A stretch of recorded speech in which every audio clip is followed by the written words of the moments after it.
Hello, welcome to the Wednesday Till I Die podcast, but not as you know it. Can everyone hear us okay? If you can hear us, then pop it in the comments that you can. Obviously, no point carrying on if nobody can hear us. Liam, what have we agreed to here, by the way? Don't know, mate. It's a bit early for us, this, isn't it? It's normally off. First error of the day. Yeah. Outtakes. No outtakes in this one, mate. We're live for 12 hours, mate. No, a bit earlier than normal for us, isn't it? Normally 7:30, 8:30 jobby, normally. I know, but, 12 hours. It only kind of dawned on me the other day, actually, when I think it was last weekend. We'd been out with the kids all day. We'd got up, done whatever we were doing, been for something to eat. Then we went, to soft play area and what have you. And then I got home, we had tea, and I sat down on the settee and thought, we'd still be doing his live stream at this point. Like, it's going to be. Well, like at work yesterday, weren't it? We had morning call. Yeah. And we said. That's when we started. We're still going. I know, yeah. It's going to be a good one. We've got loads of things for you today. Obviously, we're doing it for Jude, Mel and Jameson, raising money for him. Obviously, he's been diagnosed with a rare form of cancer, which wouldn't wish on anyone, but we are raising money for him. So if you haven't donated already, link is down here. I've always wanted to do that, by the way. Link's down here, so get click the link or put get that on there and donate what you can, and obviously share this stream as well. Share it with all your friends and family. We want as many people watching as we can. I see we've got lots of things to talk about, and good job really with 12 hours to fill.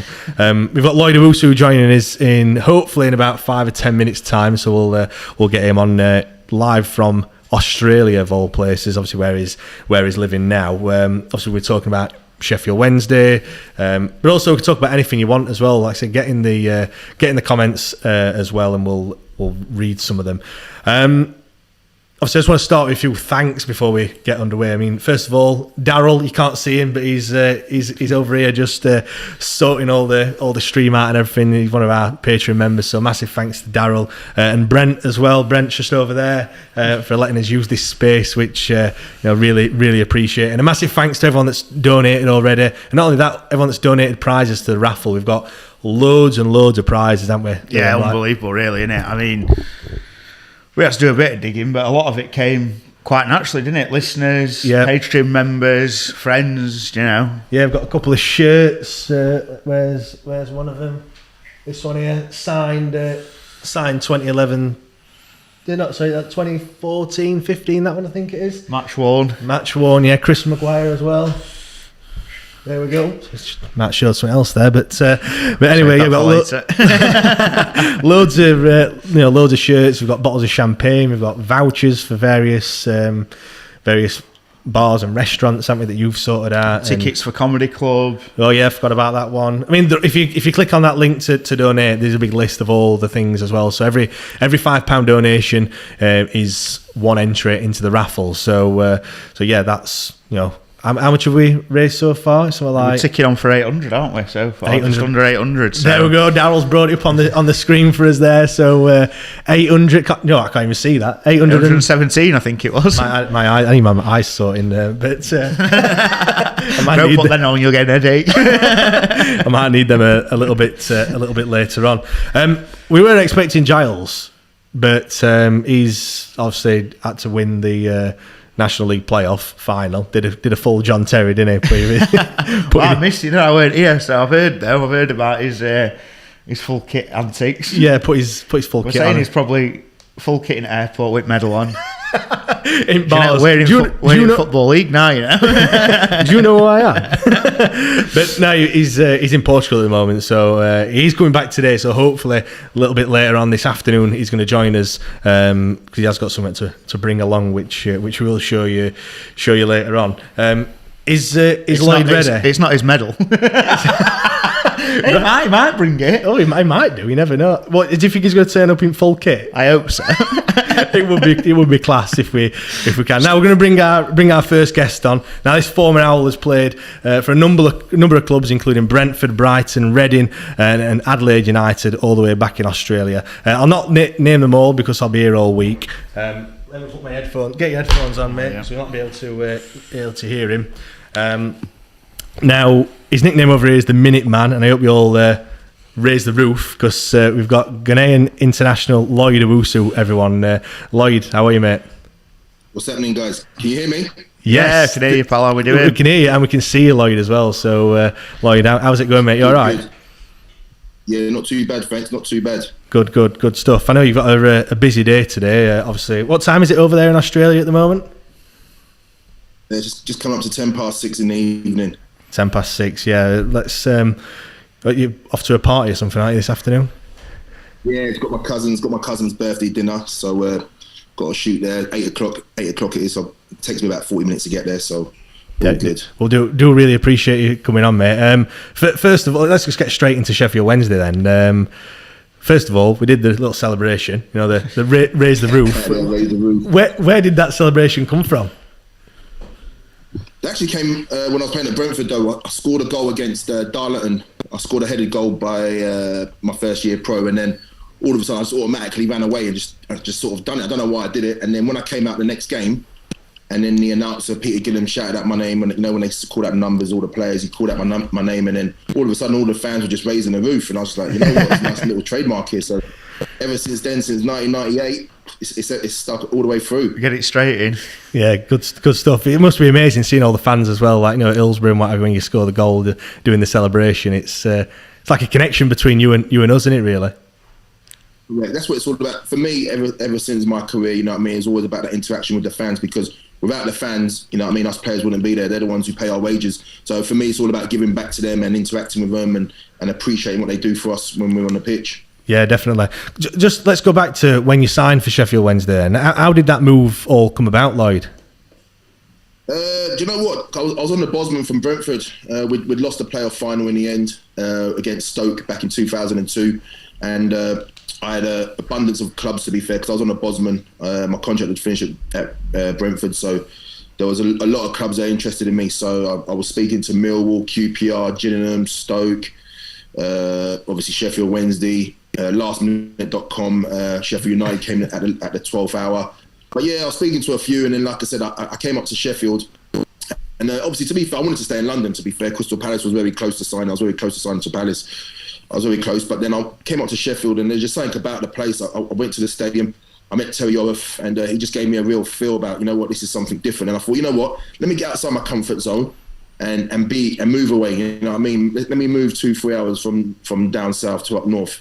And when I got there, it was brilliant. I met this obviously CEO at the time and the gaffer, and then we put some figures down on paper, and I was like, you know what, this is not bad for me. Let me give it a go. And I signed. But then, like I said, I gave my handshake. I hadn't signed anything. I gave my handshake, and Neil Warnock actually called me on my way back down south, and he said, I heard that you're floating in Sheffield, and I said, I've just been speaking to Wednesday. He goes, look, I want you to sign for me if you can. I said, look, as much as you guys are just as much big teams rivals together, I've given my hand to Terry Orth, and I'm the kind of guy that, even though I hadn't signed, my handshake and my word is my word. So I ended up, and I remember he said to me, okay, he goes, I respect that. He goes, just make sure you don't score against me when we play you. So 30 seconds in, did he not try and persuade you with a cheeky brown envelope?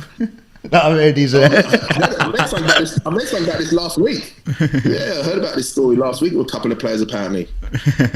But well, you kind of segue straight into the game at United then. So I mean, you signed and you had a bit of a niggling injury, didn't you? So you didn't actually play for a few weeks, and you know.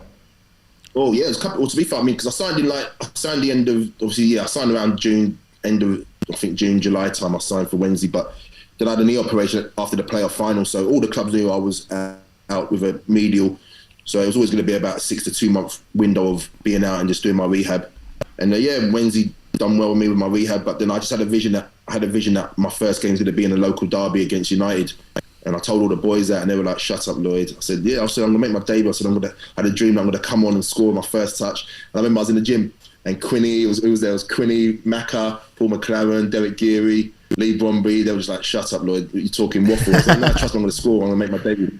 So I don't even know whether I even played a reserve game prior. I think I may have played one little reserve game prior, and then on the Friday, I think there's a gaffer said, "No, Lloyd, you're going to be on the bench for the first team on Sunday against United." And I was like, "Yeah, man, just watch. This is going to come true, man." And yeah, like you know the story already. Yeah, obviously, because again, you didn't start. You came off the bench, and obviously, yeah, you've got the nickname the Minute Man. Because how many seconds were it, Liam? Was it 30 seconds? So something like that. 30 seconds on. Yeah, 30 seconds, score that goal. You must have thought that all your Christmases had come at once when that goal went in, and that that opportunity. You couldn't get much of an easier opportunity to score a goal, could you? Really? Yeah, you can't. It was actually proper Roy the Rover stuff. You know what I mean? To have that vision anyway, and then for it to happen, and to where it happened at the Cop end, where the real noise at Hillsborough really lifts the players, and to score that first touch past Paddy Kenny, man, it was just a dream come true. I can ask for anything. I don't think no player could ask for a better start, and I probably don't think any player in Sheffield Wednesday history has ever sort of done that in a derby with the 30 seconds on to score and then to win the game as well. And yeah, it was just brilliant. Just want to describe, obviously, all Wednesday fans have been, or hopefully have been, to Steel City Derby in our lifetime. I know I've been to quite a few, but as a player, just want to describe what it's like, the atmosphere, as walking out, blue and white in three sides. Obviously, we'll not talk about the red and white in the away end, but still it creates a fantastic atmosphere, doesn't it? Yeah, massively. I mean, like, I never really played in a derby as big. Obviously, I had Brentford QPR in my playing days, Brentford Wickham, but nothing like this when there's 35, 40,000.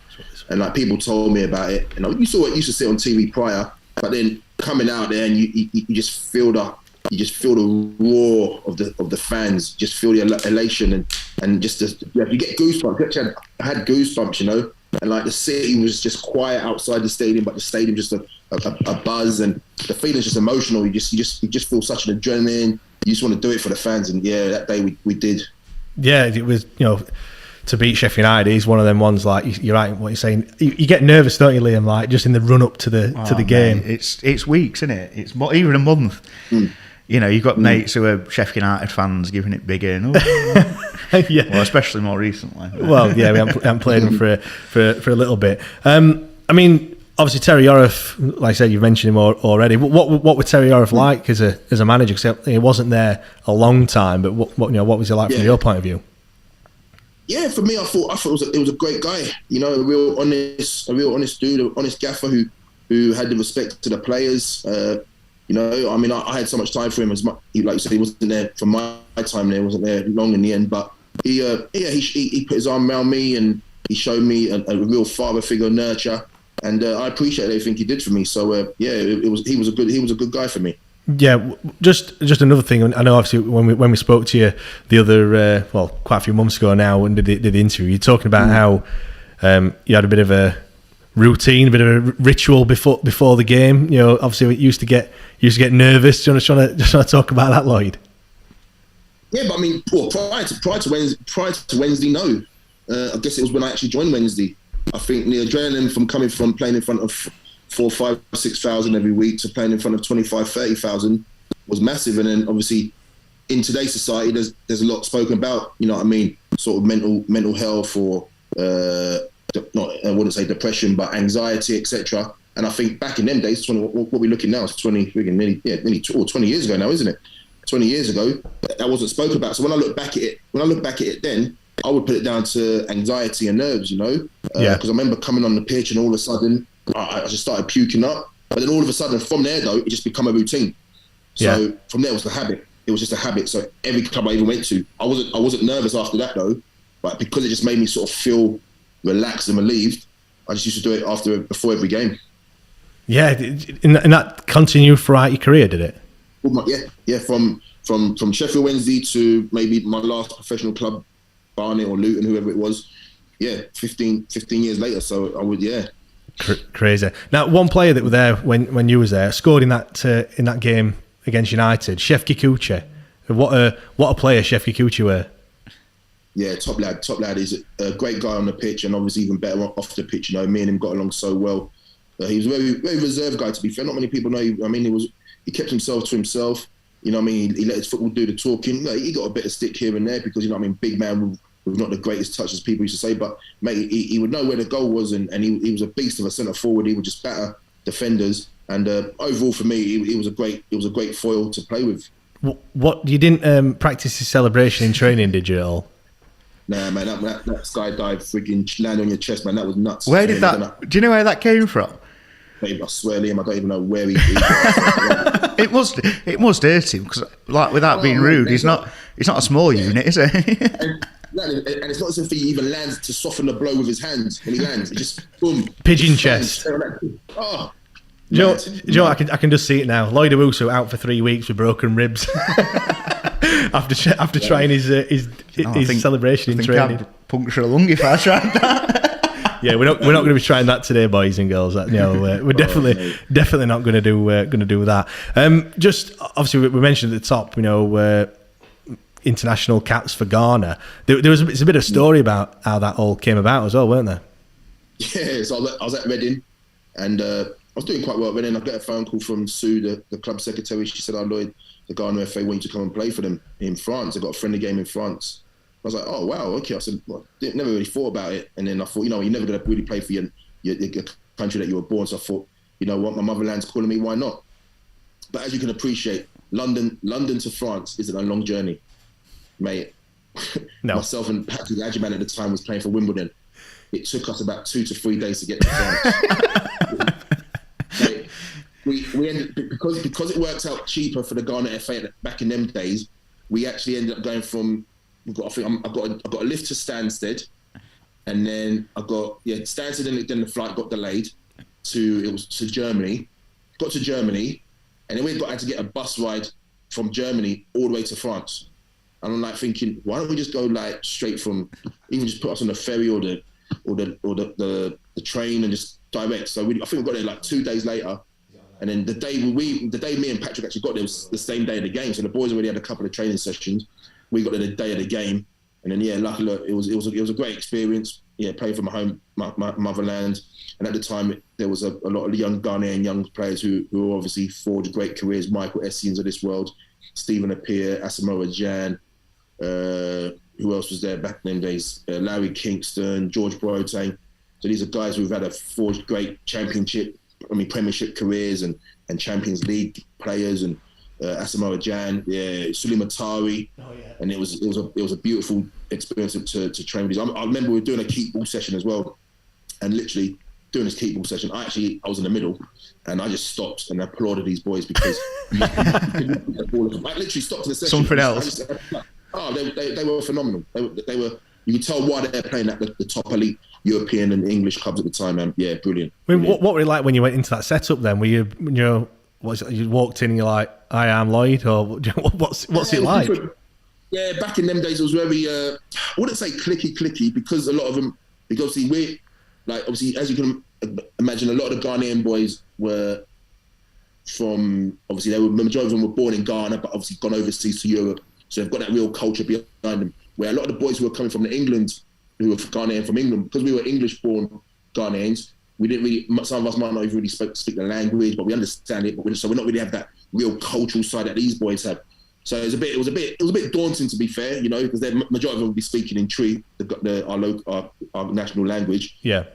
So we'd be a bit on are they talking about us in certain ways? But yeah, I mean, it wasn't too bad. We managed to adapt and get on with the boys, but it wasn't as professional as it is now. It was a bit like, say, unprofessional in regards to how we even got there. You know what I mean? Took 2 days. So so the setup back then was a bit different. But yeah, look, over the years, Ghana have done well, qualified for a few World Cups now, and obviously this is the latest one. So yeah, wish them luck going forward. Yeah, good. Just back on Sheffield Wednesday then for a second. Obviously, Chris Turner came in. We've had Chris Turner on this on the podcast as well. We did an interview with him. What was he like as a manager with you? Did you get on well with Chris? Yeah, look, with me, I get along with I've always got along with all my managers. At the end of the day, as a player, you don't might not see eye to eye with every gaffer if they've done the wrong decisions by you or right decisions, but you've just got to respect their wishes and respect what they've done. But from my perspective, I mean, if I see the gaffer now, I'm still friendly and happy with him. But I was a bit I was a bit aggrieved, to be fair, because I remember we played Wickham live on Sky Sports away. It was 2003 September the 1st it was, and I scored a goal, set up the winner for Quinny. Me and Quinny got interviewed after Sky Sports, got raps, you know what I mean? And the next game I was dropped, and I'm like, why would I be dropped after I scored a goal, done well? So I went to go and see him on a Sunday. We actually, I think we played. So on the Saturday we played. I think it was Burnley or someone. I think we got beaten anyway. So we all trained on Sunday, and then he's called. I wanted to see him in his office. So him and I was his assistant called again. Who was the assistant again? I can't. His name eludes me now. But go on, carry on. Okay, yeah. Anyway, I went to his office to see him, and he goes, "Oh, sit down, Lloyd." I said, "I just want to talk to you about like why wasn't I involved yesterday?" And then, no word of a lie, he got out a piece of paper underneath the table. So for me, it was premeditated. Like he probably knew I was coming to see him, and he said to me, "This is why you never played." He goes, "You don't score enough goals. You're not aggressive enough. You don't create enough chances." And I said to him, like, "What game were you watching last week?"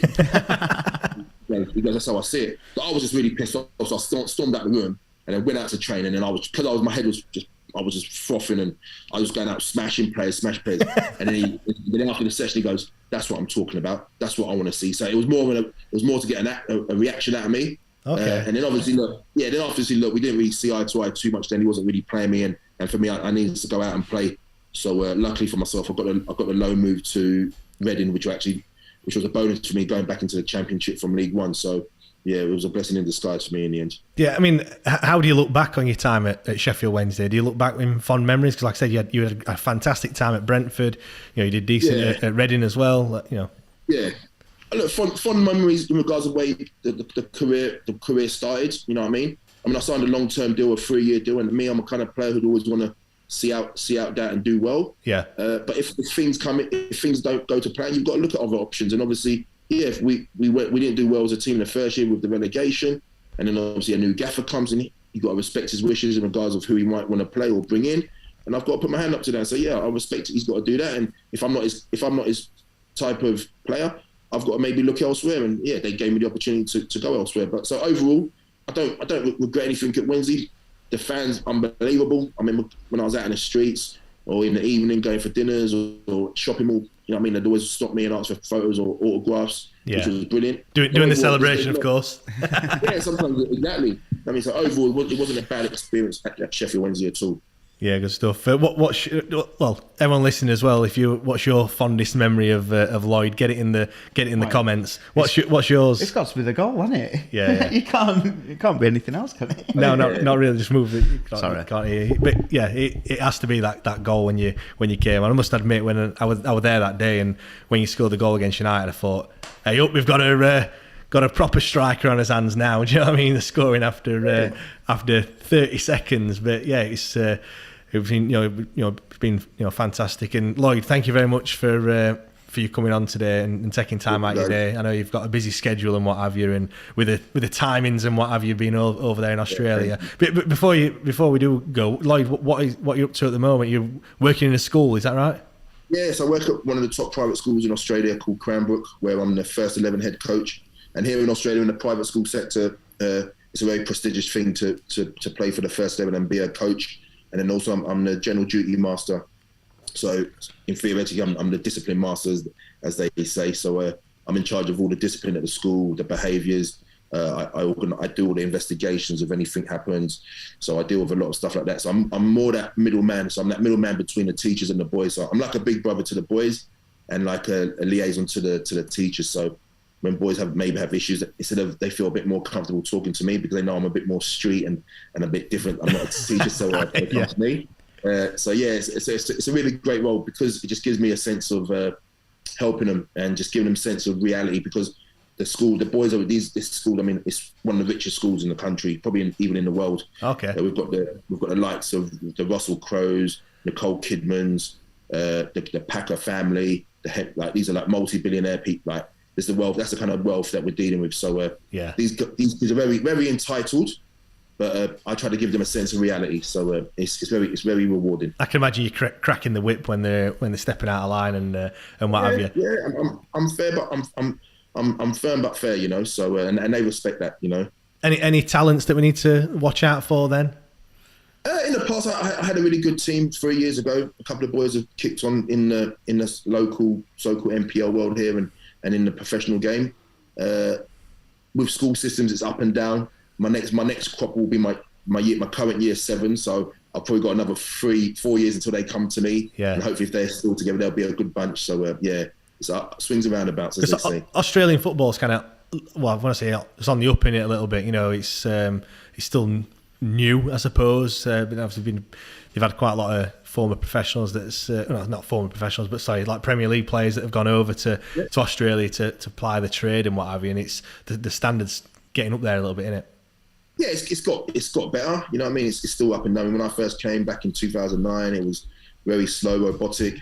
Then there was a couple of years of real great dynamic football. Then they went back to the slow way, and it's getting better. I mean, more kids overall playing football, as soccer as they call it, than any other participating sport. So hopefully it can grow and grow, and the people in the background can keep making it grow. Yeah, we've got a comment from Ben Chaika. He just put, "Have you heard anything about Massimo Luongo?" Obviously, Mass he's been offered a contract, but he's not taken that. Obviously, he's Australian native. So is he coming back over to see you, Lloyd? To be fair, not heard nothing. So is he? So he's not. He's at yours. He's still. Is it Sheffield Wednesday? Yeah. His contract expires in about 20 days' time. So okay. He's been offered a new deal, but the rumor is that that he might be going back to Australia. Obviously, okay. I mean, it'd be interesting to see if he does. I mean, if he comes back, would he be a marquee player? I don't know. When you say marquee player, what's that mean? Yeah. So what happens in Australia is you get a salary. There's a salary cap, and there's a cap on 23. I think 23 man squad. Within that squad, you can have 5 foreigners. But he's Australian though, so he'd be. So what? Yeah. So what I'm getting. So what happens is you get your 5 foreigners, but. For example, say you got the cap is 2.5 for the whole squad, yeah.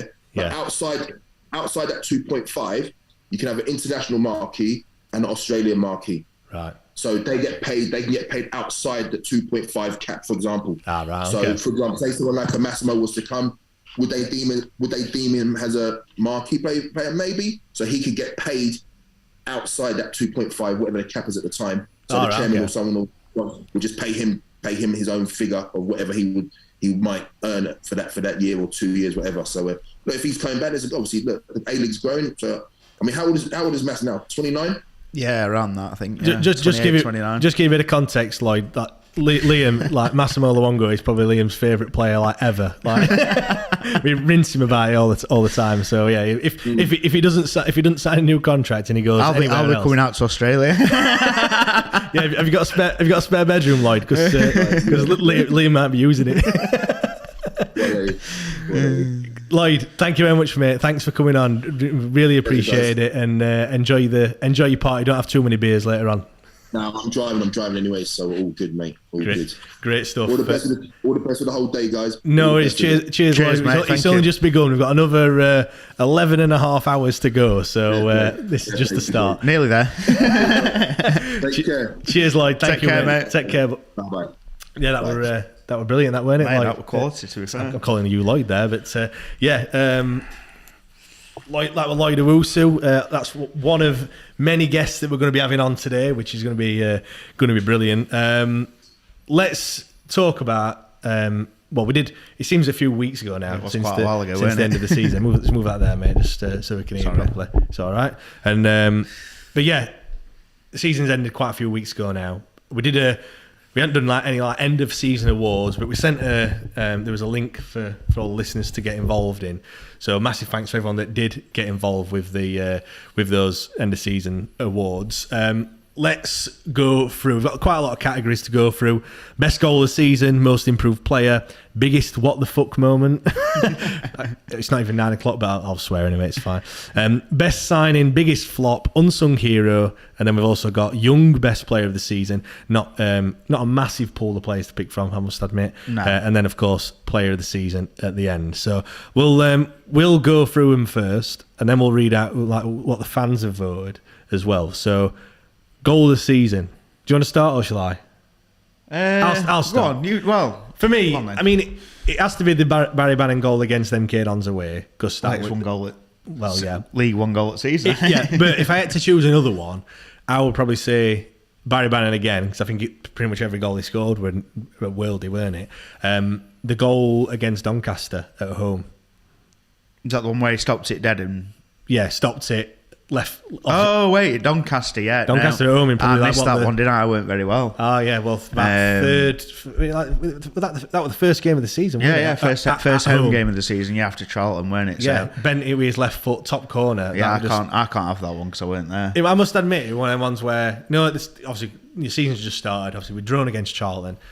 First home game, big crowd, Doncaster as well. That brought a few more people coming. But when he scored that one, I just thought, get ready. Do you know what I mean? Like, here we go. This is it. Like, he scored an absolute worlder. First goal that we scored all season as well. I know it obviously only the second game, but I thought this is it. Like, we can, this season is going to be a great season. I mean, all right, it ended the way that it ended. It was still a good season in my eyes. But I think Gregory's against, was it Wimbledon away? Yep. That's a good shout. And the one at home, who was that against?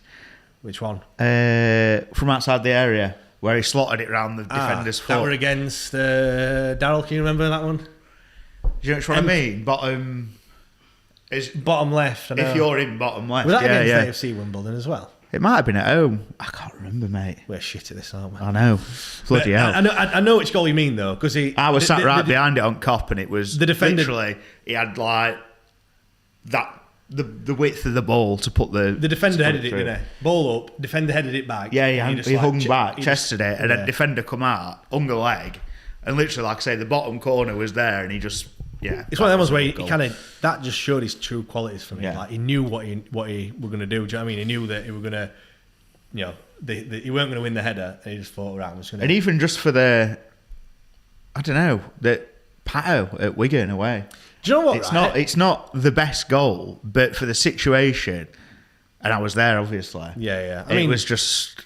Do you know what? He did a video, didn't he, on the Wednesday YouTube channel, and he said that was his best goal. And I think, really, ahead of the Cardiff goal. He hit it into the floor, didn't he? I know. He did smash it, to be fair to him. Yeah, but the thing is that, he didn't hit it. I mean, he probably said, just like Giles says that he didn't cross it against Brighton, he'll probably say that he meant to hit it into the floor. Put it in top bin, isn't it? He'll probably say he meant to hit it in the floor, but for me, he mishit it. Some people have said it was a great even goal. Windass against MK's got to be up there as well, just for... Do you know what? Even though he didn't mean it, it's just... That video from the fans behind the... Where? It is exactly that. It's so like... That, when I saw that video, I was pissing myself laughing. Go on then, which one are you picking then for your goal of the season? I mean, it would have to be MK Dons. It's got to be, But if you couldn't pick that one... what would your second one be? That Gregory one that ran about at home. Okay, good shout. Well, I'll read from the bottom to the top. How could I forget Massimo Lungo's overhead kick? I'm only joking. Yeah, that from about a yard out or whatever it was. A good goal, wasn't it? Yeah. Well, in third place, we've got Barry Bannon against Doncaster with 2% of the vote. Literally 2%. Josh Windass against MK Dons at home, that got 3%. I wonder we just mentioned. And with 93%, Barry Bannon against MK Dons away. That one won. Unsurprising, really. Well, yeah. Like you said, it won. Was it League One goal? When it goal of the season? Full stop, or just League One goal of the season? I can't remember. I think it was League One. It might have been EFL. I don't know. But anyway, he still won that award, and what a goal it were. I mean, just that game, one of them ones where, because weren't it when Luongo was injured, Hutch was injured, and before the game we were like, and then Dean came off injured. Yeah, and before we were thinking, not a chance. We're not going to beat these. And we kind of needed to beat them as well, didn't we? For our, 100%. We 100% needed to beat them. And then, the game started and, that happened. And then for him to score that goal, that made it 3-0, didn't it? Yeah, we were 3-0 up. We scored 2 corners. Then he scored that absolute worlder. But again, it's very, very much like what we said with Gregory. He kind of knew what was going to happen. Oh, mate, you could see it from a mile off. We were behind it, obviously, where we were sat. And as soon as the ball's dropping, you knew exactly what he was doing, and you're thinking, here we go, can he do it? What a goal, though. A bit like obviously, you were there. What were it like in the stands? Absolute pandemonium. Oh, mate, one of the best away days, if not the best away day I've been on. I'm not going to lie. I was driving as well, so. so you went like that. You were like that, and you were sober as well. Yeah, mate, unbelievable. Must have been we're about 15, 20 rows back. Everyone running to the front. Yeah. So, mate, great day out. Decent. Right, let's move on to the next one then. Most improved player. So, for me, I've gone for Marvin Johnson. Yeah. I mean, you might be surprised at this, but I could have gone for Saido Berahino. Bloody hell. I know that's... I know the clock back, yeah. I know that, yeah, exactly. I many months. I know that's a turn up for the books, but, it's, for me, like... let's talk about Marvin Johnson, because I berated him quite a lot at the start of the season. I was saying that he was one of the worst players. Quite rightly, though, to be fair. He weren't doing it, were he? No, at the start of the season. He weren't... he'd come with... I don't want to say reputation, but he came with... we signed a decent player. Do you know what I mean?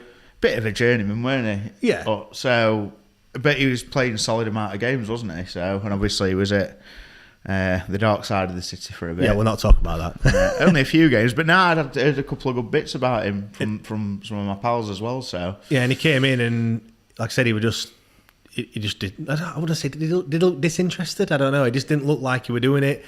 And like I said, we were saying that his performances weren't good at all, really. But no. I think it was kind of when he went into defence. 100%. It took him. Well, even the first game, I thought he looked all right, and then once he had a few, he had a few games.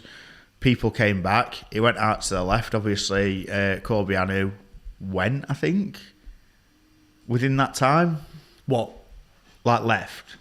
What when he came into when he went back out of defence. Sorry. Oh yeah, so yes he did. Yes, yeah. But yeah, I think that running the side, albeit not in his best position, he did all right in that filling in, and then that's where it seems to have got his confidence from. So, in a weird way, it probably helped us out. Yeah, I know, but I mean, we'll probably come on to it a little bit later. Actually, in the next category, talking about him when he went into defence. But yeah, he just.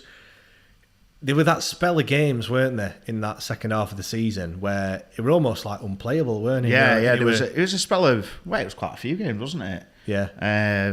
Leading up to the end of the season, it was just. I remember the Lincoln game. I know we lost that game, but that for the Berahino goal. That's mate. You know what?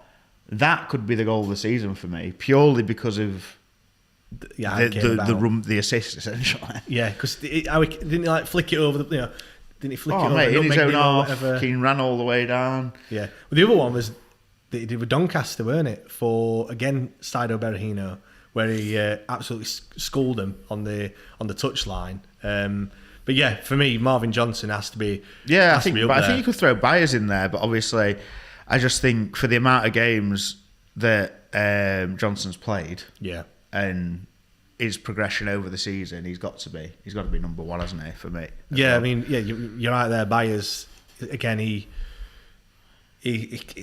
people think he didn't play much, but he actually did, didn't he? He played a handful of games at the start, didn't he? And then, but he were kind of in and out, obviously. And then got injured. Because we had a Deneran, didn't we?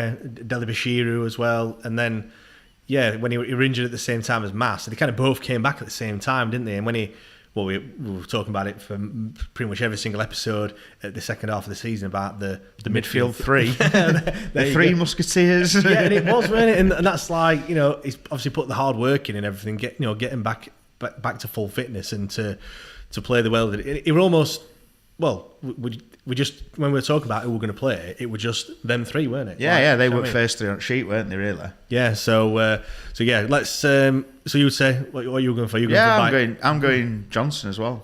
Fair enough. I'll read out the results then. So Saido Berahino third with 7% of the vote.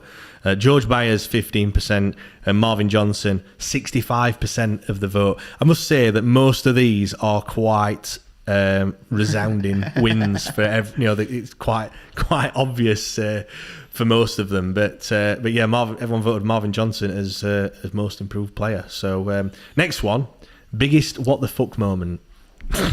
You've got to To be fair, if you disregard the one. There's quite a few, mainly in team selection. And where are they playing? What's happening? What formation are we playing? Yeah.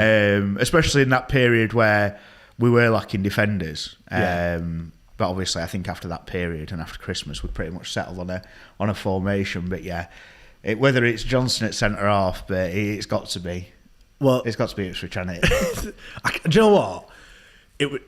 It was the time where we were conceding late goals every single game, weren't it? Or seemingly every single game. It's something that we couldn't really shift. And for me, I was watching it. I mean, everyone forgets, by the way, Dennis Adeniran's goal. Oh yeah, great goal. What a goal! That's up there as well. What a goal that way! It was a strange finish, wasn't it? It was like a kind of a bit of a volley, edge of box. You kind of like stepping to volley. I don't know. Stepping back and but everyone forgets about that goal because when you think about that game, all you think about is the mistake, and it's one of them ones where I just kind of. I always get that feeling that something's going to happen, and that something is always a goal for the other team. And when he, it's like at Bolton, that was my fault, wasn't it? Yeah, it were actually, yeah. But when I just didn't think it was going to come in the way that it did. Do you know what I mean? And you could see it from a mile off, weren't you? And he struck the ball down, and then I thought we'd got away with it as well because he recovered well, didn't he? And did he save it or something like that, or he like shepherded him out to the byline, and then he crossed it in, and then tapped it in. Yeah. Who actually scored that goal? Were it Bon? Macaulay Bon, or it Bon that chased him? I've no idea. Can't remember. They've got that many strikers. It could have been. We could be here all week. Can we? Jordan Rhodes is there. It might as well be. But yeah, that goal was just like. It's just like it was like a massive sigh and like why? Do you know what I mean? And what makes it even more unbelievable is the fact that when you go to Portman Road, they've actually got behind one of the stands, they've got all like their memorable moments of that, going back to like I don't know, Sir Bobby Robson when he were manager, and then they've also got the goal against Sheffield Wednesday. Oh, Jesus Christ, that is like it's a bit tragic, that, isn't it? It is. Sorry, Snell. Is he an Ipswich fan? But yeah, that's why would you even have that there? That is like anyway. That is. I mean, isn't there like big rivalry? If it were against Norwich, yeah, I could probably get it as a bit of a like piss tech and what have you, but not against Wednesday. But anyway.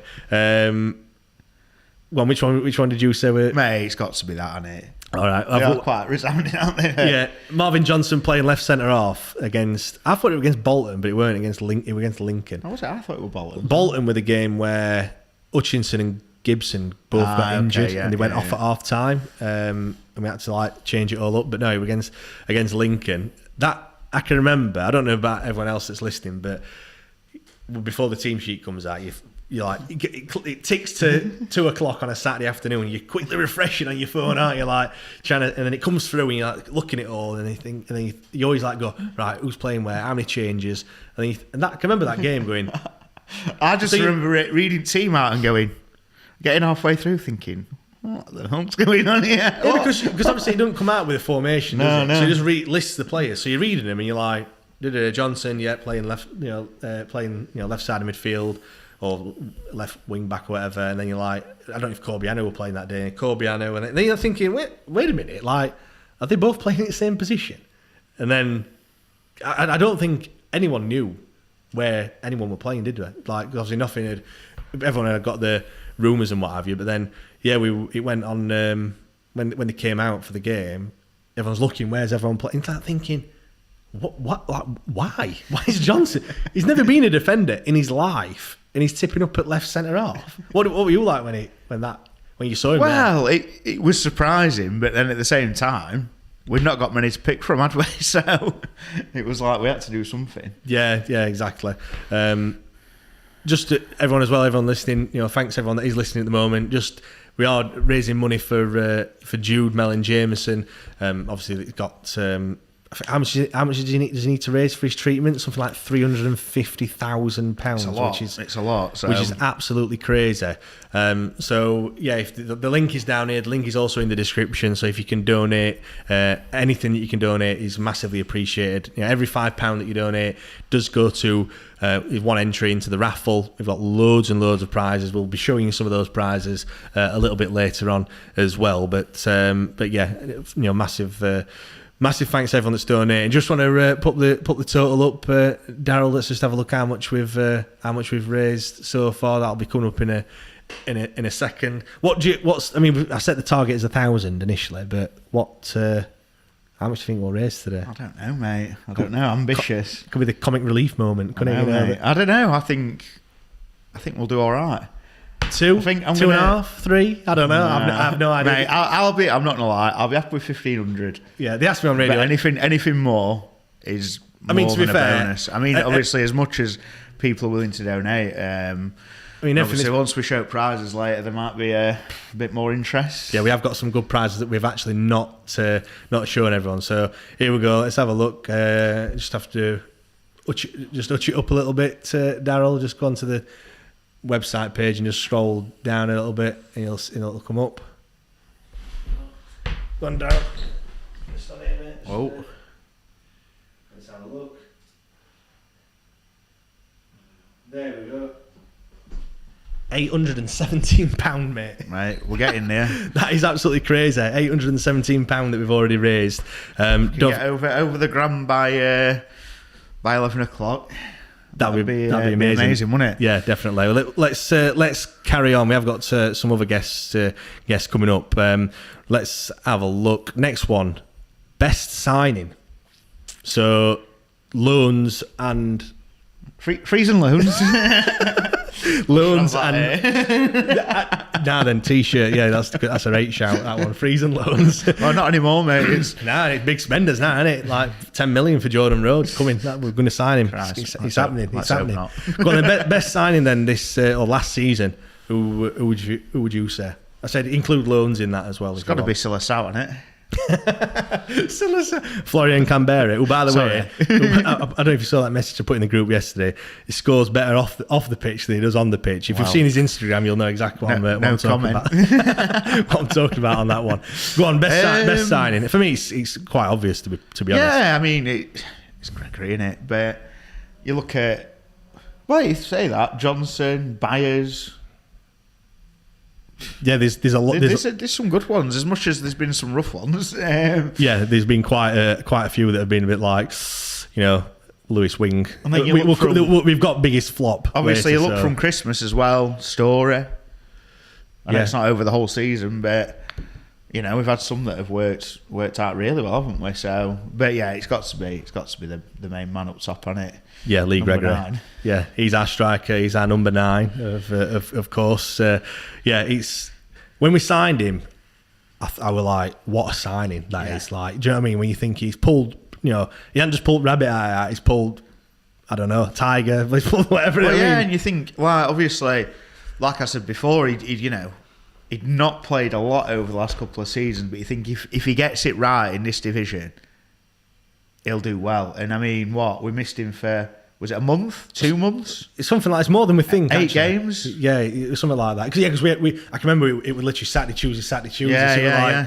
A couple of weeks and he missed so many. Obviously, we're thinking, he might be back, and it kept getting knocked on. So, and he still how many goals in the end? 16 goals in the league, and then I think he's 18 altogether. Something like that. Yeah, he did well, but it's one of the ones where a bit disappointing they've not got 20 goals a season. Neil Mellor still holds that from 2011 season, 2010-2011 season. But I think if he'd have not got injured, he'd have been there. In that second half, he was banging him in, weren't he? It was just goal after goal. And yeah, for me, hands down, the best signing of the season, like without a shadow of a doubt. And that's what everyone else thought as well, by the way. I'll say everyone. Marvin Johnson, 15%. George Byers, 17%. And Lee Gregory, 49%. And it's funny how Byers and Johnson were both not doing very well. We didn't mention it most improved. I think Peacock Farrell's worth a shout, personally, in that. Because at the first half of the season, obviously, he had a couple of clangers and he looked a bit... hesitant, maybe coming out for crosses, stuff like that. You maybe thought he had something in him, but I think by the end of it, he looked pretty solid, didn't he? Yeah, you're right. Richard's just put there. He also pulled a couple of donkeys out of the hat as well. So, we'll come on to. I think even Fergie signed a few donkeys, didn't he? Well, yeah. To be fair, Jemba. Yeah, he just reminds me of Gillian and Dumbo and Sungu. To be fair, to be his name. Go on then. Let's get on to biggest flop. We have got another guest coming with us. Coming on as well at 10 o'clock. We've got Alex Miller from the Star joining us, so we'll get him on very, very shortly. Biggest flop. Who's your biggest flop? For me, I'm going to be. I wouldn't say left field, but I'm going to go for one a bit different to other people. Tyrese John Jules. Now it's not his fault. He got injured, but we signed someone. They played 7 minutes and then went back to Arsenal again. It's just like. Great disappointment. As much as you could put Saido Berahino in the most improved, you could put him in the biggest flop. But then at the same time, for me personally, I didn't expect anything from him. I'm not going to lie. No. As much as you think he's got something in the bag and he's got the ability, he's there, etc., he was one of them where if it came off straight away, happy days. Yeah. If it didn't, which it didn't straight away, yeah, I know. I mean, like it did, and then fair enough, he got there in the end. But if we'd have had that, even a quarter of the way into the season rather than halfway through, what difference could it make? What about Olamide Shadipo? He's finished third in the vote with 12%. Yeah, we spoke about Shadipo the other day, didn't we? So I forgot about him, to be honest. Because he did it. When you look at players that you've signed, we always talk about experience in the league. I'd probably go Shadipo for me. Because he did it at Oxford, didn't he? Yeah. When you look at players that have played in this division, he had played in this division all the last season, and he just didn't do it, did he? At all. He just didn't. He just didn't do anything whatsoever, which is just a shame, really. Another one, Florian Canberra as a Again, flop. I wouldn't class him as a flop because number one, I didn't have a clue who he was. Yeah. Did his stats really say anything that he was going to come and light up the English football? Not really. Not for me. He was a squad player. Yeah. Where he played in? He played in Scotland, didn't he, as well? For Hibs. Was it Hibs? I think it was Hibs. Yeah. So. I wouldn't even put him in personally. I mean, obviously everyone's got their own opinion, but for me, I didn't. Again, it's what I didn't expect anything from. So. Fair enough. The one that 47% of the vote, which wins biggest flop, I'm sure will be delighted. Lewis Wing. It goes without saying, really, doesn't it? He played at Rotherham in the Championship. He did quite well, I think, at Rotherham. As when you look at, I know Ben always says that every time we sign a player, he looks on YouTube and watches the video. And I think if you watch the video, scouting videos, it shows all his best bits. But I think did he score like a worldie in last game of the season as well? Obviously, didn't help him stay up. Against Cardiff. Yeah, he scored a fantastic goal. So you see all that stuff and you think, wait a minute, he's got something about him. But we've said it before, haven't we? I don't think we played him in the right position, so it's probably not. He wanted to be Baz, didn't he? Not be Baz, but that's his preferred position. So, like I said, I think we talked about it before. I just think sticking with him might have been I suppose it was a mistake, but my only gripe at Darren Moore maybe this season.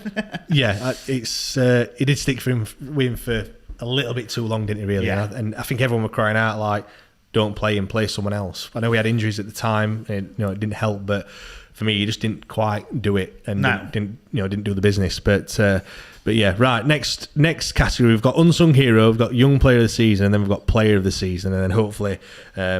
Alex Miller will be joining at 10 o'clock. I think he's actually waiting now. Actually, so let's do unsung hero then. Who's your unsung hero then from last season?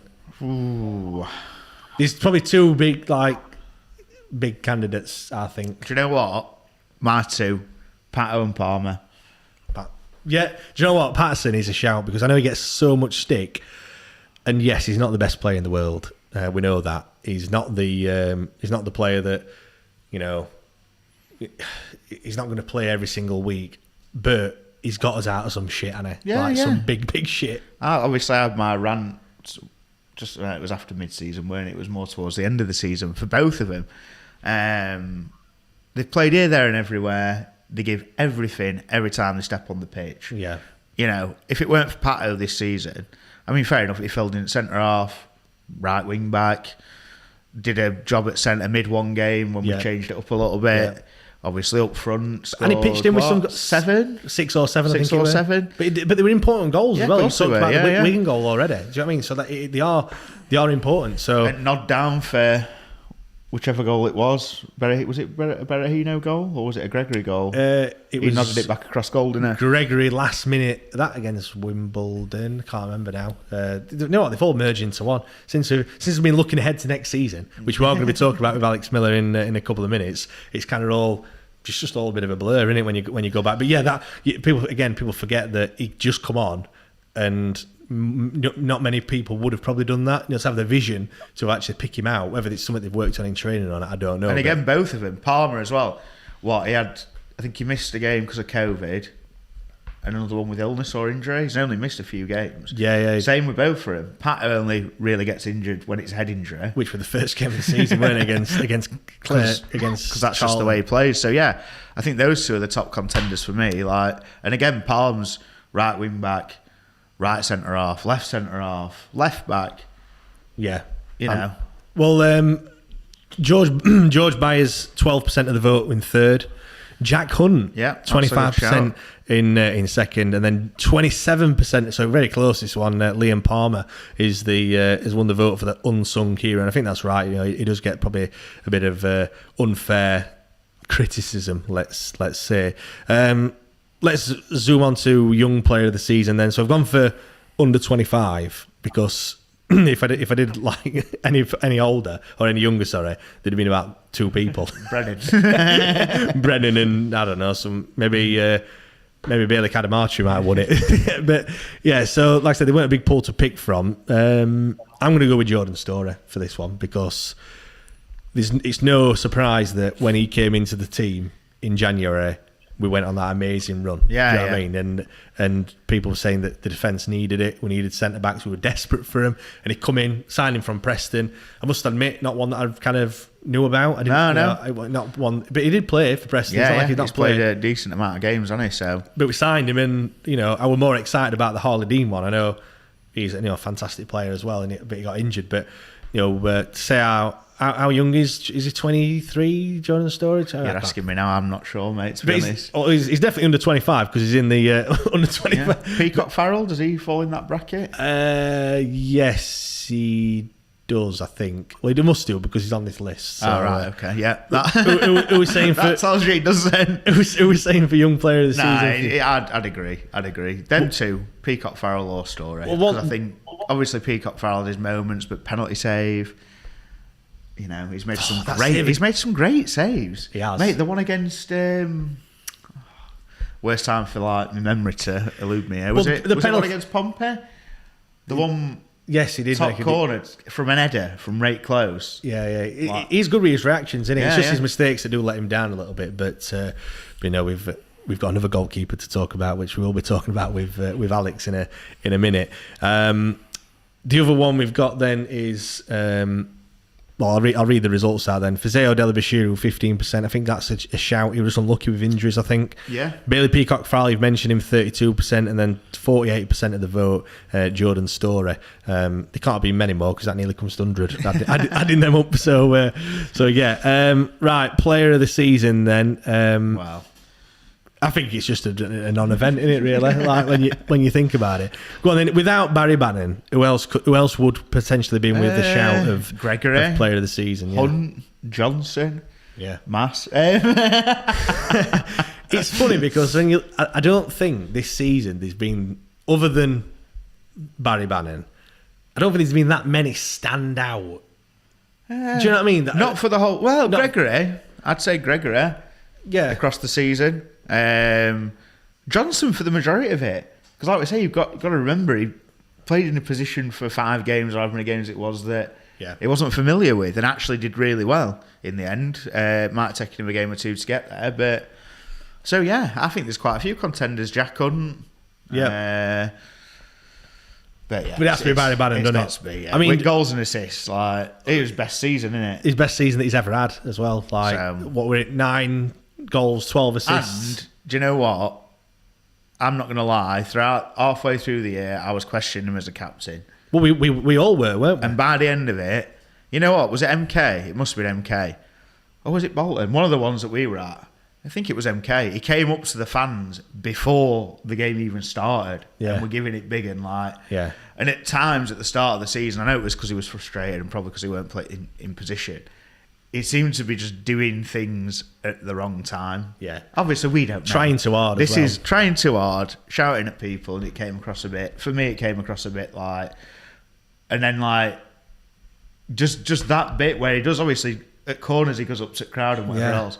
But he just seems to be doing that at the wrong points. And I know he's very, but the thing what is, do we know? But the thing is, I think we criticise him because we know we're so lucky to have Barry Bannon. Do you know what I mean? Like he's such an amazing player. To have him in League One is just incredible. But for him to, he's that good that we expect so much of him, don't we? But yeah, he Jack Hunt and Lee Gregory joint third with 3%. Marvin Johnson 6% in second, and then 80% of the vote. Barry Bannon won our player of the season. So that is amazing. Right, let's bring our next guest on. Yeah, just nip off. That's fine. We are a couple of minutes behind, but let's bring our next guest on. We've got Alex Miller for us. Alex, mate, how are you? You all right? Let me put my headphones on. It would help. Then I will be able to hear you. Alex, mate, how's things? Can you hear me now? Yeah, I'm all right, mate. How are you? That's like, is it little? What's that? What am I thinking of now? Can you hear me now? That whole sketch. Phoenix Nights. There we go. Yes, all good. Thank you for joining us. Do really appreciate it.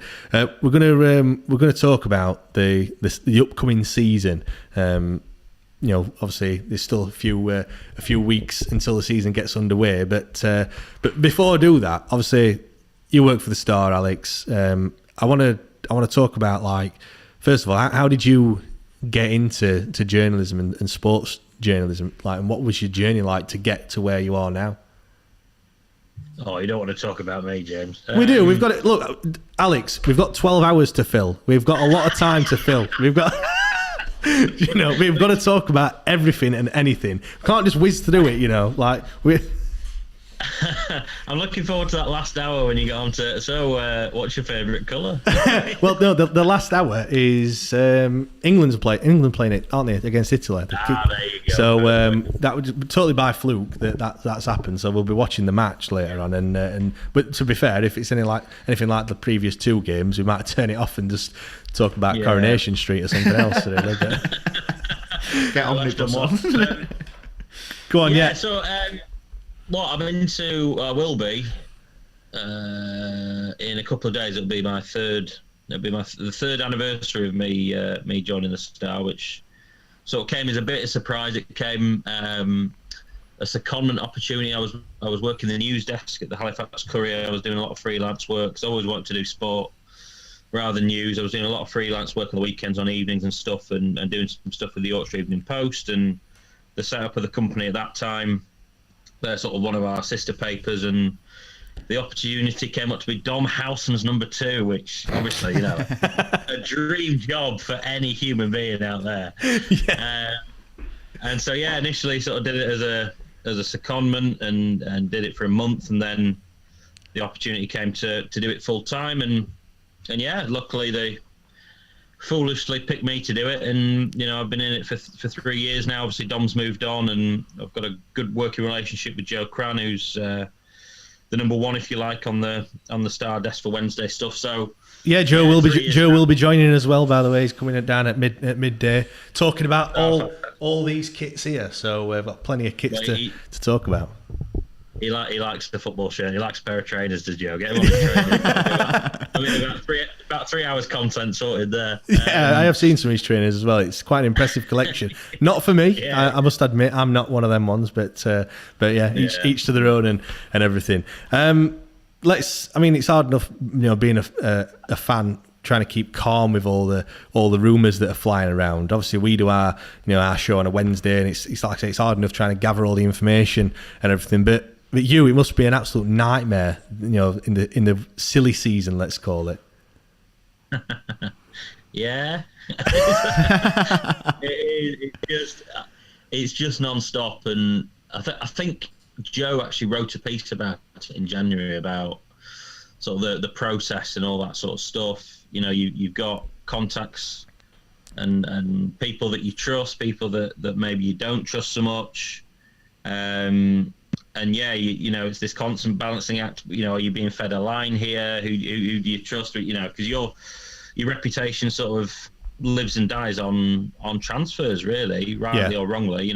We can write the most beautiful match reports and features and all that sort of stuff, but people really remember the breaking news stuff. So I think I've got friends and family up this way that are constantly sort of like, oh, you've got 6 weeks off now, is it just feet up time? It's like, no, this is the busiest time, because we during the season we're on a diet of press conference, match, you're speaking to Darren and the players and all that sort of stuff, so that the paper's sort of sorted there, and anything in terms of breaking news outside of that is a bit of a bonus. The cupboard is bare. There's nothing to fill the paper with. So, well, like I was saying to you the other day, like I bet you've got all the where are they now episode, articles drafted up, and what's the other one? All the players getting released that could come back to Sheffield Wednesday. And... ex-players. No one likes reading about ex-players, do they? No, they say that, but they do. honestly, I don't think I've ever known a club like it. It's incredible. Like our job is to cater for the audience, and if the interest is there for. Have we not been linked with Kenwyn Jones yet this year? No, it's coming. Sure. Who's the other one? Ben Marshall. Connor Wickham must be for his 18th stint at Sheffield Wednesday, I think. Yeah, surely. But that's the sort of stuff that we're dealing with, and it's it's a busy time, and it's a bit of a pain in the arse at times, if I can say that. But it's the best job in the world. Yeah, let's move on to Sheffield Wednesday then. Before we talk about next season, and let's touch on last season for a moment. I mean, we've just obviously been doing our end of season review kind of thing, awards and whatnot. But I mean, we finished 4th last season, 3rd best points tally for the season ever. Missed out on the playoff semi-final, obviously with that last-minute goal, which we'll just not talk about. But simple answer first. Was the season a failure? Yes or no? I'll give you a chance to elaborate. But would you class the season as a failure or not? Yes or no? I'd verge on no. Can I elaborate? Of course, elaborate. Yeah. I'm used to having 500 words that everyone ignores. You know what I mean? Yeah, we only read the bit you put on Twitter. We don't click on the link. It's Yeah, I'm verging on no. Look, at the start of the season, I think after the transfer window closed, I made the point that I thought 6th place would be, a very good place for Wednesday to finish. I think. Yeah.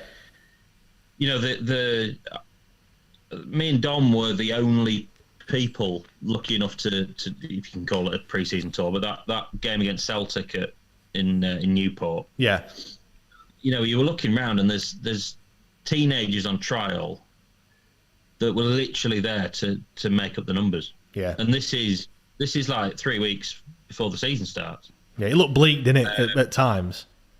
Ridiculously bleak, and the transfer embargo that turned into a transfer restriction. So there were no money available. You couldn't spend any money.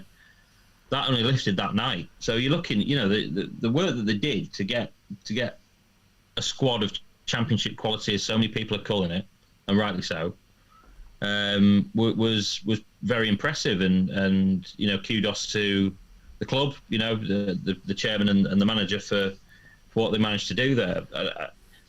The second half of the season is what I really look at, because it was so late coming together, and there's a lot of talk, and same as you guys, I'll spend half my life on social media, and there's a lot of stuff on there that maybe is worth giving more credence than others. But I've used the mute button far more than I perhaps should, to be fair. I tell you what, have you ever got into like your muted account? Yes. Mine's about that long now. It's incredible. But yeah, there's no mystery or coincidence for me that George Byers took a while to get going. I know there was an injury in there. Marvin Johnson, even Lee Gregory, Barry Bannon. It was so late getting started. And that's why I think throwing forward to this season, it's important that they get as much business as possible done early doors, and Darren and the coaching staff are able to really instill what they want to do for the season, because it's another busy season, rightly or wrongly. So yeah, look, a club like Sheffield Wednesday, of course, the aim always has to be to get out of the third tier. Always has to be, with the budget and the players that they had, and on that front maybe it is a bit of a failure. So I think it is a bit of a grey area. I don't, this binary sort of failure not failure thing is difficult, but they surpassed my expectations, put it that way. Yeah, and I think we said as well, like, I kind of got not kind of bashed for it, but I said that top six like you would be a good achievement, and would be obviously we've got to aim for automatics, of course. But for me, I said that getting in top six would be good. For kind of, I just looked at the squad that we had, and we didn't have a great squad, and for him to gel and things like that, it was going to take a lot of time. But let's go on to the manager then, Darren Moore. Obviously, he's been in for coming up to 18 months, I think it is now, or something around that time. March it was last year when he came in. Are you impressed with what you've seen from Darren Moore? Obviously, you've been lucky enough to speak to him on multiple occasions since he's come in. Yeah, I do find it, and I think he's got a certain way with us, in that he doesn't often give a lot away. His delivery is very straight down the line, and I think sometimes, especially after particularly poor performances or poor results, that can rub the fan base up the wrong way. That he is so sort of level-headed, and he doesn't show much emotion, does he? Like, he doesn't show. It comes across that way anyway. Yeah, it comes across as a lack of passion. He's certainly not a Gary Megson, is he, Leo? Do you know what I mean? Those 10 games with Tony Pulis, as a journalist, it's absolute gold, because he's just absolutely spewing his wares after every game, 0-0 draw at wherever, and he comes out and it's like, right, that's Monday's headline, that's Tuesday's headline, sorted. But yeah, but that's just his style with the media, and all the stuff that we hear, maybe a little bit more behind the scenes. We don't have unbelievable access, is that he can deliver can I swear? Of course you can swear, yeah. Yeah. He can deliver a bollocking. He's got that in him, and he's desperately, he works very, very hard. It's one of these managers that's first into the training ground, last out.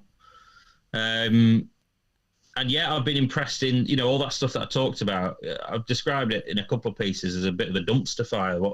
This time last year, Sheffield Wednesday, it was an absolute mess, and Darren appears to have been given a little bit more of a firmer grasp of the wheel than maybe some of his predecessors, for a number of reasons. And all the stuff that people like me and Dom and Joe and you guys have spoken about, about wanting to put the club in the hands of football people. I think, there are signs that that's being done. And I've been impressed with the way that things have been pretty calm with Darren around, which hasn't always been the case in my 3 years following Wednesday. And it just feels like he's turning a big old tanker that was really going in the wrong direction fast, and I think that needs to be commended more than the fact that ultimately they conceded in the last minute against Sunderland, and that was the season over. I agree, and that's why for me it's not a failure at all. For me this season, I just like the direction the club's going, and the ethos, like the morale or the spirit that seems to be around the team. Majority of the fans, I think, and the squad generally. Well, you've said, haven't you, that this season is the time where you've like wanted. I know you always want to go to the match, but you've like can't wait to go to the next game at Hillsborough, can you? Yeah, and that's purely from what he's obviously instilled. I know the first bit of the season was tricky, Yeah. and it wasn't great to go and watch, but towards the end, well, after Christmas, best in ages, isn't it, really? Yeah, you're right, really. Let's go on to recruitment then, Alex. As it stands, we've only got 14 contracted players, I think that's right. If none of the players that we've offered contracts do actually sign those contracts. Obviously, we're only one recognised centre-back in Dom Iorfa, and kind of generally light in all areas, really, across the board. How many players do you think we need to bring in? Because I must admit, well, as the season went on, and especially in the second half of the season, I thought, we just need to kind of tweak things here and there. But it almost seems like another rebuild, doesn't it? It does, and that's what comes with the freeze and loans thing. There was always going to be a heavy reliance on loans. Yeah. How many did we have? Yeah. Seven at the time. 7 loanees. It's a lot, isn't it? But do you not think across Championship and League One, everyone depends on the loans? They do. Probably not 7. In terms of the absolute, the core of your first team squad. You're looking at. I mean, Darren's Doncaster side was the same. I think Doncaster a little bit. No disrespect to them whatsoever. I think they're a cracking club, and I was disappointed to see them go down. But they're working on a completely different budget with a different trajectory to Wednesday, in that they can go sort of season to season. I think in an ideal world, Wednesday will be looking to sort of build something, over the next 2-3 years. Go on then. How many players do you think we need to sign then, Alex? Go on, you're getting towards double figures, aren't you? Yeah. Again, if that's the number that have left, you're looking for as big a squad as possible, and certainly there's some areas. I mean, you're looking at probably three centre halves. Yep. If you can have the flexibility to play 3 at the back again, a couple of strikers, even midfielders. You look at the midfield and you think, well, if Mass stays, then they're looking all right there. They were short there since Wing left. People can have their own debate about Lewis Wing and how he got on, but well, we've just been talking about him and he did win biggest flop of the year. So so yeah, there we go on that one. I was on there for half a year. I know, just says it all really. I mean, obviously there's been quite a lot of rumours, some more concrete than others. Which player are you kind of most excited about that has been linked with Sheffield Wednesday so far? Because like I said, there has been a few. I mean, I'll just read a few of them out. We've been linked with recently, as of yesterday, David Stockdale, which we'll talk about him in a bit. Ben Hennigan, Harley Dean, a couple of defenders. We've also been linked with Will Volks recently. Then a whole host of different strikers have been floated around. Nothing really concrete, but obviously Malik Wilkes is the one that's more of a decent rumour, if we can call it that. But which one have you been in, like, kind of? If one of them signed, which one would you be most excited about? I mean, it's looking like Jaden Stockley's probably getting a bit more towards the unrealistic. I was pretty excited when his name was linked. I like the sound of Malik Wilkes. That's a story that I've been quite close to, and we gather Wednesday have put themselves in a fairly reasonable position. Things can change. Oh, are you there, Alex? Is he still there? No, he's looks like Alex is gone. I don't know what's happened. There's 2 minutes. Yeah, just bear with me. Bear with us 2 minutes. We'll just get. We'll get Can him. you hear me now? Yeah, he's back. He's miraculously come back. I don't know what happened. What happened there? I don't know whether you can see. I've been pushed into the nursery now. I've got a new baby, so I'm like at the other end of the flat to the router, so it can sort of jump in and out. Yeah, it has been a bit. up and down. But look, it's the first time we've done anything like this, so we are learning as we go along. We've probably got the screen keeps going in and out, but it's not out of our control. But anyway, we can still hear you, Alex. It's fine. Go on. As you were saying, you were excited about Malik Wilkes. Yeah. It's looking at his record in League One. You know, he's had 2 fabulous seasons in League One at Doncaster and at Hull, and was obviously a real driving force in Hull's title season. You know, not so long ago. Last season didn't go so well for him, but a lot of that was down to a manager coming in and not really having him. The thing is, what you've got to remember as well is, like, a lot of people said this, like, they look and they go, oh, he was crap last year, and whoever that may be, or he's not done it here, or we're not done it there.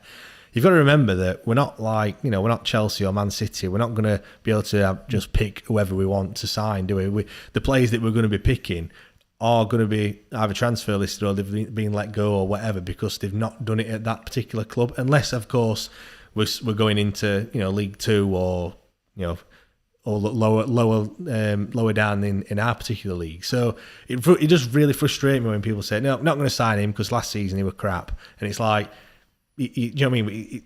You're always going to get them players, and it just, you're going to get, you know, teams or players that it just doesn't work at certain clubs, but it might work somewhere else, aren't you? Really? I've got a theory that some of these guys that say that if he'd had a brilliant season last season, they go, "Oh, he's a one-season wonder." Do you know? Yeah. It's the nature of you know, 2 decades and a bit of VAT of disappointment with Sheffield Wednesday. You get naturally pessimistic, don't you? Yeah. Do you think that comes with the size of the fan base though? Because even though it's not the same. Well, sometimes it is the same people, but it's not always the same people. So, like, you know, it's just because there's that many, it just sounds like everyone's whinging and moaning all the time, doesn't it? Really? Yeah. Well, yeah. Not every. I mean, Twitter's a funny thing, you know, because you only see the more extreme reactions. Do you know what I mean? I've written a couple of pieces on this. It's the very positive or the very negative stuff that you know gets the most I don't know, reaction and that sort of stuff. So yeah, I think in, you know, if you're looking at a fan base's opinion, I always take a lot more from listening to your podcast, for example. I think, you know, when people have got, you know, the opportunity to expand on their, you know, they don't have to say something in 240 characters or whatever it is these days. You can expand on the point and have a bit of a debate rather than just a slanging match over a few sentences. So yeah, I wouldn't necessarily put too much credence on Twitter in terms of judging the feeling of the fan base. You never know who's there just winding up as well, do you? Yeah, there is some keyboard warriors in there, some massive key. I do read that sometimes. Throwing the rod out. Are these on the wind up or not? I mean, we are next season. We are going to be doing another show as well. What Twitter says. So we are actually going to be delving into Twitter and reading some of those out. And I'm sure there will be some that are like thinking there will be like. Might even be a feature like on the wind up or something like that, because some people have some. There'll be some United fans tweeting from the away end, won't there? It's funny actually. When on the biggest what the fuck moment, that I didn't read that out, but that was actually one of them. What's that?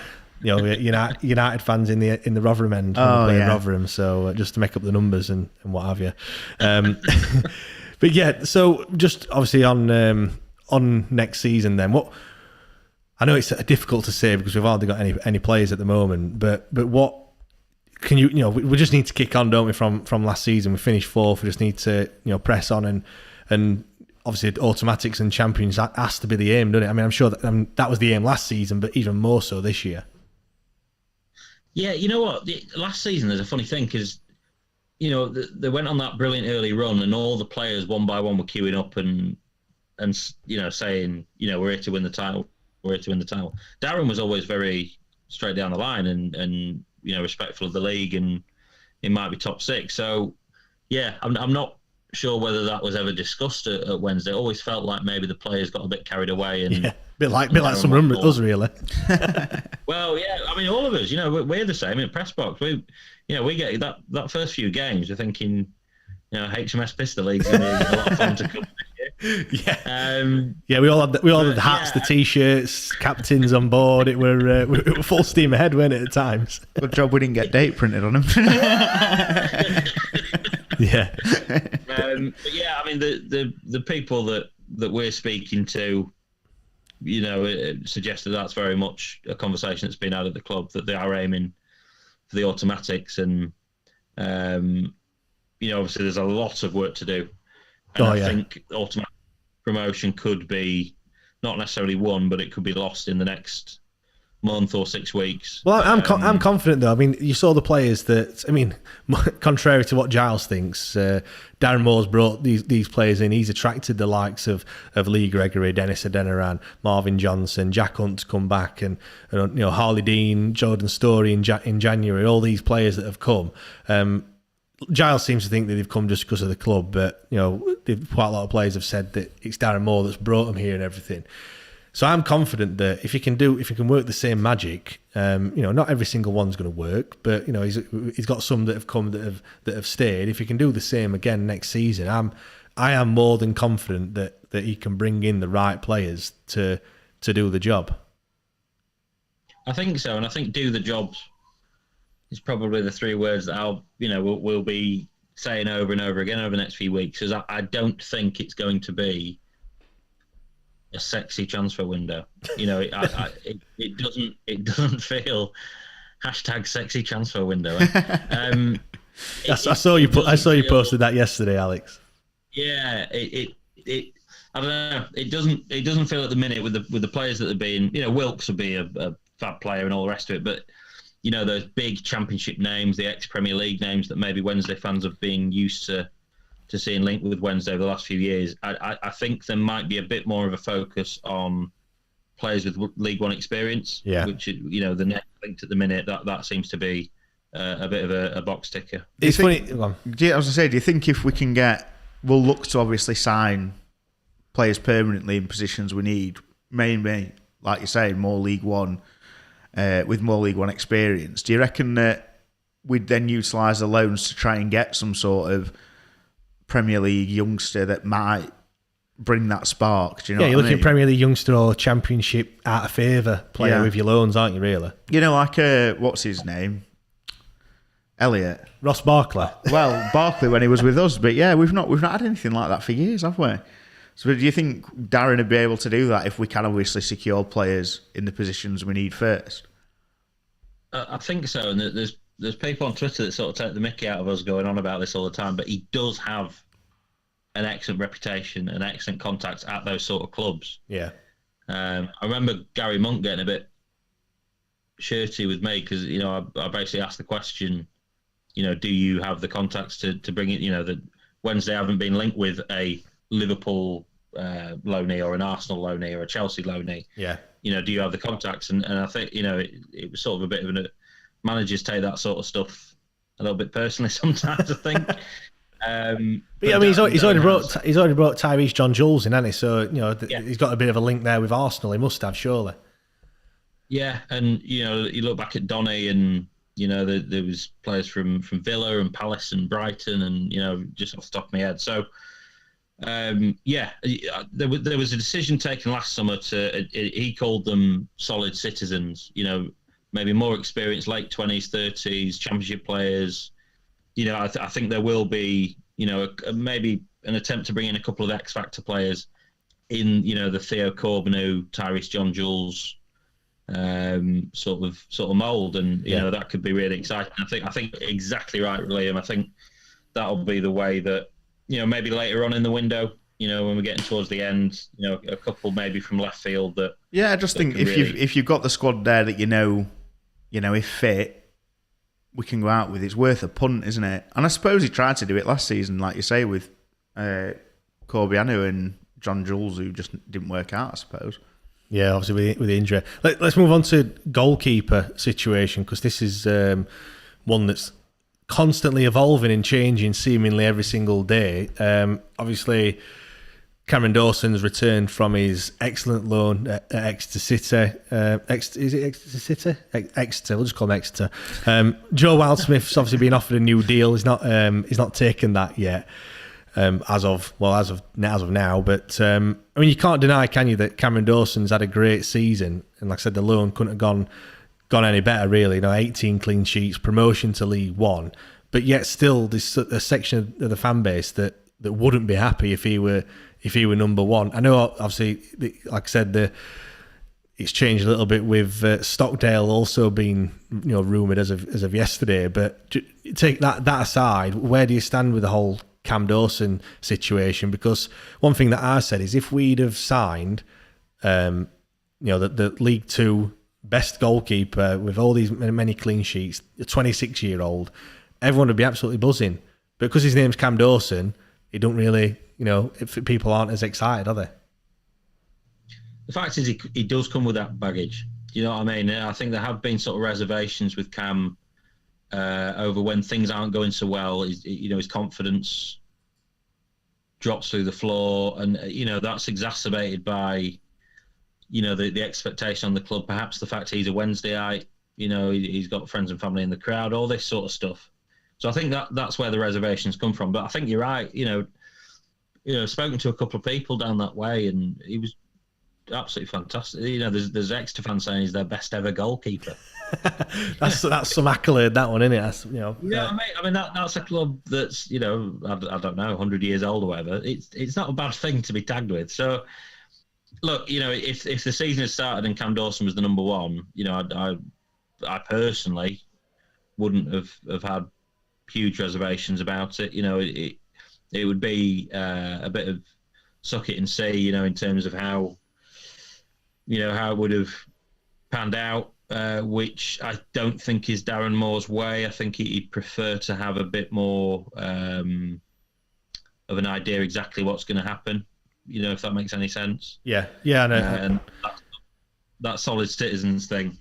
Well, I mean, the landscape's changed a little bit, hasn't it? As in, yesterday we've also been linked with David Stockdale, which again has made Twitter just go mad in terms of, some people are delighted that they've been linked to him. Some people think that he's old and he's past it. I mean, I must admit, once I saw it, I was thinking, really? Linked with him? It did come as a bit of a shock, to be fair.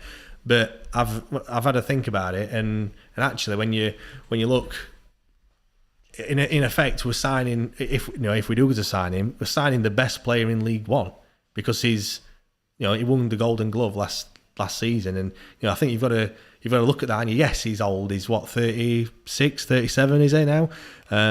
But if we sign David Stockdale, for me, I think it would be, it's another great addition, isn't it? Yeah, I think so. You can never guarantee. I mean, even if it's for the fact that he's now not playing for Wickham. Do you know what I mean? Their arrival, and we're taking away an asset from them, really. Yeah, 100%. Yeah, I just think it'd be a very solid signing. I'll be honest. I think goalkeepers are different to outfield players. Yeah, a goalkeeper can be 48 for me. You know what I mean? If he's still doing the business, get Kevin Pressman back in between the sticks. He still, he might still got it. So yeah, look, I just think it's one that took me by surprise, and I think I was the same. If I'm going to be completely honest. And I hope he's not watching. He might be still doing might be still taking some photos for his website or something like that. I think. That, by the way, I think people are taking that too seriously. That's tongue in cheek. That's a joke, surely. He's got to be. He must. Who's this? Have you not seen David Stockdale's website? No. Oh, Liam, you've got to check this out, mate. It is an absolute perler. You know what? Later on, when you're struggling for content, have a scroll through his website, mate. Honestly, you know what? While I was still talking, I'm just gonna bring it up and show you, because it's an absolute pearl. Can't bring in shirts, wouldn't it? What's he calling himself? Philanthropist or whatever it's called. Yeah, athlete, businessman, philanthropist. Here we go. Look, this is his website. So. Yeah, it's look at that picture. Actually, I did see something. I didn't realise it were in there. I did see something on Twitter. It's on his own page. It's the picture of him with his sunglasses on the end of his nose. I mean, they do say, don't they, that goalkeepers are a different breed, and I think that just kind of sums it up, really. There's some more pictures here. Look, where we're now. He's even got clubs played for. As if it's an achievement. He's played for 16 clubs in 19 years. Does he not realise that doesn't come across? Here we go. Look, the businessman. look at some of these pictures. I mean, fair play to him. Look, I can't believe you haven't seen this. By the way, it were all over Twitter yesterday. People going mad about it. But yeah, I'm absolutely convinced that no one will tell me otherwise. That's a joke. It's a gag. As a joke, to be fair, it's quite in depth. It's top quality. To be fair, if it is a joke, a lot of effort's gone into that. I know it can't. That's going to be. Surely he set that up when he's been sat on bench somewhere. If he does sign, you've got to ask him that question. That must be the first question you ask him. This website, David. Maybe not the first one, but 100%. Well, no, ask him if he can help you with a website. Hey, pal. Can you just give us a hand with some advice on? Yeah, we need some photos taken. Yeah, there's some good ones. I wouldn't want to advertise another podcast, of course, but if you listen to some of the under the cosh stuff, it's David Stockdale comes up a lot. Like it sounds like he's a big character, which again is something that Darren Moore. Who's the other one? Not Bywater. That's it. Yeah, Stephen Bywater. He's got some fantastic stories. Well, mainly other people have got stories about him, to be honest. But who were it that we had on that we said that he just pissed himself at Hillsborough?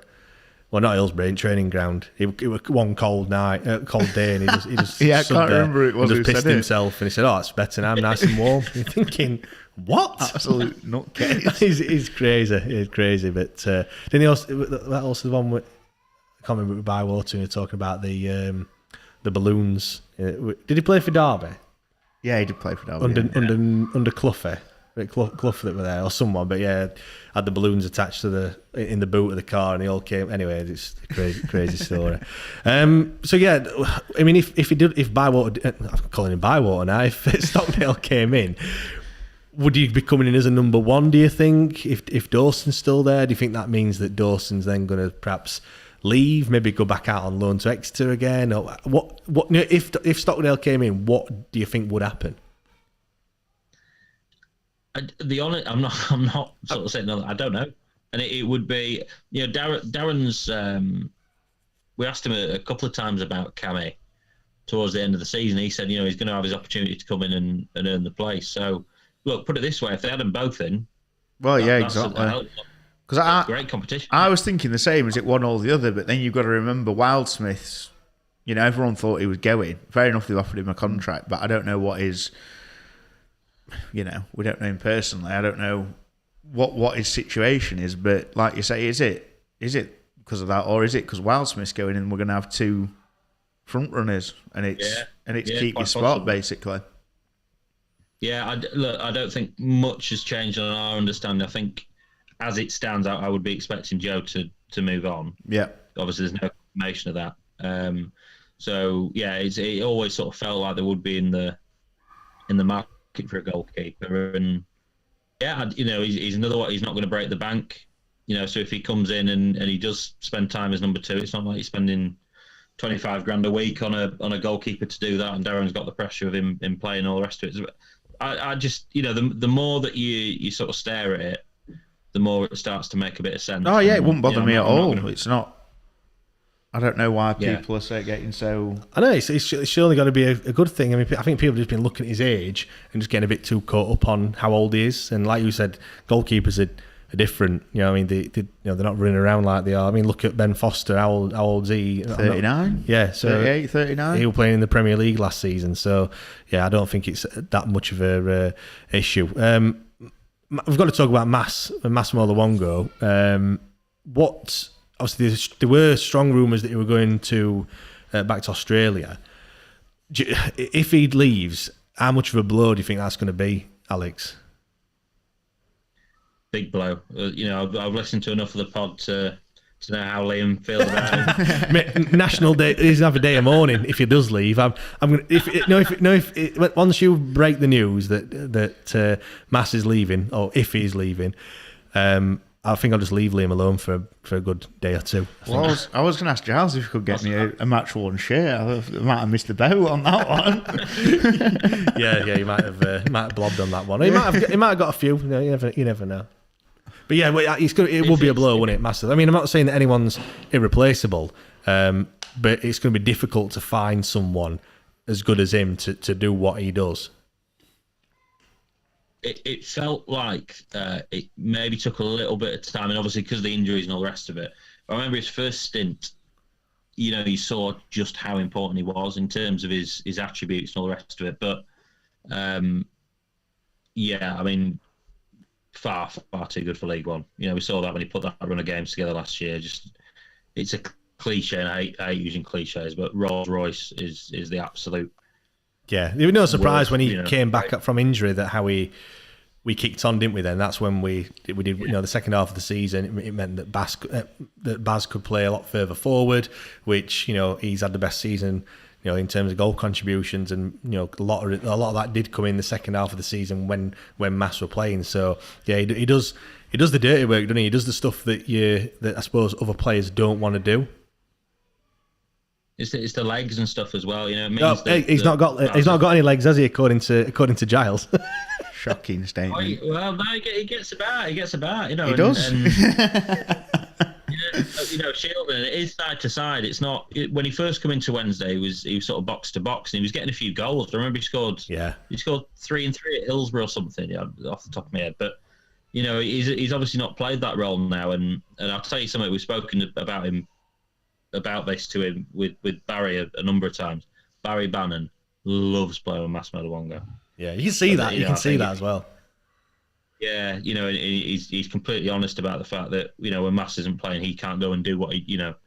It just gives Baz the opportunity to just go and roll around the pitch, and it would be. The thing is for me as well, like I keep thinking, we're all right. We've got Adeniran and Bashiru, but they're not that kind of player for me. And I think Adeniran could be, but I don't think Bashiru is. No, he wants to ease box to box in Bashiru.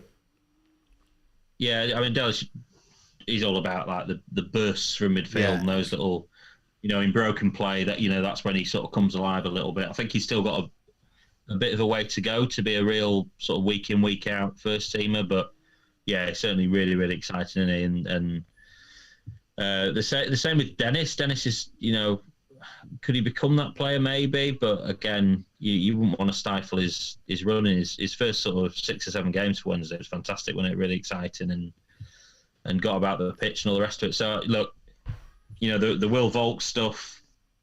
I don't think there's you're going to have Will Volks and Massimo Luongo in the same squad. It's certainly not a good sign for Mass.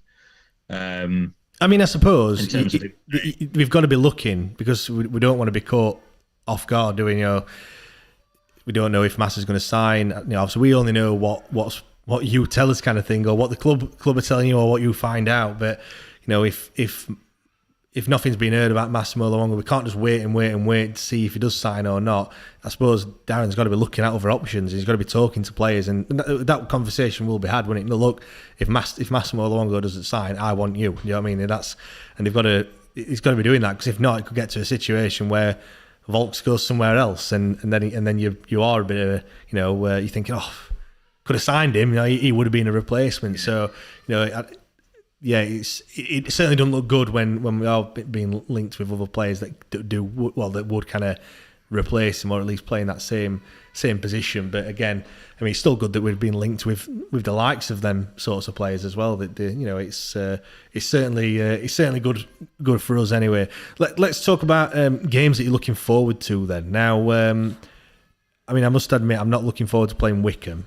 Because they were just awful games, especially away. Alex, do you know the long journeys like down to Plymouth and Exeter? Do you enjoy them ones, or are they a bit of a 5-hour journey in the car? What's it like for you? Well, those ones usually get an overnight out of it. So, me, Joe, Dom, maybe the media team at Wednesday, we'll go out for a few beers. So you don't mind it so much. It's especially now I've got a newborn baby. I'm like, bit of peace and quiet. And you know what? Barnsley is so far away, isn't it, Alex? That's it. Gonna have to get an hotel. Get put up in an hotel there. Then again, then again, rather come back home. Sorry. Sorry for everyone listening in Barnsley. You've just been shot down by Liam, but yeah, is there anything looking forward to? Forest Green, are you looking forward to going down there? Forest Green's like a bit of a quirky one, I think, and I think they do things a little bit differently with like the media facilities and stuff. I will be sneaking in a Scotch egg. I know that. Hey, you'll get barred. You'll never be able to go again. Don't be seen with a sausage roll. That's one that I'm looking forward to. Yeah. I think I'm looking forward to that one. Exeter, I did for the FA Cup. In lockdown. Yeah. So that's a ground I've already ticked off. So yeah, I was.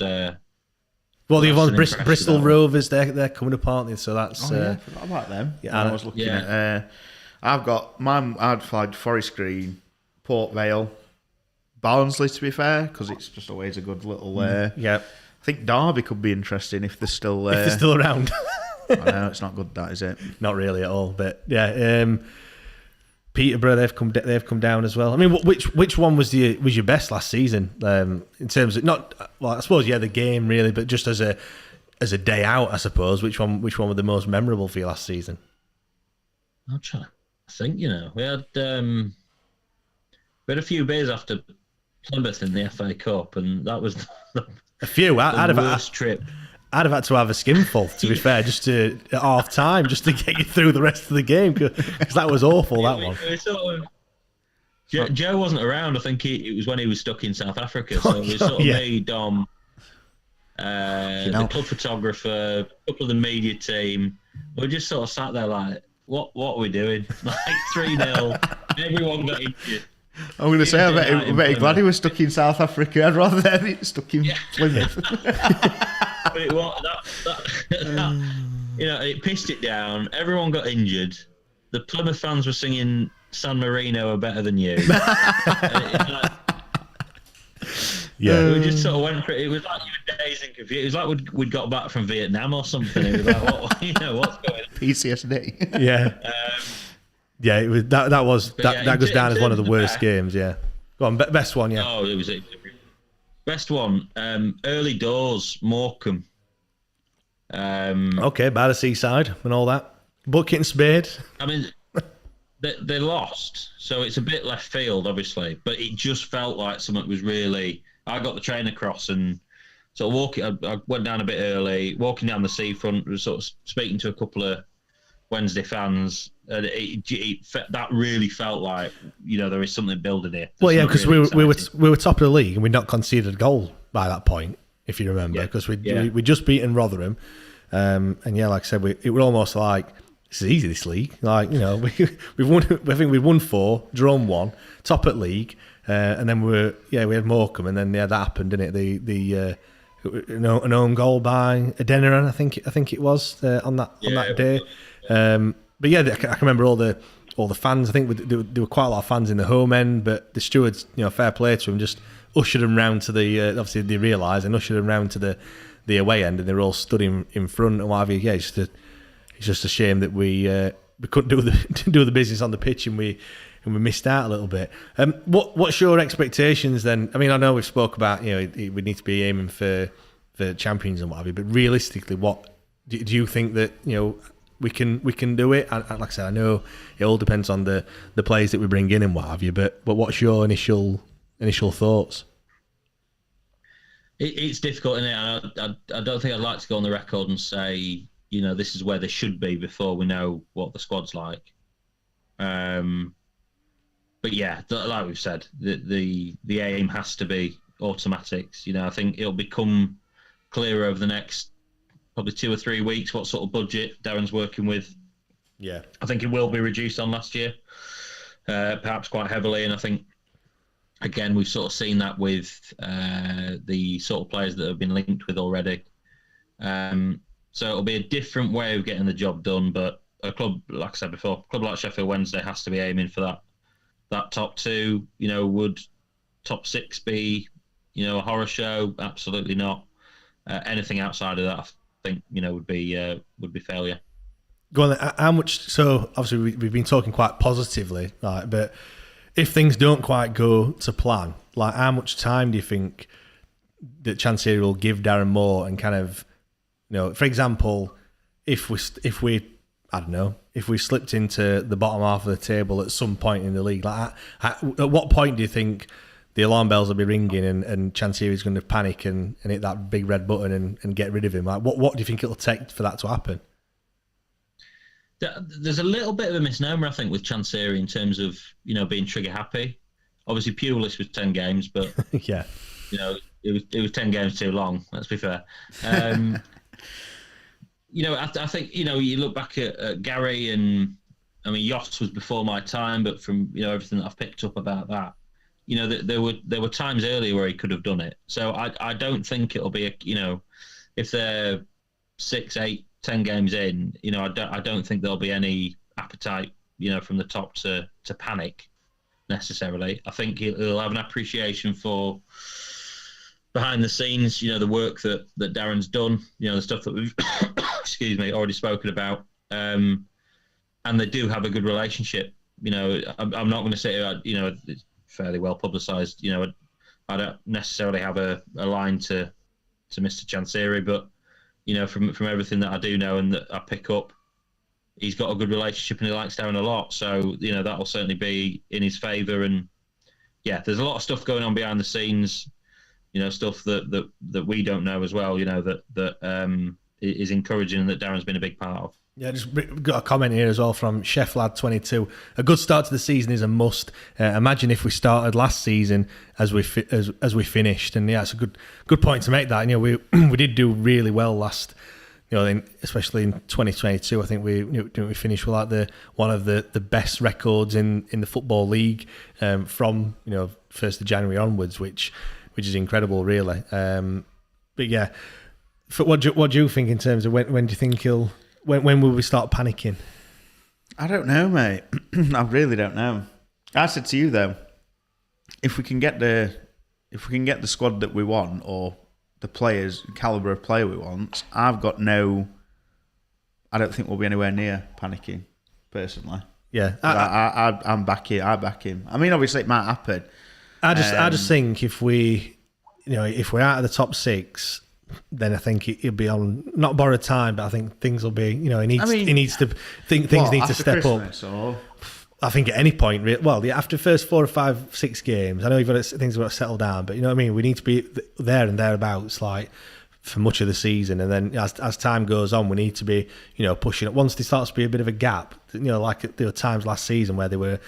We let that gap get a little bit too big. I think that's when we need to step it up a little bit, and it will be it's easy just to get rid of the manager, innit? And if it gets to Christmas and it's not working, then I don't know. I think you might think let's use January as a time to bring players in, but let's who knows?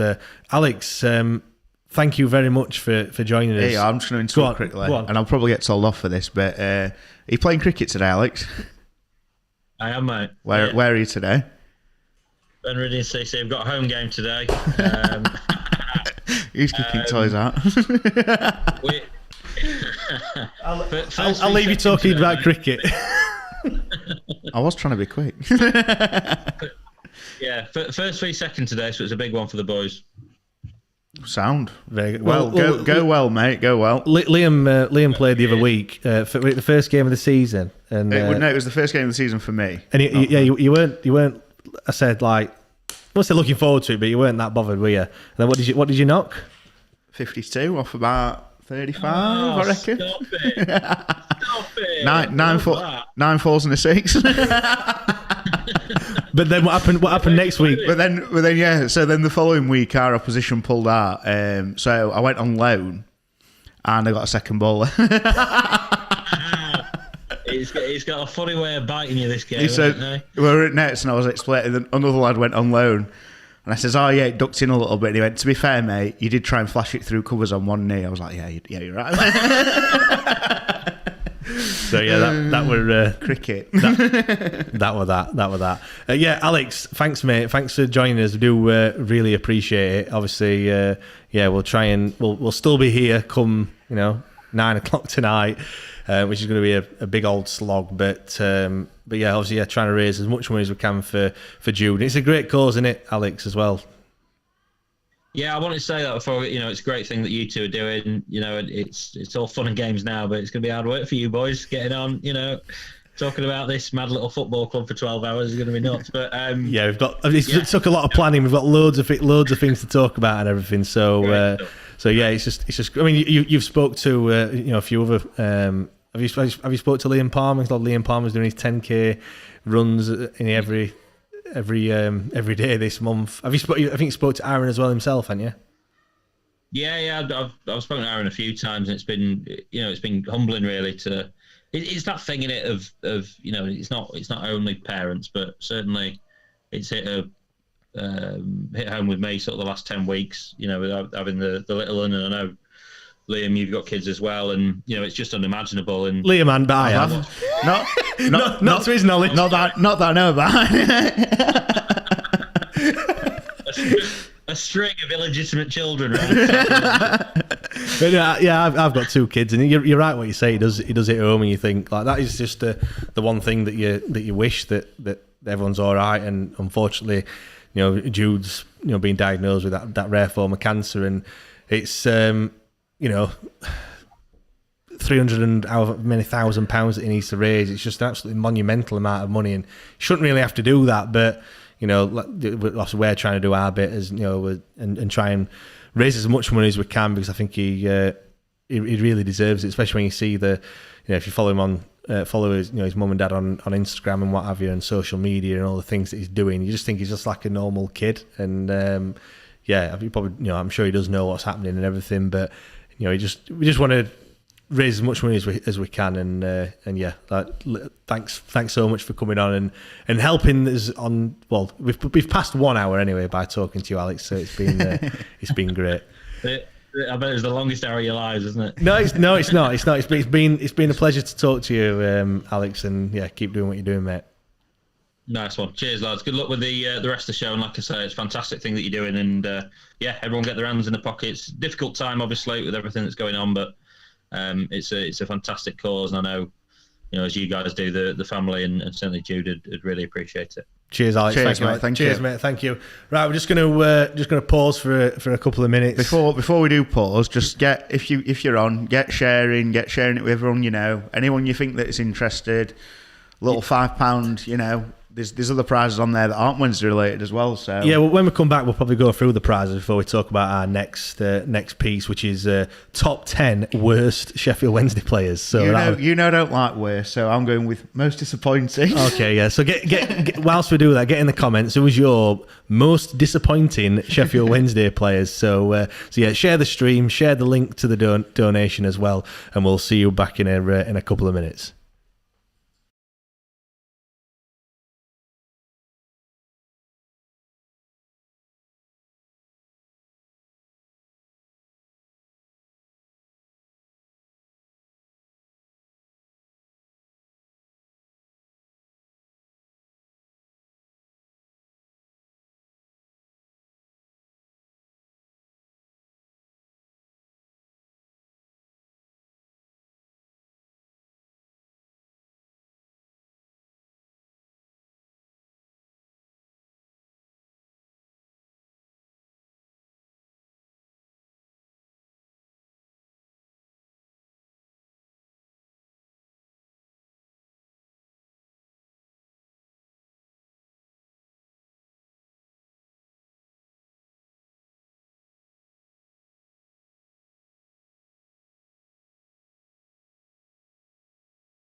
Right, welcome back, everyone. Had a little break there. I think first thing we'll do, let's just go through some of the. I'll let you get your breath back for a second, by the way. But let's just go through some of the prizes that we've been donated. So, I mean, one of them, this one here. Match worn Chris Maguire shirt from the. Have we decided what season it was from? I can't remember, mate. I think it's 14-15, I want to say. Yeah, 2014-2015 season. So there you go, match worn shirt donated by one of the Patreon members, which we do appreciate. There you go, Maguire on the back. Obviously got the badges on the side. Just want to bring some of those up. Some of those up there. Here we go for the. Let me take this microphone with me. So yeah, we've got so we've got a print of Hillsborough as well. There you go. So we've got a print of Hillsborough that you can win framed with the book. Yeah, football's greatest grounds. Got a bottle of champagne. We've also got. Let's have a look. Do you want to switch the camera? There you go. I've got the personalised kit print there. We've also got a voucher for Luke Horton's artwork as well, which you can win. There's some wine gums hiding behind there, so there's plenty that you can win. So you just donate £5. Every £5 donation is one entry into the raffle, and yeah, every donation does help. Daryl, just want to bring up the total as well that we're currently on. Just bring it up. What do you think it's going to be? £863 that we've raised so far. So yeah, any donation will be absolutely massive. We're going to be doing this for 12 hours. We're in hour number 3 now. Completed 2 hours already. We've already spoke to Lloyd Abu, so we've already had Alex Miller on. At midday, we're going to be talking about all these kits behind us, which have been kindly brought in by your good mate. Yep, Granville. Tom is his name. Granville, as we know him, or Granny. Well, you had to tell me his real name, because I was like, what's actually his real name? But yeah, and Joe Cran's coming down as well, so to talk about all the kits as well, which will be brilliant. Right, let's get on to the next topic then. Do please get involved, get in the comments. We're talking about the top 10. I'm going to say worst Sheffield Wednesday. You can say players. what you want, mate. You can say what you want. So get in on the comments. Which players have played for Sheffield Wednesday, which you would say are the worst. So I've got I know I've said top 10, but it's not really a top 10, because I've got 1, 2, 3, 4, 5. I've got about 15 on my list, and there's probably a lot more that I've missed out as well. So let's the top one on my list is Mr. Jonathan Barry Beswetherick. He was awful, weren't he, to be fair? To be fair, I don't... Can't you remember him? Not really. Probably a good thing, to be honest. Well, yeah, probably, but from what I have heard, it's not been very good reviews, has it? No. He played... What do you reckon? Average of 4 stars out of 10 in the Star. 4? That's probably generous. Greening. I think 4's generous, to be honest. He played 11 games, like I said. He played against Grimsby at home, and people listening might have remembered this one. 2003-2004 season. He was replaced by Steve Haslam. Steve Haslam. Yeah. 16 minutes in, he got subbed off. Which says not something. nearly as bad as the sub. Yeah, not injured or anything. Just he got subbed off. Eric Nixon played in goal that day, by the way. Pressman got injured, and Nixon had to replace him. I just read that. This was probably one of the worst teams that we ever had. I'm just going to read the team out that day. Pressman in goal, all right, but Nixon replaced him. Lee Bromby, Graham Lee, Dean Smith, John Barry Beswetherick, Alan Quinn, Paul McLaren, Robbie Musto, Terry Cook, Galen Undumbu and Sungu leading the line, with Mr. Adam Proudlock, who does feature a little bit later on in this list, by the way. That was shit, that team, weren't it? Like, I'm not being funny. That was a couple in there that are all right. Yeah, all right. Pressman, in the 90s, but not. Bromby were a decent player. All right, they were, Alan Quinn were decent again, but went to the dark side, didn't he? Yeah, but when the others, they both did actually. Thinking about it, Bromby as well, and Geary, yeah. But yeah, that weren't. I think 2003, 2004 was what. Well, we got relegated that season, didn't we? Did we? Or is that the first season in League One? First season in League One, Division 2, as it were called then. It was pre-championship era, weren't it? But yeah, that was a shit team, that one. Do you know what? Bez Weatherick ended his career at Poulton Rovers in 2009. I had to have a look where they were. Southern League Division 1 South they're in at the moment, which is like just below the Conference North, or Conference South. 7th tier. If you look on Wikipedia, I'm just going to read a bit out from Wikipedia. He was released in 2009 due to work commitments. The decision is just down to John's job as a policeman and being unable to commit himself to every game. It has nothing to do with his ability, as he is a quality player and did well for us. He must have written that himself, to be fair, because he was not a quality player. He didn't even. He might have found his level. What, police? Yeah. He didn't look like a footballer either, to be fair. But yeah, he's a copper now. Did you know that? I didn't know that, to be fair. Right. Have you created a list of your? I haven't, mate. Well, I was just going off. To be fair, a lot of yours were. Well, no. I agreed with a lot of the ones that you sent forward. To be fair, so. Go on then. Have you had any comments, Daryl? With let's have a look. Go on then. Pop that one up from Andrew. Let's have a. Go on then. Let's have a look. We've got one from Chef Lad. Alman Abde. He's on the list, isn't he? He's on the list. Let's. Do you know what? I reckon he'd be a repeat offender on everyone's list. I think. Do you know what though? I mean, we paid a decent fee for him, didn't we, Alman Abde? Yeah. We paid. Didn't we pay a couple of million? Is that right? I think, or it was. I can't remember how much exactly. It was like one of them that came from Watford. A few of them, weren't it? Yeah, Padil, and Padil, I think Padil signed on a permanent, didn't he? 'Cause he were already on loan the season before. But he played for Udinese, Zurich, which is a top Swiss side. Watford, obviously in the Prem, Swiss international. But he played 20 games, only scored one goal. Can you remember the goal he scored? Testing you, yeah. No. Forest away. That game where I think Reach scored an absolute worldie as well. I remember it happening, but I can't really remember it. In that kit as well. That white kit. So yeah, that was Alman Abde. I mean, I think he spent more time in Pointing Dog than he did actually at Middlewood Road training ground, to be honest. Pouting Dog. He was just injured all the time, weren't he? And to be fair, one of them players that I was looking forward to seeing what he had, yeah. Like Ben looked on YouTube, saw his little highlights reel, and thought, "Oh, he's a decent player." But he just never materialised, did it? And like I said, he was just always injured, which goes without saying. Any more? Go on then. That's Blake Bamford said. Rodri, Abde, Van Aken, just to name a few. So I don't think I've got Van Aken on my list, to be honest, but. Do you know what? I can remember he played the first game, and I can remember him hitting like a 50-yard diagonal.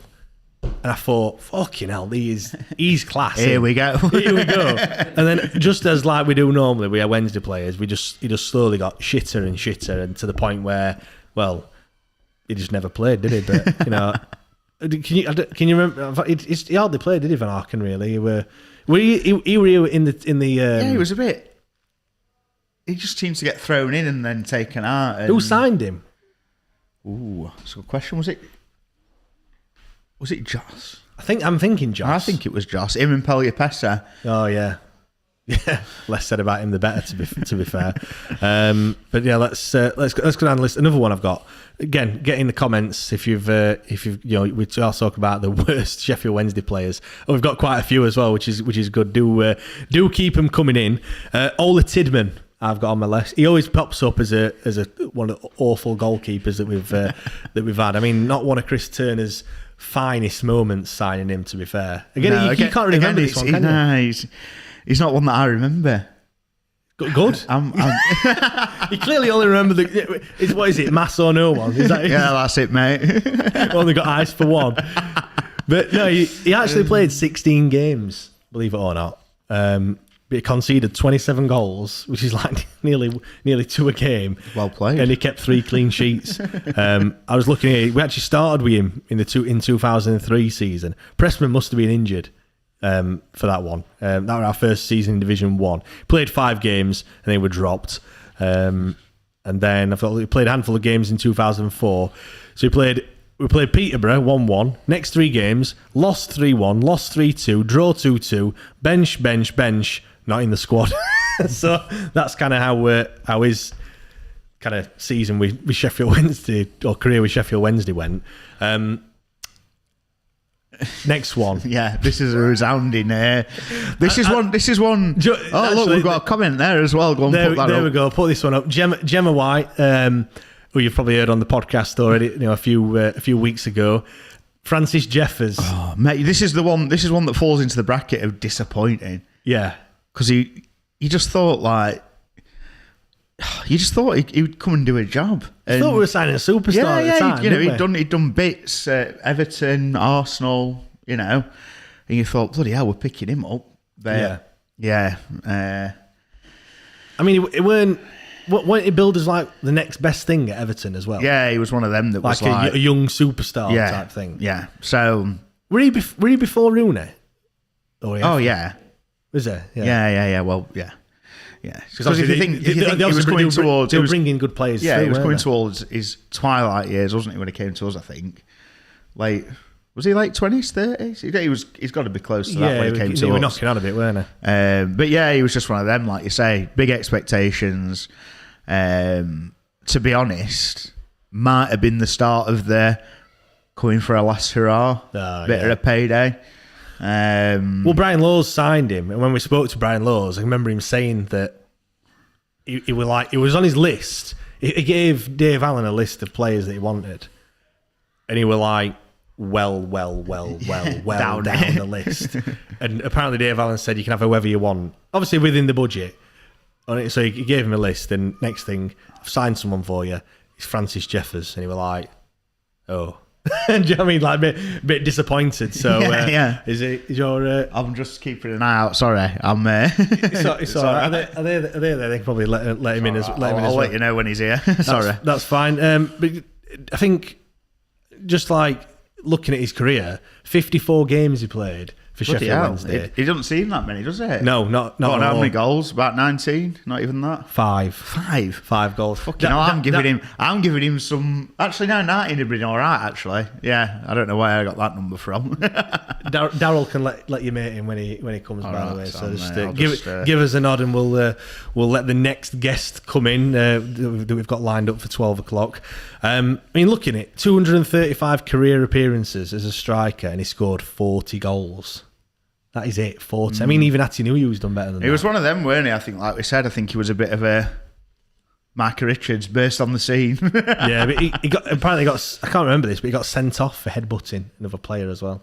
When he was playing for Went. Apparently so. Who was that against? No idea. But I just we'll skim over that. In Wikipedia we trust. I must admit, for this section I did just use Wikipedia, but I do more in-depth analysis normally, as people will know.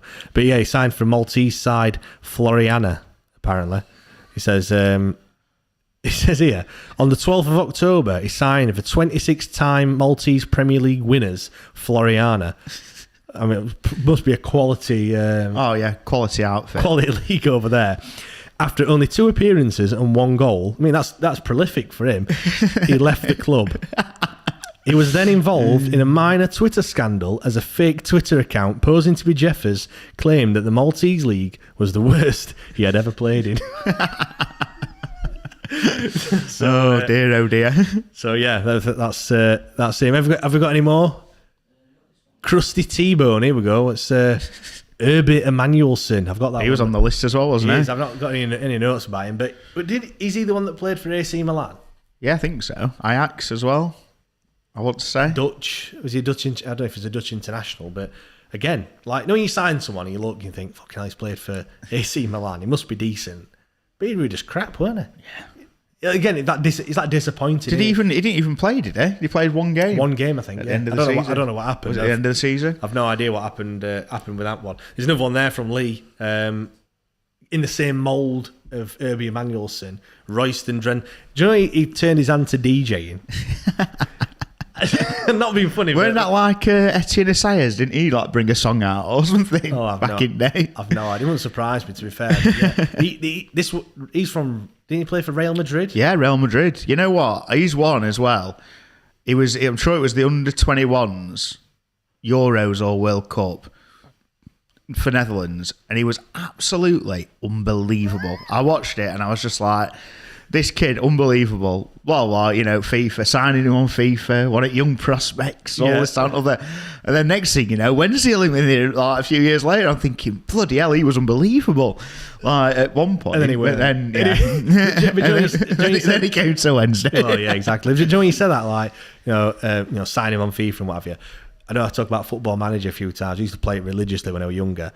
Freddie Adu. Yeah, he was the one, weren't he? From Washington DC. I'll tell you one. You know what I was meant to mention the other day when I jumped onto the transfer rumour mill late. Macaulay Bonne.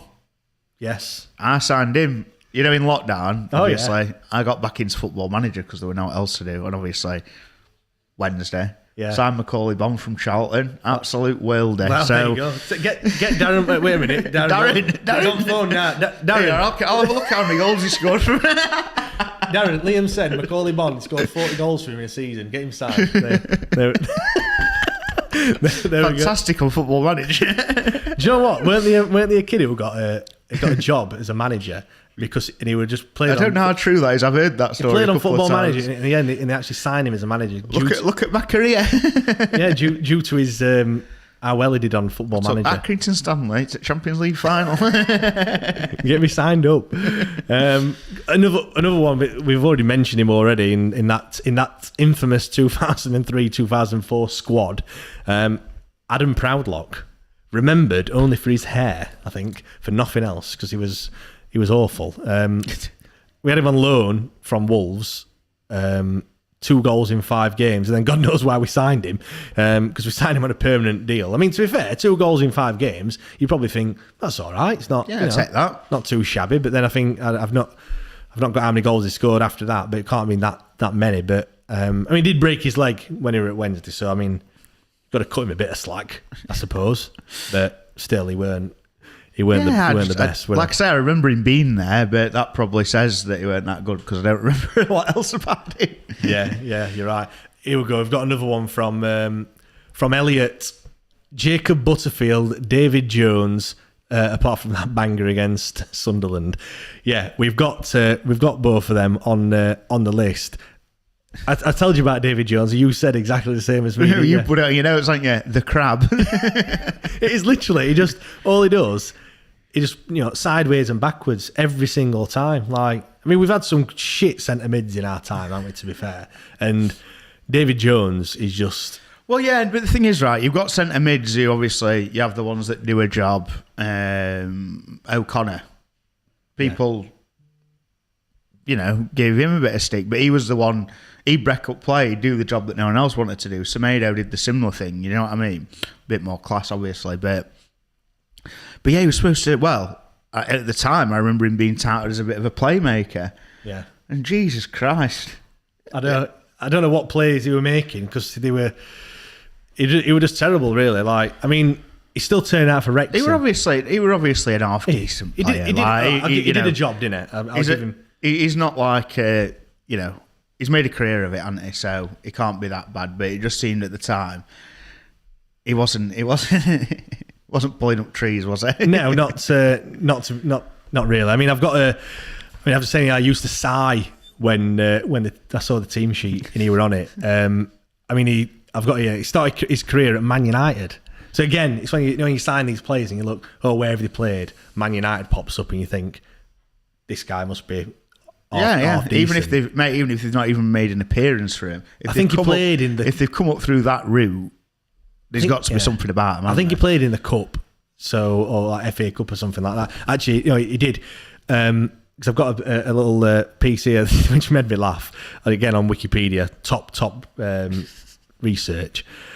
Jones was allocated squad number 31 and made his senior debut as a late substitute in a 1-0 win over Arsenal in the League Cup. He made his full debut in Man United's shock 0-0 home draw with non-league Exeter City in the FA Cup. Despite these opportunities, Jones found it hard to break into the first team. This is ahead of the likes of Roy Keane and Paul Scholes. I shit you not. Like, do you know what I mean? I don't know how he was struggling against them. Bloody hell. I think David Jones, Roy Keane, and Paul. It shouldn't even be in the same sentence. I mean, if it were like Luke Chadwick and yeah, someone like that. But and he said, and spent much of the remainder of his Manchester United career either in the reserves or out on loan. So yeah, I think whoever wrote that was oh well. Do you know what I mean? Well, to be fair, coming up. Even getting that far with some of them lot in that squad, there must have been something about him. Yeah, the other one then that we mentioned, Jacob Butterfield. It's basically David Jones 2.0, isn't it? Like, it's just in the same mould. Yeah, it was a strange one, that wasn't it? Because was he just on loan? Or did we end up signing him? I can't remember. He was on loan from, I'm going to say Luton, I think it was. Was he the one who played for like Leeds and everyone like that, or was that after he'd been at us? Not too sure, but he would just not very good, really. Yeah, no. Again, just bang average. Yeah, I think he'd be quite pleased if he said he was bang average. To be honest, have we got any more comments up there? Oh, the one. I mean, we were struggling on this one, weren't we? Because we said worst player is Arsh. Yeah, because you can't discount what he's done. And he did score some goals. Do you know what I mean? All right, he wasn't fantastic. I think worst signing, 100%. Like, hands down, the worst signing, like, ever. Like, that we've had in terms of the money that we paid for it. The thing is with Rhodes, and obviously, we wanted him for years. Yeah. But we got him over at Peak Hill, didn't we? Yeah. And it kind of in that middle period where you're figuring out if he was done and dusted or whether he'd still got some left in the tank. And you got not strung along, but you got involved in it, because at first I was like, for God's sake, this is too late. But then you get like, oh, actually, could it work? Could he be all right? Rest at fans seem, or a lot of the fans seem buzzing about it. But even when we did sign him, I don't know. I mean, we just didn't give him the right service, though, did we? Well, no, and in his defence, we didn't give him the right service, and it was when we had all them, like we were saying the other week about Zhao. We had Fletch, Zhao at one point, Nuyu, Feze. Did he come in when Hooper was still there? Not sure, but do you know what I mean? I think we'd had them 2 good seasons, haven't we? Then we brought Rhodes in, and that was kind of the start of the decline, weren't it, really? Do you know what I mean? Yeah, which was unfortunate, really. And like you say, I mean, maybe there were things happening behind the scenes that we didn't really know about. Yeah, and he didn't help himself when he didn't take a pen in. I know. Oh, so he was there that second season, weren't he? Yeah, I forget about that. So God, and then what did he do at Hillsborough when we played him in Cup this year? Scored a penalty. I think he scored that penalty as well, didn't he? But yeah, I mean, it is what it is. It's just one that didn't work out, and like you say, with the circumstances not right, if the player's not happy himself in the setup and what's going on, maybe I'm giving him a bit too much. Slack. I've just seen another one on there. There we go. That one, Chef Lad 22, Jay Bothroyd. He was shit. Like, he weren't like. Don't mince your words, mate. He was shit. I've got down here. England international, one cap. Played 14 games, 1 goal, useless. I honestly can't tell you one thing that he did. Like, he obviously scored a goal, but I don't think anyone can ever remember it. Like, he was just. I think he didn't he come out in the media after as well and kind of slated us. Well, maybe, somewhat, yeah. So is he one that famously on the Kosh they don't particularly like? I think so. Yeah, I'm not too sure, but so he's a bit of a disruptive character in the dressing room, maybe. Yeah, just when you look at like. He didn't have a great time at Sheffield Wednesday. Let's put it that way. Do you know what I mean? It's but yeah. Let's go to another one. Have we got any more comments? here we go. Chef Lad again. He's getting involved. Loads of comments. Cheers, mate. Do really appreciate it. Sparring in the works, but Pellier Pesse is in there for me as worst player. I don't know. He did a job, didn't he? Like, it weren't great. It's a bit like Patterson, isn't it? Do you know what I mean? He does yeah. You just want to let him in, Darryl. He does a job, and but it wasn't fantastic. To be perfectly honest. But where do you stand with? Some people said that he would have done a job in this division that we're in. And now. I don't doubt that he might have done a job. To be fair to him, but I don't know. I'm a bit because when I'm a bit in the middle because I think when he did play, I was a bit like bloody. It's like you he's said. Not mass. Yeah. Well, obviously. Well, no. He's a bit like Dave Jones, like you said. I was a bit like, oh bloody hell, he's playing again. Yeah. But then he didn't really play consistently, did he? Until that season we came down. Yeah. Because I don't know who left, but it freed up a slot for him to come in and play a lot of games. And I just go back to steady, we're at the QPR game where we obviously lost and he gave away a daft penalty. I think it was just before half time, and I was like, oh, for God's sake, like what's all that about? Do you know what I mean? And I just, yeah, I think he's one of the ones where at the time I hated him, but I look back and I think actually, yeah, that's probably right. On reflection, when you look back and think, actually, yeah, was he as bad as what the fans and everyone made out he was? I don't know. Yeah, I know what you mean. Let's have a look at another one then. So, Izzy Brown, how bad were he? Yeah. Again, like England international. Yeah, one day will be. But yeah, he's another one that all I look back to is the Rotherham game and that corner that he took, and I just think, I mean, it was probably. I mean, we weren't great at taking corners anyway. I can remember that season, but didn't even beat the first man, and then what? Ladapo. Did he come on as a sub as well in that game? I think so. Yeah, it's. Yeah, I just think he just seems to me, and like I don't know him. I don't know a lot about his background. He just seems like one of them. Well, he's a Chelsea. He's one of them Chelsea that they just farm out on loan. Yeah, and I don't know his ambitions. I don't know what he's like as a bloke. But to me, it just seems like I'm all right. I'm not going to invest in whatever club I'm at because I'm going back to Chelsea and I'll go out somewhere else on loan. And I might be wrong, but that's just the way I see it. And he wasn't committed to us, really. Yeah. He was just getting a wage, weren't he? And I don't know, that might be the wrong way to look at it, but that's the way it seemed for me. Got another good one there from Elliot. Not one that we've got on his list, but it's a fair shout. Odebaggio.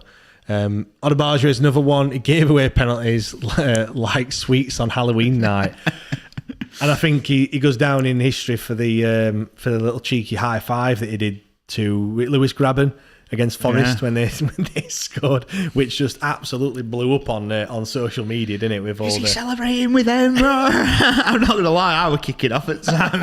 I know. I didn't. What did he come out and say afterwards? I can't remember. He's just a mate of his or something, and he just. I have no idea. He come out with some bullshit statement, didn't he? But you know, is he still at QPR? Like, I think he scored a worldie as well. I think he's still at QPR, you know, for QPR. But like, he's again. I wouldn't put him down as worst because I think he was steady, weren't he? Most of the time, he was steady. He was all right. But I think after that episode, I think you're right. What he said, he did give a lot of. And he played. Was it the relegation season or the one before? Did he go before the relegation season? I can't remember. Yeah, he went. I think he went the season before. Yeah, right. I think. I'm not too sure. I don't know. It was in the decline, though, wasn't it? Do you know what I mean? Yeah, definitely. Go on then. Another good one. Bring it up. Hallam Hope, Leon Best, Sergio Bush.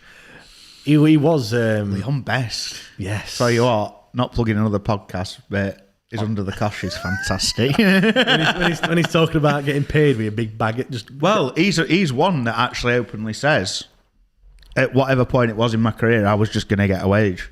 Yeah. Which, to be fair to him, some of his views are very controversial and out there, and I don't agree with a lot of what he says. But it's entertaining to listen to. But it just takes something to come out and actually just say, yeah, at that stage in my career, I was just trying to get paid. I think deep down, quite a lot of people are the same, really. Like, do you know what I mean? Like, you can see that it's just a job, innit? To top and bottom, it's a job to him, innit? They're just playing football to earn a wage and what have you. Do keep all your comments coming in as well, and obviously, the link is down there. There you go. It's in the comments as well. Click on the link. Obviously, we're doing all this for Jude, Mel and Jameson, trying to raise as much money as we possibly can. Obviously, I think they wanted to raise over £300,000. So this is just a small part of of the jigsaw, so to speak. And don't forget as well, we've got the raffle. So every person that donates over a £5 will be entered into the draw. Every £5 that you donate is one entry into the raffle. 20 odd prizes, 20 plus. Yeah, over 20 prizes. Yep. I mean, all them sweets that we've got, we're gonna have to. We'll have to divvy them out. There might be 100 prizes at this rate. Yeah, one jelly baby. No, we've got loads. Send it second class. Yeah, but loads and loads of prizes to give away. Just get sharing. Anyone you think's interested, get them involved. £5, And I've already there's some couple of prizes coming later that we're going to announce. This one signed shirt from the 14-15 season, squad signed.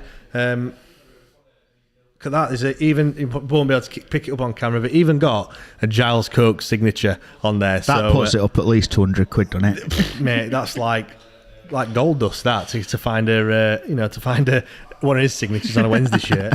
I think he's going to be joining us later on this afternoon. He's in he was in Portugal, but he's probably on his way back. But promotion party. He will be joining us. Or he says he will be joining us later. Hopefully, he's been through duty free. Yeah, bring us some sweets or some. We'll need something. Well, not sweets. Well, you've got plenty of them. That's it. There might not be any sweets to give away because they might have all been consumed. Yeah, exactly. We've also got some other shirts that we've just not got today that we're going to be giving in the raffle as well. Keep it on Twitter. There'll be there's a few on there that we haven't got in person as of yet, but yeah, that's right. But keep donating as well. Click that link. Every donation, we're so thankful of, and I'm sure Aaron and his family will be as well. Just want to bring up the total. There we go. How much are we on?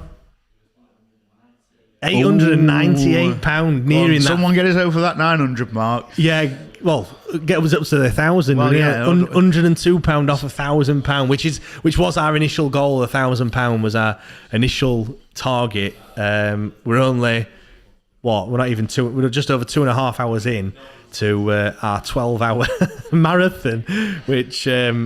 Yeah, let's say loads of things to come as well when we're giving up our day to keep you entertained. Loads of different things that are coming up. Next, obviously we'll keep talking about these worst players. But we've also got coming up. We're going to be talking about all these shirts as well. Talking about our best Wednesday kits and other kits as well. Joe Cran is going to be joining us very, very, very, very shortly to talk about all of those. Another one then that we've got down here is Ian Hendon. I think that's the one that you said you not really remembered. Ian Hendon. I've actually got a photo with Ian Hendon. My dad's boss at the time. You were saying that. Yeah, used to sponsor him. So. I must have been about 11 or 12 at the time, I reckon. So I was in the remember the dark blue Diodora? Oh yeah. Kit. So. I saw one of them the other day actually on eBay when I was doing a little seeing what shirts were about. Oh yeah. How much were that going for? I can't remember, mate. It wasn't one of the premium prices. No, it weren't. We'll talk about them later. We have got some decent shirts behind us, but. Yeah, I can remember that shirt. I remember it were massive on me as well, like huge. Yeah. I don't know why my mum just always just. You'll grow into it. It'll last. Yeah. And the next thing you know, you've pulled it all. It. Yeah. No. Do you know what? What are we doing crawling out for it? I mean, I know we talk about kits and we're supposed to be talking about players, but I never got it when I saw like my mates and they had kits and alt sponsors peeling off. I'm thinking, what do you do with it? I mean, I did wash mine. Don't get me wrong. I thought my mum washed them, but. must have just chucked them in and just washed them on 400-degree washers or whatever. Because all mine still had all the sponsors. Is it kids? Yeah, well, it would have been then, to be fair. I always used to get all them knockoffs when you used to go to. Market or Skegger? No, top quality ones in Turkey. These ones. Like, I know what you mean. Turkish markets. No, I don't know if it's only Sheffield Wednesday ones, but certainly all the. Well, I was in Amsterdam last week. I was trying to look for there's an Ajax shirt that's like a Jamaican one. Yeah, the Bob Marley one. Oh yeah. And we didn't have a chance to actually go to we were going to go and do the ground tour, but they got like stage shows on, so there was a stage on the pitch, and it was a bit like, right, fair enough. And then, but I kept spying a few, and I was going in and like, that's a knockoff, that's a knockoff. And yeah, I was otherwise engaged, so I didn't actually. I wanted to bring one back, to be fair, but well.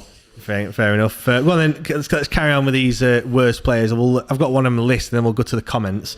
Gary Taylor Fletcher. It was his birthday the other week. I don't know if you saw the tweet that I put out. But you're on our top 10, pal.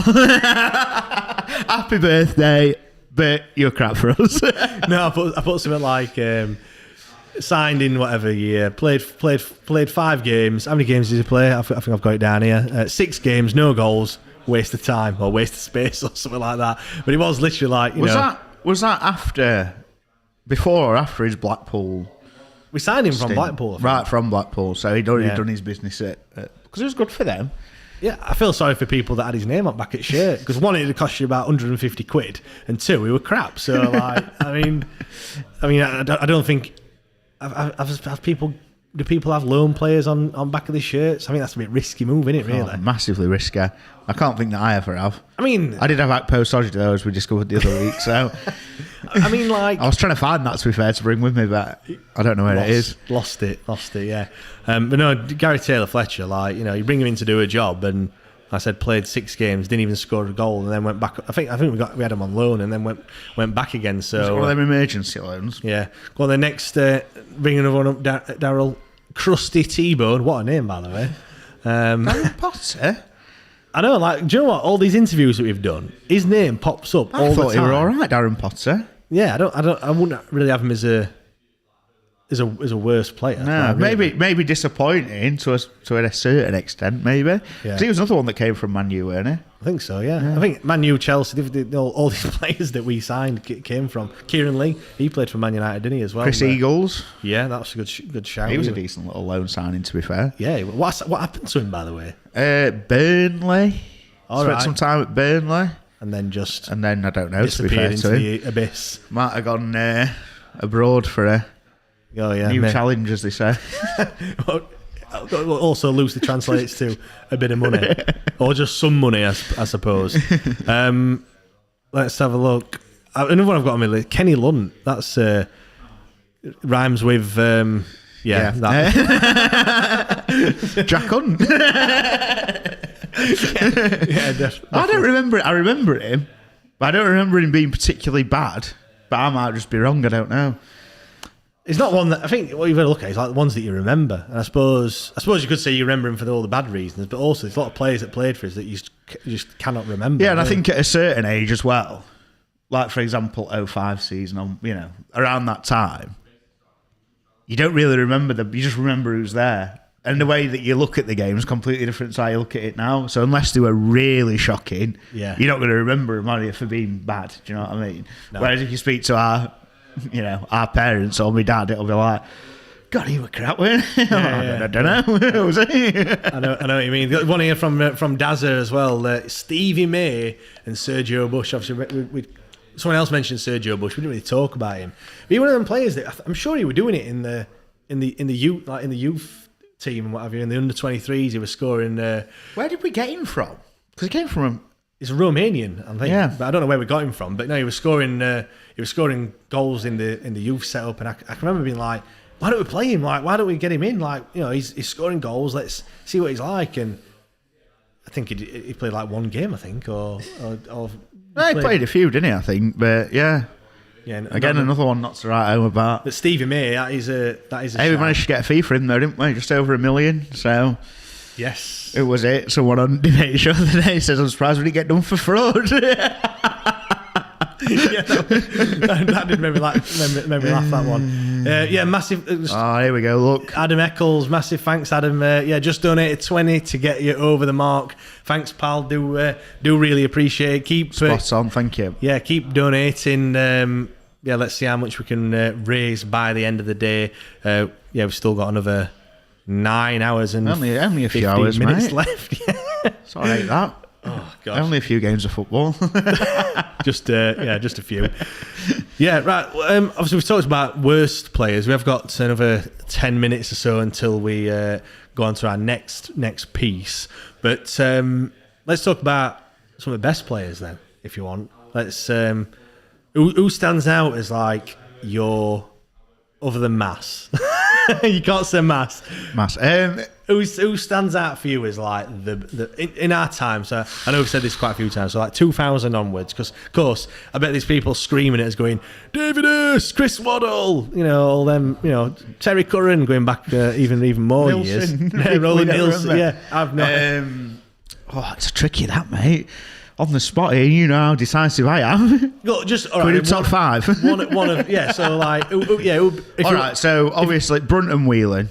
Yeah. Hey, but we might be getting Brunt on later on, by the way. I'll give him a little phone call. Yeah, just give a cheeky phone call. Them two are up there. I mean, that 05 season. God. He had a wonderful left foot, didn't he? You've got to applaud, like bringing them in. Like, were it Turner that brought him in? I think it was, yeah. To actually, go out and bring those guys. I don't know. He brought a lot of Scottish players in, didn't he? Like Lee Bullen and brought in Steve McLean and players like that. That season, McLean as well. Yeah, Steve. Mate, that season was just class, wasn't it? That's like I've always watched Wednesday. I always supported Wednesday because my dad. But that season was like, you know what? And again, you're gonna kick off with me. It's like the Ashes, same year. That got a lot of people into cricket. Yeah. That. As much as I've always watched Wednesday, and obviously I've got an interest in them, that was it. Yeah. It just that day at Cardiff were just amazing, weren't it? And like, I know obviously I missed 2 of the goals. Yeah, I know I've talked about it a few times, but like just it was almost like Sheffield took over Cardiff that day, didn't it? It was. Oh mate, I just remember it going down. Walk out the car. I mean, what? 05, how old were we? What year were you in at school? I can't remember. We were youngish, weren't we? How many years ago were we? I'm fucking lost at where we are. I'd have been 15 at the time. So I was... Bloody hell. So how old are you? I'm 32. Oh, yeah. So, yeah, I'd have been, 2 years younger than you, 13. Yeah. So I just remember anyway, I've got off there. I've lost my train of thought. But, yeah, walk out of the car and all right, pal. Yeah. Even at that age, everyone, you just knew everyone. Flags, weren't it? Red hot day. Yeah. What a day. I can remember. I mean, I think we were talking about... we are going to talk about best moments and what have you, Sheffield Wednesday, so we'll talk about that later on. But yeah, you look at that squad, there were some decent players in there. It's funny, isn't it, because do you class them as best Wednesday players? Because obviously we were in League One at the time, we went to the Championship and they didn't quite cut it. You talk about like John Paul McGovern, he's another one that was he was a bit of one of them, weren't he? He was towards the latter part of his career, wasn't he? It was just a good pick-up for that. Yeah. And if you look at it in isolation, as to where we were and where we were trying to get to, for me, for me, I would 100%. Just by the way, put them in there. Just my phone's been buzzing, and we've had quite a few more donations. So fantastic, thank you. Just let's have a look what the total is at the moment. So. We'll bring that up. Let's have a look. Just bloody hell, mate! It's nearly full there. We're nearly how there. Much is that one? Bloody hell! 964. 964 pounds. 40 quid, guys. Wow, that's a rate jump. That. That's amazing. Like brilliant. Honestly, we're all blown away by the generosity of everyone. That's fantastic. That. Like it's amazing what everyone's doing. I said we'll keep. If we get to the ground before 9 minutes. Yeah, £1,000 before 12 o'clock will be brilliant. A few more. You got to go Antonio. Oh yeah, you got to put him in there. I forget that we actually signed him on a permanent. Yeah, because we had him on loan first. Yeah, then signed him on a permanent. And then he went to Reading, I think. No, he went to Forest. Yeah. We signed him. Him from Reading. Yeah. And I just think he's one of them. Like we said, when he was with us, he was obviously more raw than what he is now. Yeah. And he was one of them that could have gone, like obviously JJ's a legend and whatever else, but he could have been that sort of player. But he's obviously grafted so hard to get where he is now. And he's a great unit now, isn't he, Yeah. by the way? Like, he said they were raw and he were a bit of a, I won't say lightweight, but he weren't as, he's not as stacked as he is now. he's like 10 men now, isn't he, to be fair? And he's playing as a forward now, whereas we're playing him as a winger. As a winger, didn't we, really? Inside, So- weren't he? But yeah, he's got to be up there. Sorry, I've just seen that comment there. Just put that one from Adam on. That's class. That Adam Eccles. If you get Chris Brunt on, I think I might do a small wee. Unreal player. He was what got me supporting Wednesday to the extent I do. Like, and I think you can say that about a lot of players as well. Like, there's certain people that you just kind of latch onto, don't you? And like, Akpo Sodre, yeah. Massimo Luongo. Wade Small. Yeah, Wade Small. That's a blast. That one. Not many people mention I'm just trying to think of other ones that are like up there. There's loads in there. Tug Game Bait and just that partnership. Maka, like we said. Simek. I love Simek. He was Derek Geary version 2.0 again. Yeah. Even Medine to a point. As much as people, but in that spell, great player for us. In that got one spell. here, and I got a question from Barnsley today. I think that's one of our Patreon members. What was the name of the midfield player who scored twice at Bramall Lane for us and was gone the next Adam season? Boulder. There we go. On loan from West Bromwich Albion, I believe. Mr. Wikipedia over here, like. Doing your research on that one, Adam Boulder. That's the one where Beattie scored free kick, didn't he, to equalise? Yeah, because we were winning 2-1. I remember, I weren't there at that one, but we had all lads, because again, it must have been GCSE sixth form for me. Yeah. And we used to have dartboarding, because it was a Friday, I think it was a Friday night, if I remember right. It was a night game, I can remember it being a night game. And we used to have a darts league in Garage on dartboard, and we had telly in Garage and all. About half for us Wednesday, half United. Yeah. Obviously, we're going mad when he scored. Boulder. And then Beattie goes and does that. And I'm like, right, see you later, guys. Definitely. Here we go. I think someone's on the... let's have a look. Blake Bamforth, appreciation for Hutch. What a servant to the club. Solid. I mean, yeah, we signed 2014, didn't it? I know obviously he went to Cyprus for a holiday. And then came New back. challenge. Yeah, new challenge. But yeah, Hutch was just solid, weren't it? I mean... you can't... Go on then, Hutch. I reckon we could talk for the rest of the podcast about Hutch, midfield or defence? I don't think you can now defence. All right, But- was he better... In the time that he's played for Wednesday, was he better when he played in midfield, or has he been better... Midfield, because he's played more in midfield and he was class there. Obviously, he's played a season in defence. Yellow card and you bingo. can't, and you can't knock him this season. And he was class, but you've got to say midfield. For me, it's just his passion. And I think the fact, it shows how good he is. The fact that maybe, I don't know if it was his suggestion or if it was more that said, come and play centre half, and he could have gone, no, I don't fancy it. Obviously, he wouldn't have because he loves Wednesday, and he gives everything for the club. But for him to go and do that, he just shows how good he is, how much skill he's got, how good a player he is to be able to just go, I'll have a crack at centre half. Yeah. And be really bloody good at it this season. Definitely. Right, we're going to just go off for 5 minutes or so. Set up for the next. Yeah, set up for the next part of the show. So we'll be back at 12 o'clock or just after, and we'll be talking about our best Sheffield Wednesday kits and other kits as well with your old mate, and Joe Cran should be here as well. So we'll see you in a couple of minutes, guys. And click the link and donate. Keep sharing if you can. Yeah, and keep sharing the stream. Get it on Facebook, Twitter, Instagram. Get it everywhere, and let's get as many people in and watching, and let's try and entertain you all this Saturday. All right. Cheers, guys. Thank you. Guys. See you in a minute.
Welcome back, everyone. I don't know about you, but I love a good kit. I don't own loads, but obviously we do appreciate a good one. Some of mine are don't fit me anymore. So I think we can safely all say that's the case. Well, we're just doing shirt change now, weren't we? And I was like, I need to find one that fits. Yeah, so I've got this one. We're joined by Joe Cran. Joe, thank you very much for coming down today. Do really appreciate it. And we're also joined by Tom from GM Nostalgia. Sporting Nostalgia. There we go. You'll have heard me mention Granville a few times. I sit with at the match. Yeah. This is Granville. There Tom, Granny. Yeah, whatever you call him. Season ticket partner. After watching go to the loo 5 times a game. There we go. Yeah, you've started obviously selling shirts. How did you get into it? To be honest, it's been a bit of a long drawn out process. When I was about 15, 16, I started selling like vintage clobber because I was just really into clothes and couldn't get a part-time job and was skint, and my mum and dad stopped giving me money, so I started selling sportswear mainly for a long time, and then had a job for 7 or 8 years, and then during lockdown I really got into collecting shirts and selling shirts. Oh, okay. And then it kind of grew quite quickly during lockdown, and had a bit of a decision to make about whether to give it a go full time. So like the last 7 months, 8 months, I've been selling kits full time and don't sell anything else now. It's just all football related, which is perfect for me because, to be honest, I'm not really interested in any of the fashion anymore because I'm a bit of a fashionless bugger these days. Yeah. Walk around wearing trackies and track tops and football shirts basically. So whereas before, when I was a bit younger and a bit cooler, I actually cared about what I looked like, whereas now I just like to wear a nice old football shirt basically.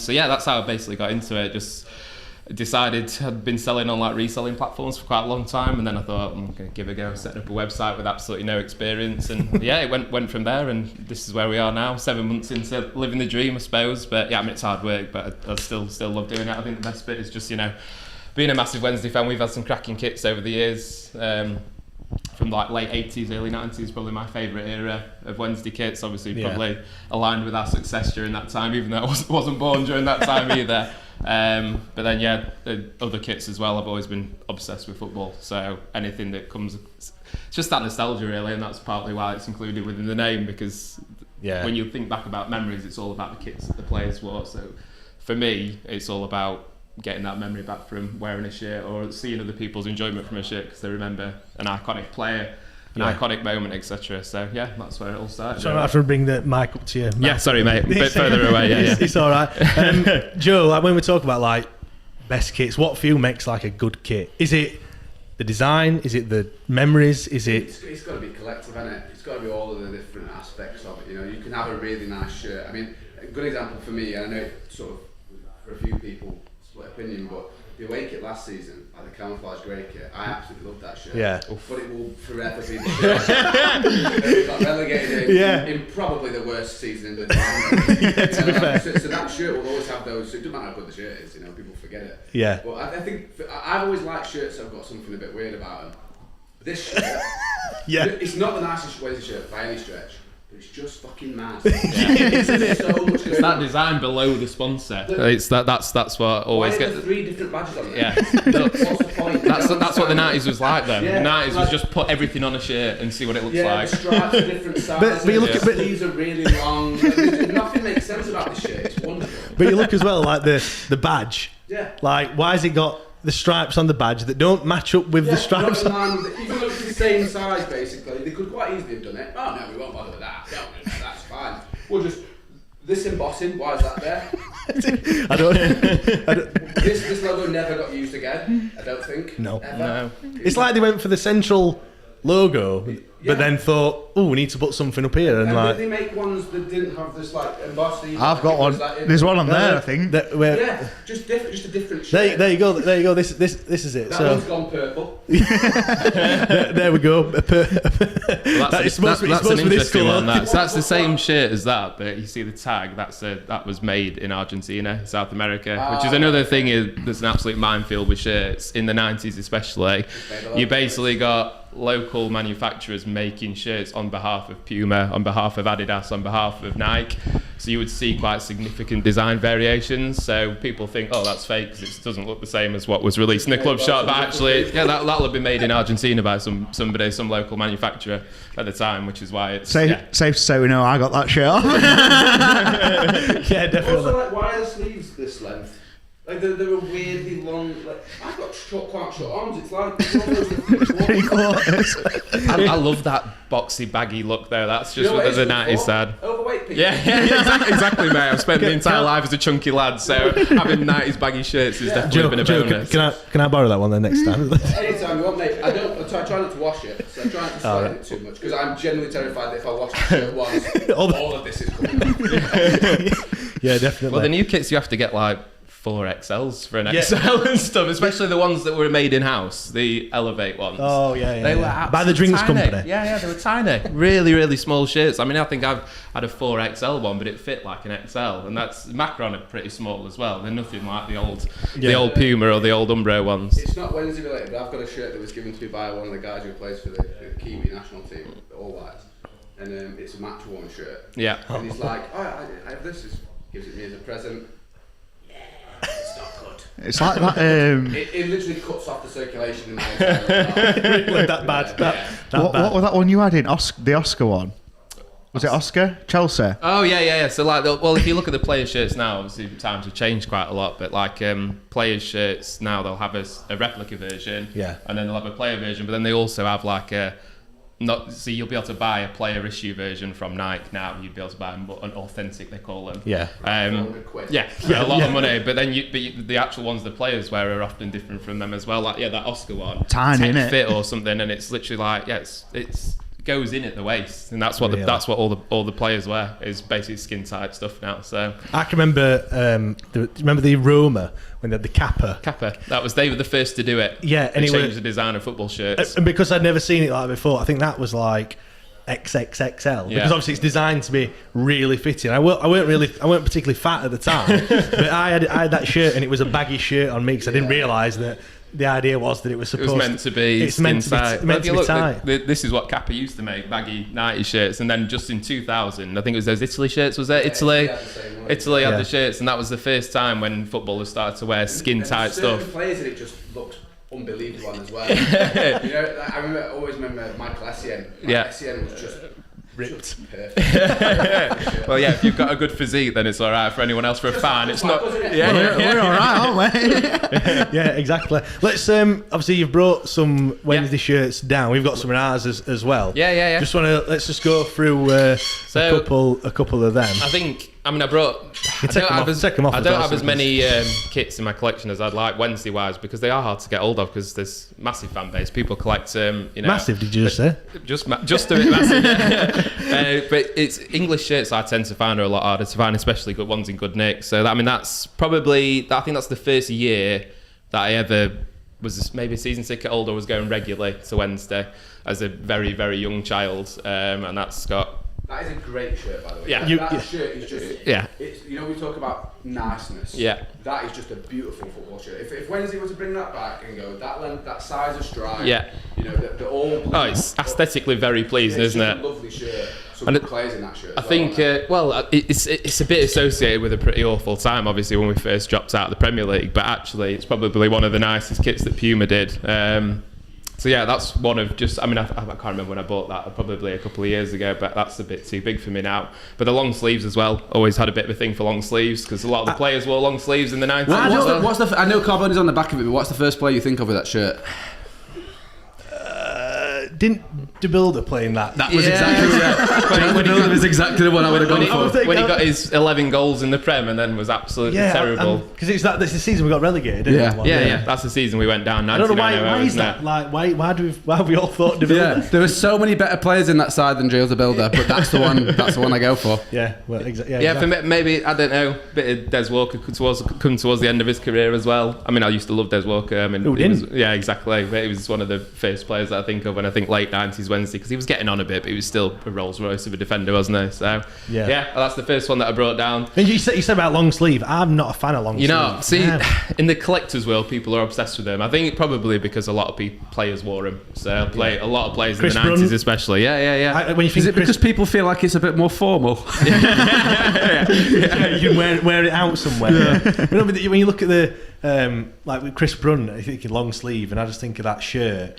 We're at the season after we got promoted. It was like a 10. When he scored that chip against Leeds, was it that one? Yeah. And the shirt Massive. Well, when we had him on, What a he should be coming on later on today as well, by the way. But yeah, he said that he got the shirt and he just didn't he say that? He said that because we were that skin that didn't wear it someone else's shirt and they'd taken numbers off. And you could see that was his debut. Surprise, you could see the numbers. Like the old numbers that had been on there. Yeah, they unpeeled them. Steam them off. They didn't know, like they either came in large or XL, and that we had two choices. And he came in and just got. Yeah, got. I can't remember what player it were, but yeah, they said they unpicked the number, and you could still see it. He's got it framed at his mum and dad's house, and you can still see the number behind. Well, I think a lot of the players' shirts only came in one size at one point. I think until like the mid 2000s, pretty much all players wore XL for a lot of brands. So that's why you'll see these pictures of Zola in the late 90s in absolutely ginormous Chelsea It wasn't a big man, though, was it? Like a dress. One wearing an XL, yeah. So. He could wear a child's kit, to be fair, couldn't But he? yeah, so they only It's started to cheaper bring him these days. Save some money. I know, yeah, they're quite expensive, aren't they? Actually, on the expensive, he's been in the news recently. Diego Maradona's shirt. Yeah, the old 7.9 million kit. That's the one. You were looking for that one? Yeah, still after that one. Still searching for it. Still safe. But why do kits cost? Why certain kits cost so much money? Do you know what I mean? Because like you look at, like, for example, this one. Yeah. So that's from 89-91. Yeah. So it's the League Cup shirt, obviously without the sponsor, but that's the obviously synonymous with the most successful period in Wednesday's history and even got years the original anyway, so. Original tag on it. Yeah, as well, I just struck lucky with that. Some bloke basically messaged me, saw that I was selling some shirts on Facebook, and he messaged me just saying, I've got an old Wednesday kit still in its bag. And I was like, oh, well, do you know, I'm a seller, but I'm a Wednesday fan, so, I collect them. If it was my size, I'd keep them myself. I was just completely honest with him. I was like, I would sell this for this much. I'm happy to offer you this, which is like a lot of negotiations go when you're just speaking to people about kits. And then he came and dropped it off. I think he was a Rotherham fan, actually, but his granddad had it for some reason and he was clearing out his house. And it was still in its original bag with the tags, but you couldn't see any of the signatures. And I just pulled it out because I wanted to take some photos so you didn't of know it. it was signed when you No were... idea, so I got it for an Did he absolute know?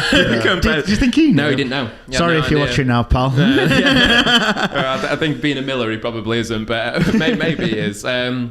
So yeah, and then I realised I did a bit of research in some of this in some of the signatures, and you've got like Imre Varadi, Colin Palmer, Nigel Worthington. I can make out Nigel. I was going to say Worthington. it's quite nice. This is back in an era when you could actually read signatures a little bit. Not just a scribble with a number at the bottom to give you a clue. Yeah. I can't really pick out any other ones on there. If you want to get a close up, quite a few. get a close up of some of the signatures that are on there. So yeah, I was buzzing when I pulled that out of the bag and realised it's signed, because obviously that's just immediately it went from being something that I would sell probably, because I only really collect stuff in my size because I like to wear my shirts. Yeah.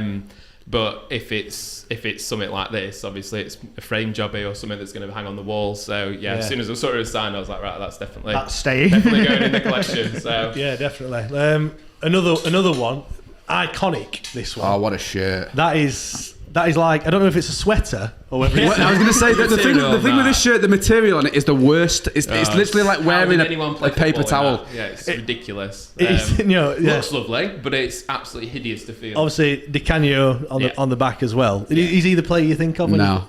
Go on then. Carboni for me with that one. Is that My first proper away day experience was Wednesday against Newcastle at St James's Park, and Carboni scored the overhead kick in the shirt. We lost 2-1. Asprilla scored twice, but that's my underlying memories with that shirt. When I see that shirt, I just see him in his white boots and his long hair and his headband. To this day, my lucky number's number 8 because of Carboni in that period. Well, I must admit, when I was younger, I never had a player on the back of my shirt. I always had my name, but I always had number 8, and that was because because of Carboni and what have you. And I just remember him coming to Wednesday and just thinking, what is this? Yeah. Like, what kind of football is this? I've never seen anything like this before in my life. Yeah. 100%. And I think that's why the Forestieri thing that came, obviously, 15-16 when he came to the club. I know everyone's got their own opinion on Forestieri, but it was the first time I can remember being excited by a footballer like him. Him and Bannon that year, first year, were as good as I've seen at Wednesday since Carboni. What did he get? 15-16 goals. He played left wing mostly, didn't he? And he cut inside. He just popped everything in the top corner constantly. The best thing about Forestieri's goals was when they started with a tackle. Yeah. What was the goal? Norwich. Is it against Reading? There was one at Norwich where the edge of the box one where he kind of wins the ball back with a sliding tackle. He goes to that side and just bangs it. I mean, the Norwich one's class. Yeah. I think it is Reading or QPR. I can't remember. I think it is Reading. Yeah, that's one of my just a proper little favourites. terrier, wasn't he? Like, he had everything you wanted from it. Just brilliant. There's a couple of years, I mean, it was such a shame, the whole Norwich situation and the refusing to play, because it was just, he went from being bona fide club legend already after one season to being tarnished. Do you know what was weird about that, though? You know, people, that's sort of when that Norwich thing happened, people sort of seemed to think he fell off after that, but he didn't. The season after that, he's still brilliant. Still unbelievable. I just think Wednesday fans in the back of their head just lost that love for him a little bit. A lot of people had anyway. I still love watching him play, but it was just you didn't feel the same connection because everything. It's why I play like Barry Bannon. Tarnished so popular. it, Yeah, didn't it? 100%. Yeah. But that's why I play like Barry Bannon. You know, people talk about his wages, whatever, but he's stuck with the club when he could quite easily have left on several occasions. But people also just lie about his wages. That's the key. Well, he's on £45,000 a week in League One. Just think they know exactly. And Bannon's like, I'm not. Yeah, but I've heard from someone else that you are. All right, fair enough, yeah. I think this kit as well really reminds me of a bit more of a modern kit. If you remember, we had one made by Lotto that had Plusnet on the front. Yes. That was worn for the Tangerine away day, which I was at when we went to Leicester and sent them down. I don't know if anyone remembers that. Yeah. So we won 3-1, went 1-0 down early doors, and Leon Clark scored a lob from 45 yards. As you do. And then Dion Burton tried to get him to take his kit off in front of the Wednesday fans because they were all down there celebrating. He wouldn't do it because he had too much of a belly on him. So. Hard relate. Yeah. Just before we start looking at some others, I've got some pearls in there. What's your take on short and sock colour on the Wednesday kit? Should always be black for me. Yeah, same. Always. Shorts should always be black. Shit, socks I'm not that bothered about. You can have old, but black shorts. Socks black with a blue top. Yeah. So basically, for the last 3 seasons, they switched it up a bit in 2018-19 with blue socks and black top. But then for this kit, where is it now? For this season, we went for white socks, didn't we? White socks and white socks. And no stripes. It just doesn't look like a Wednesday. It's a nice shirt, don't get me wrong, but it's not a Wednesday shirt. Do you know what? I've got it on my list as one of my favourites. No, it's a lovely kit. It looks fantastic, but it's not all a of them. Wednesday shirt, is it? That one and the white one. Well, that's the old, isn't it? Yeah, I know it's a retro-inspired one, but still. It's funny with shirts because sometimes you don't really recognise what's different. I mean, there was I think it was Cambridge away this season. We played blue and white top, but it was white shorts. And me and Alex are just looking at it going, something's not right here. I don't know what it is, but something's not right. And it took us about 10-15 minutes into the game, and I was like, do we usually play in black shorts? And I was like, we should probably know that. We've watched them all season. Yeah. It is. Because you just get used to looking and not really taking in what you're seeing a lot of time. Yeah, I mean I was looking here, blue socks for the one, the full blue with the white pinstripes in 16-17 that were all blue. That they were they were no black. Black shorts are also practical. The Elevate ones were all alright, to be fair. They were just. There was a couple of them where Chansiri, I think, or whoever it was that designed the kits, and then Chansiri gave the sign off. His son, I think his son designed them. Cheers, Art. Has he followed anyone recently? Hello, Art, if you're watching. Hey, do you know what? We have got some listeners from Thailand. There you go. There you go. Just saying, let's move on to another one. This one, that's a great shirt. That's before my time, but it's a beautiful football shirt. Before my time as well. But it's the first kit. It's my year of birth, 1993. But that's the first kit that my mum bought it me in about 2005 or something. I've upgraded since. It did have Waddle's name on the back. I was going to say number 8 that would have been. Wore it in Barbados with Liam, and it peeled off in the hot sun. Did it really? I didn't realise that. But yeah, that kit. So that 93 to 95. obviously we're still a great side. We didn't quite achieve as much as we had done in the previous years in the early 90s, but it's aesthetically, I think it's probably the nicest kit that Puma did for us. It's really, really good. That's my favourite. And the yellow and... The third I kit was going as to well. say the interesting thing about that year of Puma shirts is for Wednesday is that we wore 2 shirts that were never made available to the public. Which one of those, the white one, the white and the gold, which were worn against Wimbledon. Yes. Because Wimbledon had a navy blue kit and a white kit, so we couldn't wear our blue and white stripes, and we couldn't wear the black kit because it looked too much like the navy. So Puma made like a last minute kit, which was I can't remember which way around it is, but we wore. I think we might have worn it against Newcastle as well, but we only wore it in 2 games. The pros was it the white one that got worn by someone else because they didn't have a kit? It might be. You might be right. Somebody was that Newcastle. Maybe Newcastle wore our white kit. Yeah, something along like those lines. But that white one was really nice as well. That's beautiful. Yeah. If that had ever been sold, it had been mopped up by Wednesday nights because it's a stunning kit. That happened recently, didn't it? Or fairly, was it Millwall as well? Yeah. Millwall came and forgot the kit. It's brilliant because you don't think that happens in modern day football. Sorry lads, we've got nothing to wear. Just go skins. What have we got a kit man for? Yeah. Bibs, get some bibs out, lads. Can you imagine the kit man at the point where he realised? Yeah. Oh no! You've got one job. Quite literally. Just going to Gaffer. Sorry, Gaffer. I forgot the kit today, lads. You know what I mean? And then having to go to other team. Have you got all we can wear? Like, got any training kits? It just never happened. Did they? They wore our away kit, didn't they? Is that right? I think that's what it was. I think you're right. Yeah. I think it has happened a few times, hasn't it? You see it all, don't you? Like when you look at like history, and I love all them quirky little things. You know, like things that have happened that will perhaps never. Like my new changing kit at half time. That's the classic one, isn't it? Yes. The invisible kit where Ferguson changed them at half time in '95 because he said Southampton were winning 2-0 or something. Didn't they go on to win as well? No, they still lost. But they're better in the second half. I think they lost 3-1. But the best thing about that is that this is an elite football manager. Yeah. like arguably the greatest football manager of all time. And he's going, nah, these kids are wrong. Because that's exactly the sort of thing I do when I'm on Football Manager. Like if I'm playing in a final and I've had a bad run before, right? I'm just going to change my shit. Do you know what I used to do? I used to have the certain music. I playlist at like a big game. I'd play a certain type of music. I can't remember what it were, but just I'm not really that superstitious, but it sounds like it now, doesn't it? To be fair, we're all superstitious when it matters, mate. Yeah, definitely. Let's move on.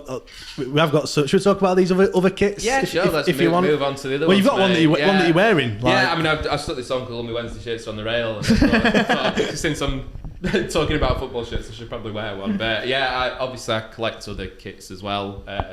And sell a lot of kits from all around the world, and that's kind of my passion. Is the best bit about my job is doing the research. When you get a new piece of kit in, is like finding out about which team wore it, when it was used, all that kind of stuff, all the little quirks and little niches, like you say, about certain kits, and that's genuinely the most interesting bit because it just means I get to read about football all day, basically. And that's what kits are associated with me. Do you know what you're buying when you buy it? Yeah. I don't blind. Sorry. Yeah, no, exclusive. I always see, so I don't blind buy stuff. And when I was buying like vintage clothing back in the day and selling it, it was like getting huge bundles of stuff in that I didn't really know what I was getting, and then it would be working from there. But this is all I always look at the shirts because it's really specific. You need to know what you get in. Yeah. The key to it is understanding the kits, the value, the history, etc. So that's where I suppose my strength comes in the business is that I understand what kits are. But still today, there's loads of stuff that I get in that I'm just like, I have no idea when that was used, and I need to do loads of research on it before I actually either put it up for sale or decide to keep it, etc. So, yeah, I mean, you've got some here, so let's just go through that's one of my favourites, that one. Lazio, what year is that one from? That's the 98 to 99 Cup Winners' Cup shirt. So what a sponsor, by the way. Yeah. Well, that's the reason I love it so much. Partly because it's associated with great players from the 90s. In that team, you had Nedved, you had Nesta, you had just an unbelievable side. Lazio, Nedved, what a player! Yeah, brilliant football. I mean, obviously he went on to Juve shortly after that, but this kit they had a great. I think it was the last ever Cup Winners' Cup. So I'm sure most people can't remember it. I can't really remember it, but obviously I've read a lot about it since then. And I think it was at Villa Park, and they played Mallorca and won 3-2. But this, mostly the sponsors, just an epic sponsor. The 90s had the best sponsors, food and drink sponsors, games, We were sponsors. talking about that the other You day. just can't weren't we? beat them. They're just the best. Yeah, So, like with it Fiorentina, Nintendo. Did they have Nintendo? Oh, it's like 7. Well, let's get that one out then. So let's. There we go. So, again, so if we, again, the main reason I love shirts is because you associate them with long sleeve players. as well. Do you know, the thing is, the long sleeve sometimes I think it's sometimes a bit of an oversight, and you can tell this with this. Like you've got the logo or the design, and then they just stick some extra material on, and it doesn't really go with the rest of it. The design doesn't really carry on, does it? Really, no.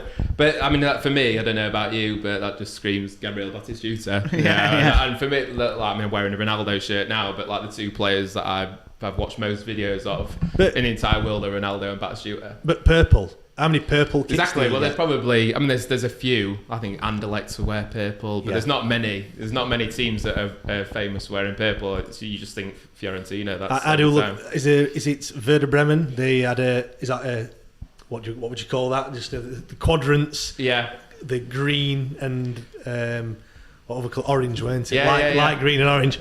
Go on then. Go on, Alex. Alex, who are we signing then? Who's just You're asking the wrong Breaking mate, news. mate. Alex is much better at this than I am. Yeah, we've just been talking about this. And I'm right in the Lazio way shit. now. Sorry. No, it's fine. It's all right. I've moved him because it was hard to get everyone in. But we talk about the. Who do you think of? Batistuta. Of course you do.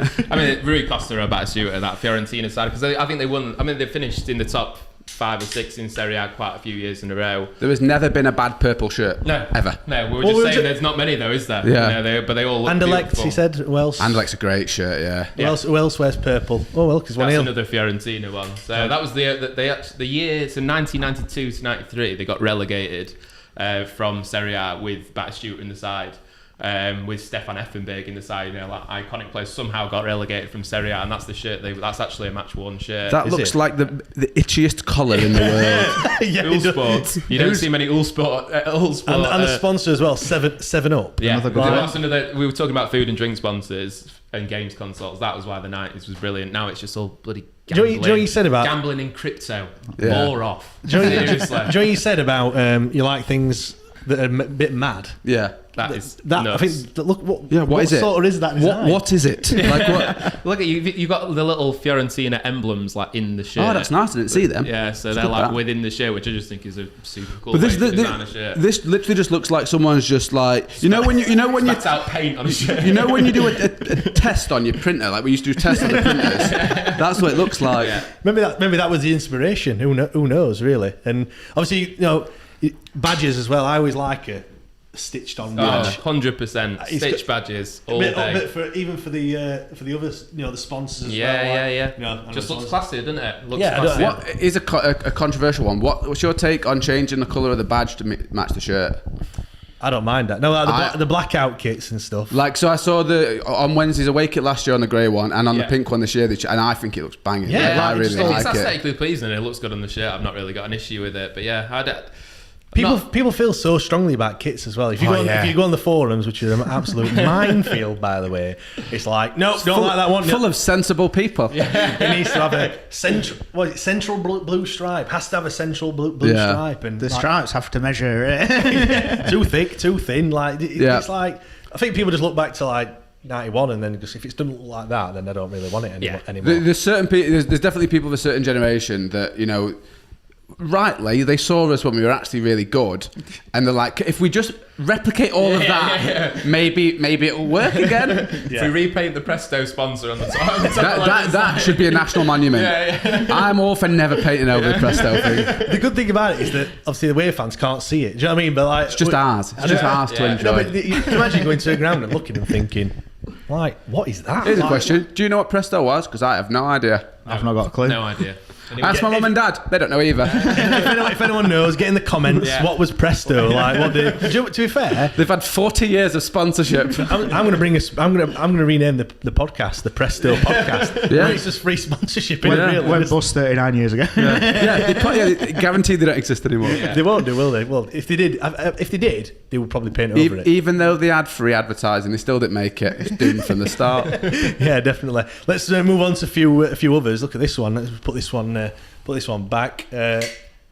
AC Milan. Yeah, What so that again, it's just, I mean, I'm a bit obsessed with Italian kits from the 90s. There quite a few of these are Italian kits from the 90s, but this is, I think, 95, 96. They had 4 kits and they were all stunning, all made by Lotto. I generally don't remember the shirt. It was not used frequently. They beat Arsenal, I think, in the European Cup Winners' Cup in the version of it, but they weren't allowed to use the Opal sponsor or the top bit of it, so they just had Opal written on the front. So it's a slight different variation. I was going to ask if Vauxhall in it. I was going to ask if Maldini played in it, but I don't think there's a shirt over the last 45 years that a Maldini hasn't worn. It's AC Milan somewhere between 1970 and 2010. Maldini probably wore it. It's like match worn shirts normally bump up the value, but I bet Maldini match worn is probably just God, like that would be ten a penny in There it. are 400,000 of them. Pick it up at your local market, I think. To be fair, players wise, like you say, Maldini, Baresi, Desai, what a team. Defensively, that AC Milan side is one of the best ever. I'm all for. I love these shoulders. Yeah, this is my favourite kit ever. I think. And this is where it comes to just purely aesthetically pleasing, because I've got no connection with that shirt at all.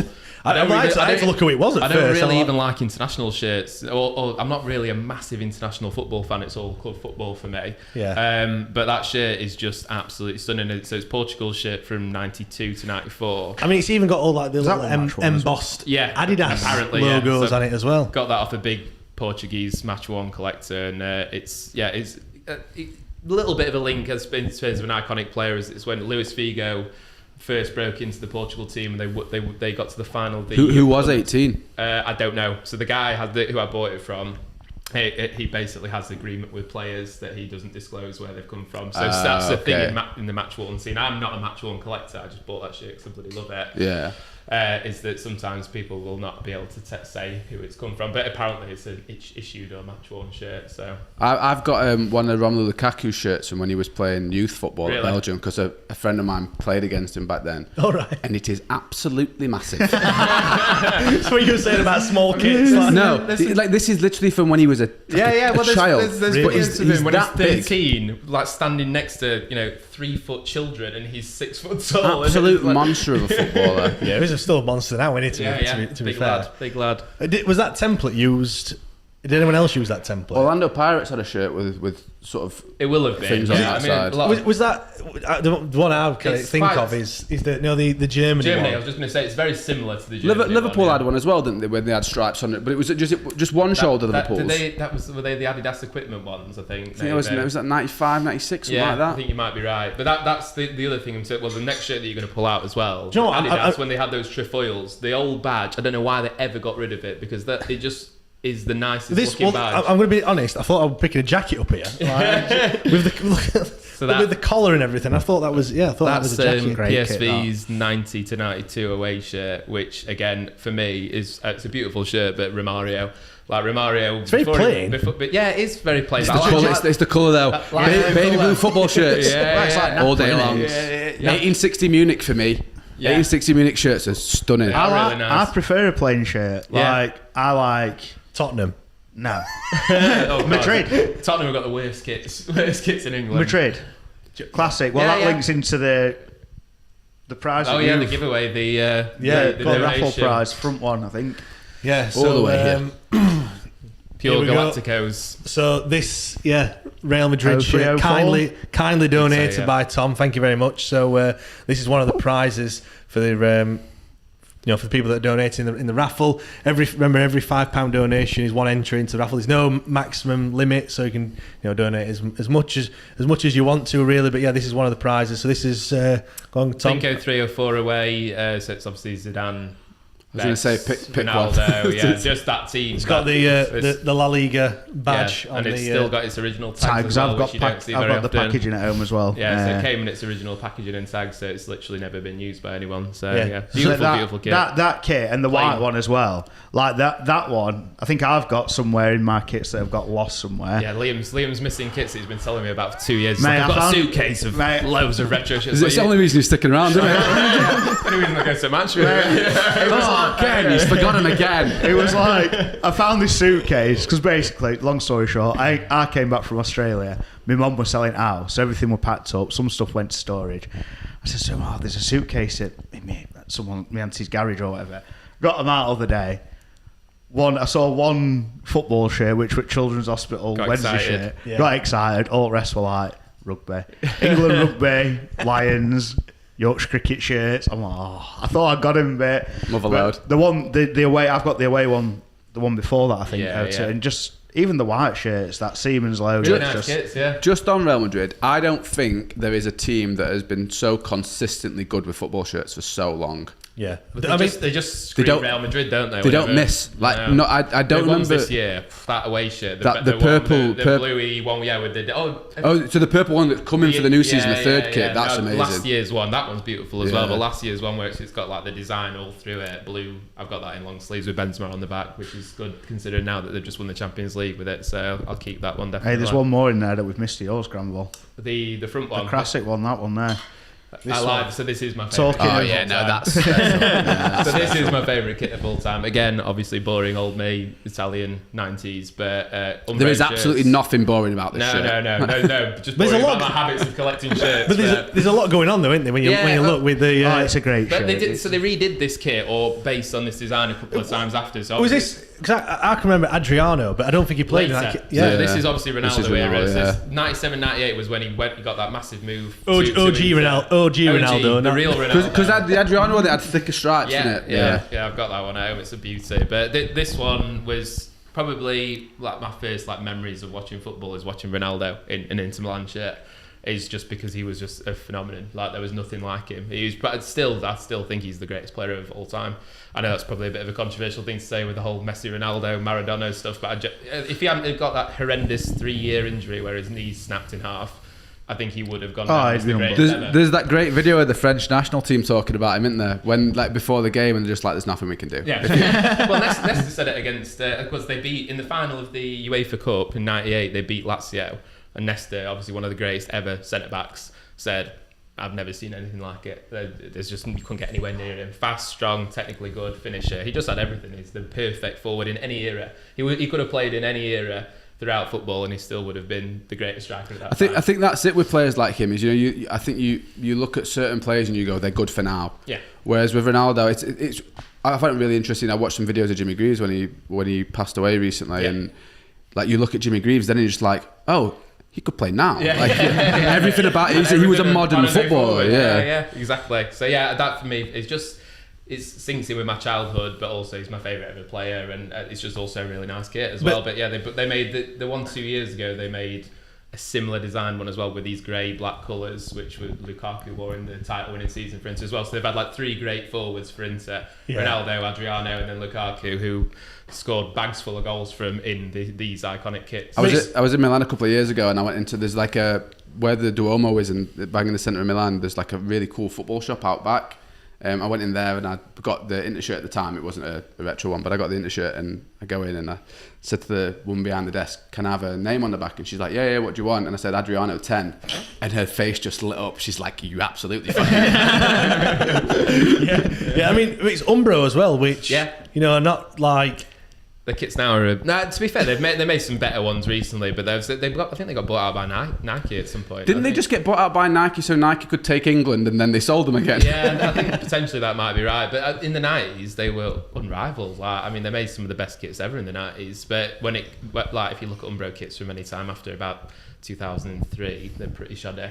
Yeah. But that 90s era, they made some of the best quality stuff and some of the most iconic ones. Those England shirts from the 90s are all brilliant. I mean, I don't like any of the New England kits. I know some people do, but they're not for me. I don't mind this. You're alright with this one? Yeah. I mean, I really like the ladies' shirt. Yeah, the ladies' shirt's really nice shirt, with the iridescent badge. Yeah, beautiful. I mean, moving on to some more. Well, back to Wednesday kits, but what's your take on the yellow? The greatest club sponsor of all time, sponsored by Lollipops, is as good as it gets. Yeah, I mean that one. Who signed that one then? Everyone, really. It's fully squad signed. It's fully squad signed. Yeah, this is actually my wife's shirt. Oh, really? So so she said I've got a couple of Wednesday shirts, so she brought this one out. I'm like, This was the return of Carlton Palmer, this shirt, wasn't it? I think no, so. you're Yeah, right. I've not really studied them. DPA scoring that a few bangers. did, in that yeah, shit he as scored well. no red They kick were in it, kicking yeah. that shit against Sunderland. Yeah. What a goal that was. Well, Yeah. that wasn't that one. That was that one. Wasn't it? was it at home? That was at Hillsborough. That was in that Yeah, kit. Yeah, but Chupa Chups. Like he is a bit of an iconic Wednesday sponsor, isn't he? it Really? is. Well, Just I think superb. Sanderson is obviously, And it's like peak, especially when I start. Like Yeah, it's when I was going. I've been going a bit, and then that's just like It was impossible to fold. you're right. You just Practicality-wise, useless. You can't put it in a drawer. It has to be hung up because you can't fold it because you're just going to crease it and it will never come out again. well, look, that's crease there, but yeah, you're right what you're saying. It's a bit like the Napoleon's Casino one as well. big block. The ginormous fuzzy block. I think I wore that one at Wembley when we lost to Hull, and that I think I might have damaged that one. I'm not sure how. Which one? The Chupa Chups one or the Napoleon? There was a really nice one. I think it was the third shirt was Chupa Chups as well. It was like all white. Yeah, and then it had right. like dark blue and light blue Yeah. trim on it. That was really smart. I That liked shirt. the year after that as well. I don't know if you remember. I think it was the year after we had like a navy blue away shirt. Yeah. And when I was a kid, I don't know why, but Paul McLaren was my favourite player in like early 2000s. Like I don't know. Did he win him before? I think Full was my favourite number at the time. Yeah, he did. Yeah. So that's probably why. Yeah, probably for no other reason. But that was a really nice navy away. But the thing as is well. that this one's breaking so many rules in terms of Wednesday because it's not got the central blue stripe. Are the stripes too thin? No, I like it. I think it's a good shirt. I also like, and this is very like specific. I like the way that the actual badge is right in line with the line itself. It goes right through the middle of That's it. very OCD. Like, Yeah. That's Yeah. I mean, I must admit the collar. Do you prefer collars? Do you prefer no collar? Because this one's obviously not got a collar. This It one. depends what the Yeah. design is. I like a collar though. I do like. Yeah, that. I think 90s colours, wicked, great shirts. Yeah, I mean, they've got a V-neck here, a round neck for the away. It's like they've really mixed it up a little bit, haven't they? Yeah, When I you look think at it. that's the thing with modern shirts now. They're starting to be some more interesting designs, and there still is occasional clubs or manufacturers that bring out some absolute bangers. But the majority of them, I'm just like disinterested. I'm just like, it's not a great shirt. That it's just they all look very samey, you know. And Don't you think that the fact that they're so regular now takes away from it? You know, like back in the day, remember when you could buy a shirt and it'd last 3 you a couple of seasons, seasons? right, yeah. Well, like this one, it were, what do you say? It were 89.91. yeah, So well, like- that's, who's done it recently? Brentford have, Yeah, I think done it's 2 year great. kit because it means fans don't have to fork out loads of money every year. It's, for a it's new also kit. better for the environment Yeah. as well. Like Yeah. it has no real downsides aside from Making they make money. less money. Yeah. I mean, it's- because this shirt, this was 2 that's 2 seasons years. as well. So, wasn't it? I mean, it only became a seasonally thing in about early 2000s. Because I quite like, I know it's like Wednesday, they haven't had to do it much this season, but you know, like last year, for instance, they wore the green one a couple of times. Yeah. So it was like that green shirt had a little bit of longevity because fans could still wear it going, this shirt's still getting worn. Yeah. So I always used to like it when they'd have a home kit that lasted a couple of years.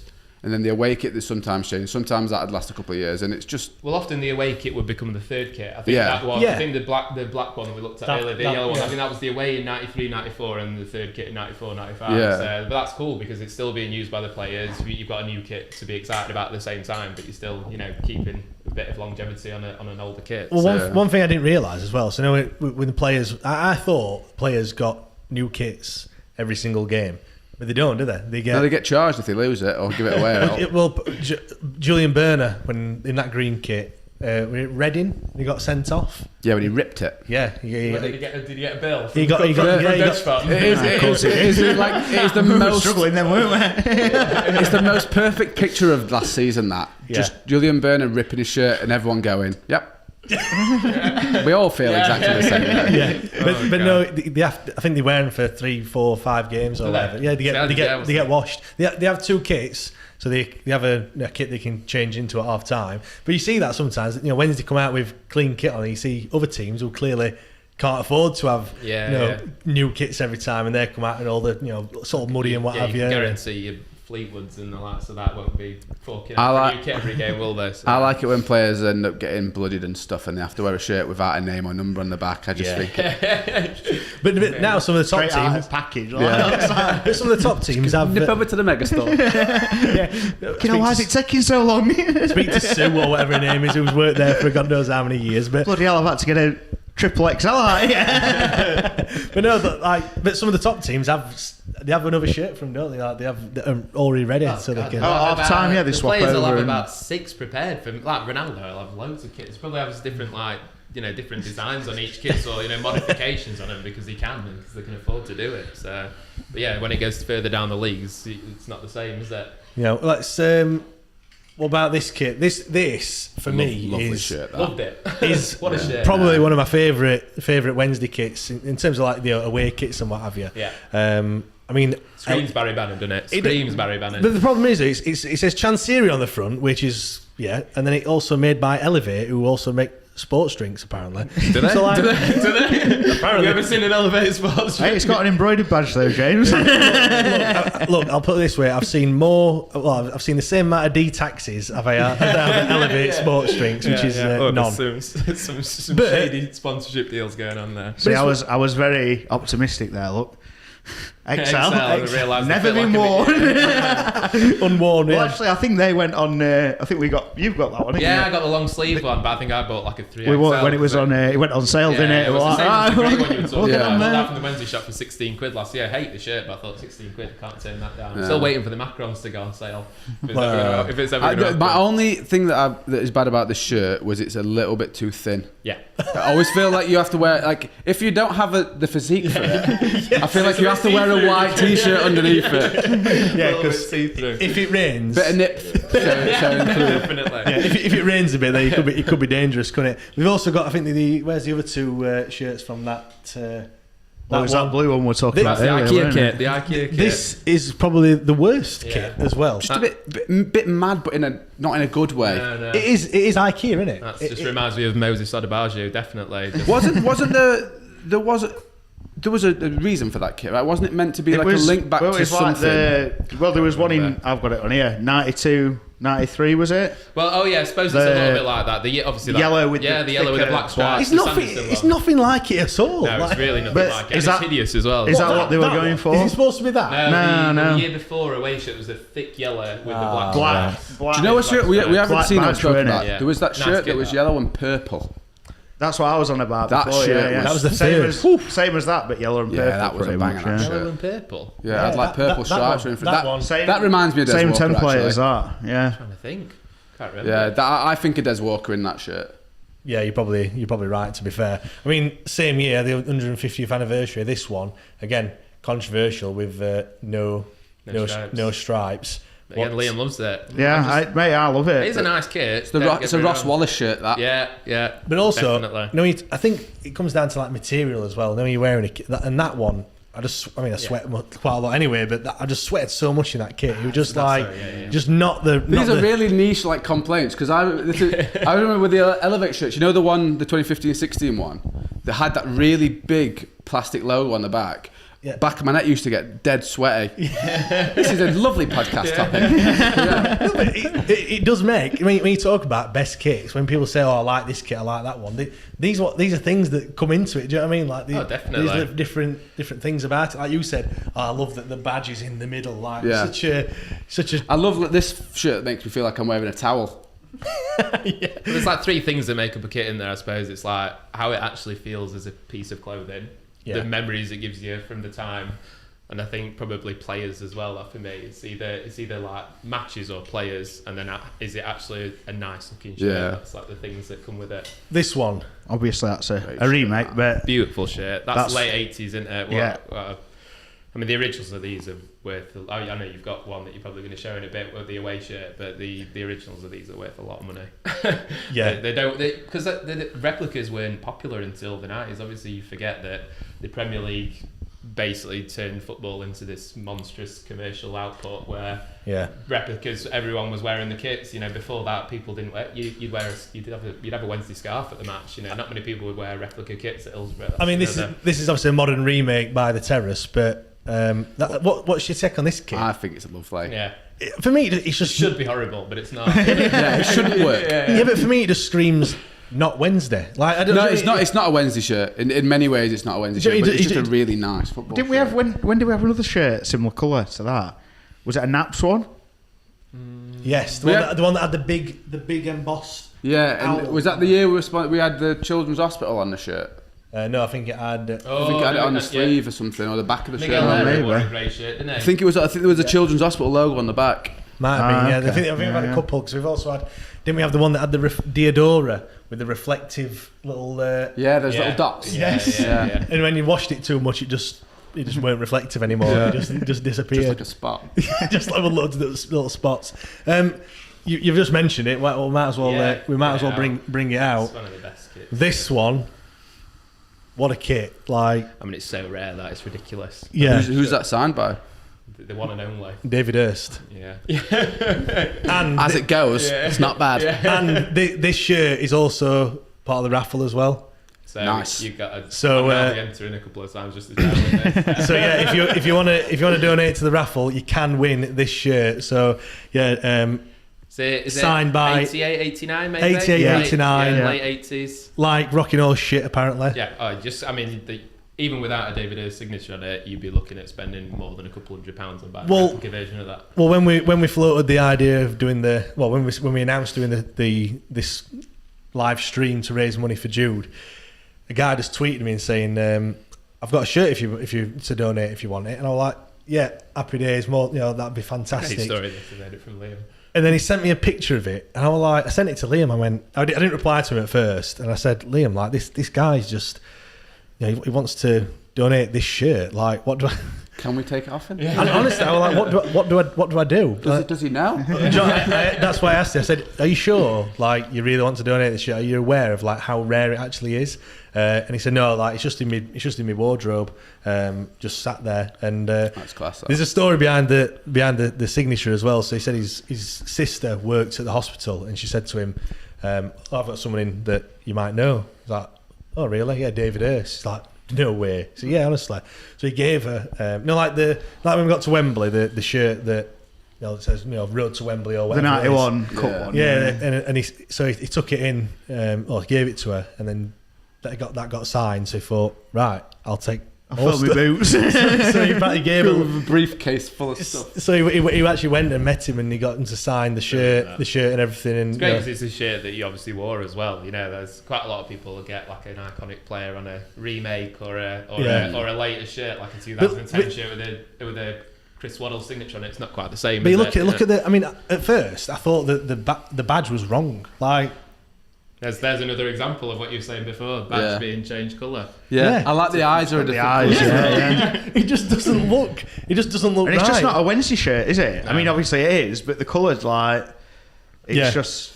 Do you know it's the thing such an is, iconic if shirt, Wednesday, isn't if it? Wednesday remade that shirt now, aside from the fact that it would be classed as a throwback, they would get absolutely battered for it. Do you reckon? Yeah, probably. I like a green kit though. No, me too. Yeah. But and like the green kit from a couple of years ago, the Elevate one. Yeah, from like two, that there was one a, with it was the a one that- digital the one that- design on yeah, it was a smart shirt. the one that Burner ripped. That was that one. Yeah. Yeah. But yeah, I just think if they made that now, people would go, "What is that?" It is weird because you've got like the horizontal straps, but you've also got the diagonal embossed Yeah. bit in it as well. And yeah, it's crazy. And Busy. It's a busy shirt. It is busy. It is busy. And an Umbro one. We said Umbro, didn't we, before? Yeah. So yeah, like I said, if The you, players' version of that would have had. Is it VS Plastics was the sponsor? I think Yeah, it was VS Plastics, yeah. So that's Because there is a remake, same as with the I've got it at home, yeah, beautiful. But a lot of the replicas back then wouldn't have had. I mean, I suppose like our kits now, Wednesday don't produce sponsorless replicas, don't we? Which I think is a really good thing, as you can choose whether you want Chancery's name on it or not. I think it's great for the when you don't want betting companies on your kids' shirts and stuff as well. that's a point. I'll come to it in a Are second. they not allowed to put them on kids' I think shirts on these kids' days? shirts, They have to have a actually, different- yeah, they this have to have year a you're right. different I think sponsor, a don't they? new Yeah. rule. It wasn't this year because Sheffield United they had it, didn't they? Last couple of seasons Yeah, ago. West Ham weren't allowed to have Betway on them and stuff like that. Yeah, the kids kit had a different sponsor, and I was It's been like, on for a few years then that rule. Yeah. Yeah, I think it is. I think sponsorless shirts generally, unless it's a really good sponsor, I'd prefer to have a sponsorless one anyway. I think it looks wrong without sponsors. it does, doesn't it? Like, it just. I always think that. We've been blessed. Look at that. We've had Chupa Chups, we've had Sanderson. We've had. Do you still drive past the Sandersons? You know, I live near that. Yeah, I live. every time I drive past, I'm like, yeah. That But do you know what they do? no, I've no idea what they make. Are they computing company? Something like some I think software it's company. software, Yeah. I'm sure, yeah. Whatever they're having, I'm buying it. There you go. Medicine. would we go? Southampton had Sanderson as well. Yeah, same time. Yeah, If it ever goes down and we're getting ladders up and having starting. definitely. Yeah, we'll put it by Presto on top of us. But yeah, if you donate, then you have got a chance of winning this shirt. Like I said, every £5 donation is one entry into the raffle. Thank you for donating it as well, because it's mad. It's like, I couldn't believe it. I sent it to you, didn't What's I? your total up now? Well, I don't know. Can we do a actually. check? Darryl, check. let's have a look. I know my phone's been buzzing, so let's have a look. £1,131 that we've raised so far. That shirt's unbelievable. Yeah. Like, I'm hoping that'll give us a little push onto the next. Fingers crossed. But we have also got something else which is coming later on, so which you might. Another nice, tasty shirt edition. Yeah, another Special guest. Yeah, maybe. You might have the inside scoop on that one. But yeah, we've got loads of prizes. That is just another one of them. We've got some prints as well, framed prints, bottles of champagne. We've got vouchers for various different bars, restaurants, Soul Grinders Union, which is just behind us here as well. Hopefully supplying us with some lunch. Fingers crossed. It's about that time, isn't it? So, but yeah. Donate if you can. We do really appreciate it. Obviously, we're all raising money for Jude as well. We're going to be speaking to Aaron in about an hour's time. He's going to be popped down. So we'll be talking about what it's been like for him. And yeah, we just need to raise as much money as we possibly can. So thank you very much, guys. Joe, thank you very much for coming down. And Tom, cheers, mate. So knowledge, like a font of knowledge when it comes to kits. So yeah. Go on then. Go on then. We have got a question. Let's read it out. Are the kids' version of the 80s kits worth much? I've got the silver kit, green hoops, and also a Martin Hodge goalie top around. Definitely got some value, but not as valuable as adult shirts. They're not. You can still. I don't ever sell kids' kits because it's just.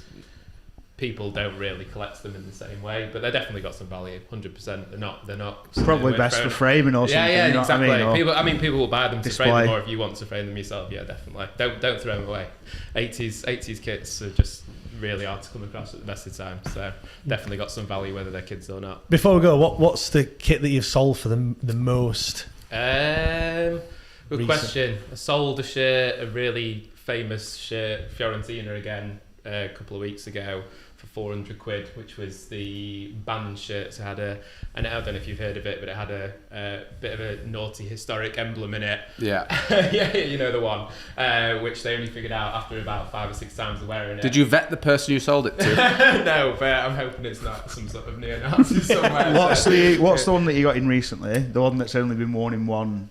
Oh, the Hellas Verona. Yeah, that's a really, really rare shirt. Again, that's one that took ages to do research on. So I got a Hellas Verona shirt from '83, which is the year before they won their only Serie A title, and that was like a very old school Adidas one with a little trefoil and a Canon sponsor. If you remember, I think they were the only club that had Canon, but it was obviously a big brand, iconic sponsor. Yeah. And yeah, when I first got it, I thought this must be fake or something's weird about it because they play in yellow and blue, and they've always had a yellow and a blue away shirt, especially during that time. Yeah. But then I think it's a white shirt with little blue pinstripes, and yeah, did some research, spent about 3 hours on YouTube looking through old videos and found out it was a shirt worn in a game against Avellino, and I think they did wear it actually a second time against Genoa, but obviously stuff like that, it's so rare to come across. I mean, I didn't really want to sell it. It's actually on the website, but I didn't really want to sell it. But then I thought, you know what, I'm not going to wear it because it don't fit me. Because 80s Adidas and my body do not go well together. I won't go anywhere near me then. No. Great stuff. There's one more thing I was going to say as well. Go on then. Yeah, I was going to mention next week. There's a retro football fair next Saturday, which I'll have a stall at Trafalgar Warehouse, which is in Sheffield City Centre, just behind Corporation Nightclub. And there's going to be loads of retro football shirts, boots, programmes, books, all that kind of different stall holders. Obviously, I'll just mostly be selling kits. So yeah, if anyone's keen to come down, it'd be great to meet some people. Come and introduce yourselves and say hello. It's a free event. It's 10 o'clock in the morning till, or 10:30 I think for general public, till 5 o'clock, and there's a bar on, music and stuff. So it'll be a nice little day out. So if anyone fancies it, come and say hello. Great stuff, great shout. Cheers guys. Joe, thank you very much for coming down, mate. It's a great cause. Thank you, great stuff. Cheers, mate. And I think we'll go for a short break. Maybe a bit of an extended one if we're going to figure out what we're going to do for something to eat. Yeah, and then we'll be back very shortly. So yeah, thank you very much for watching, guys, and we'll see you in a bit. Cheers.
Welcome back, everyone.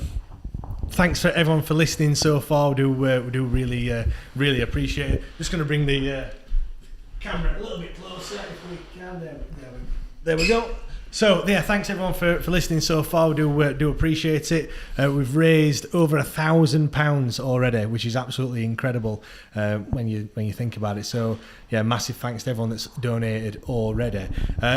Right, it wouldn't be a live stream, I suppose, without a quiz. And I mean, this guy is a bit of a master at quizzes. Don't say that, because now I'm going to bottle it. Honestly, you like font of knowledge when it comes Yeah, to but useless knowledge. well, yeah, that's true. Working in a pub for how many years? Too many years. So yeah, we've got a quiz.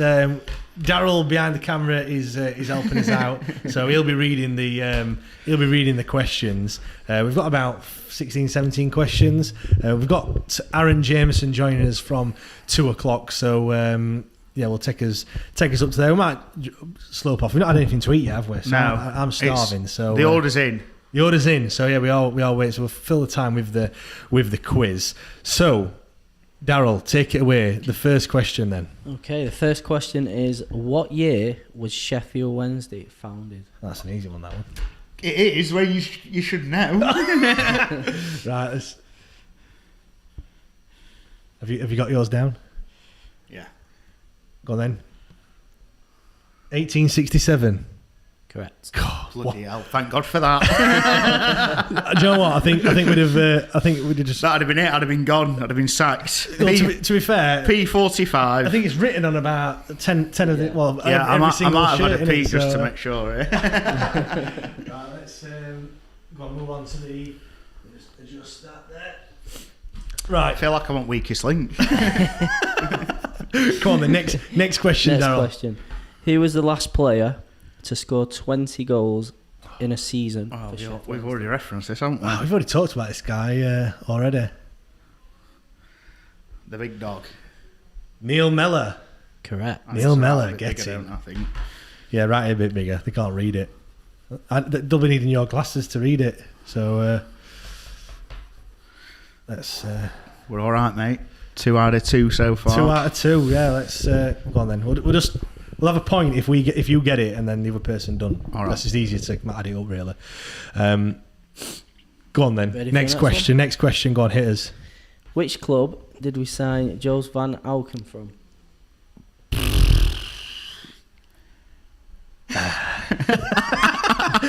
Get in the comments as well if you're playing along. Which club did we sign Joost van Aken from?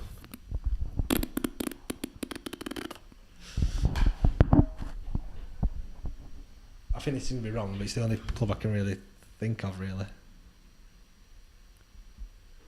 I think this is wrong, but I'm just going for it anyway. I'm just leaving it. I don't know. Go on, you've got to have a guess. You can't. I don't have a clue. Go on. I don't know. Well, you don't have to say it around. It's not on it. I've put Anderlecht. Wrong. Vauxhall Motors. Go on. Who did he sign? My pronunciation is going to be bad here. It's SC Herenveen. Oh, Heron. That's who Sibon went to, isn't it? I mean, we're going to talk about Van Aken, but I think we've already talked about him, haven't we? When we did the what I can't say worst. What can we say? It's not worst, is it? What do you call them? Disappointing. Most disappointing. Yeah, go on then. Next one. Next question then. It's at which club did Josh Winders start his career? Ooh, start his career.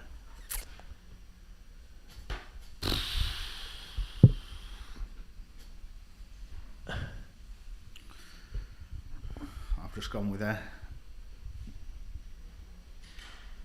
don't know that one. I've gone Hull.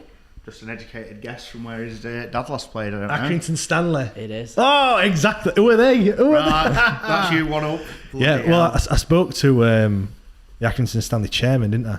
Yeah, you did did. the opposed view, and Bloody hell. I mentioned about Windass. Obviously, I always look at players that have played for both teams, but yeah, Josh Windass started his career at Accrington. So, right, go on then. Hit us with the next one. Where are we? What was the shirt sponsor in the 2008-09 season? Just been doing about shirts. Is it in here? Is it? have we got it in there? 2008-9 was that? I'm gonna go with.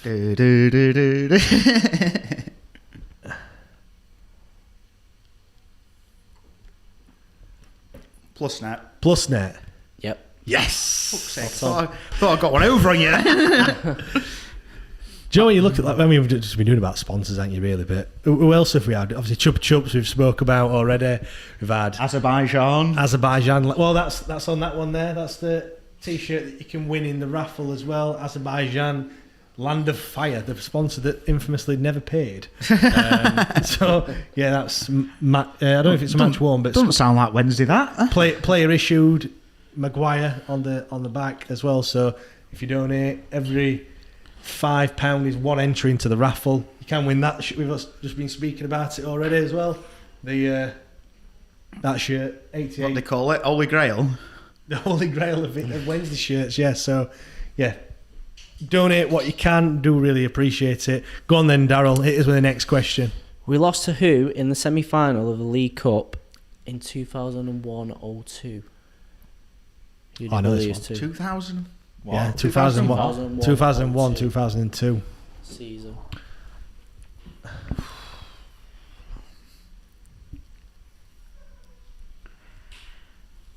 What was the cup called? Can you remember what it was called then? It was called it weren't the Coca-Cola Cup. I don't know.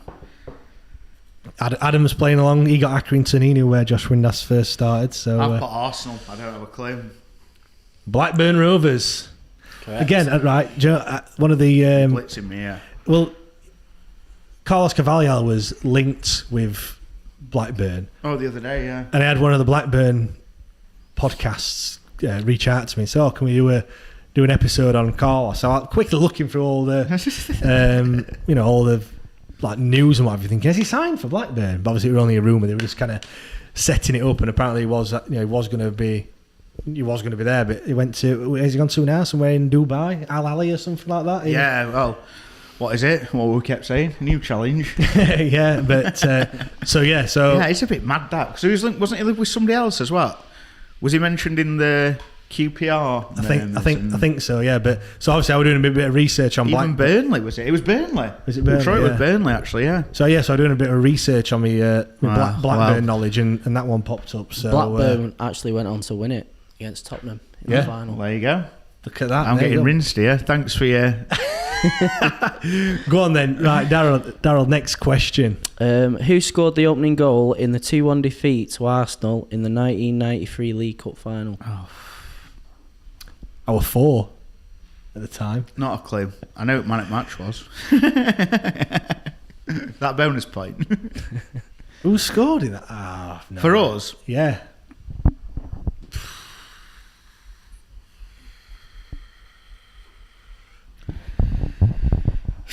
I don't even know if we were playing in this game. I've gone with Pagliapesse.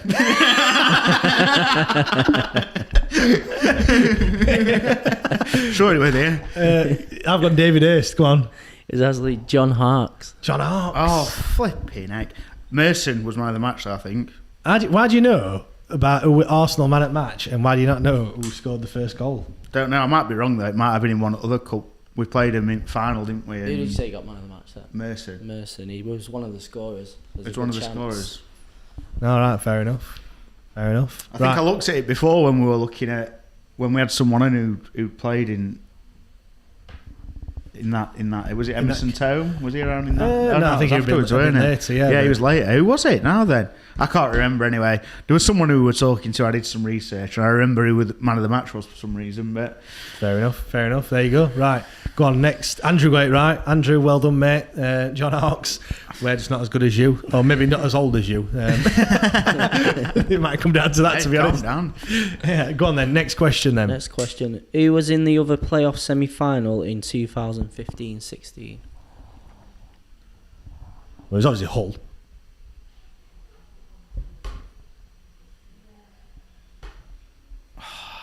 looked at this the other day as well, as you know. No cheating.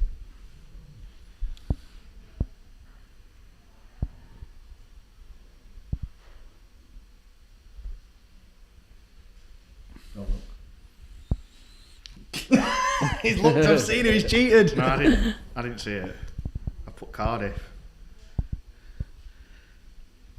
It was Derby. Hull and Derby. Joe, what's your take on 3-0. What's your take on Derby and obviously the whole situation that's going No, on you don't right want now? to see. You don't want to see any club in that situation, no matter what has gone past and whenever. No, don't want to see it. Joe, I get what you're saying, but it is not funny. But it's a bit like they were all laughing at us, weren't they, when we were? Well, yeah, but that's points part and deductions. parcel in it. But you don't want them to go bust. No, it looks bad though. To be fair, doesn't it? Like they could really. I didn't realise how bad it actually was. Although it just, you look at like the EFL and stuff, and you think, why is well, I do know the reason, but you know, Bury have gone out of business and what have you.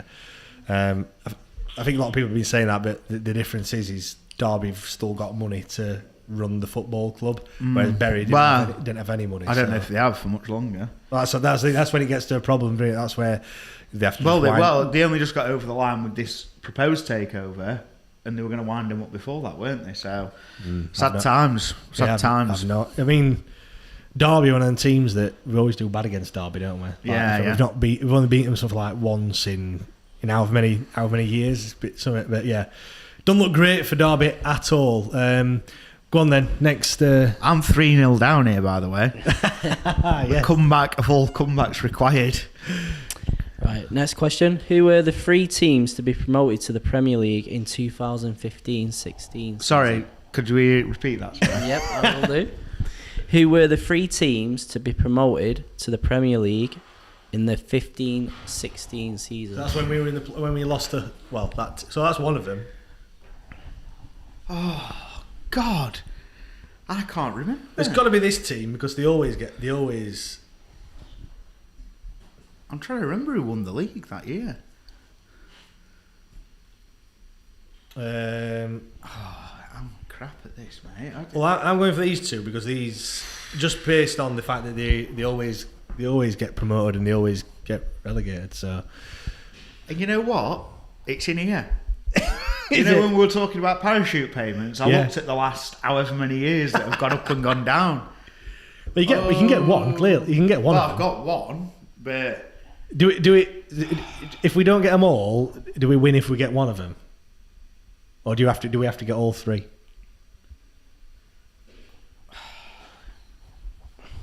You got to start counting down on me now, aren't you? I can't remember the last time these were in Prem, and I think I'm wrong. It can't be them. Or can it?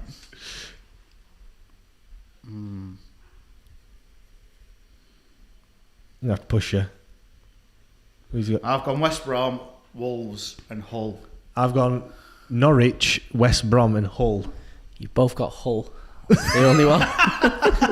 We did well. The other 2 were Burnley. Burnley and Middlesbrough. Ah, well. What? Neither of them were on my mind. I was going to go Cardiff, Middlesbrough, Swansea. That was way before though. Did Burnley win it then? Did Burnley win the league or did Middlesbrough win the league? I think Burnley. Middlesbrough? Yeah, I think. Anyway, I can't remember him being up there in that recent times, but anyway, we won. Fair enough. There we are. Right, okay. Next. I've not got a point back. That was your chance there, weren't it? Go on. Next question. Next question is, what nationality is Reader Johnson?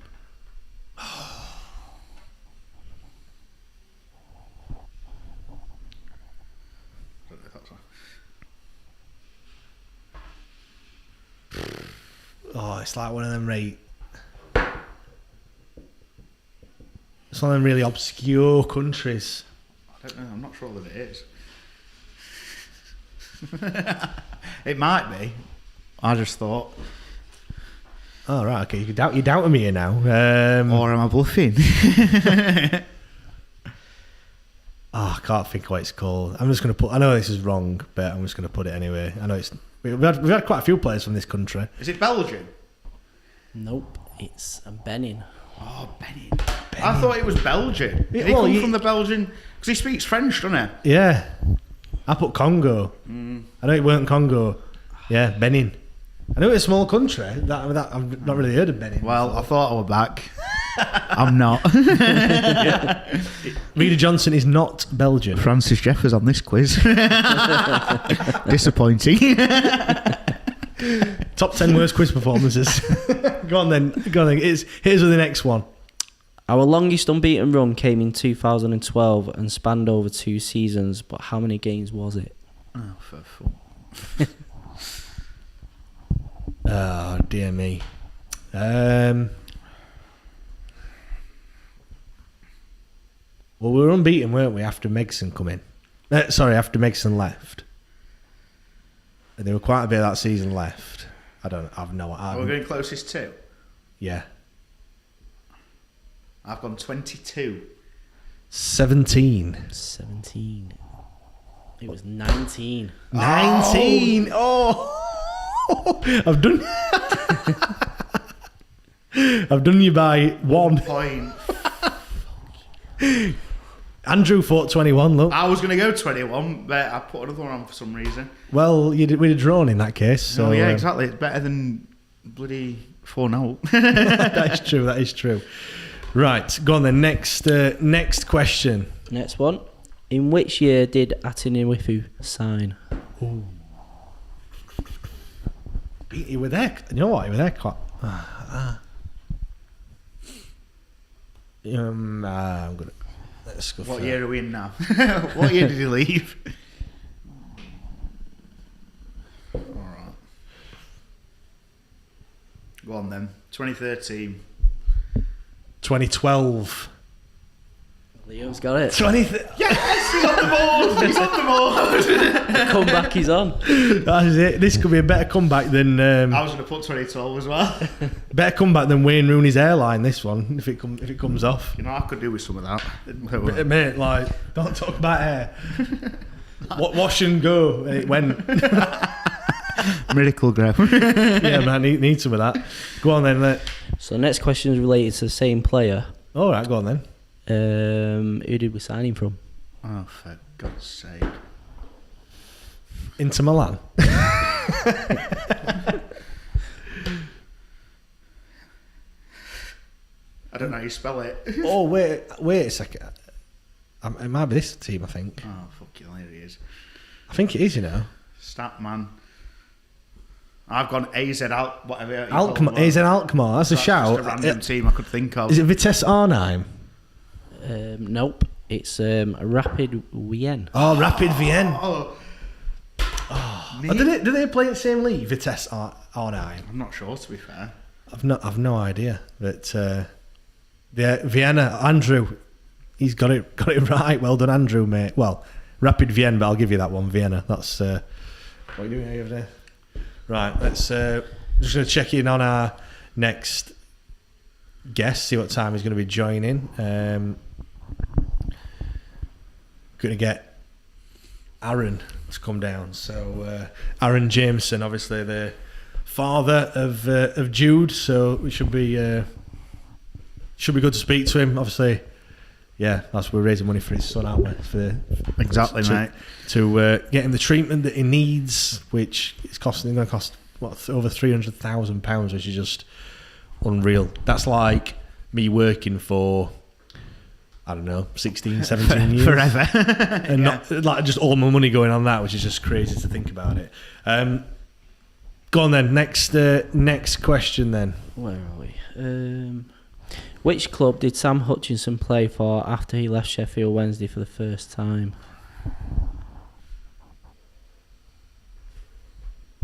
Oh, I have no idea. What, who did he play for in the interim, like recently? Yeah. Yeah. I don't know. I've just put Cyprus. I know he went to Cyprus. Pathos. Yep. Pathos. Comeback is on. The comeback. What is it now? 4-2. 4-2. Dear me. I knew it was Cyprus. I didn't know where it was, but yeah, Pathos. I don't know. I'm looking. There's some. You know, you look at like some foreign leagues and you see some managers that you think Like, really? Like, why have they got... Didn't Alan Pardew go to some foreign team remember, as well? yeah. I think Alan Pardew, he resigned, didn't he, recently because of racist chanting or whatever in the stands. But oh, here we go. Adam Vitesse are in the Dutch league, so then no, they're not the same. Not in the Austrian league, but I knew there was some. I've heard of them playing yellow and black, I think. But anyway, go on. Hit us with how many more questions we got, Daryl? We've got about 5. 5 questions to go. Go on then. And then I think we're going to shoot off for a bit of food before our next guest. So, go on then. So the next one, we won 6-0 last season against Cambridge United. Can you name all of the goal scorers? Right. My mate. No. Was that when Marpal scored? Oh no, because that was to draw, so... I think I've got him.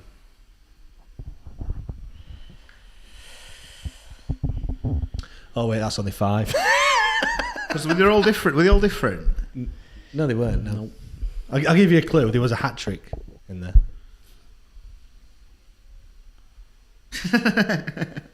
I've got 5 of them. What, 5 of the goals?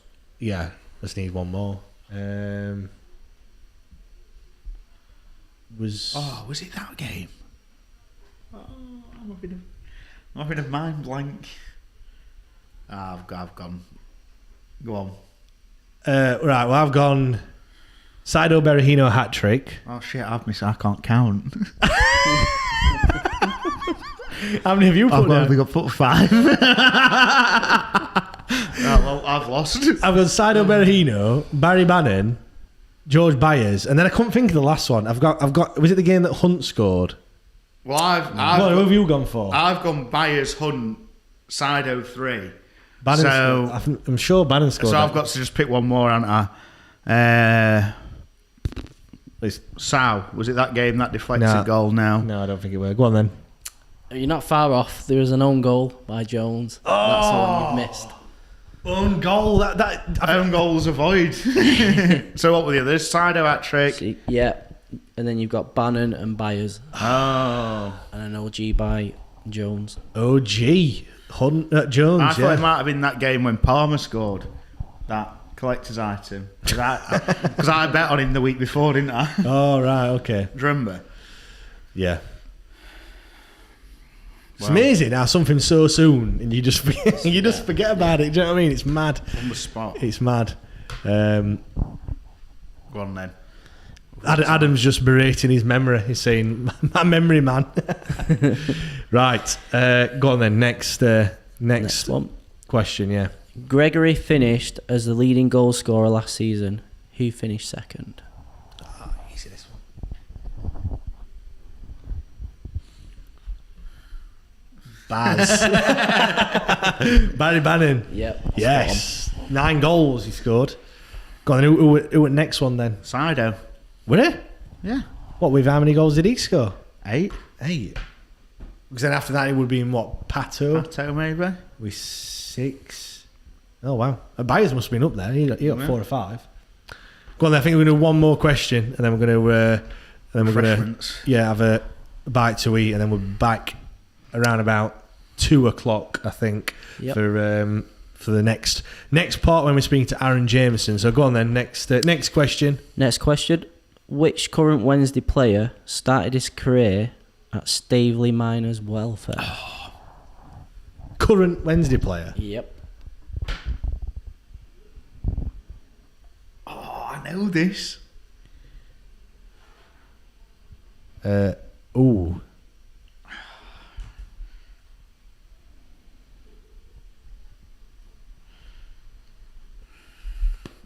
Gregory. Yep. Yeah. Both right.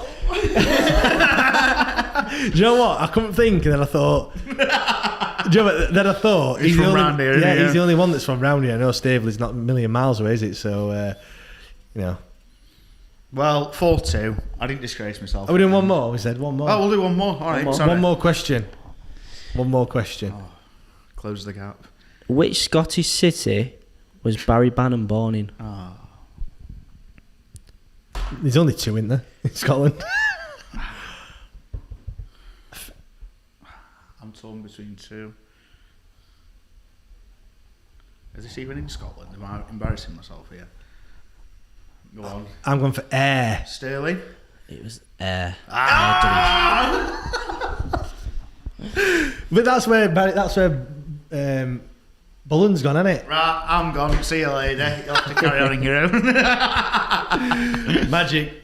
Right, thank you very much everyone for listening to that quiz part of the show. We will be back in about 10 or 15 minutes time. We need something to eat because we're absolutely starving, and you don't get a waistline like this without eating. So we grab a quick something to eat, and then we'll be back with Aaron Jameson. We've got Aaron Jameson, we've got Chris Sedgwick coming down as well. Hopefully Giles will be making an appearance as well. Hopefully, at some point. Kit and medal. Yeah, we're also going to be talking about what else we're going to be talking about. All sorts, mate. We've got all sorts. Loads planned. There's a bit of England chat later. Isn't Yeah, there? a bit of England. Yeah, but not really my forte. But yeah, we'll talk about England, and then we'll talk about. Well, I'll try and get Chris Brunt on as well. I'll try and ring Chris Brunt at some point. Talk later. of my favourite player, old Big Neil. Neil Mellor, yeah, we'll try and get Neil Mellor on as well. We'll see if we can get him down. Thank you very much, guys. Donate if you can. I didn't mention him earlier. What do you mean? When we're on about standout players. Oh well, yeah, true, yeah. But yeah, donate if you can. Let's have a quick look at the. We need to do how much it is at the moment. I'm just going to just refresh it and let's have a look how much we've raised so far. Let's have a look. Drum roll, please. Bit overexcited there. Here we go. Oh, it's moving a bit. Move it down. Let's have a look. 100% loaded. £1,192 that we've raised. Unbelievable. So, yeah, thank you very much. Carry on, guys. Keep sharing. Obviously, have we put a tweet out about the latest release in Raspberry Prize? I don't think we have, so I'll do that. We'll put that out. Get retweeting it, guys, because honestly, like we said before, I honestly can't believe that a listener's donated that. It's unbelievable. Like Granville was saying before, he's been on lookout for one of these for a couple of years now, and he's still not managed to get his hands on one. So, yeah, crazy. So yeah, donate what you can. Do really appreciate it. Like I said, every £5 is one entry into the raffle, and there's loads and loads of prizes that you can win. So thank you very much, and we'll see you in about 15 minutes time. See you guys. Cheers.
Welcome back, everyone. Now we're joined by another guest today on this 12-hour live stream marathon.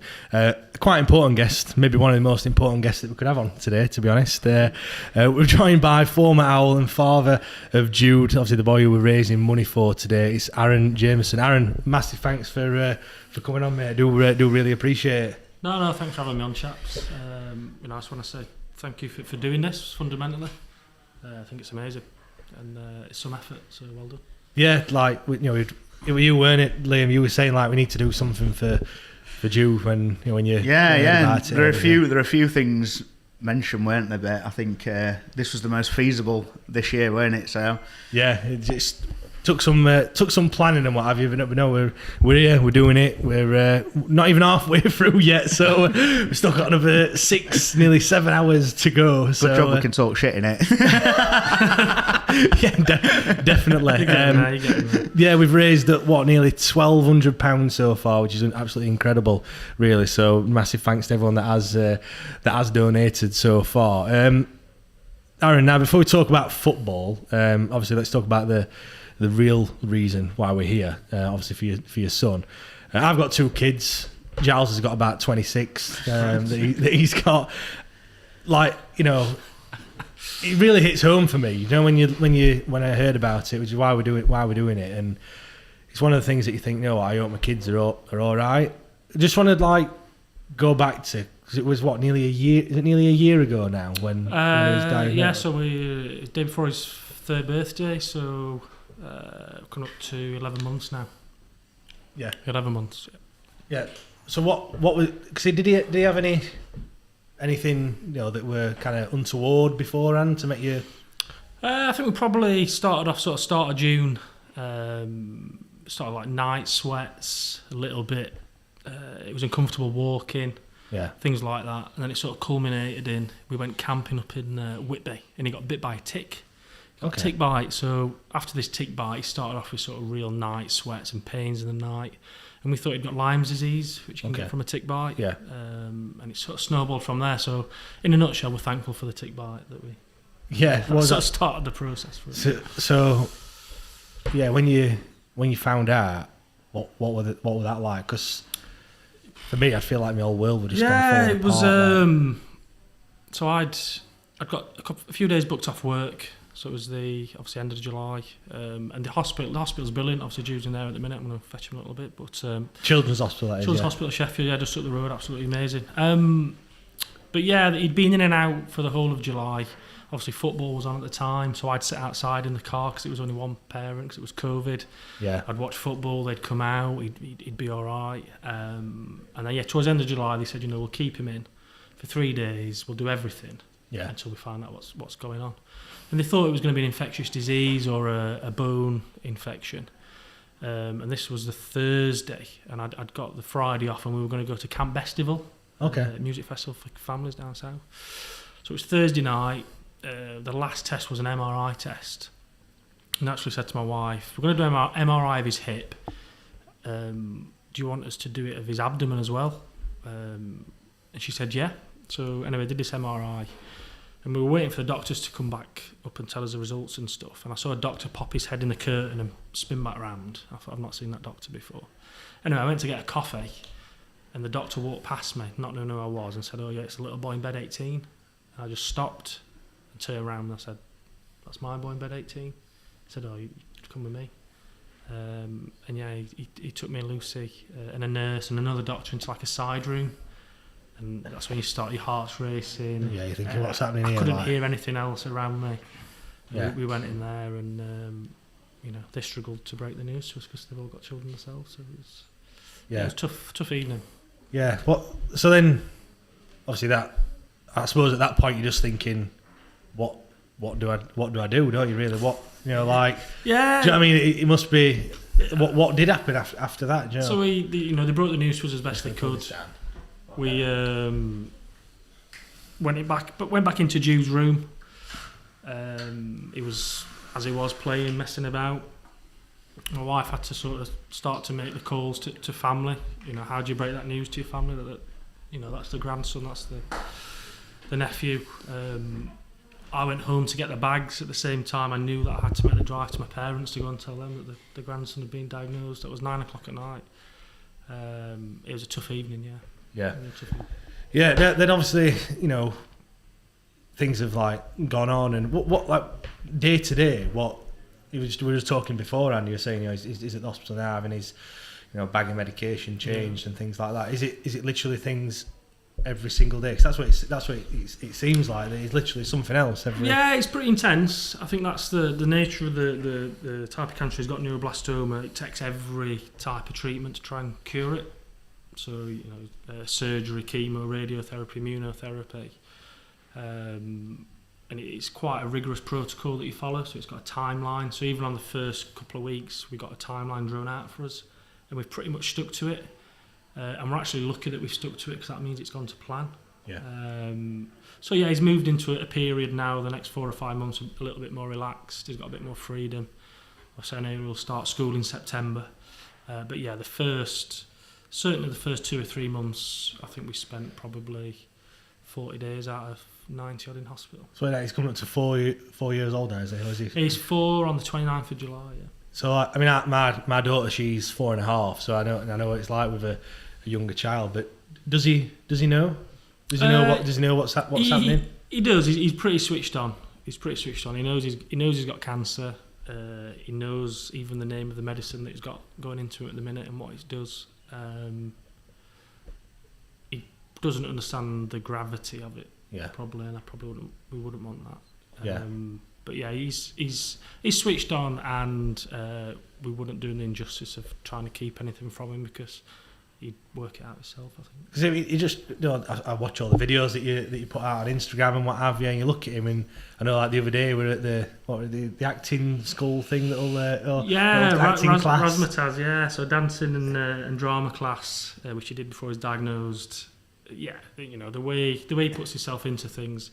I think that's one thing that we've took from it is the resilience of children. Is, I thought I was a resilient individual, but you look at him and different level for me. I just look at it from the outside looking in, and just think I wouldn't be able to do it. So like, I'd hats off to you, in terms of what you've had to go through and stuff like that. It's just incredible when you think about it. And like I said, that's why we've put this on today. And these other people, Liam Palmer's obviously doing his 10k runs every day and what have you. And it's because we want to get you to that, because when you found out how much money that you would need, I bet you nearly fell off your chair, didn't you? It's not like just a couple of £100, is it? Do you know what I mean? No, when he got diagnosed, I'm always one of those people where if I'm up against something, I want to know as much information as possible. So I started doing a bit of research, and I'd left it at that. And then we got to a point where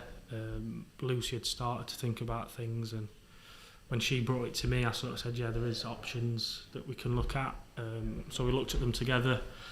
And yeah, they're large sums of money. They're all abroad, they're mainly all abroad, which is where the cost comes from, a lot of it. And yeah, substantial amounts of money to... So what the money that we're trying to raise, what is it going towards? What is it for? So ultimately, type of cancer Jude's got neuroblastoma. It's really difficult to treat, as we touched on, but it's also got somewhere around a 40 to 50% chance of relapse, even after successful treatment. Okay. So it's flipping a coin territory. Yeah. We can't. We feel that we can't live with that. No. That's not good enough. So their options are maintenance trials to try and keep him in remission, keep him disease free, and they're all I think I'm right in saying they're all in the US. There's a couple of them. So ultimately, it's trying to fund that to get him into one of the maintenance trials. Will that be like living over there for however long, or would that be just flights backwards and forwards? Not living, but there's a lot of trips. So the one that we'll probably go for is in New York, Memorial Sloan Kettering Hospital, and it is, I think it's 9 or 10 trips over 2 years. Right. Okay. So yeah, considerable amount of time. It's 7 trips in the first year. Really? Right. So again, that's pretty intensive. It sounds like it. It's just, obviously we're already nearly halfway there, are we, in terms of nearly? So we've got a meeting on Tuesday actually. So Solving Kids Cancer is the charity that we're using. Brilliant charity. They mediate between the parents and hospitals over there.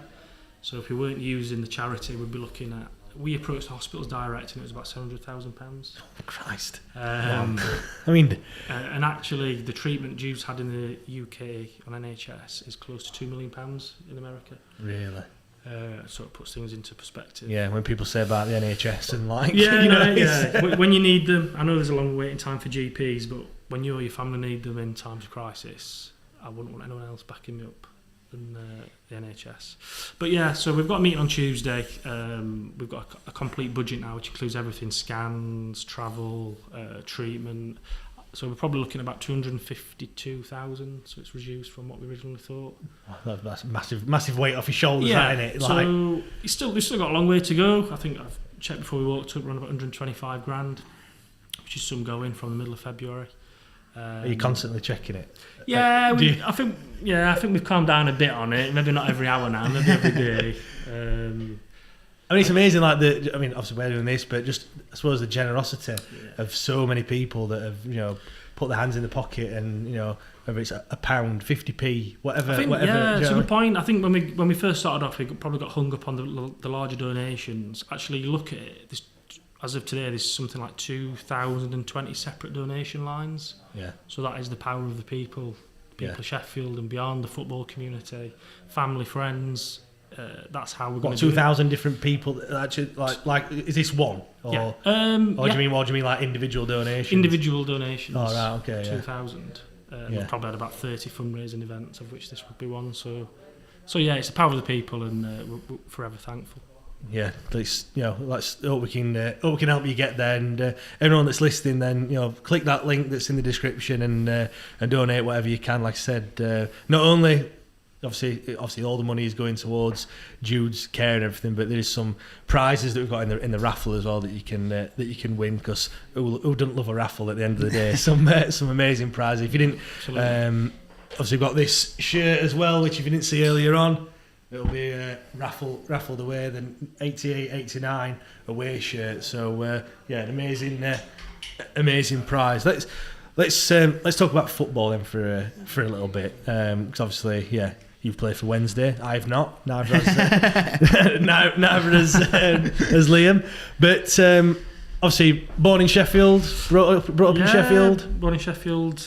Wednesday fan. No, I wasn't actually. Oh right, I wasn't actually. So Sheffield United fan as a family, grew up. And obviously joined Wednesday and took a lot of stick, as you can imagine. Yeah, I can imagine that. Yeah, took a lot of stick, quite rightly so. And I don't know. I sort of had a trial at Sheffield United when I was 15, and I didn't end up signing for Sheffield United. And as soon as I became available, Sheffield Wednesday snapped me up, and the sort of family environment there that looked after the full player, the full person. I was in no two minds that I was going to sign. Yeah, absolutely. Because you were saying earlier, you came into football quite late, didn't you? Really, most players, most professional footballers, you see the little pictures of them like playing football when they were 3 or 4 year old and playing for whatever clubs they were playing for. But you took it up quite late on, didn't you? Yeah, I did trial. I just wasn't very good. But yeah, did you start outfield? I started outfield. Yeah, I did. I played centre mid. I played centre mid for school in a game when I was about 12. I didn't touch the ball. I was about 6 foot when I was 12. I didn't touch the ball, and I thought, I can't. This is not me. So I swapped to goalkeeper, and I was all right. 13. I started playing Sunday League for Handsworth. Loved it, obviously, and he went from there. Sort of popped up on the radars of a couple of clubs. But yeah, right to the death, 16 when I signed for Sheffield. You said goalkeepers are a different breed. Do you fit into that mould? I would say in some way. I'm pretty down to earth, pretty chilled. But yeah, when you look at like Stephen Bywater, and you look at. I don't eat rice pudding with a toothbrush from a tin.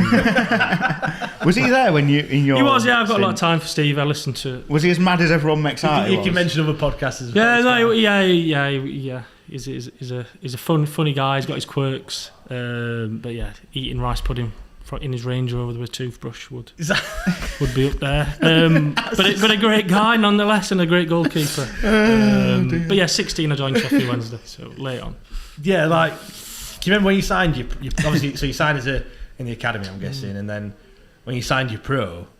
What were it like? I bet you were like a dog with two dicks. But you really I don't know. It was some journey. So I joined at 16.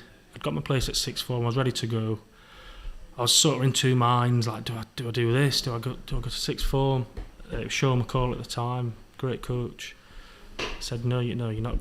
This is what sixth form. You're going to be a footballer. Yeah. Sheffield Wednesday. I thought, right, look, let's do it. And it was a tough first year for me there. I wouldn't say I was of the standard to start with. It was really tough, and I just thought in my head, this is me now. I need to knuckle down and make a go of it. Yeah. So to actually achieve, to sign a professional contract at the end of 2 years, and what 2 years it was as an apprentice, I'll always be proud of that. When you say, is it? I've heard stories of like apprentices and what have you. Like, yeah, I was thinking about this. I was thinking about this on the way in because I knew you'd ask me. But yeah, it's you become a family. Yeah. When I speak to people I played with 16 to 18, it's like we've never been apart. If we were in the room now, I might not have seen them for 10 years, but the stories would flow straight away. Because how old are you? I'm 32. 32. So my It's schoolboy... great age, 32, by the way. my schoolboy years were spent with the likes of Mark Beavers, Rich O'Donnell, Tommy Spur, the Lekaj brothers, if you remember those, Rocky and Leon. Yeah, Rocky and Leon. So some people out there, I remember them. But yeah, my first day, I remember coming in after training, and someone had put DP in my boxers and my trousers were cut. And I wasn't from that environment, so for me, like, I was ready to... I don't need this. What's going on here? I don't need this. And I think probably someone put their arm around me and said, listen, this is part of it. Yeah.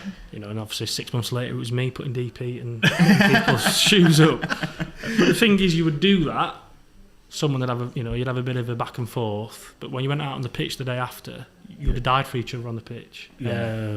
So yeah, it does work, and it was a great 2 years of my life. Yeah, I mean, obviously, you made your debut against MK Dons, weren't it? The game that Neil Mellor just talks about. We had Neil Mellor on it. He could tell you.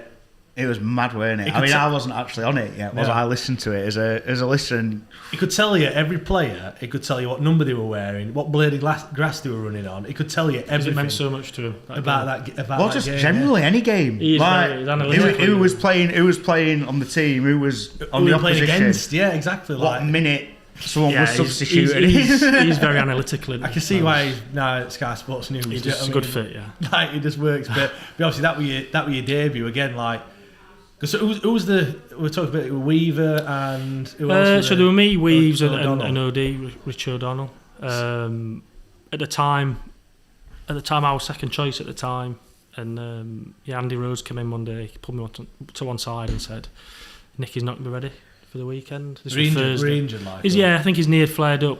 He said, "You're playing." I bet you were like, "What?"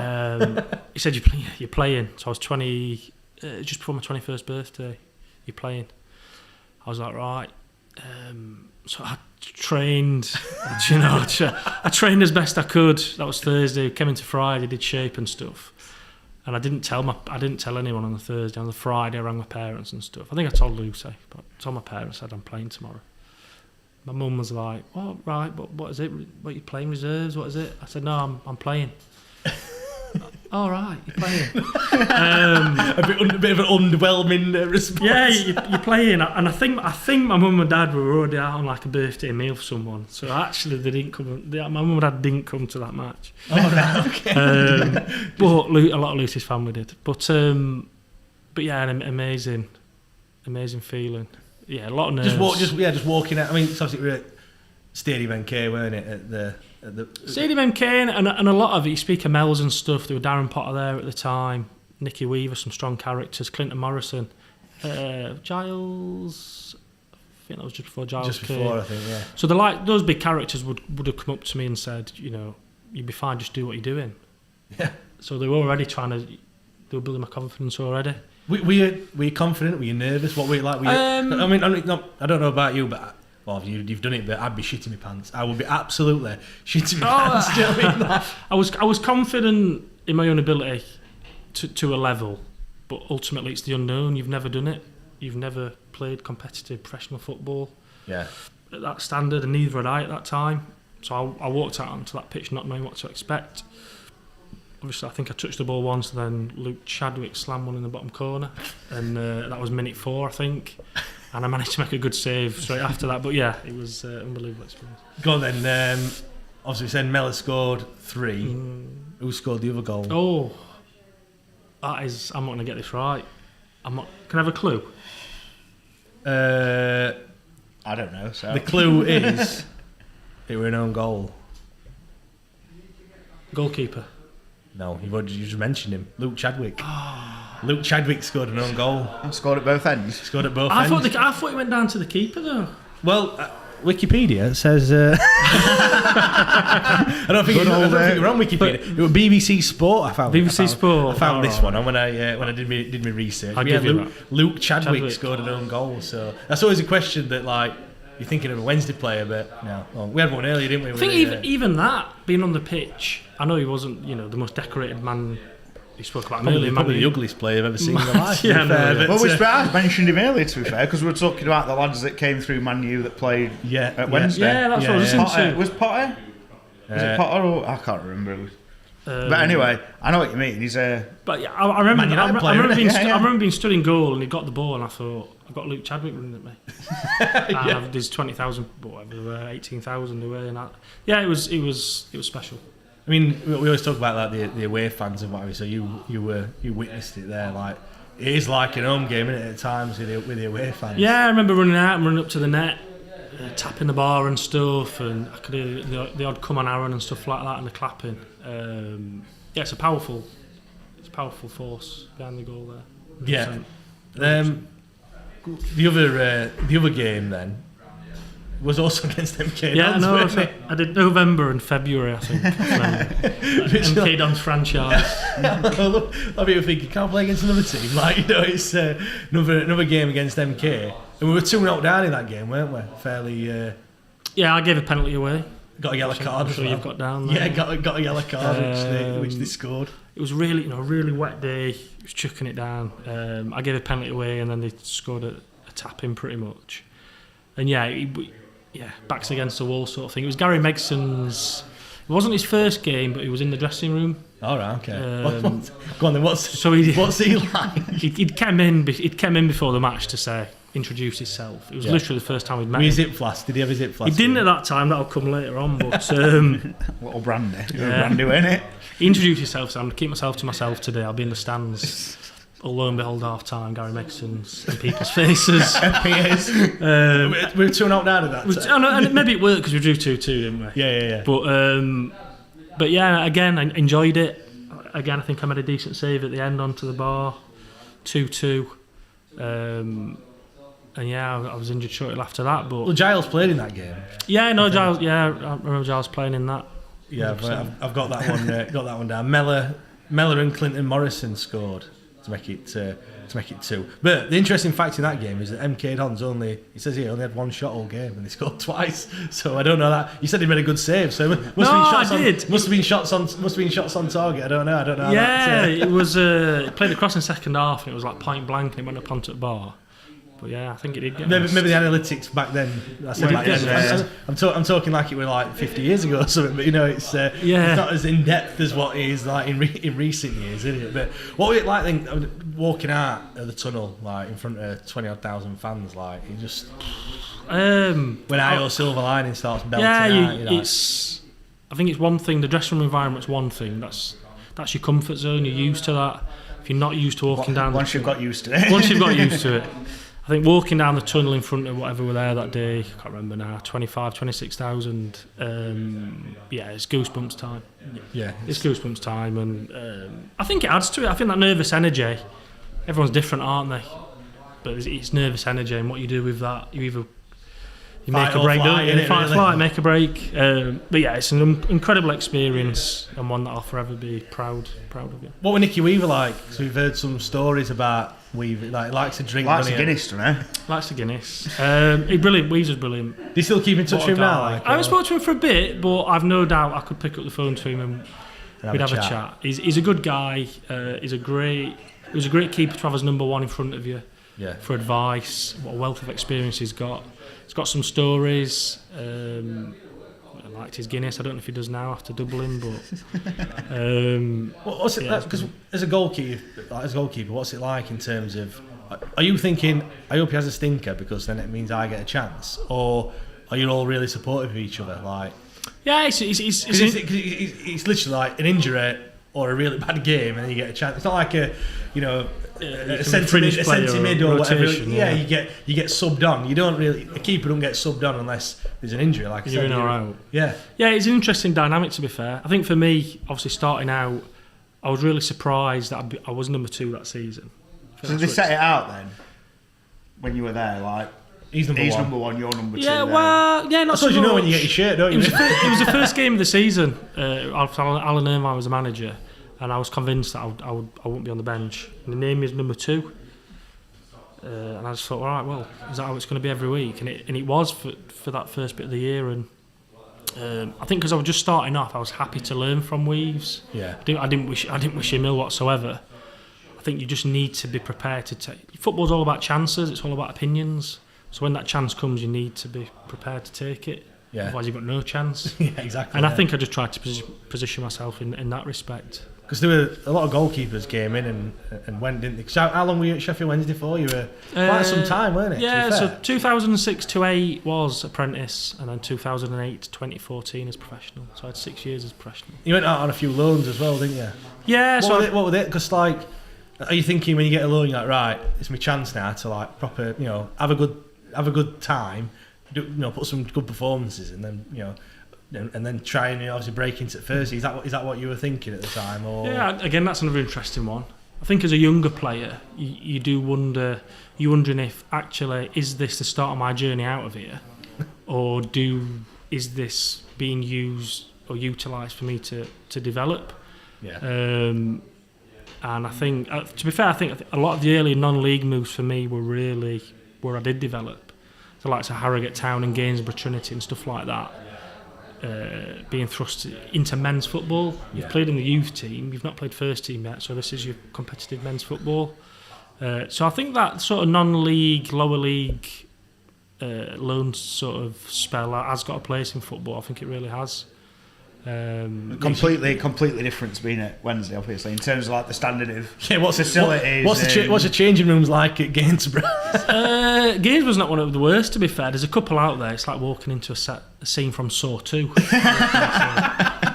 I once played at Dinnington. It got like butcher's curtains and the showers. But it's where Branchy plays. Yeah, is there Branchy plays? Maybe they've got better showers now. But little porter cabin. Yeah, it is a shock to the system, and I do think clubs do it on purpose. Yeah. Well, you look at Hillsborough, and the away changing room is awful, isn't it? Really. Yeah. I mean, it's not as bad. It's not as bad as what you just mentioned, but in terms of like, it's just small and it's just literally like it's like a school changing room from like years gone by. And you look at the shower that just dribbles out. Yeah, the home one's not exactly the best like at Hillsborough, but obviously it looks a lot better. Yeah. It's not exactly Man City-esque when you see. You're right. There's a reason for it, isn't there? Yeah.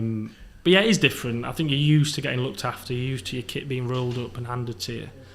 And if you can't adapt to that when you come out of it or when you're on loan, you can struggle. Yeah, definitely.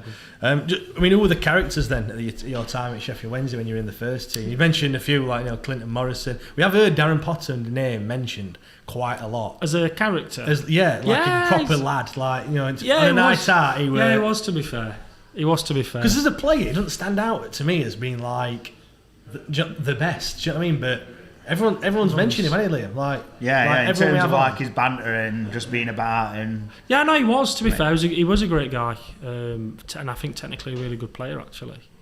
Potts was brilliant. So your Nicky Weavers, your Clinton Morrisons, Tommy Miller. Tommy Miller, funny guy. I spent a lot of time with Daniel Jones when I was there. He was my sort of gym partner. Yeah. Danny Jones, Cookie, good. A lot of good people in there. So I come up with Mark Beavers, Tommy Spur, Richard O'Donnell. What about Mickey Gray when you were there? Mickey Gray, brilliant, life and soul. You were saying Mickey Gray that was saying about him in charge of all the fines and what have you. He got a fine list stuck about. He'd be shouting at you, chasing you for your money if you didn't go in showers with your flip flops and stuff like that. And I bet some right daft rules. Other misdemeanor. Yeah, there's some daft rules knocking about. I always towards Christmas do then. Fine. Christmas do. I mean, I managed to stay right side at low, to be fair, most of the time, because I probably didn't have that much money. But I remember I wasn't in the squad, and I must have missed a key part of the conversation, which was the guys who aren't playing are training Saturday morning. So I went for a coffee Saturday morning with Lucy, and phone went about 11 o'clock. Where were you? Where are you? What do you mean? It was Andy Rhodes. Where were you?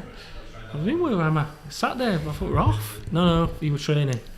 I had to go and see Dave Jones. I think so. I think a cappuccino cost me £500. Most expensive one you've ever had. Yeah. Well, I mean, you mentioned Jones. He did things a lot differently, didn't he, in terms of ways managed? Because he was very much a manager, weren't he? Yeah. You've got some that are hands-on and more a coach, like, for example, Alan Irvine. So you gave him a debut. He was very much a coach, but David Jones were just a manager. Did you sense that from? Yeah, I think you do. You do sense people's management's different. Some people like to manage at a distance. Some are more hands-on. I quite enjoyed Alan Irvine's style because I love training. Everyone said that as well. Like I love training. So yeah, that for me, I think Gary Megson was brilliant at managing characters and egos.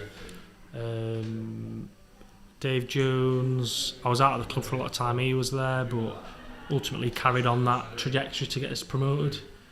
So obviously results driven. So yeah, it is interesting to watch how people manage. Do you think Gary Megson would have got us promoted?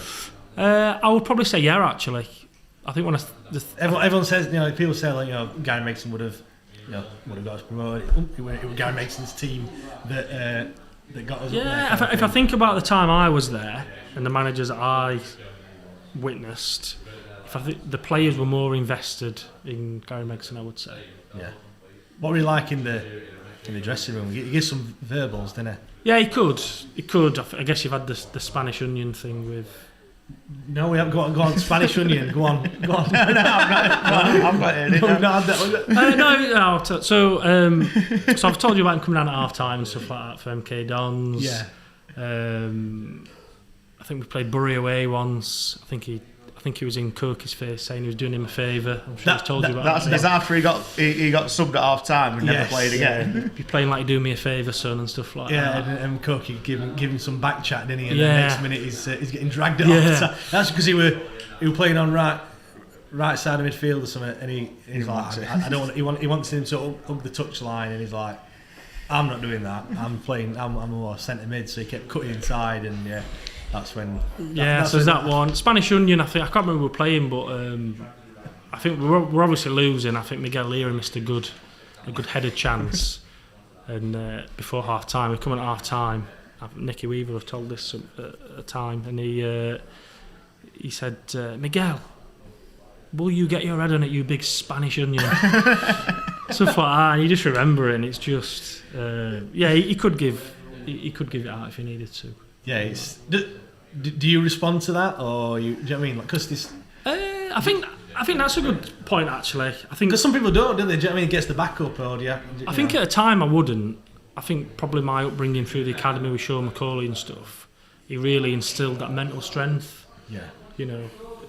He'd do things like he'd come in up. We used to have a meeting room upstairs, and he'd pop his head in the morning to youth team, and he'd look round and say, "Yep. No footballers in here," and shut door. And actually at the time you think, why has he done that? And I look back and think, what did that do for me? Yeah. And there was a reason behind that. Yeah. Because I wanted to prove him wrong then. Yeah, some people think, oh yeah, that's it, I'm not a footballer, and then they'll just go into the shell, and other people, like I said, they'll think I'm gonna prove him wrong kind of thing. Yeah. So I think your mental strength grows over time, and Gary Megson, you could give it out. So in terms of that as well, sorry I'm butting in.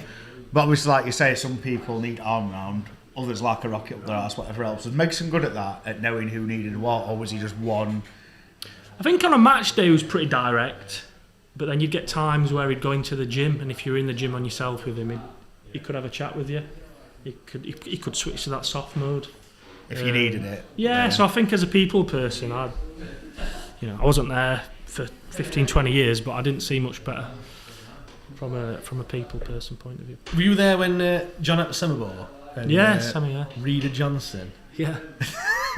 you're laughing, so I think you know what I'm going to talk about. That the incident that they had in the training. Yeah. He didn't start on the car park, did he? He started on the pitch. Yeah, we had a few training ground, not bust ups.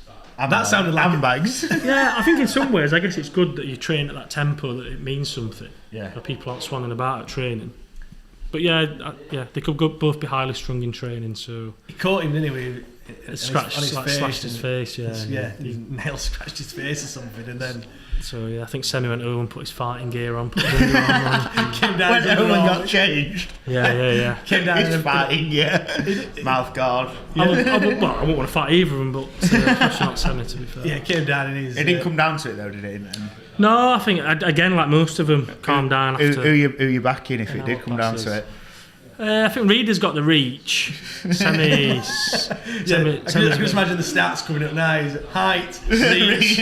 Semi's a bit of an animal, though, isn't he? So A bit of a scrap. He'd get into a bit of a. he's once. I remember he once. Real sort of gym animal, Semi. He once actually snapped his pec in the gym. Snapped his pectoral muscle off his shoulder. Jesus. Weren't it him that got shot as well? I don't think I've even got a pectoral muscle. Before Wednesday. Yeah, before Wednesday he got shot, didn't he? Yeah, that In was a wrong. nightclub or outside a nightclub or something. I'm sure it was wrong time, wrong space. That. Yeah. It sound. I mean, how hard is it as a goalkeeper then? Because it sounds tough in terms of, like we just mentioned before, you're not in the team, and then you're waiting for that opportunity, and not many opportunities come around, do they? Unless you are like, top. Yeah. So it must be difficult to keep going every time in training. Like waiting for your time to come. That's a good point. I think it is difficult in that respect. I think in a lot of ways you sort of become a professional trainer because you're not playing, but you're training once, twice a day. You're in the gym once, twice a day. And I think you can actually, you can fall into that trap because you can't force it. You can't force someone to play you. Yeah. You can't force someone to put you on loan, really. Yeah. And time can pass by. Yeah. Obviously, I got to 24 years old of that happening. So it is difficult. It is very, very difficult as a goalkeeper. And if you think there's only 92 professional goalkeepers playing at any one time, when you think about it like that, and there's a lot more goalkeepers than just 92 in the channel. Yeah, there is. Yeah. So it's to play at the higher levels as a keeper and sustain it as a career. I've got a lot of respect for people who do it. What's training like as a goalkeeper then? Because obviously you don't do the same, or do you do the same level of training as what the outfield players do? Yeah, so you generally you'd be separate to start with. You'd probably have half an hour on yourself with a goalkeeper coach. Again, keeping goalkeeper fraternity family is really tight. Yeah. So you'd go out on your own goalkeepers' night outs and stuff like that. It's a special bond, goalkeepers' union, as you would say. But you'd have 30 minutes together or so, and then you'd join the squad for shooting or shape or defensive drills. And sometimes you can get peppered. You could be stood in goal, someone smashing goals at you for 20 minutes from the edge of the box. I remember doing a shooting session with Connor Wickham once. In fact, I think there's actually a video on YouTube, and he's just heading the ball past me repeatedly from 6 yards for 10 minutes. I didn't touch the ball for 10 minutes, but it can be tough, yeah.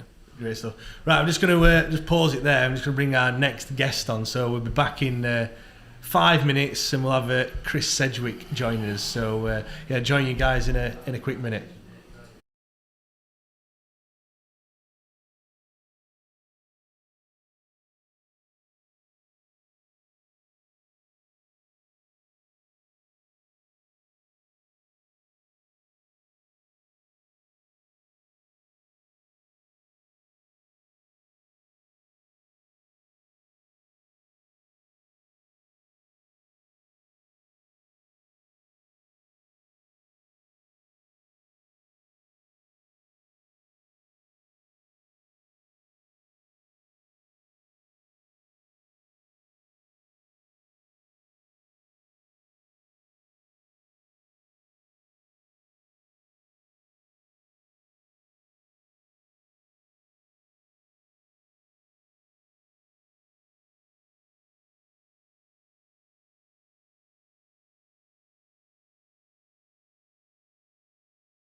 Welcome back, everyone.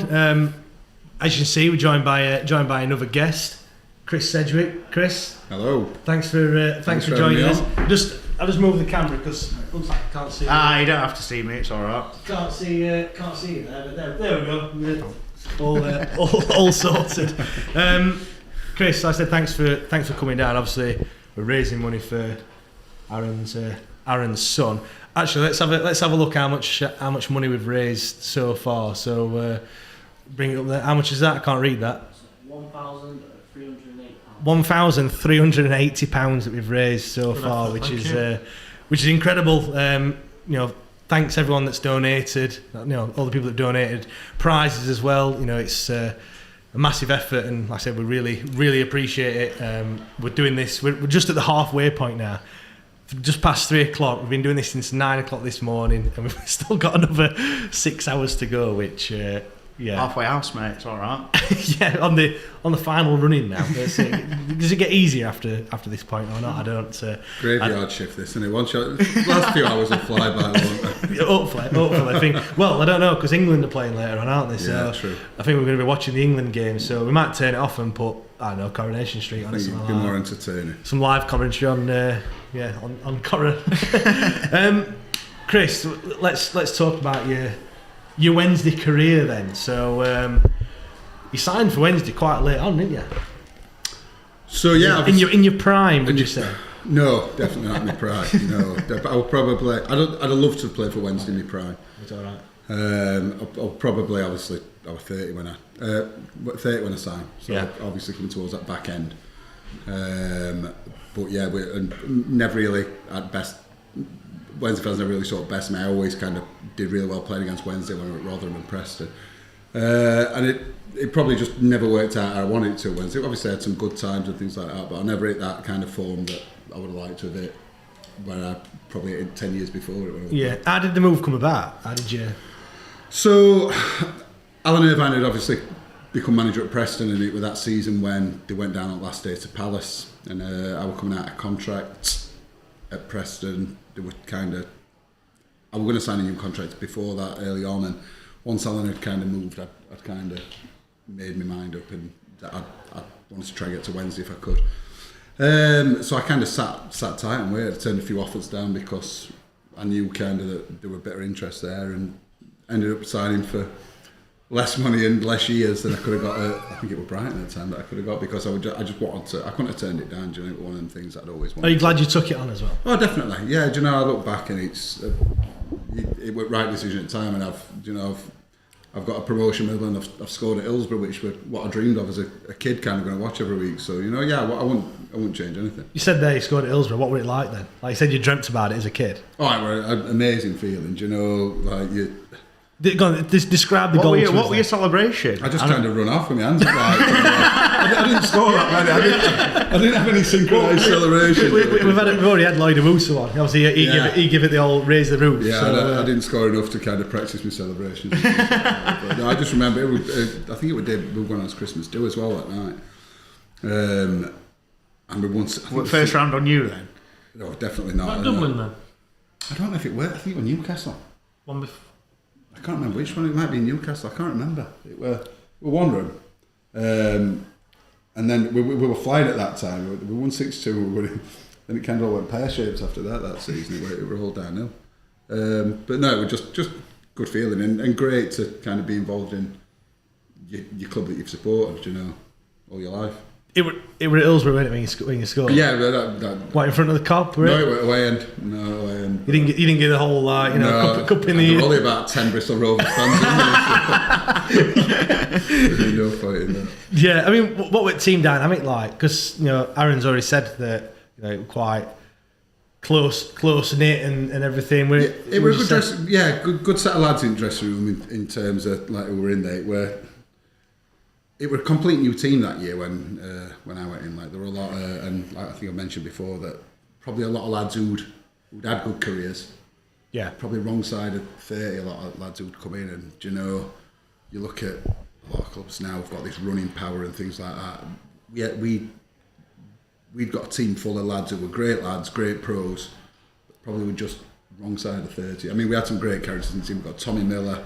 Yeah, we said about Tommy Miller, didn't we? I mean, Tommy's a great lad. Clinton Morrison were in there. Do you know Nicky Weaver? We've just been talking about. Do you know, just Tommy Spur, Mark Beavers, lads like that. A good set of lads. Do you know, and we used to have a good laugh. It didn't take long, did it, to get that? No, it did. It kind of knitted together pretty quick. But like I've mentioned a couple of times, I've never been at a club where there were always a scrap in training every day. And it used to be Dwayne Johnson at Artley every single time. I bet he got on the wrong side of some people. He was great. Just because he was so laid back? He would just kind of, someone would tackle him in training, just give him a quick backhander. And then they'd just all kick off. I've never had a fight in my life, but me and him we've sweared it before, so...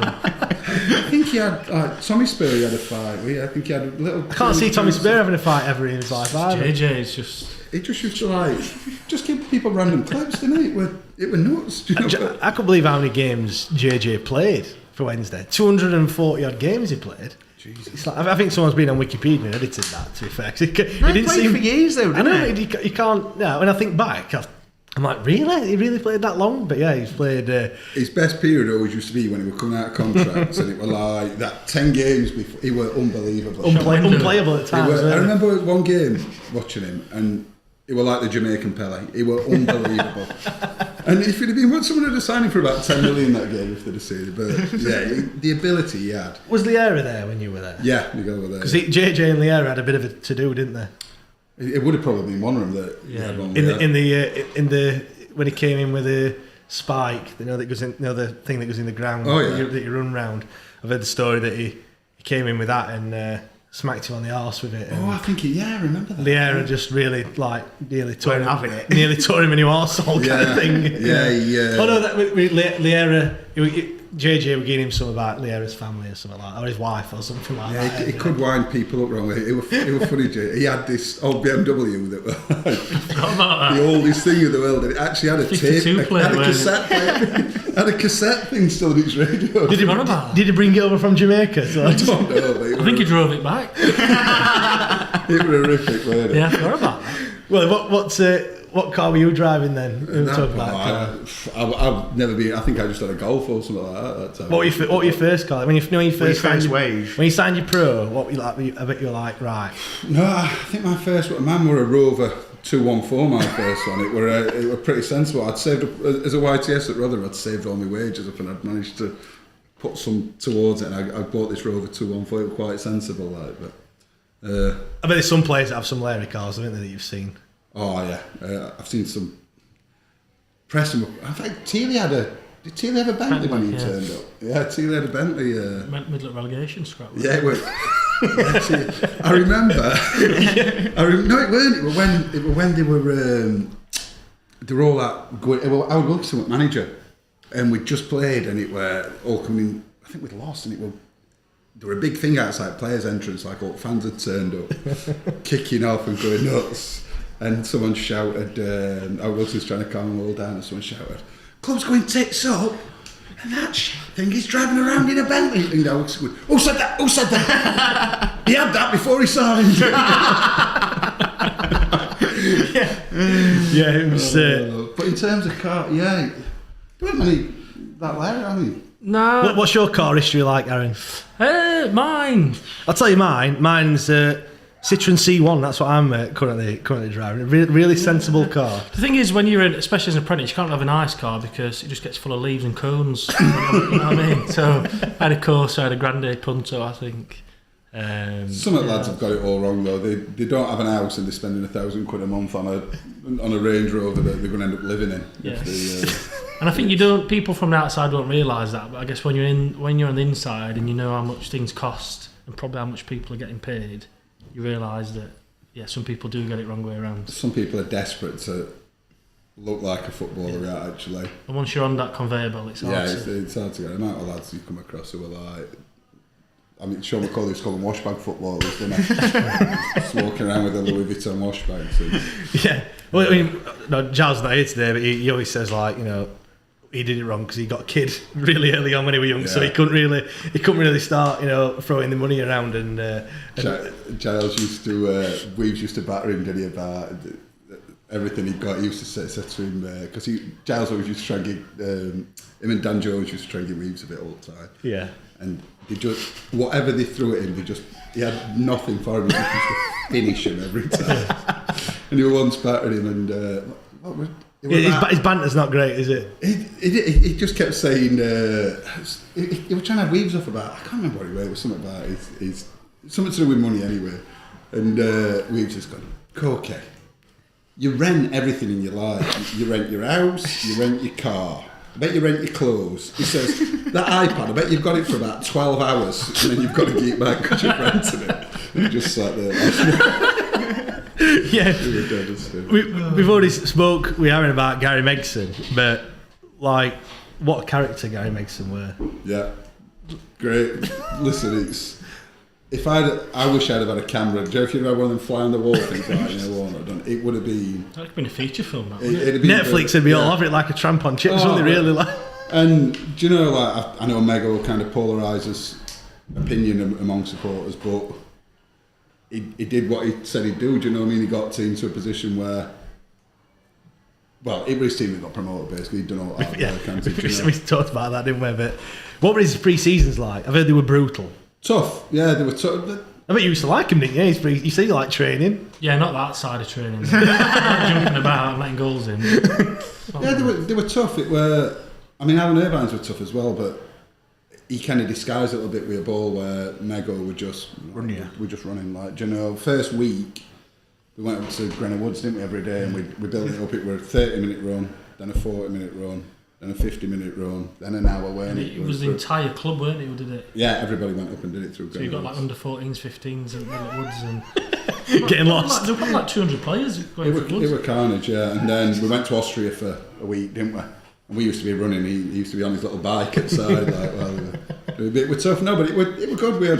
Do you appreciate that though? Like after, I mean, at the time, I bet you're like, okay, now like another session. But after, do you think, yeah, there's a reason why he did it? It's got to be done, and like you get lads who, like JJ hated it, didn't you? He used to do it back. Yeah. And to be fair, Mego used to jog it back with him and just saying, listen, if you can do this, when it gets to later on in the season, all them lot in front of you can't do what you can do, do you know? Yeah. And he were good at kind of building players up as that, but when he lost, if he didn't like Kieran, he'd lost it. It was horrible, weren't it? If he turned on you. It was funny when it were other people, but when it were you, it was horrible. Like. I know when we had it on before, you told that story about Megson and obviously the current manager, Darren Moore. When we were at West Brom, yeah. So, yeah, it were. Never tell you. I've seen it. Yeah, we played. I was at Rotherham at the time, and he's at Mego manager at West Brom, and Darren Moore were playing for West Brom, and he were having a stinker. Like, we were winning at Rotherham. And he's going nuts at me. He's going, Morrow! And his head's getting redder and redder. And Darren Moore's just ignoring it. Like, you can see it. I'm like stood at the side of Mego right wing and dugout's close. And he's screaming nuts at him. Morrow! And he's going nuts. And then he's going, oh! You're deaf as well as shit, are you? Laughing. You can see that, can't you? Yeah, it's funny. Yeah, crazy. What was that one with your finger? DJ. Which one? You wanted to come off. Which one? I'm sure you wanted to come off. You were hobbling on. You were playing on our side near Ben, so you were hobbling, and DJ sat down and like signalled to Megson to come off. He said something like, "Oh, my ankle's gone or something." And he said, "Oh, what? Has your talent gone with it as well?" Carry on, son. Something like that. And he hobbled on and carried on. And like 2 weeks after, that's when he got a scan and found out he chipped a bone in his foot. Yeah, I remember that. And he's telling him to carry on with a broken foot. It's crazy. Can you remember Aaron's debut then? MK Dons, yeah, I do, yeah. It were a sound performance, wasn't it? 4-1 victory. I enjoyed it, yeah. Enjoyed it. Yeah, it's should have had. What's it like? He was saying that all the guys that were playing and what have you put an arm around him and what have you. Is that what it's like then when someone's making the debut? You're like, or do you think earn it? No, you want them to do well, don't you? I mean, obviously you're part of a tight-knit group in training and things like that, and you want everyone to do well, because ultimately the team does well, and JMO were well liked in that. It's different if someone's a bit of a prick and you don't like him, but at the end of the day you want them to do well, and obviously we being a well-liked member, it were. And it's tough coming in goal as well, because it's not like outfield where you can feel your way into the game a little bit, and you're in firing line straight away, so he did really well to kind of, away from home like that, a big game like that, he did really well in it. Yeah, it's a game that, Neil Mellor talks about all the time. His hat trick. You set up one of his goals as well. Mel's will remember the exact times of the goals, what he kind of did, and he's the biggest nerd in the world when it comes to things like that. But yeah, it was a really good hat trick from him. I think that season he scored about 18 goals. 20 goals. 20 goals. Yeah. Look, it was in the quiz earlier. He's the last player to score 20 goals a season for us. No way. Really? Yeah. Wow. Really? Wow. Yeah. In the league, yeah. I think actually even League and Cup, I think we still can't get close to. I Oh, think don't tell him that. I'll never enter that one. Fessy scored 15, I think. 16, one season, but apart from that, Obviously, no. Greg. Was that in Championship? Yeah. Well, obviously he's in League One, weren't it? But Yeah, but what was... yeah, Fessy's in Championship. They, Does that count? They for count more? more than League One. Yeah, I'll let you know. That's probably 30 in League One, that. I'll let you tell him that one then. Yeah. Yeah. I mean, when you look back at your time at Sheffield Wednesday, do you look back with fond memories? Because I know you went there a long time. But 2 years. Yeah, do you know... Mixed really. Do you know, it were, obviously it was a good time kind of to be there. I met some great lads and, like I said, played there. First season, were a lot of things off pitch were, do you know, we kind of takeovers and things like that. Yeah. And then, obviously, Alan got sacked and Mego come in, and that were a bit of a write-off that season. And then next season, I were kind of, we played about 12 games next season, and I was very much a squad player. But yeah, it was, you know, and at the time we got promoted back to the Championship, which is kind of what we set out to do. So yeah, on the whole, it was kind of. You know, you said you were in and out of that season, but that season were amazing, weren't it? You know, like, yeah, I mean, I knew I'd spoken to Mego at that point, and I knew I was going to be a squad player that season, and I had probably a chance to go out on loan, and he wouldn't let me go out on loan because he kind of said he wanted me around players, and knew he could chuck me in if he needed me to be. And I would have probably stayed if Mego would have stayed on as manager, do you know? But obviously it all went out window when Dave he got Jones. sacked and Dave Jones coming. So, which it was disappointing for everyone how that happened. You know, he should never have. He should have still been. And I felt a bit for him because he'd done all that hard work, and you know, being a Wednesday fan like he is, he should have been. He should have got that credit for taking him up that season. Do you think he could have taken us further if he'd have carried on? If he'd obviously, I know it's all fucking hypothetical, but you guys think he would have taken us up if he'd have stayed? Yeah. Do you think he I could think people were playing for him in a way, weren't they? I think he had a way of playing where there were no grey areas. Everyone knew what you were expected. That's your job. Yeah, you were that's expected to run hard, play forward, pass forward, and go and win your battles. And everyone knew what there were none of this kind of we're going to roll it and play out from back and give back to. Everyone just knew their jobs. And I think sometimes when it's simplified, like I realise games moved on a lot in them 10 years since that's Yeah, happened. I think but there's certain managers that still, obviously, if they know their philosophy and they know what they're doing, like you say, you knew exactly what your job was on that day. Like, yeah, you were. I mean, and the fact that, for example, what I'm getting at, and I get told off for it as I always will, but Wilder, he was obviously a good manager, but they were playing for him because he was a blade. Yeah. Do you think he could have kicked on any further, or? He'd got a good. Mego had managed in Premier League and Championship Yeah. most of it. I think that was the first time he'd really managed at a lower level. You know, so I definitely think that he'd got a group of lads who wanted to. Not necessarily. He'd got demands in place. If they weren't met, you didn't play.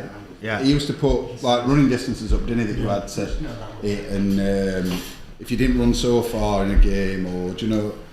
And if you weren't playing well after 50 minutes, or you weren't doing what you were off, they were ruthless. Which, like you mentioned, Chris Wilder, he's saying, you know, he's not scared to make them decisions, and I think he's changed a little bit now. I mean, he said to us once, didn't he? That he said, "Listen, lads, I want to play like Barcelona, but you lot aren't good enough. So what we're going to do? We're going to do what you're good at." And But that's it. Play with what you know. Like it's like, well, we referenced it before. What's it called? Atletico manager. Diego Simeone. They're not best. Like obviously, they're a lot better. Yeah. Than Well, Wickham. Wickham Wanderers, even more closer to them. Wickham Wanderers, they do the same, don't they? They can't play football, so they look just. at Rotherham aren't pretty sad, but they've got a way of playing that they're good at, and they were flying for 3/4 of the season. It's only when they kind of run out of steam a bit towards. I got some pelters. I put a Rotherham went on that bit of a slide, didn't they? And they couldn't buy a win this last season. I put a picture on of a rusty bus saying, wheels have fell off and they're reversing it. Well, what goes beep beep? Rotherham's open top bus reversing back into the garage. And then, of course, when they got promoted, all Rotherham fans come back and. You look at that team Rotherham got compared to Wednesday's this year. I mean, you'd said Wednesday had a lot better players on paper, wouldn't you? It's just. Game's not played. What's your saying? Paper teams win paper cups or something like that. it's true. Do you we asked this at the top of the show like 6 hours ago. 6 hours ago, said about as the Big season. brother, innit? Needed a clock, we said as the season being a failure, and what yes or no, has it been a failure last season? I mean, I know you can. I said if Wednesday got to the playoffs this year, they'd had a good year. Yeah. Which I think they did. It's hard, like I just mentioned before, it's hard to put a team together just from scratch and build it. I think ultimately, again, on that game against Sunderland, Wednesday's average age were probably late 20s, 30s. Sunderland's average age were probably 24, 25. They just looked like they got more legs than Wednesday in that game. Yeah. They didn't really create much more, but they just looked like they could run a bit more. What do you think, Aaron? I suppose it's hard to know as well. I think they've definitely got a good base now to build on for next year. I think it's hard to know if you had have gone up, how much resource would have been available to kick on again. Yeah. Because I think if there wasn't anything, I think we would probably struggle next year. Yeah. Well, we're obviously allowed to spend money now, aren't we? So that's, I think fans look past. We're quick to forget, aren't we? Like we've referenced a few times, the end of the previous season when we came down, people thought we might go fucking bust. There might not even be a team because we were in the shit. Well, you're losing £500,000. And how many players did we have at the start of last season? I just think, well, I've gone on and on about it, but I just think we've built a good structure, and I think the philosophy that Darren Moore's brought in, the momentum, what am I about? Do you know what I mean? The playing mentality, everything. I just think we've got a good, and he's got a vision, I think. But we'll see. I mean, yesterday, if you saw David Stockdale, is it? Goalkeeper that's been linked with Wednesday. Do you think that'd be a good sign, Aaron? Like Stockdale, you see him as a decent goalkeeper? Yeah, I do. Yeah, I do see him as a good goalkeeper. I think Bailey, Peacock Farrell did a good job, didn't he, last year? To be fair, I suppose he'd made some mistakes in the last season. I suppose you probably sympathise with him the most, maybe when you see things that happen. He's a top level goalkeeper. I think still at the age he's at, he's going to make mistakes. Such a fine line being a goalkeeper between an error and not. And when it is an error, it's glaring. It generally ends up back at net. It's a split second, I suppose. Yeah, it is. You make a decision or you don't. And if you think, oh shit, I should have made that decision. It's what you want to down, aren't you? You're a step behind, aren't you? Yeah, it's too late. But yeah, I think it would be a good addition. I think there'll be more names to come out though. I think they've got two of the best keepers that are knocking around anyway, Cammy Dawson and Joe Wildsmith. Do you know, people are quick to jump on Cammy's back, but he's gone down to it. He's done a great job. Oh, right, we were saying what do you say? Like if we decide, what's the way that you put it? League Two's best goalkeeper, basically. Yeah. If he weren't called Cameron Dawson, everyone would be like, oh fucking hell, yeah, we're signing him. Yeah. Because he's got previous. Because I was saying I'd like him to be number one personally, and Stockdale. Well, if we sign him, happy days, and he's there. They don't need to sign. They've got two keepers there. Do you think that's because? We don't know if Wildsmith's out of contract. He's been offered something, but it depends what they've offered him, doesn't it? Well, is it a token? See you later. That's a good point to be fair. I think they're both great keepers. Obviously, they were there when I were there. I think I used to train Joe when I was in the youth team, and he was about 13. All right, okay, yeah. They are really capable goalkeepers, and I think one thing we have with Wednesday is when we say we've not brought as many homegrown players through as other clubs. Actually, there's a chance. Stick them in and stick to them. Don't take them out after 5 games or 10. It was tough on camera because he got put in at a time with Jos Lukai and all that, where people were screaming for what's his name, keeper Westwood to play and all that. Pressure cooker, isn't it? And he had to kind of play through all that pressure of he probably wouldn't be in play. It kind of become fans against. Become a bit of a stubborn thing, and he were playing him when. Well, it went ship started to sink, weren't it? He probably needed pulling out at that point, but he stuck with him, and that probably did him more harm than good. Yeah. At that point, but Cam Dawson is a top class keeper, and he needs probably a run of 10 games at the start of the season, and just stick with him. I can't see point in. If you've got a list of keepers on there of Cammy Dawson, Joe Wildsmith, and the kid from Wickham, I'd take them two all day over him just because they're already here. Why go and use that money on something else? Yeah. You know? I mean, how many players do you think we need to sign then this season? Because I thought we only needed to sign a few, but actually, if none of the ones that we've offered contracts to, we've got 14 contracted players, I think. Yeah, it's not a lot. Is it not to build your team on? No, it depends which way he's going to go. Do you know what he wants to do? And normally he'll know that. Do you know what is he going to kind of play a similar style to what he did last year, or is he going to rip it up and start again? Do you know? I think midfield, if Luongo signs and people like that, it's strong. Women Bannon in there. It's a strong midfield. What about you, Aaron? How many players do you think we need to sign? I don't think it's miles off. To be fair, I think whoever comes in again needs to fit that ethos that obviously Darren Moore's been building. So otherwise it just becomes disjointed again, doesn't it? Yeah. I think it really is. There's a strong base what they've been playing towards. Do you think they'll go for kid from Preston again? Jordan Story. Yeah. I don't know if he would. They think weren't there some reports that he's back in picture at Preston? Possibly because he had a good loan, didn't he? So I suppose Ryan Lowe's going to think, wait a minute. Do you know what I mean? He's had a good second half of the season. It's a chance in it, I suppose. If you've got someone that's just on the bench or not even in the squad, obviously there is a point in them being there if you get injuries and stuff. But I suppose you're thinking, get them out there, get them playing, and then. You can see what the performances are like. And don't get me wrong, I'd love to sign him, but I just don't think it's going to be an option. I think there's more chance of signing Harley Dean, to be fair. Yeah. When you look at potential defenders coming in, being linked with the AFC Wimbledon, Ben Hegarty, I think it is. Right. There was that other one as well, Tucker, right? Yeah, Tucker from Gillingham. But the thing is, they're two teams that have got relegated out of this league. Yeah, but they're hard to break down. What did we do against Gillingham? What, right? 0-0. Vidane scored. And 1-1, I think it was, weren't it? So we didn't beat them, didn't we? Even though they've gone down, it probably without, obviously Vidane had a good season last year, but... You can get Vidane back. There was talk of it, weren't there? He's gone, he was on a free again. We need to sign another Antonio, because he were... He's not one of them. No, but he were world class, weren't he? He was raw. He was raw when he first came in, but he got real confidence. I was thinking then when we went on the plane, we went to.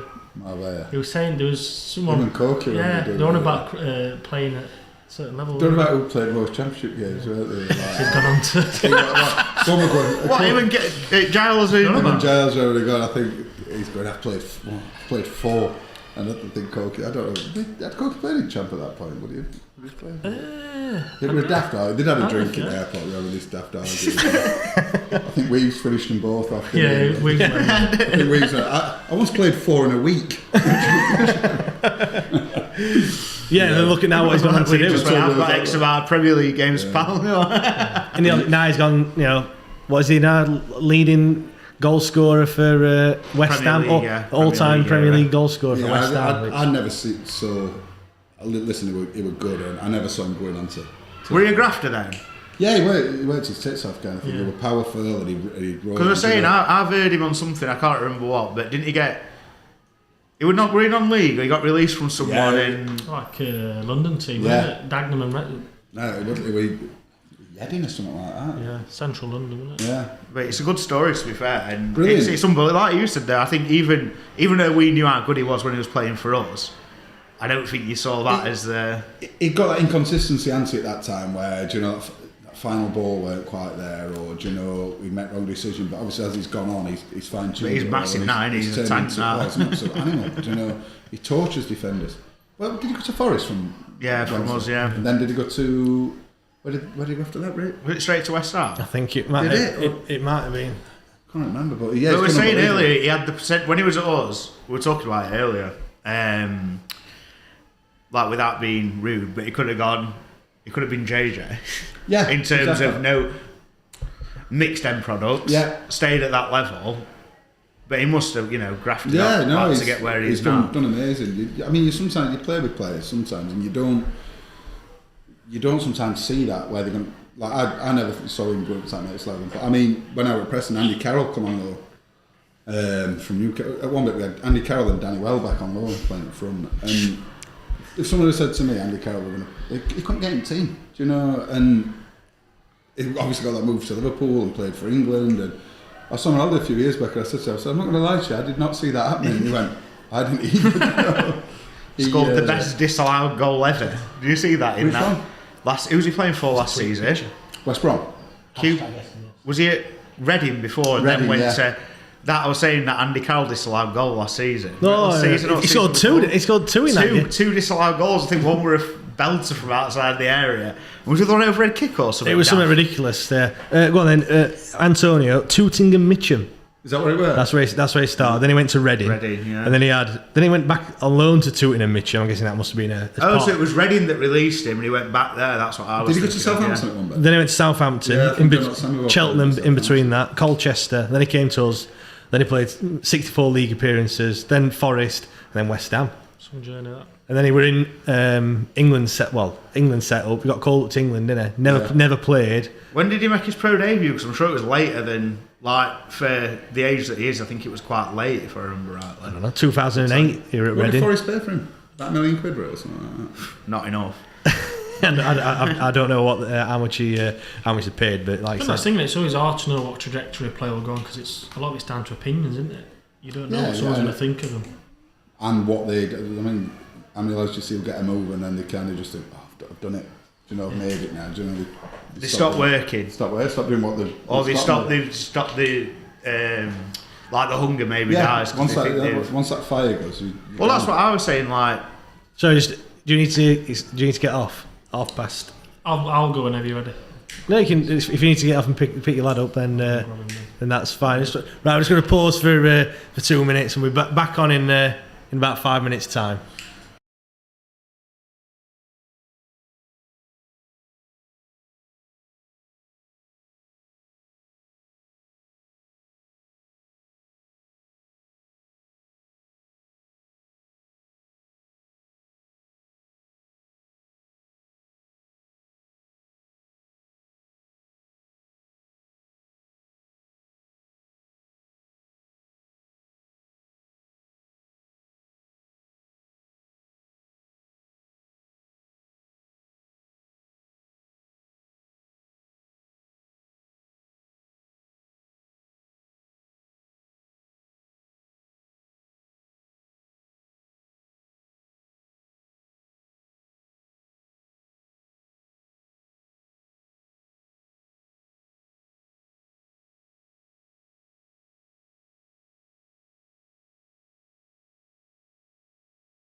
Welcome back, everyone. Let's change angle to other one.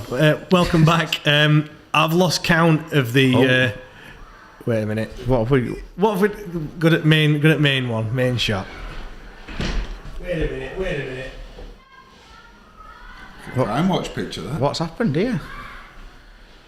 It's a bit dark, innit? Anyway, we'll carry on. It's fine. I say I've lost count the number of games that I've watched, but in comparison to some, kind of nowhere near. I can imagine. Obviously, I had a season ticket when I were younger. But that's when I had to work and stuff. I couldn't really get to many games. But we're going to talk about memorable games that we've kind of been to, or in your case, played in, which I'm sure there's been. Quite a few memorable ones. I can see you racking your brains now, aren't you, for thinking? Probably watch more memorable ones than I've played. Well, we can talk about those. Let's talk about some that we have that we have been to. You've got a few down on your list, haven't you, Liam? And I think some of the same as ones that I've got. Playoff final 2005, We touched on it earlier, didn't we? Just in terms of the day itself. Yeah, it was just class, weren't it? Like, have you played any playoff games? I played in that weekend. I think Wednesday played the day before. I played for Preston against West Ham in Championship playoff final next day. All right, okay. So we were actually meant to go and watch the Wednesday game day before, and I was buzzing because I'm thinking, I get a chance to might watch Wednesday while I'm down here, and then morning game, Billy Davis, who was manager, binned it. So I've thought about it. It's not a good idea. We're just going to go tomorrow. I'm like, shit, I wanted to end up watching it on Were you already down in Cardiff at the time? Yeah, we'd been down for about 5 days before it. So because we took over the whole of Cardiff that day. It was literally a sea of blue and white. I know obviously Hartlepool playing blue and white, but they didn't really bring many fans. We were just absolute, just blue and white. I can remember the roads, I can't really remember going down to the ground. All I can remember is just beach volleyballs just getting tossed up in air at a particular junction, which you couldn't get past in a car. Not a chance. We'd taken over big time. But when you look at games that you, like you said before, that was the game that kind of solidified your love for Sheffield Wednesday, weren't it? Really, this is me for the rest of my life. But it was unbelievable, weren't it? I mean, like I said, I was 13, I think. I think when you have a big game like that, it kind of when I was kind of growing up, my first one was League Cup final with John Sheridan Day. And 91. You'd had that, and then obviously they got to finals under Trevor France, and then it kind of just stopped for all them years, and then that went next. Really big. It went downhill, didn't it? When I started watching, 2 relegations, weren't it?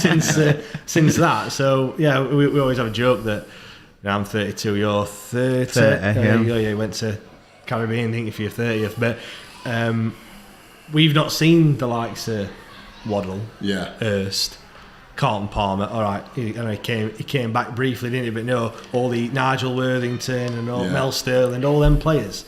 We've not seen them all, so I suppose we're unlucky in a certain sense, because I know we're talking about 2005, but they were special players, weren't they? Yeah, top. I mean, I was lucky. I grew up at an era watching late 80s, 90s kind of thing, where they were a top team, top players playing in. Obviously, you touched on David Hurst in his prime of playing. You've got Chris Waddle, John Sheridan, one of the best midfielders to ever play football. So they were playing when you were growing up, they were kind of lads team that I was watching kind of growing up. So you were in park, scoring a goal, going David Hurst. I were always either Sheridan or Waddle when I Chris Waddle were my ultimate hero. I just loved him. He were brilliant. I still get starstruck when I speak to him. Like I said, we've not been not blessed enough. No, we sort of back end of Di Canio. Carbone, But it's me. Des Walker. It's more Chris Brunt in it, and and Whelan and what have you. They played in that game, of course. That game was just up. When you talk about ups and downs, that had it all, didn't it? To be 1-0 up, and then we were 2-1 down, and then when it was 2-1, I'm just thinking, this is it. We're not going to do it. When you're 1-0 up, you're thinking, oh yes, back in the Championship. You're thinking all the teams that you're going to be playing again and stuff like that, and then it goes to oh no, what a waste of money this has been. Like, it's just like the emotions just change so much, don't they? And then, and of course, when he come off the bench, Steve McLean, injured as well, weren't he? He was injured beforehand, weren't he? And then, yeah, comes off the bench, scores that penalty, and then, the rest is history, isn't it? Really, when I just Drew Talbot. Talbot, yeah. Like when you look back at goals that have been scored or games, now obviously you look on YouTube and stuff, and there's like iconic commentaries, isn't there? But that's one of them when Talbot rounds the keeper and slots it away, and that was just more like relief more than anything, because obviously right at the end, weren't it? You just like sealed. I mean, they were down to 10 men as well, weren't they? Which I've watched it back. It weren't a red card, was it? It weren't even a penalty either, to be fair. I can't remember the actual incident on it now. Do you know? I just remember goals going in. What's his name? What's it? I can't. Their centre back number 4, William. Is it Williams? I don't know. I can't. But I've got Williams in my head. But he brought. Did he bring McLean down? I can't remember. Don't you remember it? Like these memorable games, and we're not remembering anything. I remember goals. I can't remember. Yeah, I remember goals, but I just can't think. I'm sure if you're listening, who was the player who got brought down as well in that playoff final game? Because we can't really remember it at the moment. But yeah, like that does go down for me as one of the. One of the memorable games. What else you got on your list? I'd got Wickham, obviously 11-12. You were there that day, weren't you? I was, yes. Yeah, I think every ticket were kind of gone, kind of thing. So I think I were in the squad, but I don't think I were on bench that day. And we were kind of lads who weren't involved were literally sat. I think I had to actually stand up, mate. But I had to stand up near it because they literally they'd sold every available ticket, that kind of thing. Even in the away end as well. Yeah. The corner. Yeah. That were Wickham fans, weren't it, in the corner? That little peak, that little triangle that. I don't think we've used it never since. seen it. Wow. We never used it before that either. To be fair. No. Atmosphere were unbelievable. I mean, it was a good atmosphere against Sunderland a few weeks ago, but I don't think it was as good as what it were against that Wickham that day. It were absolutely bouncing, do you know? I think because so much obviously we were in the driving seat, weren't we, at the time. We just had to match whatever United did, didn't we? So if they drew and we drew, we'd go up or whatever. They just couldn't win, and and us not.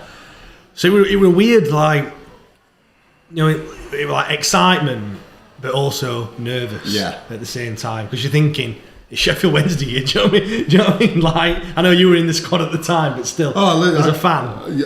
Wednesday will always find a way. I said that to my lad against Sunderland when we lost the day. Is your lad a Wednesday fan? Yeah, he were heartbroken. I said, get used to this. This is what Wednesday do. God, not half. It's get used to this disappointment. They get you so close. It's the hope that kills you, that everyone says. I mean, 2 goals that day. Antonio, it weren't even a good goal, that first goal, was it? It was just... I missed that one. Oh, what were you doing? Going to the toilet. No, shock. I gave it. Running jet. Yeah. But no, we've told it before, but my dad's firm had a box, so we'd do one game and say, I don't want to see that game. We're in box, and I've gone to right. That classic. If I go for a wee, something will happen. So I've walked out the glass through the back door in the box, and I've heard crowd go up and anything. With me that. we're Antonio. With me that. I'm taking that. Yeah, it was, and then again that was like relief. I know I said about the Drew Talbot goal, but it is in them big games. I think you get excited about them in the run up to it, but when you get on the day, oh God, it's horrible. You're just like the Sunderland game were the same. Like just a nervous wreck. You're just pacing up and down. Yeah. Like is it? I set off at about 1 o'clock-ish to go down, and you're like, is it 1 o'clock? Yeah. And you think, oh no, it's only 8. Do you know what I mean? You've only just woke up and you don't know what to do with yourself. Well, the thing, weren't it? Well, like, away game, I didn't think I was going, and then I got tickets. For the Sunderland game, yeah.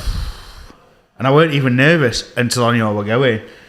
And Granville, obviously, were on earlier, he came with me and picked him up, and I drove, and it was just like, not talking on way there because you're that nervous. It's like, oh my What's it God. like as a player? I mean, when you talk to players or you see it in front of the media and you talk about whatever game's coming up or United game in 2 weeks' time, and of course there's always that cliche, always thinking about the next game, every game as it comes, against like, I don't know, Tooting and Mitcham on Saturday or whatever. But what's it, in a run up to, like, is it different? As a player, obviously you get them nerves, but as a player, you can actually, you've got a way of affecting it. You can get rid of it, you can go and do something, but when you're watching, you can't, can you? So it's just you're relying on them doing what you want them to do. Whereas as a player, you can go and actually affect a game. But do you know what I mean? Is the run up any different to a big game than just a normal league game against Reading? Yeah, like you say people always say kind of thing. It's like when there's a derby game and things like that. I mean, I'd obviously, when I were at Preston, their biggest like derby with Blackpool and things like that. But because I didn't live in Preston, you didn't really see build up to it kind of thing. Yeah. So there was talk about it in papers and things like that. But when Wednesday were playing United and that build up to it, wherever you go, you've got people stop, you better beat them on Saturday. If you don't beat them, don't show your face. And you've got all that, and you start thinking, shit, this is like, you don't realise how big it actually is. And so, I mean, you do, because you're being from City, you know what it means. But I think other lads who were kind of interesting, they didn't realise what big games they were. Like, they're massive, like, just, we talked about like nervous and what have you. You're thinking about it like 2-3 weeks beforehand, aren't you? Thinking about the derby. Well, it's always the first game. Whenever we're in the same division, it's always the first game you look at when fixtures come out. When we're playing United at home, when we're playing away, and then you might look at Boxing Day and New Year's Day for playing. They're like for the order that you look at them in, like that. But yeah, that second goal, Nile Ranger in that day against Wickham. What's it saying in his shirt? I'm a changed man. I don't think you are now. You can say it. What was he like?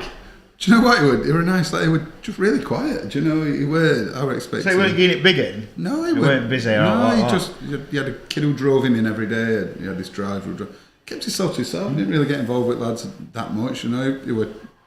So he went one for a night out or all like that? No, I think he were kind of... No, he kept it... He were a decent lad, He were all right, and with the ability he had, he should have gone on to be playing at a much... He shouldn't have had the career that he's had, you look at it. But no, he didn't. To be fair, he came in, he scored some important goals, didn't he? 100%, yeah. When your time obviously supporting Wednesday, what's like a memorable game that you can think of? I know you're talking earlier about, were you there for like the 91 Cup final? Yeah, I remember we had to queue all night round, so we had to camp, everyone took they were queuing down Penistone Road to kind of get in and get tickets, because me and my dad had got season tickets, but my mum and none of this online ticketing back then, no, it was same for 05, weren't it? I think we had to queue up for... Well, I was lucky because my mate's mum works at training ground, so she got us tickets, like, and obviously at 15-year-old I weren't, or at school, I mean, I weren't queuing for any tickets, do you know what I mean? So I was quite lucky. My dad made me and my sister queue up, so we ended up sleeping in South Stand that night, and they opened ticket office at like 8 o'clock in the next morning, and like South Stand were full of people that night. There must have been 8,000 people looking for tickets. It was crazy. So that were obviously one of the memorable ones. There were loads of memorable games. Like, obviously the game itself as well. Yeah, brilliant. I watched them like in a golden era. Do you know when they were? How old would you have been then? 91. I was 11. All right, okay. I was 7 when I first started watching them. But then something like games against Man United when they won Fergie time 3-1. I think Ersty scored. Was Ferguson there at the time then? Yeah. Oh, that was about Fergie time when. That were when we were winning 1-0. Yeah, that was Steve Bruce. Bruce scored twice. When they changed referee, didn't start his watching. They played about 9 minutes. That's where Fergie time. Where the two just stood on post and just watched that one go over his head as it went in. Well, that's where they reckon Fergie time came from, weren't it? Yeah. That's why my dad would never get behind Steve Bruce. He hated him. He was there. my dad were there, and he was like, "No, not having him, not having him." One of the best atmospheres that when I watched them when they played Kaiserslautern in, I think it would have been UEFA Cup. Because we weren't like when we got to the final in '91. Well, we won it. Sorry. Yeah. We weren't allowed to get in because so that'd have been like 93, 94, something like that. And I think they got shafted away from home and they needed an atmosphere unbelievable at home. I think They played Spora Luxembourg in Yeah. the first round. that were like about 8-0. 8-1, yeah. I think they scored first as well in that And game. Paul Warriors nearly died that game. I think their keeper came out and punched him, and Alan Smith ended up having to physio run on, and he were not clean out, and I think he ended up like saving his life apparently. Really? Right. But I've seen some obviously cup final. I remember that talk about letting you down all the time against Arsenal when Chris Windsor dropped that one in. Did you go to the one against United? Semi-final against Sheffield. Yeah, that was brilliant. Do you know, I'd literally just sat and see and Chris Waddle put one. Do you think? Like, I know obviously the semi-finals of the cup are at Wembley, aren't they? Again now, but it's one of them things that will probably never happen again. Do you know what I mean? I always think of that, like, what if we played United in playoff final, for example, or about the championship or whatever, or again, in a final of a major competition, like. It was just red on one side, blue on the other. Literally the whole Sheffield must have been like a ghost town that day. Sheffield must have been a nightmare. That were a great day. That one. Yeah, it were. I've had some great days watching them. Obviously, I had some disappointing ones as well. But yeah, some unbelievable games in that period as I was growing up. You mentioned there Arsenal when we lost them in the final, but another one of the memorable games was when we beat them in 2015 in the what was then called the Capital One Cup. Yeah. Back then, it went from one of them games where I thought we've got no chance in terms of in the run up to it. Obviously, I went because it's Arsenal, isn't it? Yeah. Do you know what I mean? We've not played them for however many years, 15 years or whatever it was since it last in Premier League. But to play them and then it was just a weird day. Like I think I've got down here. Oxlade-Chamberlain came off injured. I've got him made Walcott there. Walcott come on. Oh, Walcott come on. And then Walcott went off as well. Injured. Okay. So they'd made two subs in. It was almost like the Brighton game, like when they had, which obviously I think the Brighton game were that season a bit later on. But in terms of making loads of substitutions and having loads of injuries. But they put a decent team out. They had Giroud up front. Some good players playing. Iwobi played. Yeah, Iwobi, yeah. Flamini, Kieran Gibbs over down here, Mertesacker, Petr Cech in goal. Yeah. So when you look at the team, it weren't like a team full of kids, right, that they put out. No, it were a decent side. But like that goal from Wallace, like what a goal that was, Yeah. Pudil's running down the left. I think Bannon clips it to him. And then just to pick him out with that pass, like I don't know whether do you think that's something that worked on in training or has you just seen him? Do you know what I mean? Just seen him. I think three good players, weren't they? And they kind of worked it together. I mean, and Roscoe had got that ability to score good goals. Do you know? I mean, I played with Ross at Preston. Do you know? And some of the goals he used to get us out at shit constantly with like a free kick in top bin or do you know? He were what a player as well, by the way. Brilliant. Like what a free from Burnley, were now. Yeah. When we picked him up, and it was one of them where you think his legs might have gone. Yeah. How you were wrong, or I was, because I was one of them that were like his unit of Giles. He's not got any legs. Were he a bit of a joker? Do you know what he would? Because Is it against Rotherham that or? I can't remember that Huddersfield? Sky, wasn't it? Yeah, I don't know. Yeah, it's Kachunga, innit? Yeah, because he goes up and He just pulls it. pretends to read it. He's got a dead dry sense of humour, Ross. Do you know? It's funny, but like he'll not get involved in loads of banter like with a big group, but on his own, Was it when he's on the pitch and he's just got that like? Oh, he was an angry man. I remember when I used to play against him. Like he played on left, I played on right. We used to kick lumps out of each other and like abuse each other. But it's like that because you know me, but we've never played any form of sport against each other. And I'm quite laid back, chilled, but obviously not sport to any level. But as soon as I play sport, I'm a fucking arsehole. Well, I know you like a quiz. He's from, like we had a kitman at Preston. And Ross used to torture his life out. Like, he just like wouldn't leave him. He used to like grab him, beat him up, and things like that. He was a big lad there called Dave. And then one day he put all kit onto wash, like in game. He'd gone to pick something up, and Ross turned up, power off, so none of the kit got washed, and he got like hammered off manager next day for having it. He just used to torture him. But yeah, great lad and a great player. Another one, Lucas João. He scored in that game. He obviously made it 2-0. He's going to Prem apparently. Is there? Forest. Okay. Put a bid in. So we might get a little sell on. Fair enough. Sell on fee there. But no, remember a short corner from Bannon, which I don't like short corners. I just hate them. What's your stand on short Hey, not to corners? remember Mendes like that one from. But against Burton, I know it works sometimes. But If you've got a plan with them, then and you know what you're going to do, then I think they're good because you're not just swinging it in for 8 and hopes. But if it's just one of these where they go and do it and there's no plan with it, then there's no point. You end up 9 times out of 10 you're chasing back to your own ball, aren't you? Knew you. yeah. Sorry. But sure. I mean, they were a good short corner routine because I suppose it disrupts the defence, doesn't it? Because they've come out. Yeah. But then ball's going to come back in again. So whoever you're marking, it's a chance. I suppose. Yeah, he's trying to use up all their players sometimes, isn't it? If you're going to do a short and they bring 2 out, they've got to bring someone back or whatever. Yeah, they all kind of rushed out, and then header from Lucas João and Czech were just standing there. I suppose it was just and at that point, you get you go 1-0 up and you're thinking, all right, but it's Arsenal. Yeah.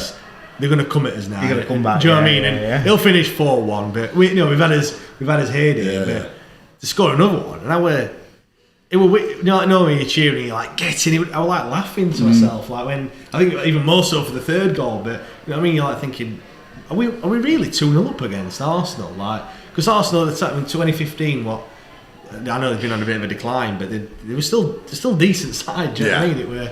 You're not thinking they're coming to Hillsborough and thinking we fancy his chances here today. No, you're just going. Well, they're still big 4, aren't they? You Yeah. still see them as the big 4. Our area, Man U, Arsenal, Liverpool, Chelsea, maybe just. But yeah, I know what you mean. It's like top 6. It's a big 6. Yeah. And everything. And then Sam Hutchinson with a third goal. Yeah. Do you know he didn't score that goal? What do you mean? Well, we spoke to Hutchinson at the start of this season, and he said, "I didn't touch it." What? Just He got an own goal. just claimed it and wheeled away like. Well, no, he said if you look when the goal goes in, he's in the net, he just gets bundled into goal, and then he says you can see me on the when you watch it back. He just says, "I didn't touch it" or something like that. But it went down as his goal. He says, "Look, I'm going to claim it." Definitely. But he says, "I didn't touch it." Whoever comes sliding in at the back. I mean, when you watch it, it looks like he scores, but whoever comes sliding in. If you watch it back, and you'll see he doesn't actually touch it, and you can see him mouthing to someone. I had one of them when I think we played Oldham away for Wednesday, and I think we beat them 3-1 or something. And I got one, but one of them we'd gone in at back stick and their defender headed it straight into it, and I run off. No one ever questioned it. Like I said, I don't get many goals, so if I'm in that vicinity, I am claiming it. But that just, because you don't think about that, but that just reaction, just to I've got that. Just real. And then after you probably thought, I didn't fucking touch that. But you can't at that point back out of it, can you? Really, you've got to go for the celebration. Do you know that day as well against Arsenal? I think we could have beat them 5 or 6-0, and I don't think that would have flattered us either. No, they were brilliant. We absolutely battered them that day, didn't we? It were just a We're another kind of full house that day as well, wasn't it? Atmosphere were good. Because then we had another one, didn't we, with Man City, which were that the following season, or maybe a couple of seasons after, and that was similar. Because I think everyone else was thinking, Arsenal, can we do it again? And we think we absolutely schooled that. I think they only beat us 1-0. The Aguero they were good though. They just. I don't think they turned it on, did they? Really? They just kept ball forever. They were like Wildsmith in goal. Yeah, he did. He played well, Joe, that night. Yeah, he did. He did well. It was like one of them where big boys nick your ball at school and you can't get it back off them. Yeah, we're literally like that. Definitely. They could have kept it all day if they wanted. Leeds 6-0. That goes down for me as a memorable game. You always see that always pops up with the scoreboard, the old scoreboard. Wednesday. This one. Wednesday. See, I think it was one of them. What year was it now? 2014 January. Yeah. So 13-14 season. I was working. I don't think I was there. I remember it, but obviously because I weren't there, it was like. Yeah.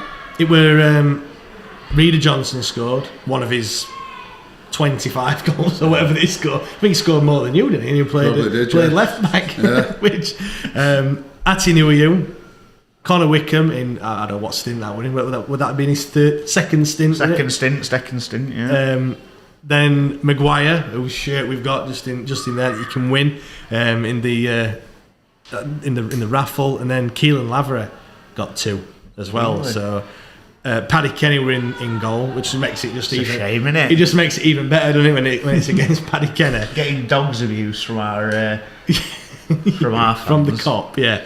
And yeah, like I think they got a man sent off early in the second half, which I think we were winning at the time. 1-0, 2-0 at half time. But yeah, You know what? We've had some good days out against Leeds, haven't we? Really? yeah, the game in the snow when Yeah. Atinu scored, that were a decent one. Mateus. Yeah, I think Sky have got their money's worth out of that goal. Yeah. The one we were about earlier when Brunt scored from touchline. Yeah. What kit, that was in the yellow kit, weren't it? That one. I thought we were wearing yellow or we were wearing blue. Oh, no, I thought we were wearing yellow. Where am I? I can't remember. But that was a decent score, wasn't it? 4-1. You're testing me now. Everyone, Leeds when Brunt scored. What were the score? Actually, there you go. Drew Talbot were brought down by Westwood. Is that right? I don't think Drew Talbot were on the pitch at that point, but it must have been. But there you go, Lavery with that shit celebration. What do you say your celebration were? Probably shitter than that. I can't even remember his celebration. What, Lavery's? Yeah. They obviously weren't very good, were it? 'Cause they saying it were crap. But have you got any more on your list about memorable games? So I've got 2-1. Derby, Tuddies.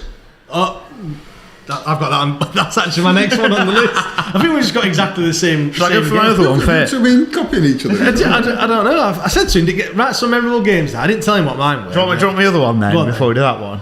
Go on. Crossley, when he scored. Is that against Southampton? 3-1 down at half time. 3-3. 3-3, You mate. remember that one? No. Mark Crossley. This is my favourite goal, didn't I? I can remember goal that he scored. I can't remember the game. Yeah, Crossley. 3. I thought when I thought back, I thought we were 3-0 down at half time, but we weren't. It was 3-1. And then I just remember when we sat on North, loads of people leaving, and I can't remember what minute it was. It were 90 plus, weren't it? Just while we're on that, what do you think? Fans leaving early? I hate it with a passion. I think like they always get it's traffic. I get there's some people that might have got to go to work or stuff like that, but not like 5,000 people. Do you know what I mean? How many goals do you see going in and out like that? And it makes me. Do you know when they've gone and they let them out? And their goals and they all try and run back in. I'd shut gates, I won't let them back in. I'd say, no, you made your choice. They go down there, don't they, near Cop in that corner. Yeah. They go down, that's out north, so it's like, over there for me. And you see them all waiting or whatever, or they walk off and, I mean, alright, it's different now because you've got a big scoreboard with replays. It used to make me laugh when they score and they run back and you go, mate, it's not replays. What are you going to see? Mate, like, you've missed it already. And that goal, it's one of my favourite things ever. Like, I just remember, like, say we used to sit bang on halfway line, second to back row at North Stand, and everyone, obviously, I think there were loads of people had left. You just running down steps to the next load of fans going fucking mad. Yeah, great. You see people leave at half time and stuff, don't you? Like, right, I must admit, there's an exception.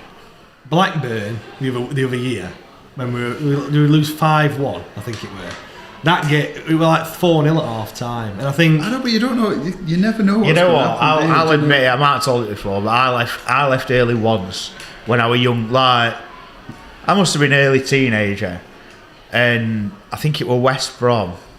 I want to say freezing cold. Might have been no, it weren't a night game or afternoon game, but it was freezing. I think we were 3 or 5-0 down at half time. And I says to my dad, I says, I'm going. He says, well, you're going to have to get tram because I'm not going. And I says, all right then. My mum and dad didn't live together. And I went and got tram home to my mum. So my dad got bollocks because he let me just swan off on my own. I don't think the score changed either. 6. I must have been like 13, 14 maybe. 12, I don't know. But that's only one game I've left early. I said to my lad all the time, like, there'll be some games and he'll go, can we go, like, they'll be losing like 3-2 or 3-1 or something. Can we go? So listen, if you want to sit and cheer them when they're winning 5-0 and you're happy to do that, you sit and support them when they're losing because that's what being a fan is. What's it like then as a player when you're getting beat and you see the stadium just empty, the final whistle goes and you're like, I mean, or might even when we're winning. I've seen that before. You're 3-0 up and game's done and you're thinking it's going to be like a massive cheer at end. and there's nobody there. To You're be like, fair, there's some games where you are getting battered and you see it empty now. You're thinking, I hope it empties out a bit more before finals. so there's less booze. Yeah, usually when you're winning, it's great, isn't it? Do you know, everyone wants to kind of. It's the same, isn't it? Do you know, Yeah, but they still leave though. We win, 6-0 against Cambridge. People like, going out in the droves. Thinking, can hell 6-0? Like, do you know what I mean? Yeah, for me, if you're supporting, you support. I know you've got to take rough with smooth. There's some games, isn't there, where you, like I say, you're doing great and you're there to get behind. But I know it's tough sometimes, and it's easy to say and it's frustrating. But stay till the end. You've paid your money, just stay and watch. It's football. How can happen? Do you know? Yeah. Look at Real Madrid of the week against Man City and things like that. Well, even thinking, weren't it? Were it someone in what's that group? Were it the City's last game of the season, Prem? Oh yeah, with Liverpool, Villa, and they were 2-0 down, and there were City fans leaving, and they won fucking 3. Wednesday. He's on his rant now. He's going on a rant. No, I'm just saying Wednesday when we were fucking 12-13, 5-0 down. Yeah, leave. Man City 2-0 down to Villa. Fucking Uwe, De Bruyne, Sterling, Grealish. Decide when they score. Fucking Wade Smollett, the Sires. It's a bit different, isn't it? It's like when people make Enoch Shumne. What a player! I know. It's you mentioned it there about booing. Have you been booed off before? I'm sure you have. Yeah, many times. I'm not nothing against you there, but I'm sure in your career it happens, doesn't it? Do you know what I mean? Do you know what? I've seen Wednesday fans boo John Sheridan in a game. He missed a penalty, I think, against Oxford, and they turned on John Sheridan. And you're thinking, he's one of the greatest players to have ever played for this football club, and they turned on him. Do you know? So if it happens to him, it can happen to anybody. Someone said that they were at a game and Cristiano Ronaldo must be watching Man U or whatever. Cristiano Ronaldo got booed off, and he's thinking, that's all right then. Is it like you said? Yeah. Well, I'm not surprised. I wouldn't be surprised if it happened a lot this season to Ronaldo. Well, now, but yeah, as a team, you know when you've lost and you know when you've played. You know you're going to get it at the end of the game, and rightly so. Do you know, sometimes you deserve it. There's other times where sometimes you've come off at half time and you think, well, we've played all right. We've done well, but you might be losing, and they boo you thinking, come on a bit, have a bit of realism, but. I think when they boo the team, it's justified. But I've seen sometimes. I've seen it happen to Daz Pearce. I've seen it happen to Darren Potter at times when I were there, where when they get targeted, they were singled out, and it were out of order. To be fair, do you know when they talk? I remember. There's always one in there every season. There's always one. Yeah. Like Morgan Fox, which was one fairly recently. Liam Palmer, to a certain extent, he gets singled out quite. Blows my mind. Do you know? What do you want from somebody? You've got a kid there who's come through youth team, played in every single position possible for him. Plays when he's injured, does everything. You listen to praise and grumble after. And I've been to some of the games and they thought Palmer was crap. I'm thinking, you're deluded. You're just listening to people around you and you're not actually watching games. You know. I genuinely, we said earlier, there were one game where Lincoln. It were at Lincoln away. It were at fault for one goal, and you question whether they were at fault for the second goal. But other than that, he's a solid 7 every week. There once you build your team around your lads, you know what you're going to get. Well, if you had a team of Liam Palmer's, you'd do better if you had a team Fernando Forestieri. Yeah, 100%. Talk about JJ earlier. Do you know? Oh, yeah. Everybody loved JJ. Oh, what a player JJ is. But JJ, he'd have a 9 out of 10. 2 out of 10. And then he'd go 5, 6, 9. 6. Yeah. Do you know? Like Fernando Forestieri, he's exactly the same. Like you talk about Palms, that 7. You know what you're getting every week, but I think JJs and people out there, match winners. But I think that's why fans don't like Palmer, but because he's just a 7, he's never a 10. He might have had an odd couple of 10s in his career. He's not going to score a worlder. He's not going to have an amazing game. So of course, when he has a bit of an off game, they jump on him. Yeah, and I suppose he's not replaceable because, like you said, you build your team around them. But as a fan, you're thinking like, I'm not going to drop Fernando Forestieri or Adam Reach because he could score an absolute world. Yeah. But he's never going to have a 10. So I think that's what. I think that's why. Do you think he gets the credit?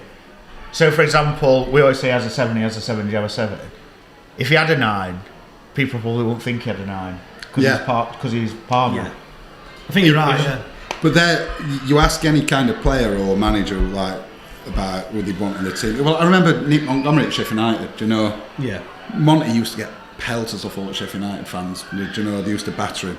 But every manager who were there picked him because he did all horrible jobs that no one would do, and all kind of lads in United team wanted him in the team because And Palms is probably like that. He's not going to get ball and beat 6 or 7 men and stick one top corner, but he does all other jobs really well.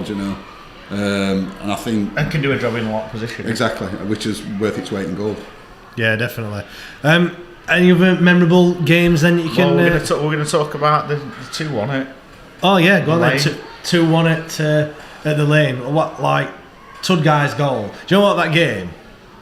Spur scored an amazing goal. Is that when Tommy scored? Yeah. But nobody remembers about Tommy Spur's goal. 100%. 2 minutes. Within the first 5 minutes, I don't know. Was it? Yeah, it was. It was 2 minutes, like something like 80 seconds or just in box. Whack. I remember it. Yeah. Yeah. Mickey Gray pulled it back, didn't he? You were playing on the right. And who scored for them again? I always forget. Oh, do you know what? I looked at this earlier. It's like an Italian. It's an Italian name. Oh, it's going to kill me that now. Nah, not Pesci-Salido. Where's he from? He's from Canada, isn't he? Pesci-Salido. Yeah. What Warnock manager at the time? No, it wouldn't have been Black. Yeah.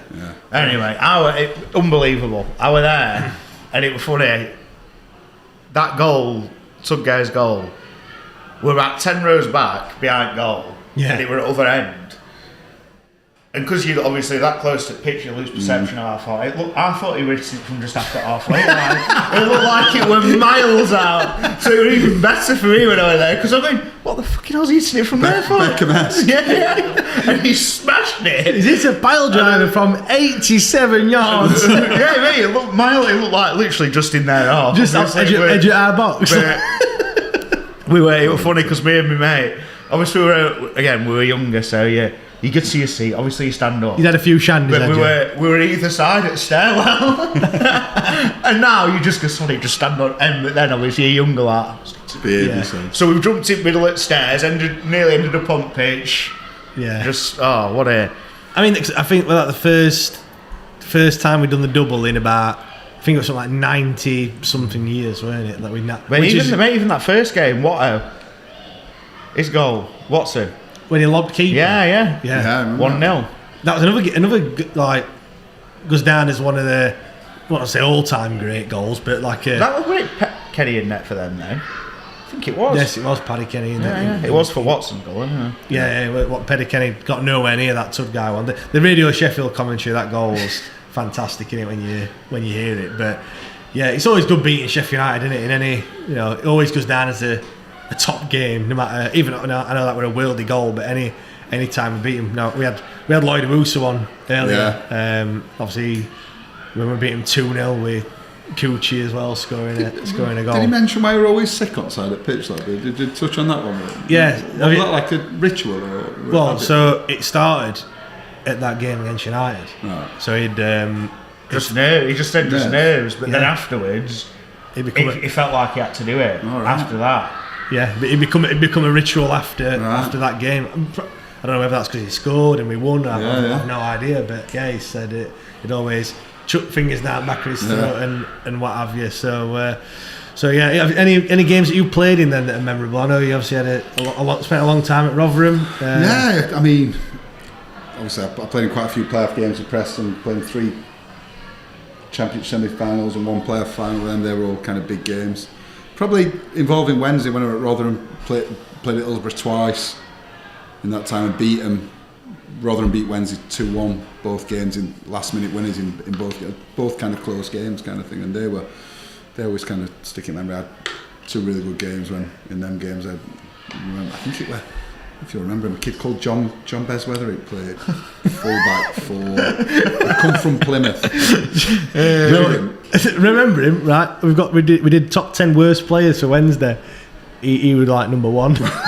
And I remember Sturrock had I think it was Sturrock in chat. Yeah. Brought him in, and they were one of the big signings. And I remember thinking, I'm going to torture him today. So I knew it. And I run him into the ground and kept going forwards, and I just remember him like he kept trying to bomb on, and I kept tracking him every time, and then I'd run to the way and I was like hammering him while I was playing, saying, "You don't want to do this. You don't want to track me." And we ended up winning 2-1 last minute winner. I remember at the end of the game I was absolutely knackered, but yeah, I remember, and I knew I was going to torture him before the game, kind of thing. He's a copper now, you know. Is he? Yeah. I hope he's quicker than he were that day. Yeah, he didn't. 11 games he played for Wednesday. That's all he played. 11 games, and he played against. I don't really remember it. Played against Grimsby. He got subbed after 16 minutes. Well, he's beat my record of 21 live on Sky then when Mego were in charge. Go on then. You might as well. What had happened for you to get? No, we'd gone. Were it a tactical change? We'd Is that gone what it's 4-5-1 in old shape building, and we keeper chucked a goal in after about 3 minutes, and we just signed Brian Lowe in that week before, and then as soon as that game plan had gone out window, and like I knew that it was going to be that one where I'm coming up, I'm thinking at least get to half an hour at least, just let him, and then I could see him getting ready. I'm thinking, oh no, it's going to be me this. And then I remember goes up and I come off. I remember coming in looking at my phone. I've just got a message of 4 lads pissing themselves. You know, all the mates who are playing.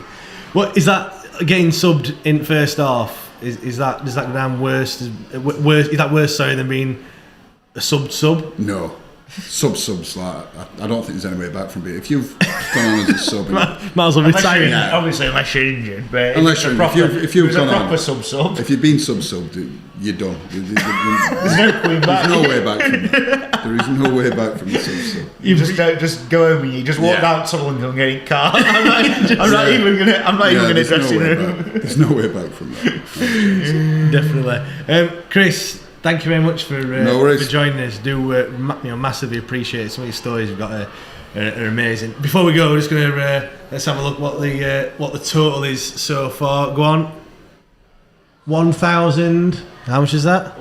£1,440. Class. That's brilliant. It's a great thing that you guys are doing for him. I'm obviously Jamo's a lovely lad. He was a young lad there, and it's every parent's worst nightmare what he's going through. Do you know? Well, that's what I say. I've got 2 kids. How many kids have you got? 2, yeah. And as a dad, a parent, you just think. My first thing were, I hope the kids are all right. You know, like when they're born, you know, you hope there's nothing wrong with them and stuff like that. And thankfully, mine are, but there's others that aren't. And well, you know, he was born all right. He didn't have that condition, and to have that thrown in there, like he's quite humble about it. Saying anyone would do the same, but still to not have that, to think what it would be like, it just turned my life upside down, wouldn't it? Way him and his wife have held it together, do you know, and kind of got off the backsides and made something happen. Because you know, some people they crumble under this, you know. So I think they deserve massive credit as well for the way they've kind of gone about things, and you know, they should be proud of themselves what they're doing, and hopefully they get to that magic number as soon as possible. I mean, it's not just that, is it? It's like, you know, when you get the diagnosis, then after that, oh, by the way, well, I think he told the story earlier. Initially, they got told £700,000. Wow. You just think.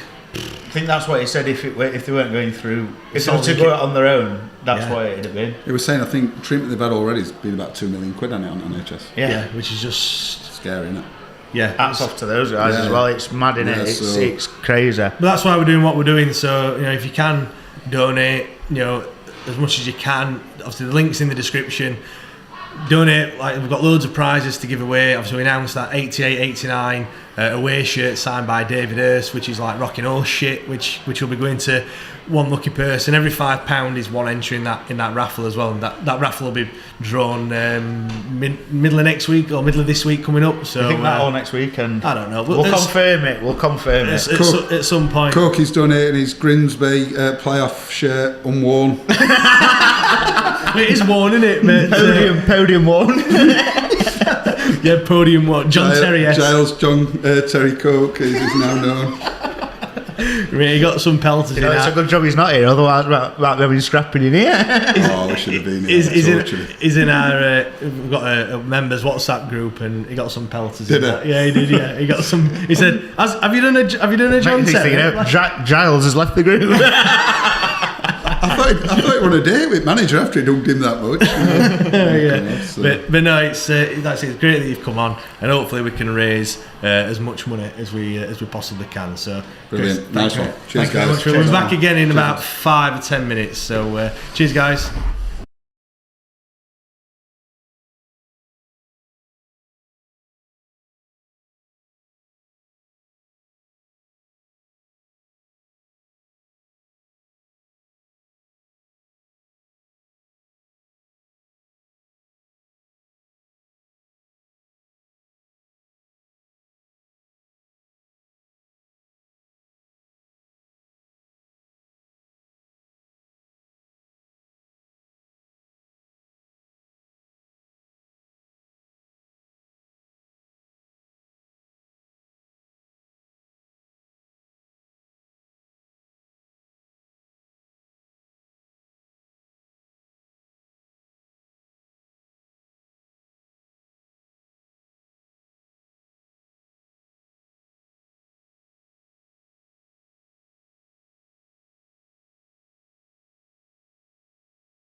Hit that button. Welcome back, guys. Thank you very much for listening to us at this point. What hour are we in now? What time is it? It's 10 to 5. So we've done. I can't even count. I don't know. Don't we? That nearly 8 hours that we've done. It's all right, that, isn't it? So in that final, are we in the final stretch? Could you say that we're in the final stretch? Nearly in final third, aren't we? Yeah. So 4 hours to go. Obviously, been just had Chris Sedgwick on. What great value he were, by the way. Oh, mate, brilliant. What a bloke, top bloke. Yeah, just some of the stories he got as well. That one that he tells about Darren Moore just cracks me up. You know, what's he say? Shit as well as deaf as well as shit. Yeah, it just makes me laugh, that one. Even though it's not even to do with Sheffield Wednesday, but yeah, like we are also live on Twitter Spaces now as well, because we want to hear your thoughts just on anything Sheffield Wednesday related, or even just to say hello, because like I said, we have been doing this for quite some time now. So if you can join us, yeah, you can jump on with memorable games as well, what we were just talking about, couldn't we? Yeah, speak some more about any ones that stand out for you guys. Yeah, definitely. Like we've already spoke about a few, but yeah, jump on, and if you have got any, I say, memorable games to talk about, then we can certainly do that. We've got one joining already, so I'll bring him up. It's Peter. Peter, mate. How are you? You all right? Are you there, Peter? Peter.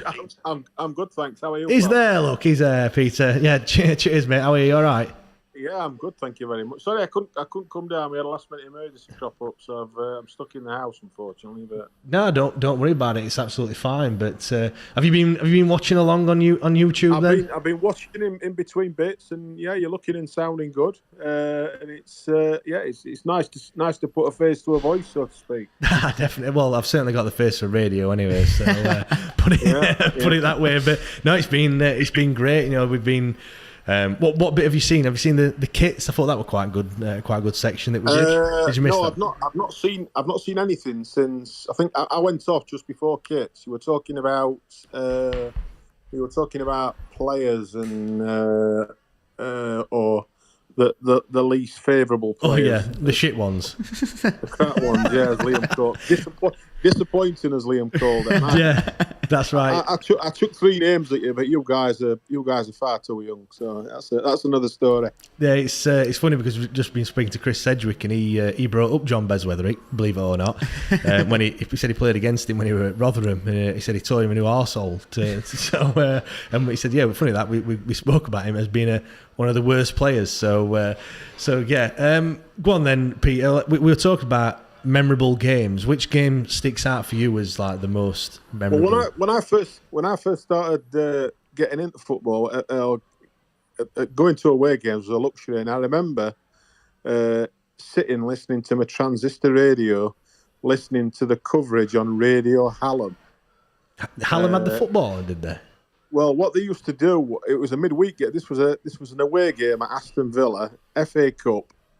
We were 2-0 down at half time, and you used to get sport, a bit of sport, a bit of music, a bit like praise and grumble, but mainly it were bits of sound bites from interviews during the week. You come back to a bit of music, and every 15 minutes, quarter of an hour, 20 minutes, so you get a report from the away ground. Yeah. And I remember it was a cold winter's night, huddled around the radiator, listening to the old radio, and it was Wednesday. We're 2-0 down away in the FA Cup at half time, and miraculously we pulled it back. I'm not sure if it went to extra time. It might have even gone to extra time, but Brian Joyce, he scored a hat trick, and we won 3-2. And that was one of my first memories of, I suppose, becoming a proper fan, so to speak. Yeah. And I don't know if have you seen the news today that one of the former Wednesday players has sadly passed away? I haven't seen that. No. Yeah. Well, we have this thing about you never fall in love with a lone player. Well, Wednesday had a lone player in the 70s called Bobby Hope, who was a Scottish international.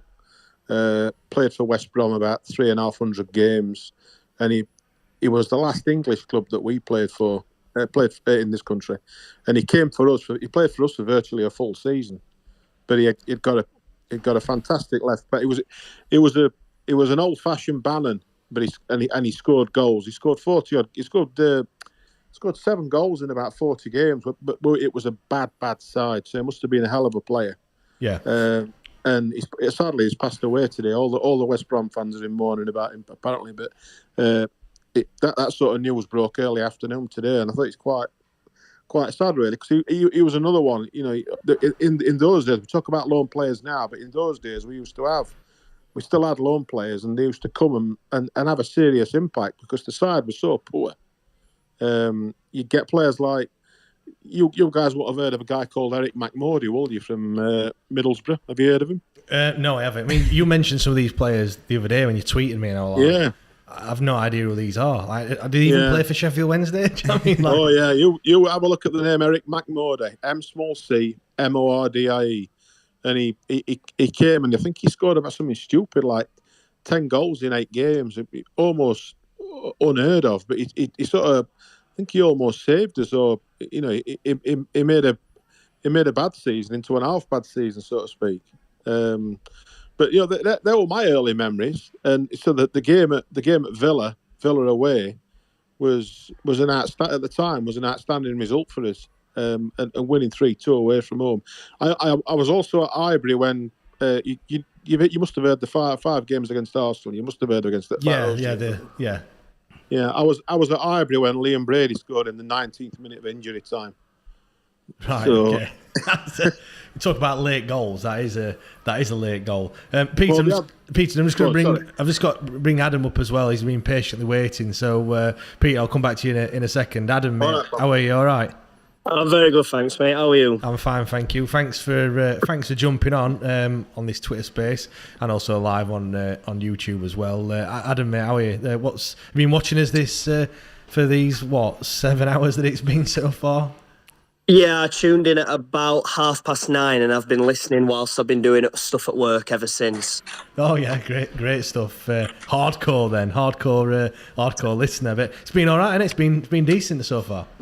Yeah, I mean, not only has the content been worth listening to, the reason for doing it has made it all worthwhile. I think you're doing a fantastic job for a fantastic cause. You and Liam, and despite the fact that Giles isn't here, all three are doing a great job with this. And it's nice to see that so much effort has been put in when you're not getting anything out of it for someone else. You find a lot of times people do nice things in the hope they'll get something in return, and your guys aren't doing so. Massive respect to you all for doing it. Yeah, definitely. I mean, we said Giles is not here, but I've just been speaking to him, and he's actually coming down a little bit later on, so he'll be here about 7 o'clock. He's just getting his kits on. He said to me he's having his hair.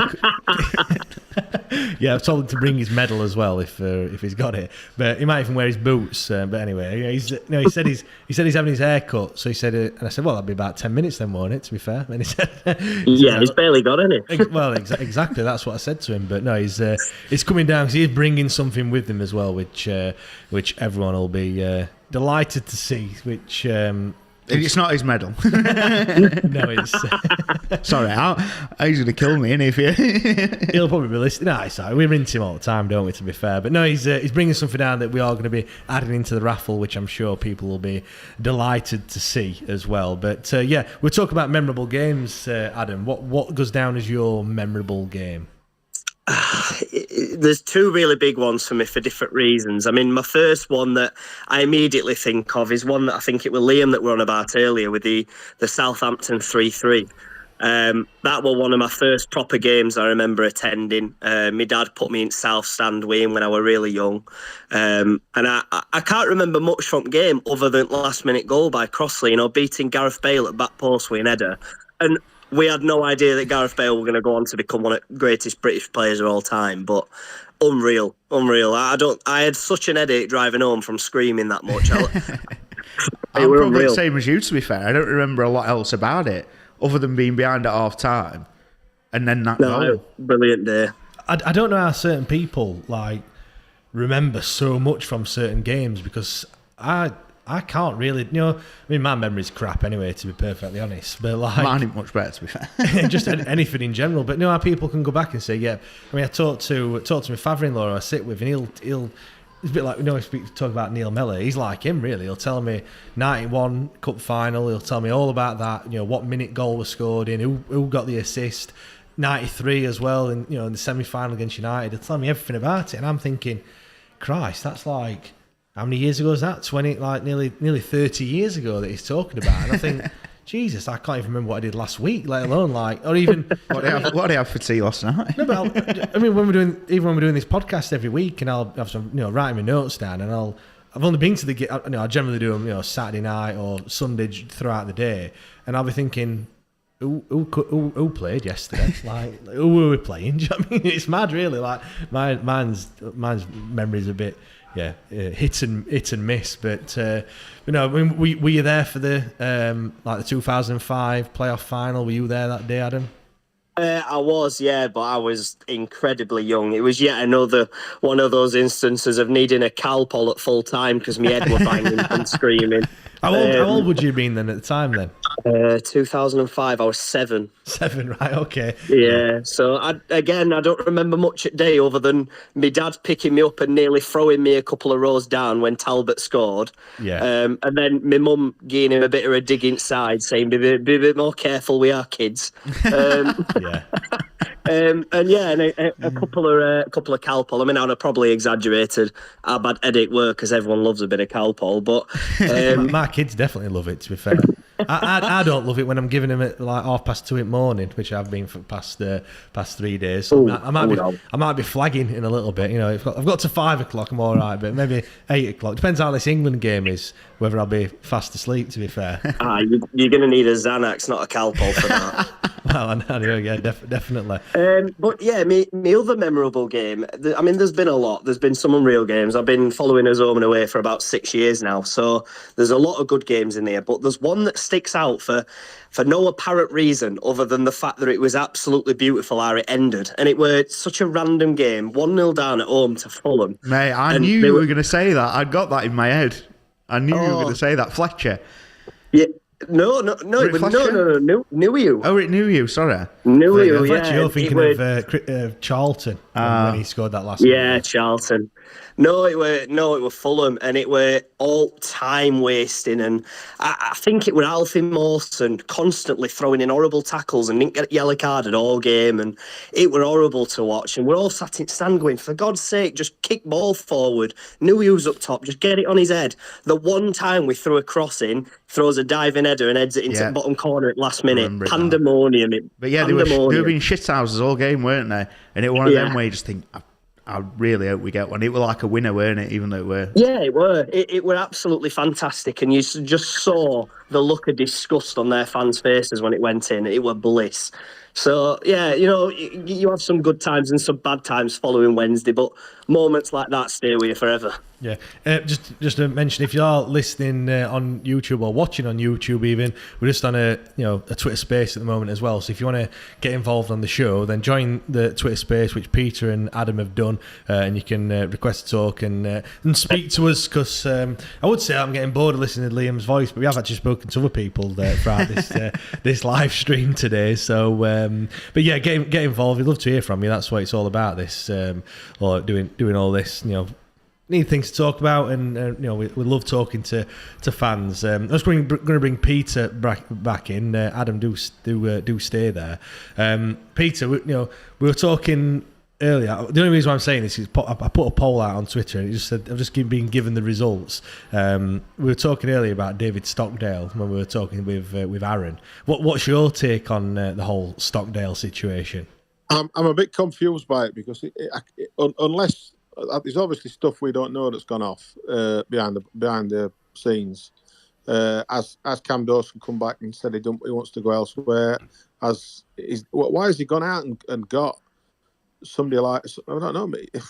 I'm baffled by it because it goes against Moore's policy of sending young kids out to get some game time and get some experience. If he's going to make Dawson number 2 after he's had a great season at Exeter, when in a lot of people's eyes he's done enough to get the number 1 shirt back. What's it all about? What do players like Alex Hunt think and stuff like that? You know, it baffles me. It really does, and I can't unless he's brought him in on the understanding he's going to be number 2. But there again, that throws a question up. Is Stockdale going to leave Wickham to be our number 2? Do you think it's a case of it's Dawson's to lose? Do you think, and we've then got a more than capable? I hope that is the case, Liam. I really do, because I think Dawson deserves a crack. Because I was purely thinking, personally, when I first saw it, I thought, oh well, that means Dawson's going. But then you forget, obviously, Wildsmith hasn't accepted a contract, and like you said earlier, have we offered him a contract? But is it one of them token contracts, which basically means see you later, because he's not going to accept it? Yeah. And if that is the case, I mean, I'd be shocked if Cammy don't get a pop. I really would. And I think it would be. It'd just be icing on cake, wouldn't it? And I think it would want him to... It'd make him want to leave, personally. And I wouldn't blame him. There's loads of different scenarios that can be played out if Stockdale does end up signing, to be fair. You know, he could end up... Dawson could end up going back out on loan. I know that Exeter have said they can't afford to buy him, but... Would we send him out on loan there if Stockdale becomes number 1? It could be the 2 number 1s battling it out for that shirt. Who knows? I'm just going to bring Rob on. Rob O'Neill, the I follow commentator. Rob, how's it going, mate? You all right? I'm all right, thanks, guys. Are you okay? We're in hour number 8 now, so of the 12-hour live stream. But we're going strong, so we're doing well. Thanks for joining us, mate. Plenty of Lucozade on the go, no doubt. I told Liam he said I'm going to get some drinks, and I said right, we'll get some water because you've got to keep hydrated. And I said get some fizzy pop, but don't get anything diet. So he's got Diet Coke, Vimto Zero, 7-Up free, and 7-Up free. So I didn't notice it. I was obviously walking around with my eyes shut. I mean, generally speaking, I would say that would be good normally, but not for when I thought. You know what? When it gets to when we're flagging, come near the end, you just want a bit of a pick me up, don't you? But yeah, absolutely. But yeah, is it Vimto free? You had one job. I just want to jump in. When you were talking about the goalkeeping situation, I put a few posts out about it myself, and I totally understand why we might be going for Stockdale. I think it makes perfect sense, personally. Go on then, elaborate. Well, if you look at it, for me, I don't think Joe Wildsmith will be staying, and I think Joe would be a fool to stay, because at the end of the day, he's not a kid anymore. He needs to go and be a number 1 for somebody. So I just don't see Joe Wildsmith staying. I just think he'd be foolish to do so. Yeah. So I suspect what's happening, Cameron's going to come back after his time with Exeter, where he's done well. And for me, it's a make or break season for him, in the sense that, he's either got to prove he's up to the job or he isn't. So you don't want to get a young goalkeeper in. So if you get a lone goalkeeper like, we got with Bailey, he'll expect to play every single game, apart from injuries. Yeah. So what we're doing is you're getting a goalkeeper who perhaps doesn't necessarily think he's got to play every game, because he's knocking on a bit. He's a Yorkshireman. I think he'd be happy to come back to this part of the world as well. So perhaps they might start with Stockdale and say, right, you're going to start as the number 1. But, if you don't do the business, or we might, change it around, then it's Cameron's to try and take the gloves off him. So from that point of view, I think that they're getting somebody that perhaps would be maybe a bit more willing and accepting to allow a younger goalkeeper to get his chance, because I think this, when you're in this league, I think you have to be a bit short-term as well with your thinking, because you don't need the grand 5-year plan at this stage. You've just got to get out of the division. Yeah, 100%. So for Stockdale at this level, he proved last season I think he was the Golden Glove recipient, wasn't he? So he clearly did something right for Wickham. Back in the day, he was certainly a very good goalkeeper. I think he lost his way a bit. He fell out with Gary Monk, but then didn't everybody? So for me, falling out with Gary Monk would be a good sign that he's a good goalkeeper anyway, straight away. Yeah, when you look, do you not think like this as well? Because in Cam Dawson, we've got probably League Two's best goalkeeper when you look at his performances there and the amount of clean sheets that he kept. And then in Stockdale, you've just said it there, one Golden Glove. We've got the best League One goalkeeper as well. So that's got to be a positive. And I think people, just purely looking at his age and thinking, no, he's past it. He's 37 years old. But like you said, he still did it last year. He still did it in this division. And I think when you look at the squad that we had last season, yes, at the start of the season it were great. We had all these championship quality players that were coming down to League One. Still got still had Barry Bannon, Massimo Luongo, and the team. When you look at it on paper, were far better than the division that we're in. But we all said it last season. We needed League One League One quality players and League One experienced players. So that's what we're now doing. You see some of the other players that we've been linked with are also being, played in League One for quite. Hegarty is one that we've been linked with from AFC Wimbledon. Doesn't look like a fantastic player when you look at him from the outset, but actually he's played 4 years in League One. So when you look at it like that, surely that's what we were crying out for, weren't we? Surely. I think so. And you go back to the team that Gary Megson put together. Rob Jones was never a player destined to play in the Championship. Semedo was extremely limited at the next level, but he did a job at this level. And there were other players in that team that had a purpose. Even the goalkeepers, Bywater was good enough for that level, but you knew he wasn't the Championship keeper. Nicky Weaver was knocking on a bit. Again, he did a job at that level. So I don't think you necessarily need to go and get a 26-year-old goalkeeper, because really, I mean, I don't expect our goalkeeper to be that busy at this level of football. I mean, however you want to dress it up, Wednesday, for me, underachieved last season. We should have been top two. And that's not saying we played to that level all the time, but I didn't see anything in that league that particularly worried me at any time at all. I think where we came unstuck was against the teams that were in the bottom half of the league, where we didn't have that kind of, like you say, the ones with the nous, the ones that are going to head it and kick it and make life uncomfortable. We got bullied by the bullies, if you know what I mean. Yeah. Can I come in on that? Yeah, of course you can, mate, Peter.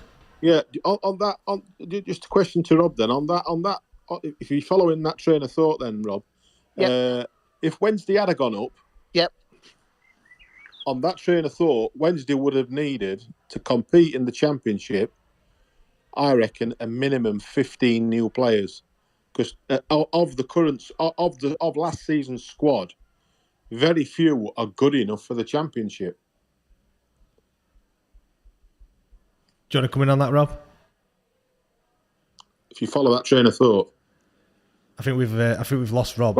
He's gone quiet. But yeah, I think you're right. What you're saying, but I suppose it depends on what length contracts we bring them in on as well. But I get what Robbie's saying, and that's a good way to think about it. But for me, if you flip it over, if we had gone up, I know we didn't, obviously, but if we had have gone up, then I reckon we would have needed it to have been a massive rebuild, even a bigger rebuild than last year. Yeah, but I think you get that anytime. You look at Nottingham Forest, like they need a big rebuild, and they've gone into the Premier League. I think it happens whichever league you go into. You need to bring players in and buy players, sign players for that particular level. So I do know what you mean. I'm just going to bring Ben in as well, Peter. Ben, mate, how are you? All right?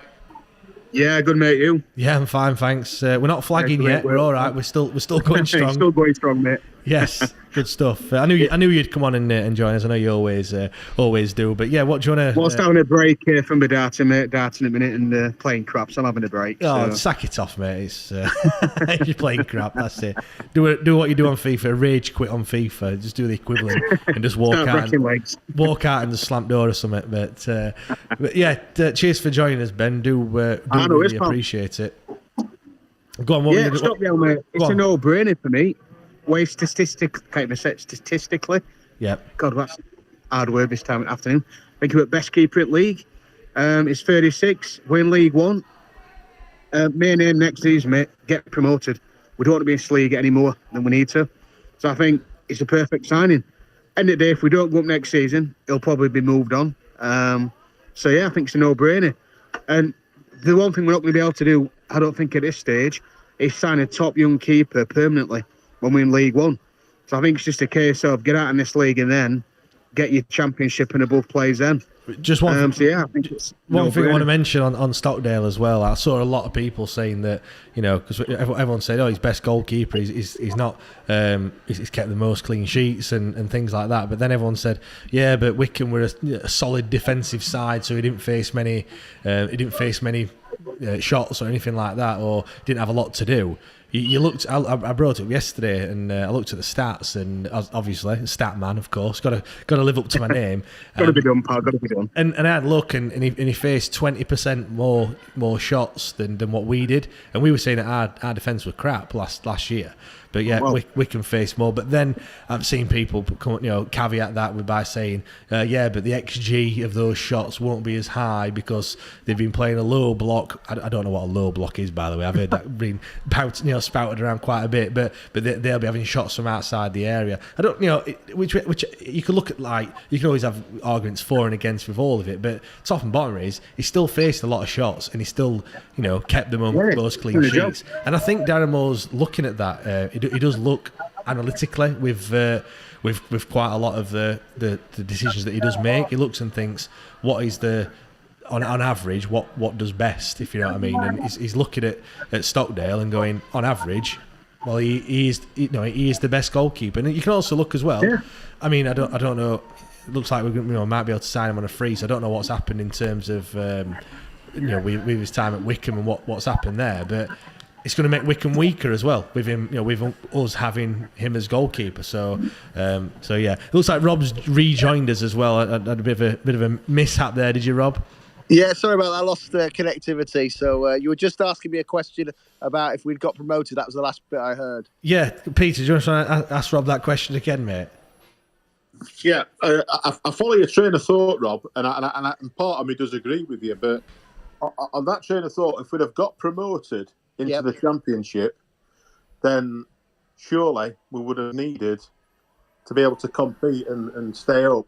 I won't say comfortable, but stay in the division. Then we would have needed an absolute boatload of players to be able to stop in that league, stop in the Championship. Yeah, but you say that. But I mean, if I look at the team last season, I actually thought we were a better team last season than the one that got relegated.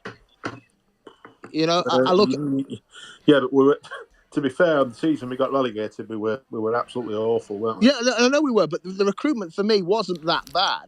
I think that, if you look at the league, for me, League One is split into two sort of different camps. You've got the top sort of 12, 13 teams, and it's basically a wealth division. If you look, if you asked me to put the teams in the top 13, you would put the teams that pretty much finished where they did. And the bottom half were very sort of like, I'm not being funny, but that's your Morecambes, that's your your Gilliams, all those sort of teams that we had a problem with. For whatever reason, we didn't see those games through. We got undone with dodgy set pieces. We never learned a lesson on defending corners and free kicks. No. Right. We needed basically someone that's going to head the ball out. There was a spell, if you remember, where Dunkley did it for about a month in November. Yeah. He had 2 great games against Wickham, actually, at both home and away. But we didn't dominate the box. There was too many soft-centered goals for me. I never felt like the opposition ever had to work particularly hard for their goals. You look at the playoff games, and Sunderland, for me, was the worst opponent we could have got. I just thought Alex Neil, he was going to do something when he went there, and he did. I think if we'd got to the final, I think we'd have done what they did against Wickham, because I think the pitch was big. We would have moved the ball around, and I just think it didn't suit Wickham because they couldn't squeeze the play and make it difficult. So I wasn't surprised that Sunderland went up. In some ways, we would have been better off playing MK Dons because, again, a side that wants to play football, we can match them for football. And I think if you go into the Championship, you could argue that we were playing a brand of football where most teams in the Championship want to play it that sort of way as well. So I think we would have competed better. I mean, of course, you're going to need to invest, and I think you do that anyway. And we did that last time we went up. We got the side that was good enough to get out of the league, but then you needed to go again and improve it. I mean, was it Gardner, I think, came in at centre-back that first season? So you always have to improve it. I mean, we were replaced Bywater with Kirkland. Yeah. So, that's what you got to do. And, arguably, if we got up to the next level, I'm sure that we would have, whether it was a permanent goalkeeper signing or somebody on loan, we would have people out there that would want to come to Sheffield Wednesday.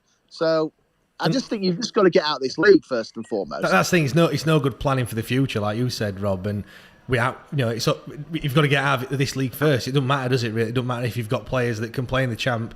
If you're in League One, we need to get out of League One first. And it's I just hope we don't do a Sunderland. Really, I hope, we finished fourth last season. Yep. It didn't quite work. We've just got to kick on. I'm just gonna have a look. So just 2 seconds, Adam. I'll come to you in a second. But just gonna have a look how much we've raised so far as well, because my phone's been going mental in the last couple of minutes. How much has that gone up since? Well, it's gone up since we've refreshed it on iPad. Jesus. So what was it? £1,582 that we've raised so far from doing this. That's an incredible effort from everyone for donating. We do really appreciate it. Like I said, we've got loads of prizes for you to win in the raffle. Every £5 donation is one ticket into the raffle. I don't know if you've seen, Rob. We've got an 88-89 away shirt, the green one. That one Signed by David Hurst, which one listener has kindly donated to the raffle. I don't know if you're into the collecting shirts, but apparently... I'm not, but I used to do the phone-in on Real Radio with David Hurst, so I got quite close to Hursty, so he's a character. It's like rocking horse shit, basically, that shirt. Yeah. So, yeah, it's worth quite a bit. The guy that donated, I had to say to him, Are you sure? Are you sure? I was thinking if I had anything. I mean, I don't want to give it away, though, at the moment, but I got... do you know, Big Ron used to do the phone-in too, and he gave me a signed picture of himself with the Rumbelows Cup. And I think he had Man United's League Cup win as well in the background. He had a photo within a photo, if you can imagine it. So, yeah, I've got that hanging on the wall somewhere. Oh, decent. But, yeah, we've got loads of different prizes. We've also got another match worn as well. We've got the Chris Maguire match worn shirt from... the 88-89 is not a match worn, but we have got a match worn Maguire shirt from the 14-15 season, signed by all the team as well. And also, I don't know if people have seen as well the T-shirts that we've been doing. He's our striker, he's our number 9. If you watch it on YouTube, you'll be able to see that. But if you want to buy one of them, £20 for the T-shirt, and all the profits I'm gonna donate to Jude as well. So if you buy one today, so if you get into the DMs, drop us a message, and if you want one, like I said, I'll put all the proceeds that go from them to Jude as well. So let's raise as much money as we possibly can. Go on, Adam. I know you've been waiting to come in. Continue the conversation. I personally don't think we'll have needed as many players as what Peter was saying. We would have definitely needed to bring in a few to remain competitive going up to Championship. But I think I agree with your point. With the style of football that we were playing in that league, it's far more conducive of getting results with that style of football in Championship than it is in League One. In League One, I get the feeling a lot of the time, you need to be able to have the ability to do a little bit of what Gillingham and Wickham do. To try and beat the teams like Gillingham and Wickham at their own game. Whereas in Championship, you don't need to do that as often. You probably do against a couple of sides who set up that way. But the vast majority are playing proper football. And to play proper football in return, it's then about who's better on their day. And I think at home, especially on our day last season, we could have probably beat half at Championship. Easily. Yeah. And we did at home as well. Yeah, 100%. We were fantastic at home. And, you look at the players that we had, that, Berahino, Mendes-Lang, Luongo, none of those leave if we get promoted. Because then they're playing Championship football, they'll probably get Championship money again. They'll not leave. Harley Dean is already been linked with coming back for another League One season. He's definitely going to come to Wednesday if we're going up to Championship. And that's already 4 players that we don't need to worry about replacing because they're staying. So that cuts you down to a couple of centre-backs. Maybe then you have to look more seriously at a goalkeeper and a couple of wingers, but I think 15's a bit far. Yeah, I agree with you. I think you're right about that. I think, Massimo Luongo, for me, was the biggest miss at the start of the season that we could possibly have had, because as soon as he got fit, we were, the results will prove it. We are a better midfield when he's the one there. He allows Bannon to be freed up to do his thing further up the field. George Byers also, by accident, I think, in some ways, because he hadn't really had a run in the games because of other people. I mean, Dennis Adeniran was playing more. And then we had, obviously, Lewis Wing as well on loan. He went, and then we had to play George Byers, and then he got the confidence, and then we saw what he was about too. Yeah, no, 100%. And I think sometimes you'll find, especially in League One, a lot of the teams that do play this, mind my language, but shithouse way of playing football. They have incredibly tall sides. You know, even the sides we got the better of, like your Wimbledons and Cambridge, they were all really tall. And we have not had a tall side for quite a while now. So if any team comes against us and plays hoofball, we're always going to come off second best. And unfortunately, there seemed a bit of naivety in the side that, like Wickham away was a prime example of it. They just immediately reverted to trying to copy what Wickham were doing. And we're never going to beat teams playing like that. No, not so at all. we need to bring in a bit more height this year. And I reckon that, if we can get a couple of good players through the door and a bit more height through the door, we won't struggle as much against these sides. And then we won't have as big a rebuild getting promoted as what we would have had. And you go back to that team that got promoted last time, like you say, that was a bit more direct anyway, but it had the ability to mix it. I mean, we had a long throw. Rob Jones scored countless goals from headers. Reader would score goals. Danny Bart was a nuisance up there. We had big lads that could compete at both ends of the pitch. And I think you've got to be able to do that. You've got to win ugly against Gillingham and whoever you're playing, because they're not going to make it easy. They'll just happily park the bus for 89 minutes, get a free kick, and 9 times out of 10 it seemed they seem to score that one chance. Yeah, definitely. 100%. Just going to slightly move on, but we're talking about players coming in, and we've been linked with seemingly quite a lot of players, some more stronger than others in terms of the weight of the rumour. I'll come round the room. Peter, I'll come to you first. Which player are you most excited about? Obviously, we asked this question earlier on, but yeah, which one are you most excited about signing that's been linked with us at the moment?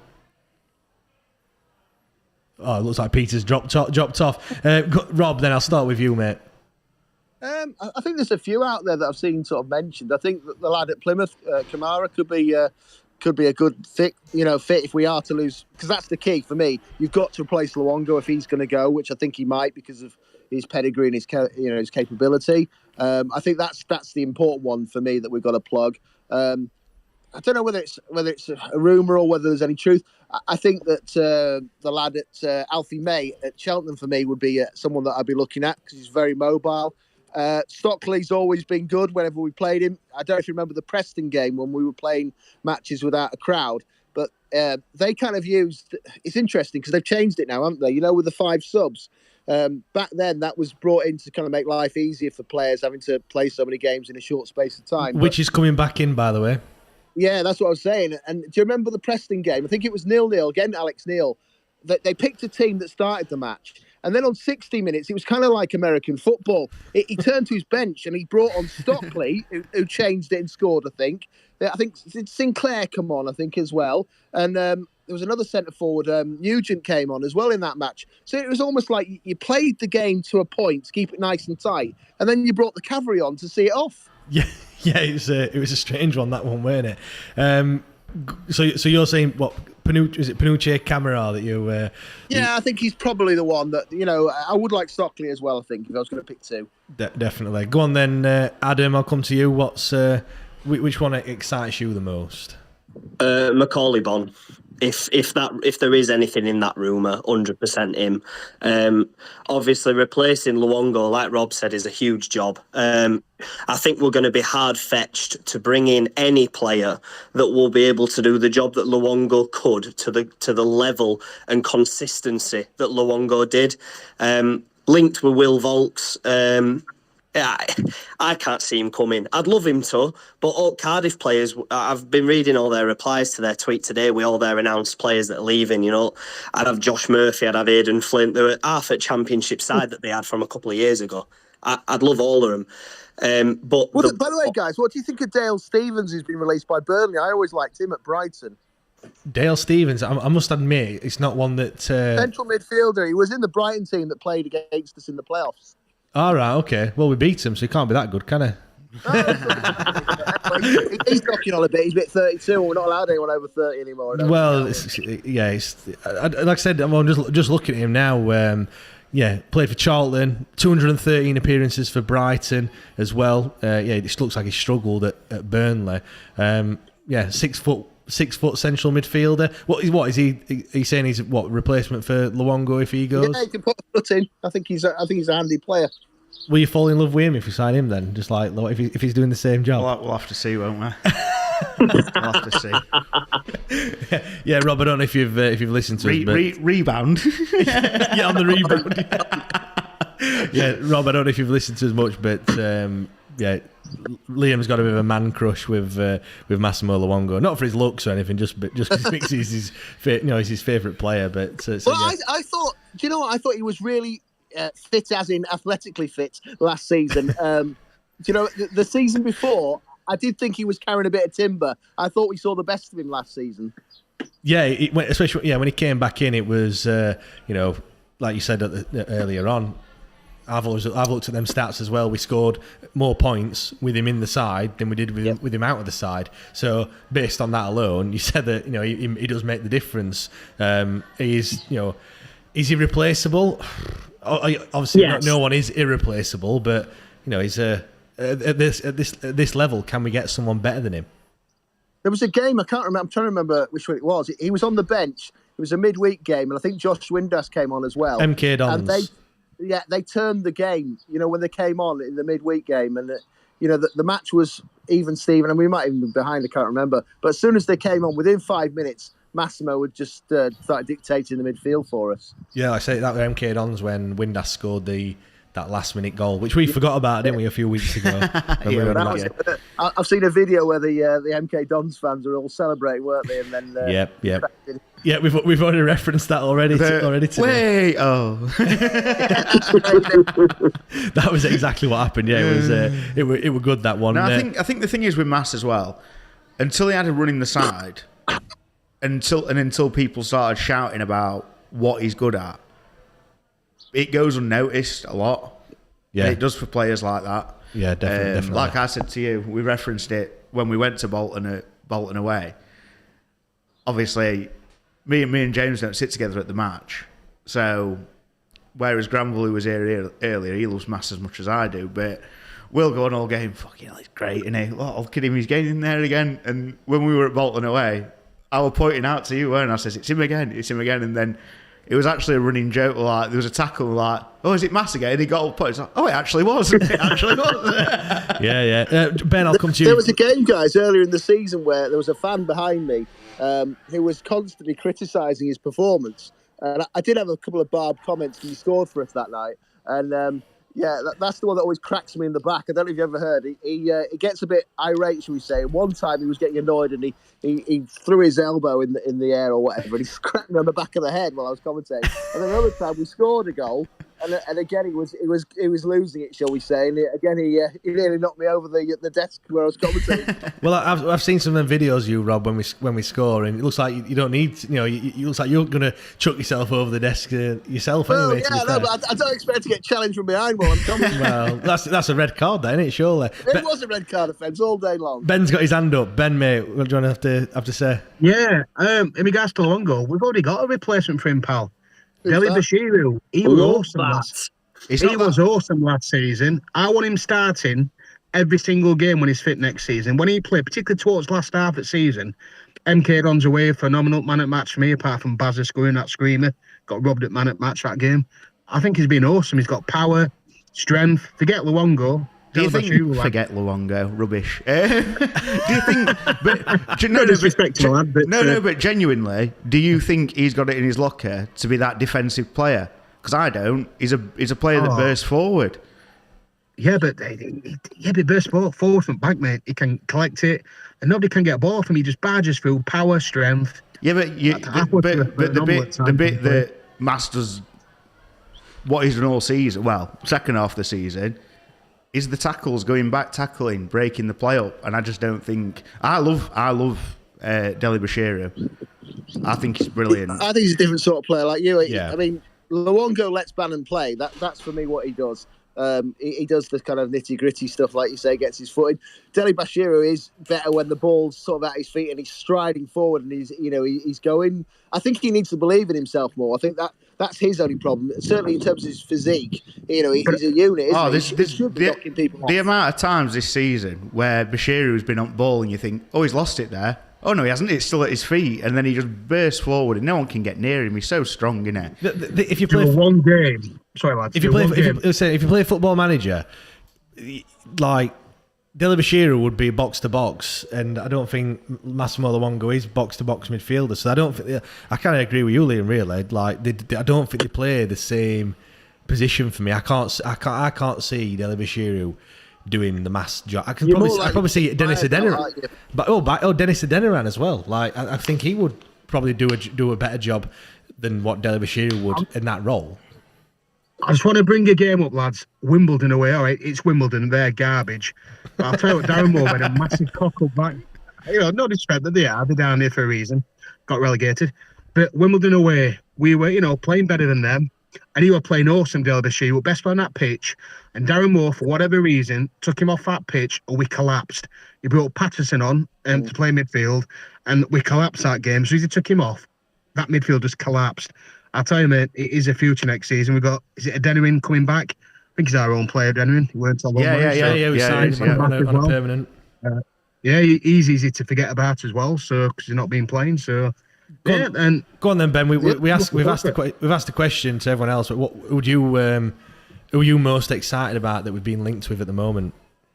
It's really boring, but Harley Dean.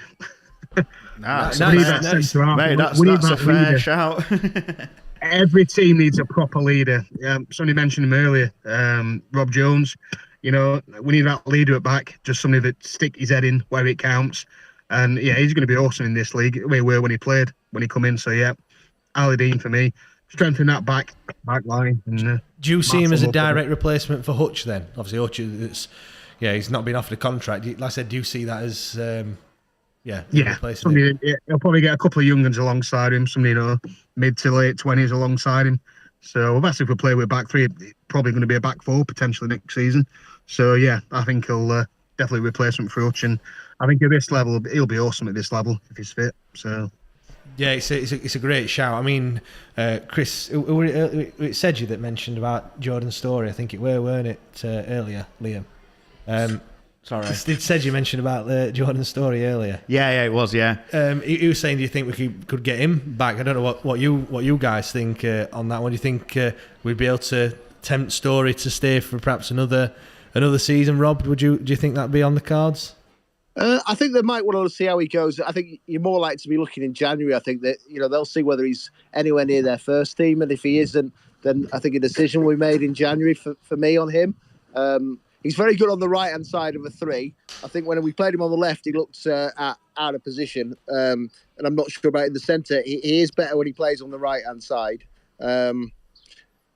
I think that would be, for me, that's one that you'd have to wait till January. I just don't think that's going to be an option now, I don't think. Yeah, I think the only thing going through is in that regard is Ryan Lowe. He loves Wednesday, can tell when he's talked about is. I think the only reason he got a Jordan Story because of Ryan Lowe, and he will fight it with Wednesday. So hopefully he might let him come to us. I don't know. But in Ryan Lowe, another example of what I was saying about you signed players to get you out of this division. Ryan Lowe was getting on a bit as well, but he was a goal scorer in League One, League Two, and we signed him. So that's what you got to do. I think we did. We went after the best of what was sort of knocking about. When Paul Heffernan scored goals at that level, whether they were ever going to do it at a high level was debatable. So I think you have to get players that are suited to that. Yeah, you might get one or two young players that you can take with you. I mean, Deli Bashiru, you mentioned. He's someone that I think this season will be a big one for him. He needs to kick on. We've seen flashes of it. That game that you mentioned was certainly a highlight. He also played very well in the game against MK Dons, won it and then the manager I think put him on the bench in the midweek, which I didn't quite understand. I mean, I assumed it was because he was on Ramadan, wasn't he? Whether he was a bit, struggling fitness wise, but yeah, he was outstanding in that away game. Yeah, Ben, I'm just going to come to you, Ben, and just ask you about like Kieran Brennan and the youth players. Before I do that, just if everyone could just have a share the YouTube stream or share this Twitter space or share the link for donating, that would be massively appreciated, because like I said, that's what we're doing this for raising money for Jude. But Ben, youth players, do you want to see us perhaps dip into the youth players a little bit more and see some like youth players stepping up a little bit? I suppose it's yes and no on that one, isn't it? Because, like Rob's just said, it's like you got to get players to get out in this league. That's the target next season. We need to get out in this league. We don't want to be here for years on end. Get out in this league, and it's Oddie ready. So Kieran Brennan, he played well last season. I mean, crew away. I thought he was one of the best players on pitch. And then you hardly seen after that. I think, did he get injured, or like, if he were dropped to start with? But I don't know if there's more rating. I'm not convinced Moore's a fan of him, just based on the fact that he hardly really played. But yeah, maybe get him in the squad. But I think he might sign a couple of players with experience and a couple of, maybe Premier League players on loan, younger players and what have you. Maybe a Championship or 2 player on loan. But, yeah, Adam, what's your take on that? Like the youth players, Kieran Brennan's not a youth player; he's in the first team. Likes of Bailey Cadamartri as well. I know it's probably a bit too young, but do you want to see more youth stepping up? I know it obviously depends if they're good enough, but we've kind of, last year we had one of the oldest squads. Certainly, like the first teams that we were putting out, there were plenty of players over the age of 30. But do you think we should be using youth players a little bit more? I think as a club, we have a genuine terminal failing of our youth system and youth academy. You look at our entire youth history since I've been following Wednesday, there's been one successful youth academy product that has played for us properly, and it's Liam Palmer. Other than that, they've got to the age where they could potentially be sold on for a small fee, or they could have been given a chance and they've been allowed to walk for free. And the vast majority of them have gone on to do nothing with their careers. So either the academy is not working to its fullest extent and it's not bringing through players who are good enough, or we're not putting enough into it to help generate those players that are good enough. As to the players that we've got now, I think we need to be putting everything we can into them to help them progress in their careers. So, if we can't bring in your Harley Deans or your Jordan Stories back or whatever, and we can't bring in any replacements because the market's too... how do you say it? There's too many people trying to get the same sort of players. I wouldn't mind if we were playing with Kieran Brennan. I think he's a quality player. He didn't let us down last year at all when he was called upon. And yeah, a Harley Dean is better. But if you have to revert back to using him, I don't think it'd be a majorly bad thing. As to the younger players, like your Bailey Cadamartri, is that how you say his name? Yeah, that's it. I'm terrible with pronunciation. As bad as Giles. No, I'm not that bad. Please don't say that. Leodra Davison and Ryan Galvin, and there's a couple of others as well. I'd be putting them straight onto subs bench in Pizza Cup and in Carabao Cup. And if we've got, especially with the position that we're in now, where we can use 5 subs. There were a debate going on about it earlier on Twitter, and there were people very one way or the other. I'd have him on bench every now and then. It sounds really shit when you talk about these clubs that we're going to be playing against at home, and we might be 4 or 5-0 up or something. But if we are and we've got 10 minutes to go, what harm is it to throw him on? To bring on a young lad up top who might do something, might not. At least then he's going to have experience in a game that he's pretty much already a dead cert. And on the flip side, if we're 4 or 5-0 down, bring him on. He might change game. He might score a goal, help his confidence. I don't like this mentality of leaving young players to rot in under 23s for years. You look at some of the best players in the world that have come through. They all start playing professional football at their teams at 17, 18, 19-year-old. And I'm not trying to say that we've got any player of that level, but those players get to that level because they're given a shot at a young age. There's no point bringing a player up through academy and not bringing him into the first team till he's 23. Do you remember when Alan Quinn came through? I think it was the year that we got relegated. The side was obviously desperately struggling and the confidence was low. And then all of a sudden we gave Quinn a bit of a run, and you get, like you say, that youthful exuberance, and it rubs off on other players. They'll have dips and stuff, but they've got that kind of, I suppose, no fear at that stage. So I think that there is definitely if someone's got a bit of ability, you've got to give them a chance. And I think some players do thrive, don't they, when you chuck them in that first team environment. I was told a story about Brian Robson. I said, I used to work with Big Ron, and he said that he wasn't a great player, as a reserve player. He just got in because of circumstances into the first team. And as soon as you stick him in that first team environment, he just thrived in it. He was a first team player. That's what he was about. And that's, he wasn't necessarily technically the best player they ever produced, but he had that will to win, and that served him well throughout his career. 100%. And, you look at these sort of players that are going to be coming through. You can't wrap them in bubble wrap for the rest of their lives. You don't want to break them in too early. You don't want to knock the confidence. At the end of the day, they've got to take a jump into deep end sooner or later. And are you better not taking that risk early in the career and potentially having a player with a little bit more longevity for 3 or 4 years because you've taken a punt on them at 18 than doing it when they're 23, put all that extra money in them to realise they can't quite make the cut and then have to get rid of them for free.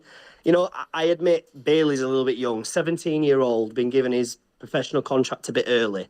Potentially keep him under 23s for 6 months to a year. Well, they had to give him a professional contract just to keep him, basically. Like 100%, yeah. No. But I don't mean like sticking him into the first team could be a stretch too far. But if he's good enough, why not? Yeah, 100%. Yeah, if someone's good enough, their age shouldn't matter. At the end of the day, I know that a goalkeeper's a very different prospect, but we're on about signing Stockdale. He's 36. Stereotypically, that's too old to be playing good level professional football now, but that don't matter other way.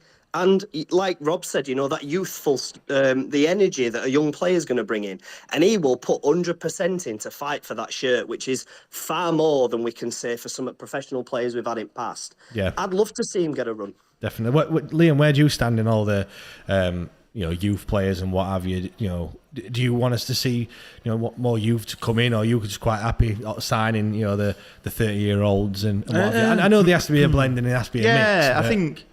Like you say, the 5 subs I think will help. Yeah, because you can truck someone on for 15 minutes, give them a crack. And like I say, there's players. Some of the players that came through at whatever age, they knew, not for us obviously, but throughout football, they knew they were going to be talents. Yeah, but Wayne Rooney is obviously the standout. You've still got to take that chance. Yeah, and there might be some, like you say, that. Obviously, you're giving them a pro. They've got something about them, so you might chuck them on, and they might just go boom and thrive. And then, I'm all for it. Giving them dipping toe in and see what happens. For example, like you say, Wayne Rooney. What he came on it, was he 16? 16 or 17-year-old, I think with he was. He came on as a sub. Yeah, scored that worldie against Arsenal. But yeah, I think the difference is we don't see these players week in, week out. And the thing, like you say, though, I think the thing is, skill, talent can only take you so far. Once you step onto a football pitch, playing a men's game of football, you've got to have something else as well. You've got to have the ticky, you've got to have the art, you've got to have...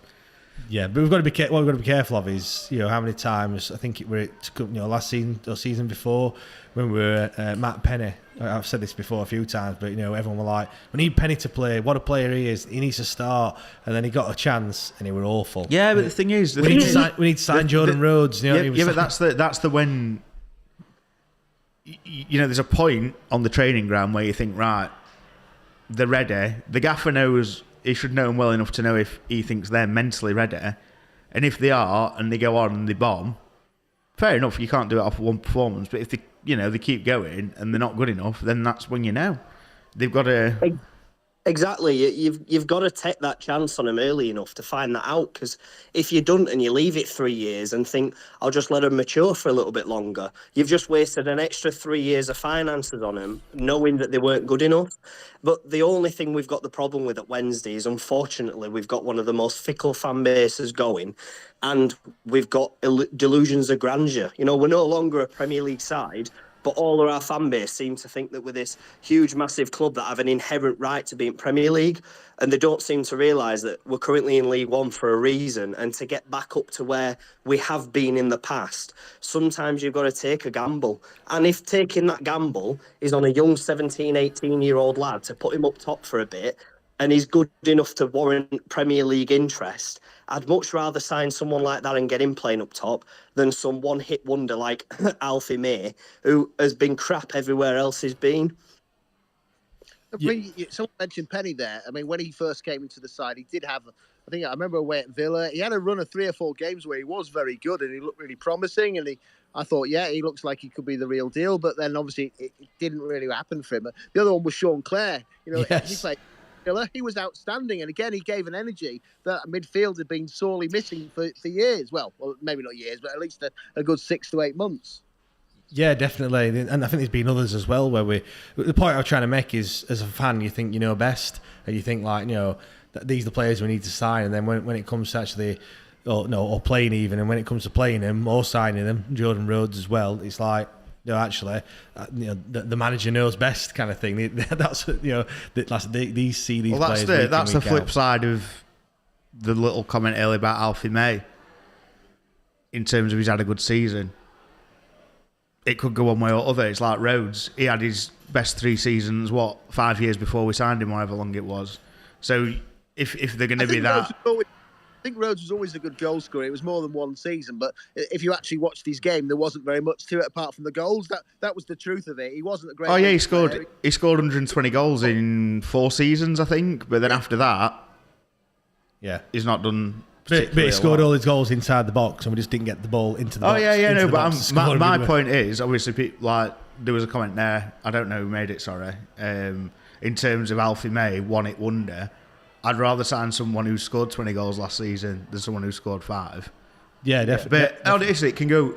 Any player can turn out to be a flop. But then you've got Malik Wilks is getting linked with Wednesday, isn't he? And Malik Wilks didn't do a lot for Hull last season, but yet he got a load of goals when they were at this level. So that was probably his level. I mean, if you watch the goals he scored, he seems to shank every shot he ever hits. He's not a clean striker. I always used to find that with Brian Dean. I could never understand why he scored all these goals because he didn't seem to be able to kick a football properly. But he got goals. Yeah, that's it. Maybe I could get my boots on and have a go. Then you never know. That's it. We haven't mentioned Malik Wilks when we've been talking, and he's one that does excite me. To be fair, it sounds like he's been around for a while, but he's still only 23 years old, which is crazy, really. But I'm just excited that we are being linked with these players that are a little bit younger, and like you said, that have been proven to do it at this level as well. Because that's what we were crying out for last season. Was players that have got League One experience. When you come up against the tougher tests, when you come up against, I always go back to it, Gillingham, when we just, it's a different game. We've just got bullied off the ball, and the other one is Accrington Stanley as well, especially when they came to our place. They made it difficult for us and everything. I think one we've not been linked with, but I think I mentioned him at the end of the season. If we're looking for more presence, is Clark Harris, who's done it at this level. Peterborough. Oh yes. Big target man, can score headers, scored a lot of free kicks when they were in this division. Had a bit of personal trouble start of last season, I think. Historic tweet business. Okay. And didn't really kick on as much this season, but when they've been at League One level, he's been outstanding for them, and he kind of fits the mould of well, he does as well. Wilkes has had a few issues, hasn't he? I think. I don't know exactly what. We've done that, haven't we, with a few players? You had Berahino, obviously, Mendes Lang, lads that have been sort of dubbed a bit of a bad lad, so to speak, and sometimes that's kind of where we're having to shop. There's usually a reason why. Windass as well. Yeah, you get a player that perhaps has had a bit of baggage, and that's Harley Dean, again, for whatever reason, Birmingham bombed him out. Something had gone off there. Stockdale's another good example. I mean, I mentioned in jest earlier that it was Gary Monk that bombed him out. He went for decent money from Brighton when they were spending cash with Harry Redknapp. And then I think they got to the point where they were trying to cut the wage bill and force players out the door. So he was training with the under-18s. I think he put a bit of weight on as well, probably, because he was getting no looking at all. And then he's probably everyone thought he was kind of, I don't know, maybe over the hill or whatever, but Wickham picked him up as backup to start with, and then last year he proved his worth again. Yeah, definitely, and I'm not. It's clearly worked with some players. Clearly like some of those that you've mentioned. But for me, Malik Wilks is one that if we sign, it's only going to be a good thing, really, when you look at what's available and getting him on a free as well. Which I think it was said there would be a fee to pay. I think. I think with Hull though, aren't they? They've just got obviously new owners, so I think they're looking to spend money. So he's probably surplus to requirements. I don't think it'd be a massive fee. Yeah. Just Rob, Adam. Whilst we've got you on, obviously we were talking about kits earlier on. Just as we're approaching hour number 9, hour number 10. Sorry, we've got is it hour number 10? I don't know. No, it's not. No. Wait, what are we saying? We've been on for 9 hours, so it is hour number 10 because obviously the first hour. Oh, we're going into okay. Sorry. Going into hour number 10. So sorry, I've got sidetracked there. We were talking about kits earlier. Adam, what's your? I know you do actually like a good kit, don't you? You've got a few in your collection. Yeah, I've probably got 250 random football shirts. Really? Wow. Not all Wednesday. I think. Does your missus know about that addiction? There's a reason I'm having to start selling them because there's only so much wardrobe space in our house. So. I'm surprised she's giving you that much. To be fair, I've got like 3 shelves in my house. She hasn't. I've got 1 rail, but because of the fact that I'm with military, obviously I've got my own room down at camp, and that's why I have to keep them all. All right. So okay. I've got no room for my military uniform. It's all random Anderlecht shirts. Can't you turn up in one of them? It'll be all right, won't it? They'll let you do that. Just turn up in a 94. I don't know, 1994 Man United shirt, something like that, whatever it is. You said that. I literally used to own that shirt. I sold it at the start of the year. What, 94 Man U? That's just that's a random one that I picked out. I don't even know what it looks like, and I've not got a clue. But go on, what's your favourite Wednesday shirt then? Favourite home shirt, coincidentally, is one of the shirts that I own, the Sanderson blue and white synonymous striped one. Just a beautiful shirt. I think I brought it home when I'd bought it, wore it in front of my dad, and I'll not repeat his exact words, but let's just say he was very jealous that I hadn't bought it for him. Fair enough. Because I started out with my football shirt collections, collecting them all for my wardrobe, and I found out that my dad used to have about 4 of the most expensive Classic Wednesday shirts, and just after I was born, took them all to a charity shop. So as soon as I found that out, I brought this one home on purpose to wind him up a little bit. So.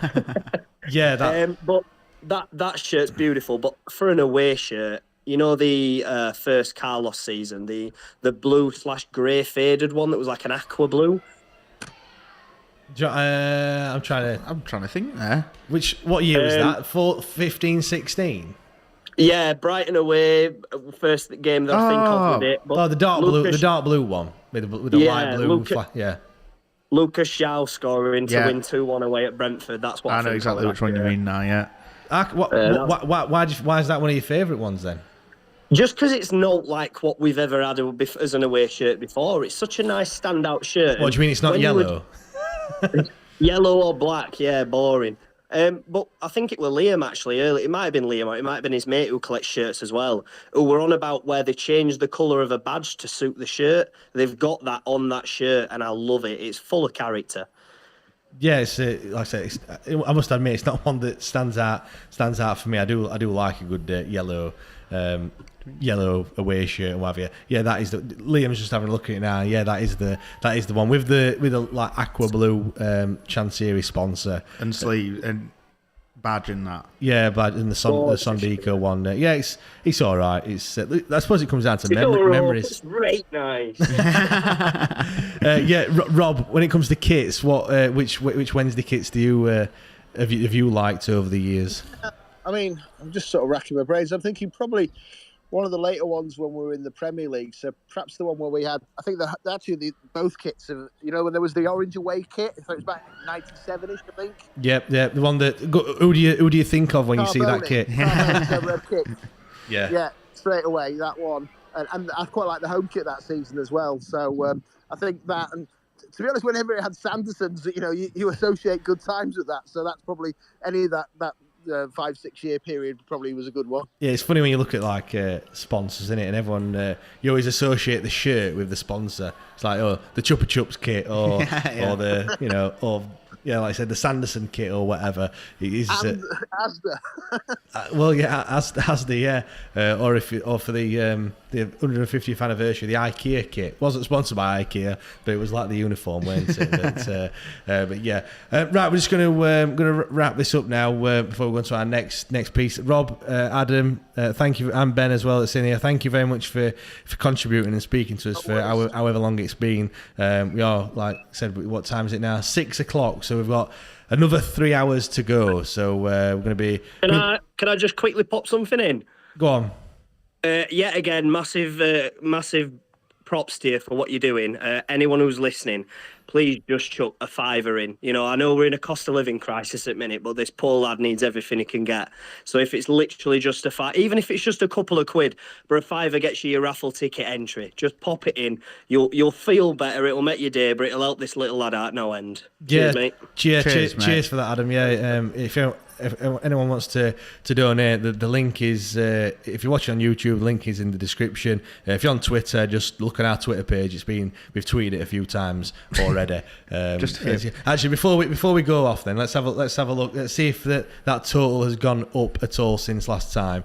Wow, £1,628 Bloody hell. that we've raised so far, which is phenomenal, really. It's we didn't, like we say, we set it at 1,000. We didn't really know what to expect, did we? So no, anything now is a bonus. Like, it's unbelievable, isn't it? Do you think we're going to get to £2,000 come the next 3 hours? Can we do another 300 and odd pound, mate? I don't. We'll see what happens. If we can, that'll be absolutely phenomenal. We might have got the ace up our sleeve in a bit, haven't we? Maybe you never know. So do stick around. And yeah, thank you very much, everyone, for coming on this last hour. And we'll have a comfort break for 5 minutes, and we'll be back again, and we'll be talking about England. Seems though England are playing Italy a little bit later on. So yeah, catch us in a bit, and thank you very much, everyone. Thank you.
Welcome back, everyone. We're going to talk about England for a little bit. Why not? England are playing Italy in the Nations League at what time? He says 7:45 kickoff. 7:45 kickoff, I believe. So yeah, we'll talk about England for a little bit. Obviously, the World Cup just around the corner. Qatar 2022 held. Mate, it'd be on now if we'd not sold out for money. Well, yeah, it would be on now, actually. Yeah, that's a great shout. Can't wait for the beer garden in December. like this, shivering, like, oh my God. Mulled wine, hot toddy. yeah, definitely. Obviously, yeah, it's going to be held in the winter, for the cooler weather over there. Bit of a farce, if you ask me, but anyway, that's for another day. But before we talk about England's chances in the World Cup, let's just talk about the best team for England, because do you think the current crop of players are better or the best that we've ever had?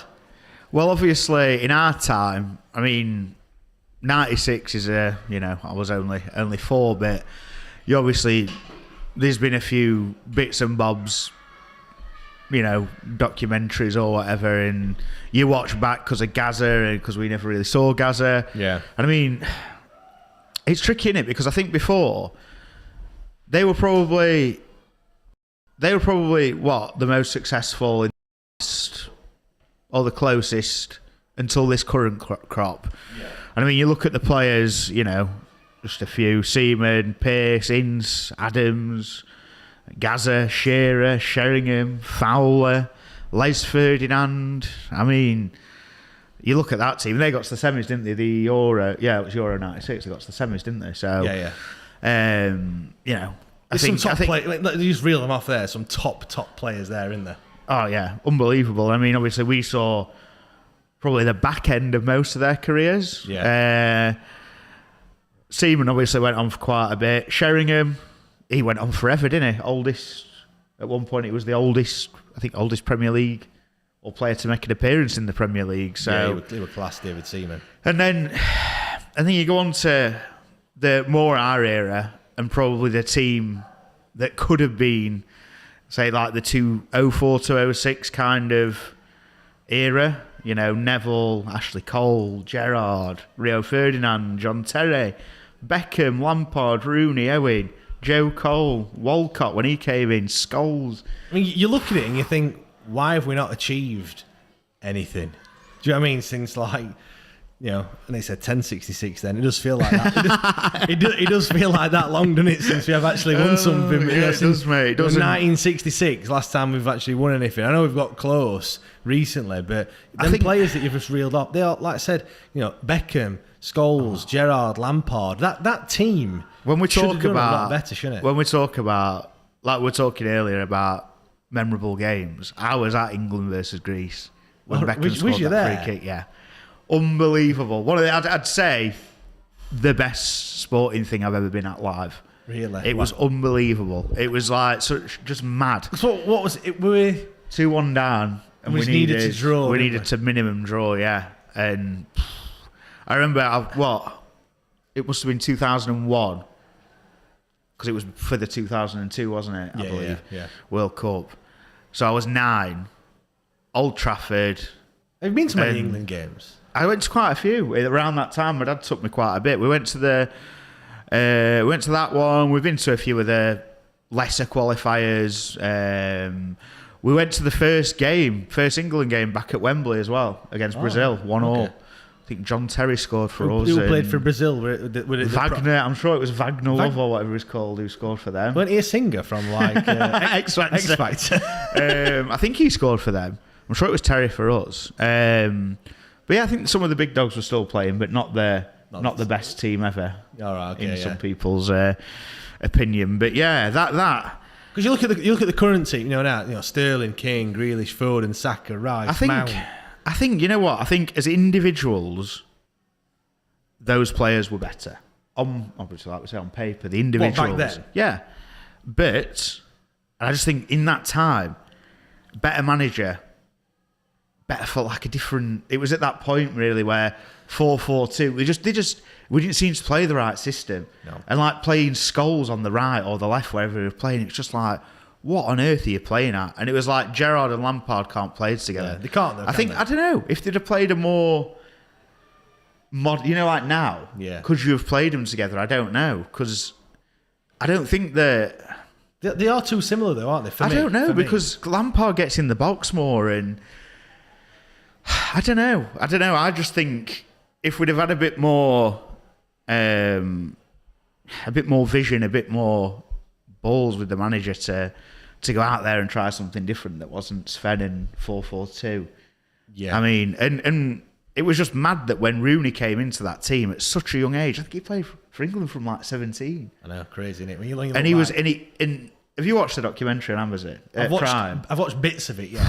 I'll tell you what, when you think like, we were young obviously when that happened, but now you look back on it and you watch it again and you just think, wow, what a bloody player. And he was the hope with all these players, and this young lad coming in was the new fresh hope. When you got all these other players, Owen, Beckham, all these players, it's just like, wow. It's mad though, isn't it, that we didn't achieve as like I said, anything. Like, you look at them and we should have done at least something. Oh yeah, yeah. We didn't get to semis, did we? I think when did we lose to Brazil? Was that the quarters, or was it the game before infamous quarters? David Seaman, Ronaldinho? Was it a shot? Was it not a shot? Yeah, the whole Giles Coke, was that a shot? That was against Brighton debate. Just got a comment there from Ben. Just want to bring that one up. England won't win anything under Southgate. Too boring. His comments the other day about Grealish sum him up perfectly. We'll see, won't we? The thing is, on that one, go on. Sorry, go on. I get that he does play a boring style, and he goes for the percentages, I suppose, in terms of like his selection and the way that he plays. But you can't deny the fact that we got to the semi-finals of the World Cup under Southgate, and we also got to the final of the Euros. The best we've done since 96. 1066, you'll find that, isn't it? But yeah, no. You know what? And at times he's frustrating. He did frustrate me. I didn't like the fact they didn't play Grealish as much as he probably should have, in my opinion, in the Euros. But he got us to a final. Yeah. And I'll tell you what, me and my brother-in-law, I think we nearly came to punches at times when we were watching Euros together, because it was back end of lockdown when it were allowed in pubs, but you had to be booked in and sat down. Yeah. And he don't like, well, not that he don't like Sterling, I don't think he rates him as much as, but for England, the lad's unbelievable. And I just think, you know what? I'm going to go out there and say if Southgate managed that team in 04 to 06, we'd have done way better. I think. And the thing is with, like I say, I think individually... Apparently his man management's really good, isn't it? Well, you can tell that. They all, like, around that time, they were all individuals, and that's what they were. And it was that period of time where alt wives going in, wag stuff were big, and there was a lot of stuff in the press, and apparently there were breaks with the Man United players sitting on their own. I've heard that as well. Whereas now, it looks like he's got them playing together for each other. Yeah. They go out there and play for each other, and it doesn't matter who you play for, whatever. He's picked you, and it seems that they have the confidence to go out there and perform. And the thing is, for me, he might play boring football, and if you're a manager for Wednesday or a manager for your club team, it might be a bit annoying. But in tournament football, I couldn't give a toss. If we'd have won every game 1-0 and won the final, no one would be moaning. Nobody looks at that. All they look at is who won it in whatever year, and it'll say England. Do you know what I mean? They'll not be, but they played boring football. Do you know what I mean? Nobody looks at that. It's like, it's like the whole Wickham thing, like last season. No, I know they didn't get promoted, but nobody's going to look back if they did get promoted and go, but they're not good enough or whatever. They're just going to go, they're in Championship and they're not. Like, do you know what I mean? Sometimes you've got to look like that, aren't you? Sometimes it's not all about playing attractive football. Yes, it looks good on the eye. If you can play attractive football and win, fair enough. But he's got his philosophy, hasn't he? Yeah, and I don't think the final wasn't great, But we beat what did we beat Germany? I can't remember the score, but Jesus Christ, we had some good games in there. Oh yeah. And when you come up against the better teams, you can't go gung ho. Especially if I don't know. Maybe you can, but have we got? It's not like with that Brazil team of when was it? 2002 when they were just Ronaldo, Ronaldinho, Carlos, Rivaldo. We've not got that. We've not. I mean, don't get me wrong. We've got brilliant players. They're all we've got some good players in there. Yeah. But some of them are young. Saka, who played quite a part in there. Rice, he came into his own. I know he's been performing for West Ham, but even Pickford for Everton, you wouldn't. I mean, I'm club football. If I was a Premiership fan, I wouldn't really want Pickford. But when he puts on an England shirt, Jesus Christ! But who else is gonna? Who else is up there to be number one England goalkeeper? Yeah. Do you know what I mean? Would you say Ramsdale, Pope?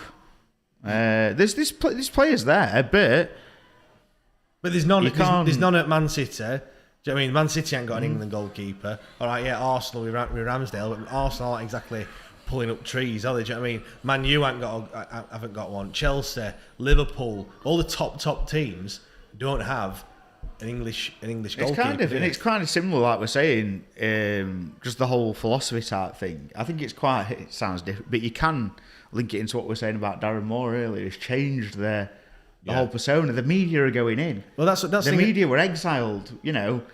When Beckham got that red in '98, bloody hell, the media crucified him. But I was about to say that. Do you think that the media are like kind of England's downfall? They have been in the past, and obviously there was that thing with Sterling where he got a bit of stick about having that tattoo on his leg. Yeah. But after that, I don't think the media is bad anymore. And is it because they let them in and they let them be a part of it? They let them go to training sessions now. Yeah. Is that all part of everything? Yeah, we scratch your back, you scratch ours, kind of. Yeah, I suppose they'll still, if you've got a scoop, they'll still put it out there. Of course they will. Yeah. It were almost like I felt like it were always up, in the run up to a major tournament. There were always something that happened. Yeah. And it was almost like they're waiting until it's the World Cup or whatever, and then they put it out there, and then that's it. You can't definitively say whether that did or didn't have an effect, but it must have had an effect. Like people, and someone's saying something about you, like it does have an effect, whether it's one person or whether it's a national newspaper. Yeah. You know what I mean? And it's gonna. And on the whole, just the thing as a whole as well. When Southgate came in, was he your number one pick? Most probably not. Darren Moore weren't my number one pick either. It's still not people's number one pick. But if he gets, like I said, if he wins as the World Cup, he'll go down in history. Yeah, 100%. And if we've got, the last two tournaments have been the best two tournaments since I've been alive. Yeah. Well, that I can remember, barring '96. Obviously, I was alive, but it's not one that I remember. Yeah, but we didn't get to the final. No, semis, but do you know what I mean? So we got to the final in the Euros, and that was the Euros as well. So we've actually done. Do you know what I mean? We've done something that we've never. I don't think we've ever been in a final of a European competition. Not that I'm aware of. Other than 2 years ago, it feels like last year. Yeah, it's mad, isn't it? Yeah, more than 2 years ago now, which, like I said, does seem like yesterday. But I mean, what do you think England need to do to win a tournament? We've got very close to it, didn't we? Italy, they'd not lost in how many games? It were a daft run. And what were they? They weren't playing. They weren't playing mad football. They were playing pretty standard. Well, did we go 1-0? Did we go 1-0 down in the Euros? Did we go 1-0 down and we brought it back to 1-1, or we were winning 1-0? I can't remember which way around it was. I can't remember now. That long ago. Yeah, but and the thing is, and like I said, I think to do, obviously we have got some, you look at Walker, whatever else, but we're quite spoiled for choice in certain areas of the field. Oh yeah, like we were saying before, Sterling, Saka, Foden, Sancho. Rashford's obviously out of favour at the moment. He's not doing a great time. We've not got many strikers, have we? Really, we haven't got. We've got lots of forwards. When you look at and wingers and what have you, like the ones you just alluded to, but it's just Harry Kane, isn't it? Really, there isn't anyone else that's like that plays. Oh yeah, but Harry Kane. You know what's mad? How good is Harry Kane? Yeah, he's as a goal scorer and as a player. Like he can drop in. I know we don't like it when he drops and he gets too deep sometimes to come and pick the ball up. But do you not think like when we were kids and like I do it? Whenever we talk about a goal, I always go Shearer, don't I? Yeah. Or Shearer, Yeah. Do you think kids think of him in the same way that we think of Shearer, like we did of Shearer?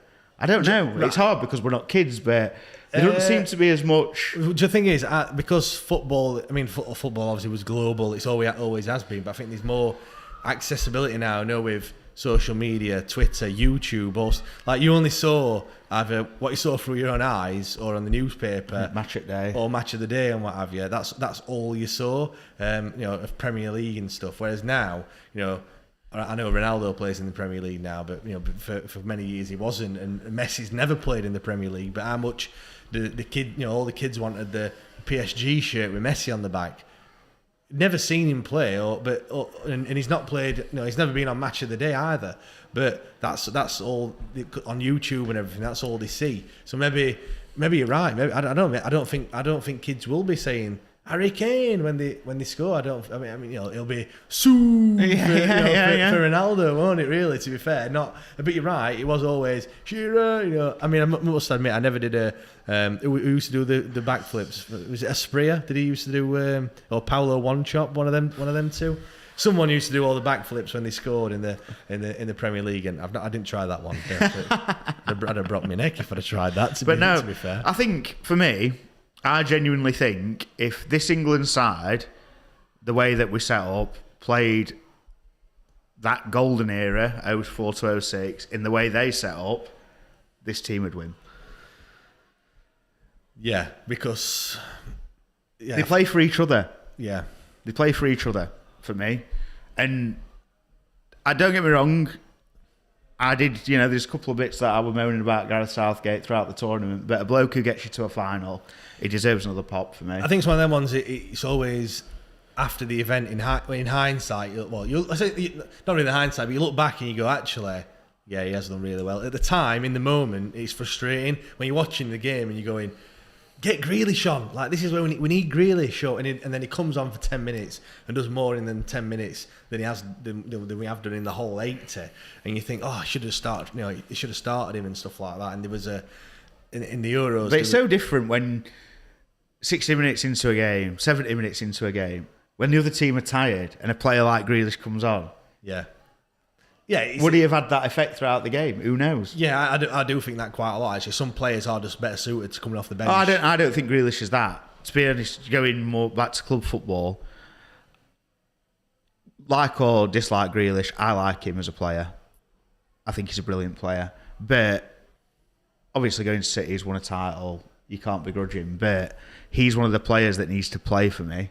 Yeah. We'll see how he gets on next season. But when he plays every game that he's available, do you think he's a force to be reckoned with? I think. Do you think some of these big clubs, like your Man Cities and what have you, the fact that they do rotate players so much, do you think that's a hindrance to your likes of Grealish and Foden and what have you? I don't know how many games they've played. Now, I do know. Obviously, they play a hell of a lot more games. I think, is it something like 60 odd games that they play? Well, if they're in all competitions, they go far, go deep, like Champions League and that. They play a hell of a lot of games, don't they? League Cup, FA Cup, and all that lot, Champions League. So there is, they can still rack up, 30 odd appearances. Yeah, I think there are certain players that are all right with that, but I just think Grealish as a player is one. Obviously, Foden's quite young. I like him as a player, but I've not seen enough for him, whereas Grealish was coming up through Villa through the Championship. Yeah. We've been watching him for a few years, and for me, he just seems like he needs to be playing a lot to keep in that. Well, it's about confidence, isn't it? When you're any player, really, you need that confidence, don't you? You need that, to actually Well, I think any player's really but when you're a striker or a winger or whatever, you need to. If you're playing well, you're just like riding the crest of a wave, aren't you? Really, and if you're not in the side and in and out, I know if you play for a top side, that happens, doesn't it? Yeah, you are going to accept that you're not going to. Well, and the fact he's gone to City, fair enough. He's looking after himself. He's going to win some titles. Let's be honest, he will. Oh, yeah, and he'll know that that's what it is. But for me, it was just a bit like, another one going to City. Probably not getting as much game time as they could, but yeah, I've just got a comment there. Andrew Osborne, agree. Grealish needs to start. That's we've just been saying that. Just one from Blake as well. Might be a little bit earlier on. Blake saying, "Hopefully we beat these tonight." Our lass is Italian, and I can't bear seeing them beat us again. The Euros was painful. We'll come on to tonight's game a little bit later. Where do you stand on the whole Chris Maguire thing? Like, he's gonna have the captain's armband taken off him at Man City once. Harry Maguire. What did I say? Chris Maguire. I was like, hey, Harry Maguire. At Man U, sorry. Look, we're getting late in the day now. Sorry. You know what I mean? Slabhead. Harry Maguire. He's not playing for Man. Well, he's not going to have the captain's armband at Man U. Has it been announced that he's not getting the captain's armband? Apparently so. Yeah. Fair enough. But he's not been playing great for Man U. He's been playing awful, really. But has he been playing that bad? He's in a side that's quite, by Man United standards, absolutely atrocious. But his partners have been swapped in and out, and fair play, he might not be playing the best, but again, he's another one.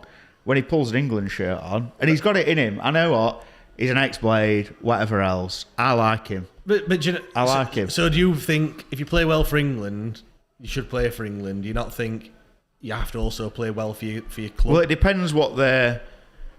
Because that was the argument, wasn't it? I think Southgate said something about I pick players on form. And then he puts Harry Maguire in. So you can have a bit of a gripe at that. Yeah, you just don't say it, basically. You just don't say that statement, really. No. So, I get that. And it is tricky. It is tricky. But like Pickford, I mean, towards obviously the end of the season for Everton, he pulled off some worldies. What game was it now against... There was a game that I remember watching. Yeah, I can't remember. I know exactly which one you mean. The one where Richarlison throws the flare into chucking himself here, there, and everywhere. How we didn't. I don't know I can't remember what the score was, but there was one point and he went from one end of the edge of the goal to the other one, and the one where it hit him in the face. I know you can say it's a bit of luck, but you still got to put yourself there. Got to put your stand up tall, haven't you, and put yourself there. But yeah, because there's who's the lad from AC Milan? Is it? What? Tamore. Oh, sorry. In defence, apparently he's had AC. Was Milan. he from Chelsea? Did he go to? Or am I getting mixed up? Not with too somebody sure. else? Let's have a quick look. Do you know what? Right, I'm not going to read his full name. Well, I can, but he's all your. Oh my God! What is that? All your Wafako. What the train? All your Wafako, mate. All your Mimola. Tamore. That's Tamore. But no, yeah, Chelsea. He was at Chelsea, played 17 games. And he's gone to AC Milan. Chelsea, Brighton, Hull, Derby, AC Milan. What a list of teams it's played for. 24 years old. He's actually born in Canada. So born in Canada, plays for AC Milan, but and then also can turn out for England. But yeah, apparently he's had a fantastic season for AC Milan. He played him. Has he played him? He's played him twice. Yeah. But you look at someone like him, who's had a great season, and then you look at Aaron Maguire, who hasn't, but yet looks like Aaron Maguire's going to get the nod. Do you think really? For me, I'm under. I do agree. Harry Maguire does play well in an England shirt, and I think you do need. How many times has he scored headers? Scored goals from from corners, free kicks, things like that. But I'm always under impression of you need to play your best. You need to play players that are playing best in the league for me. Like hands. You've seen that hands one. Down. Go on then. Go on, bring that one up. When Giles comes on, please get him to try and say Tamore's full name. I mean, mate, it's really difficult to say that one. Like, I'm not being funny. Yeah, it's basically if you're playing Scrabble, you'd win. I don't think it'd fit on board, would it? I don't think it would, to be fair. 1, 2, 3, 4, 5. I've lost count already. Anyway, but yeah, it's a strange one with Maguire. It is a strange one. I do rate him. I think if this manager at Man U gets something sorted and Varane stays fit, it is massive who you partner with. Do you know what I mean? Yeah, definitely. But it's just a tricky one. Obviously we play Italy tonight in the Nations League, not friendlies. Yeah, what's your take? For me, I think it's a good thing. It's a good idea, but I think personally, I'm not asked about it. It seems like a friendly for me, and I don't mind them trying stuff now. Now's the time to try stuff. Yeah. So are you bothered that we've lost the last? We drew last one. Lost against Hungary. No, it didn't bother me. I didn't watch it. And we drew against Germany. I weren't here. I were in Amsterdam, I think. But do you know what I mean? But on the outset, we've lost and we've drawn. Does it? No, it doesn't bother me. It doesn't bother me. No. This is the time. Like I say, this is the time to try things. Obviously, he's giving Bowen a chance, who deserves a chance. Didn't mention him earlier. Someone else who's popped up on the wing, who we've got how many players to pick from. Mount, he's had obviously Mount's attacking mid, but in that area, wingers, midfield, we've got like loads, yeah, and so for me, I don't mind that we've lost. I see these, like I say, trying players out, maybe trying a different shape. Like I say, I can't really comment because I've not actually watched the last 2 games, so I've not heard good reviews. But no, but when you look though, for me, like on Nations League as a whole, like the friendlies were a farce, weren't they? Do you know what I mean? You played a friendly, and it was almost like there was no point in playing the game because they didn't. The other team didn't play there. It's more. The thing is, these are more competitive than some of the friendlies we were playing. Yeah, that's so what I in mean. that sense, it's a good thing. Yeah, but I do think we don't need to worry too much about what we're doing it. Go on then. I had this question. I'm not going to be a pub singing "Sweet Caroline" if we win Nations League. Well, I was just going to ask you that. Would you? But it's a competition though, isn't it? Like, do you know what I mean? It's something that you can win. Would you? What's obviously it's the Euro. I know we're in the World Cup, but would you take getting knocked out in the World Cup, like from the group stages, if we then went on to win the Nations League? You'd not. No. So you'd rather just lose every game in the Nations League, not win any. But no, I mean, like, I'd rather go deep in World Cup every day of the week. Yeah, I mean, it probably goes out, goes without saying. But for me, I think that question is probably more aimed at like an Ireland or a Scotland or a Wales. Isn't it? Yeah, I suppose it does give them teams a chance of getting far. And like we say, I think the purpose of it, or for me, is to have more competitive games around teams that are around your level that aren't playing San Marino, Kosovo. No offense to those guys, but for me, those games just seem like I think a chance for sometimes the bloody who was it who we played, and I was just the pitch were crap. The players were fucking sliding in, and you're thinking, oh my god, someone's going to get their fucking ankle broken here. Do you know what I mean? Yeah, I think you touched on there, like playing like the Kosovo and whatever. I think the Euro and World Cup qualifications need to be sorted as well. I know a team that shouldn't get the God's given right to get in, but I feel like it needs to. I don't know. It should be. Because obviously Italy missed out on the World Cup, didn't they? Was it World Cup? Yeah, they missed out on the World Cup. Then they're European champions and what have you. But I just think that there should be something different whereby you don't have to play. I don't ever have to play San Marino ever again.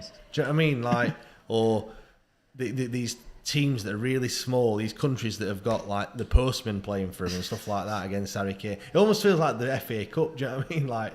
And they just sit 10 men behind the ball, and then we beat them 1-0, and then the media just go crazy saying we should have beaten them. If we beat them 7-0, we should have beaten them 8-0. And I think there should be something where they should play against themselves and get into a qualifier or something. They should have like a pre-qualifier to get into the qualifiers, because for them that would be like it must be crap for them. Do you know what I mean? Like playing. Who is it? San Marino never won a game, or they something like that. They get spanked like 8-0 every week. I think they might have won one game against another equally rubbish. But that's going to be a better game for them, isn't it?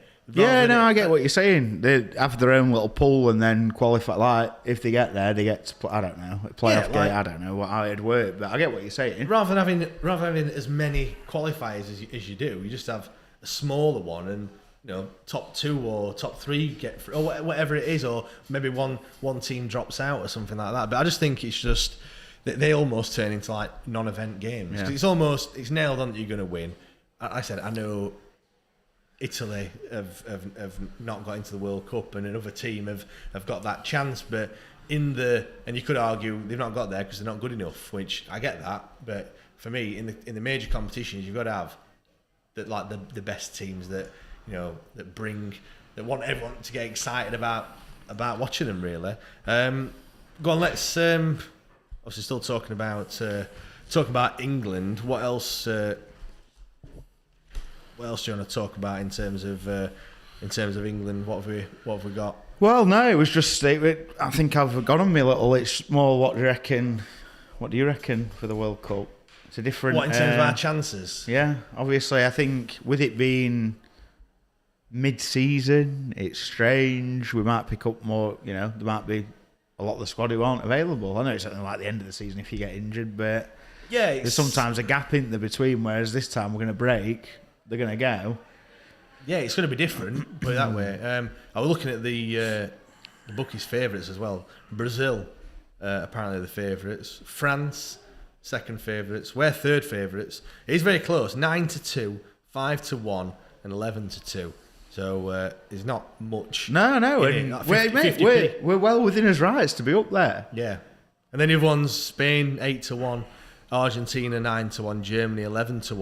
Obviously no Italy because I would have said they didn't get there. I mean, in terms of chances, you've got to say we've got the best chance this year of we got to the semi-finals of the Euros. The World Cup. We went one better in the Euros. Could argue that you don't play against as many. Yeah, and there was always that thing of we had an easy running World Cup and whatever else, but you still got to do it, haven't you? Still got to do it, yeah. And then now, World Cups come around again. The team's not changed a great deal, really. There's been a few tweaks here and there, but on the whole, it's still the crux of the same. I suppose Jude Bellingham is one that's come in, who was an absolutely phenomenal. And then talent. you look at right back. Trent don't even get a gig, which again's a bit. But Walker, obviously experience. Trent, Reece James. Yeah. The list goes on, doesn't it? In terms of top quality players that we've got, and I go back to when we're reeling off all the Lampard, Gerrard, and it's like the same as that, isn't it? Maybe not quite as. I suppose they were young at that point, weren't they? Maybe. Some of them not quite as established, but being given the chance. And obviously, we nearly got there, didn't we? So, yeah. In terms of how far do you think we'll go? I mean, the group that we're in is an easy group, isn't it? We've got USA, Wales, Iran is the other one. So, do you remember last time? That was a Euro. Was it a Euro against when we Wales? Played Wales and we beat them 2-1? I think it was. Yeah. I'm sure we were losing 1-0 in that game as well. I can't remember. I just remember winner going in. Who scored it?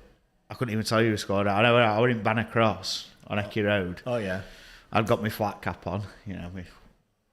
Dan took it off me head and threw it somewhere. It was packed as well. So you've not got that anymore? Well, I probably did. It probably took me a while to get it back. Right, fair enough. It was a good day. So yeah, mate, we should get through the group. But the thing is, in tournament football, anything can happen, can't it? Yeah, cool. Just a comment there from Chef Lad.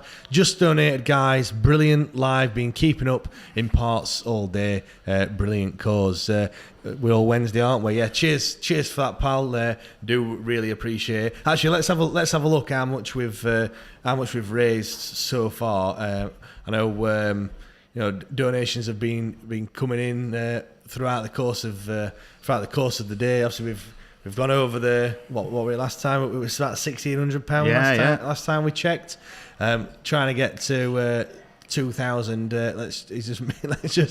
Let's move it down a bit. What's that?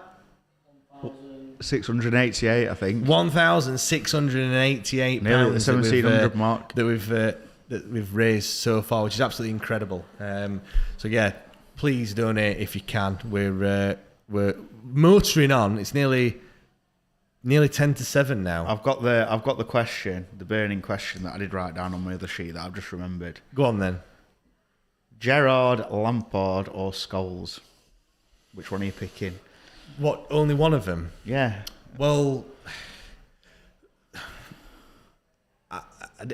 I was about to say I didn't rate Scholes. I did rate Scholes. No. I did rate him, but not when you put him against the other two. So for me, it's out of here we go. it's out of Lampard and Gerrard. I'd probably have to say Lampard just for in terms of his goal contributions. And here we go. This is why I'm going to tell you it's Scholes. I think Lampard out the two. Out then two that I've just said there, for me, you have to be like, go on then. Why, Scholes, right, could control the game better than either of them pair. Could sit back, ping it for fun. I was going to say something then, but it might be a bit blue, so I'm not going to say that. And in terms of, right, you say his goal contributions, right, he's not far off. He might be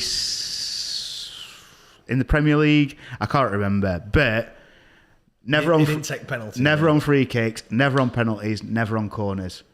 So if you look at his assists and goals, and take penalties and free kicks, yeah, corners off their assists. Well, they do that now, don't they? On the stats, it always says non-penalty goals. Like so, and just in terms of his passing, I mean, one of the goals. So for me, every day of the week it's goals. No, you talk about like best goals that ever kind of thing.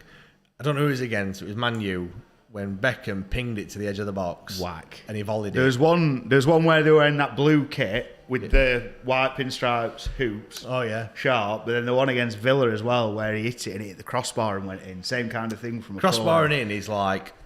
Do you know what I mean? That is like. That's makes any goal look even better, doesn't it? Or posting or anything like that. You're thinking, you've just got that in the postage stamp. So, well, all three are great midfielders, but for me, Scholes is. I think he's just that little bit better, personally. Fair enough. And that's the point. And you look at, is it Xavi and all them, what they always say Scholes, don't they? Yeah, definitely. We've had lots of people getting involved in the comments. Adam Eccles, Lampard. We've got Chef Lad who said he thinks Scholes. He agrees with you, and we've got Nat that says Gerrard. So yeah, now mate, it's always a mixed bag. But out of my personal experience of people I've spoke to about it, not very many say Scholes. Well, yeah, and you look at his, from like what I've said, you look at his fucking trophy cabinet, and that tells you another story and all. Well, he's had a decent career, hasn't he? Let's put it that way. He's a bit like, when you talk about like unsung hero. We talked about that earlier on with Sheffield Wednesday. He probably comes under that category. Not many, like I said, not many people. I don't want to say not many people remember him because he was a class player, but they don't. Right, and he came back when he came out of retirement. He got dragged out of retirement. And was still the fucking best player on pitch. Like, I mean, not denying his talent. He's a talented footballer, but yeah, people don't.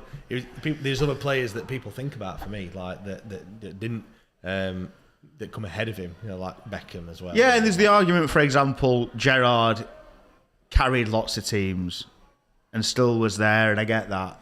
I just think. Scholes, yeah. I mean, it's a good I'm not going to lie, though. I will admit it. I might have said it before on the pod. I was quite lucky as a kid because my dad's mate had a Man United season ticket. Oh, right, okay. So I went and watched Man U quite a lot. So, I watched him a lot. And yeah. I mean, just fast forwarding to like the now. What do you think? Gareth Southgate's been like bringing some of the younger players through, or new players. I know, like. People say like he likes giving caps out like raffle tickets or whatever. Yeah, everyone's done that though, haven't they? But you look at Conor Gallagher. He's a player that I'm excited about. Yeah. Do you know what I mean? He's had a fantastic season this season at Palace. Played good for West Brom when he was on loan there as well. Yeah, and rightly so, getting his chance in an England shirt. And he's, let's say, you look at it, and it's I mean, I'm not the biggest international football fan. I must admit, I'm all for club football, and especially, And you know what? Just while it's on my mind, like we're saying about that Scholes-Beckham era, was there as much depth there? Maybe the individuals themselves might have had more quality than some of the players we've got now, but now we've got depth in a lot of positions. If if we had back then, if we had an injury to any of the players, well, when Rooney was sleeping in a bloody oxygen tent when he did his metatarsals, you know what I mean? Crippled us, didn't it? Like he was our only hope. Do you know what I mean? Whereas now, I dare say, if we have had an injury to any of the players, it doesn't really matter. If Sterling picks up an injury, Phil Foden can play there, or Saka can play there, or Rashford if he's in foot, obviously he's probably out of the picture at the moment. But Sancho, Sancho. There's loads of players that can play in them positions, and you're not going to think, oh, that weakens the side. Do you know what I mean? And Southgate must have an headache when you think about it, when you look and think that. Who am I going to play? There's another message there. Let's have a look. Passing was Gerrard. What long passing over Scholes? Go on then, bring that one up. Yeah, Adam. Passing was Gerrard. Defensive ability and control of a game, it's between Scholes and Gerrard. Ability to make a goal, score a goal, or link up attacking play, Lampard. Conte says Lampard best ever. So. Yeah, I mean, Lampard scored a lot of goals, didn't he? Oh yeah, he was a phenomenal number. Getting in the box, he was always that kind of player, weren't he? Following through into the box, probably got into the box more than either of the other two. Well, I think he has got the most goals between the three of them. Scholes is last, I know that, in terms of goals. He's scored a lot, definitely. He scored a lot. Him and Gerrard are up there. Yeah, I think. Go on. I'm just going to say, as the team being announced. Oh yeah, 1:45. Yeah, so let's do that. let's have a quick look at the England team. So let's have a look. England could have been a bit more prepared about this, but to be fair, I was looking at that before. I think I said Gerrard, Lampard, Scholes, and I took us off on a tangent. Here we go. So let's have a look. Bring Twitter up. That's not it, is it? There we go. Ramsdale, Aaron Ramsdale in goal. Reece James, Kieran Trippier. Yeah, Declan Rice, Tomori. He's playing. Harry Maguire, or what did I say? What did I call him?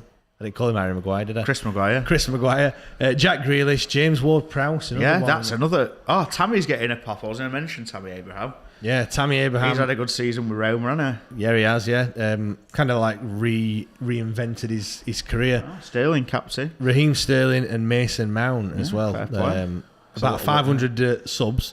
I'm not going to lie. I don't know what the last couple of lineups were. I didn't look, to be honest, but. Yeah, see how it goes, mate. That's John Stones. John Stones normally partners Harry Maguire, but obviously, he's gone with Tomori. I suppose he's not giving Maguire the captain's armband, has he? He's giving that to Sterling. Does it really matter who's England captain? Really? 'Cause he's not really I don't know. I don't think captain means as much anymore than what he used to do. Do you know what I mean? When someone were a captain. You look at like they were a proper captain. Do you know what I mean? Yeah, like Pierce or Forrest, like back in the day. I know what you're saying. I think it just because it used to be centre half, didn't it? But 9 times out of 10, it was nasty centre half. I don't see Sterling giving out a rollicking. Do you know what I mean? Or being a leader. I don't see him as being that person. He's probably one of the most experienced on the pitch, though, isn't he? Yeah, but just because you're experienced, don't mean that don't mean you should be a leader. Or a captain. I see a captain, that person that's in the dressing room. Manager says his piece, and then captain comes along, and he's a bit of a. Do you know what I mean? You never know. You don't know. To rally. You might not look it on face for it, but I reckon he's got it in him. Fair enough. We'll be watching the England game when that kicks off in 45 minutes time. We're doing a bit of a watch along for the last. Hour and 15 minutes of the stream. It seems mad that we're like coming to like the end of this like 12 hours. The final push. I know, yeah. I mean, I can't believe I even mentioned like 24 hours at one point. I thought that would have been like. Thing is, with the 24 hours, I would have kind of collaborated with the other. Yeah. Like maybe that's something for next year or something. Collaborate with the other podcasts. Wednesday week and. Al's Americas and all the other ones. Talking Wednesday, singing the blues. Get them all involved and do stints for every. Obviously, get the Americans in for the overnight, for the graveyard shifts. From 12 o'clock till 6 o'clock, they can have a big 6-hour push. But yeah, it's mad that we've been going for so long. Just about to tick over 10 hours that we've been live for. I don't know about you, my throat's hurting. To be fair, you're hosting, mate. So I know. Yeah, we've been ploughing along. What do you think to that team sheet then? Do you think? mate. Like I said, I'm all keen for trying different things. We know Harry Kane can score goals. Give Abraham a pop. Like Ward-Prowse, best dead ball player since David Beckham. Some of the free kicks he scored, absolutely. Christ, how he's done it. Oh, that one. There's one last season. Was it last season? Well, it must have been. Or was it? I can't remember if it was the season before. Where you thought it's too far out for him to do one at bending free kicks. He just fucking smashed it. Yeah. Dead ball player. And, probably warrants playing for someone who's not Southampton without being rude to them. You do look at that. But then again, like I was saying before. Where would he go, I suppose? Well, yeah, but is he world class? Do you know what I mean? So if you're not I suppose you could argue he could go to maybe a West Ham or or someone like on the fringes, trying to break into that like top, or a Leicester maybe. Would Leicester have him? Well, if Tielemans is going, I know he's not really the same kind of player, but do you know what I mean? Like that. Yeah. He's not. I don't think he's going to break in. I mean, Arsenal maybe. Could he play at Arsenal, Tottenham? But he's not. I don't think he's going to play for a Man City or a Man U or whatever. Go on then. Apparently, me trying to convince people Scholes is better than Lampard is comedy gold. Just talk to Xavi and Zidane and Henry and all others that say it's best, and I don't think I'm on my own on that one. Bring that one up then, guys. Say hello to the missus for me because you're on the TV and she wants to watch Corrie. Hello, Richie P's missus. Thanks, Richie, for watching us. I don't know how long you've been watching us for. I've seen your name pop up a few times in the comments. So, thanks for supporting us. And we are, hands down, better than Coronation Street. So, you heard it here first. You can watch Coronation. Omnibus, mate. Omnibus is on Sundays, isn't it? I used to watch it with my nan. Yeah, you can. Jack and Vera Duckworth's still on it. They still going. What time's Coron? If it's on at 8 o'clock, you can watch it on +1 because we'll be done by 9 o'clock. You've not got anyway. Sky Plus, Sky Digital. Yeah, get it on +1 at 9 o'clock and let Richie watch us for a little bit longer. Do appreciate the support. Remember, if you're listening, if you're watching, then do. Click that donate link. Where is it? Over there. Look, somewhere over here. Somewhere over here somewhere. It's in the description anyway. So click the link. Please donate whatever you can. We do really, really appreciate it. We've got some incredible prizes that you can win. Just want to grab a few of them and just show people what they can. Just before Daryl, go on. Gerard Lampard Scholes. Yes, Scholes. That's another one for Scholes. Daryl said Scholes, by the way, if you didn't hear that. So, but Daryl's vote don't count because. so yeah, we've got some. Oh dear, yeah, we've got some fantastic prizes. So he's trying to show the camera. So yeah, we've got Sheffield Wednesday. Switch the camera, then there we go. Sheffield Wednesday print. Can't see it with the reflection, but print of Hillsborough, which framed and everything, which looks nice. I don't know where Liam's gone. He's just left me, but I can't do this by myself. Let me just get the microphone round. We've got another print. We've got one of the kit prints that I've been doing. I've donated one of those. So you have you don't have to have Freddie number 16. You don't have to have my son's name on there. But yeah, if you can, you can pick out your name and a number as well. He's back now. You got sidetracked, did you? Obviously the shirts as well that you can win. We've got what a shirt that is. 88, 89. home shirt, which is no, it's all right. 88-89 away shirt signed by David Hurst that you can win. We've also we had Tom on earlier from GM Sporting Nostalgia, one of Liam's mates, and he's kindly donated this brand new with tags Real Madrid shirt as well. So one lucky winner can win that one. We've also got another signed shirt. This one's squad signed by the whole squad from the 2014-15 season with the Azerbaijan logo. That's also a Maguire shirt. So right, looks like we've Giles is going to be arriving very, very shortly, and he has brought something with him as well. No, like I said, no, it's not a National League playoff It's worth waiting for. medal. Don't put Coronation Street on. Don't put that on. It is worth waiting for.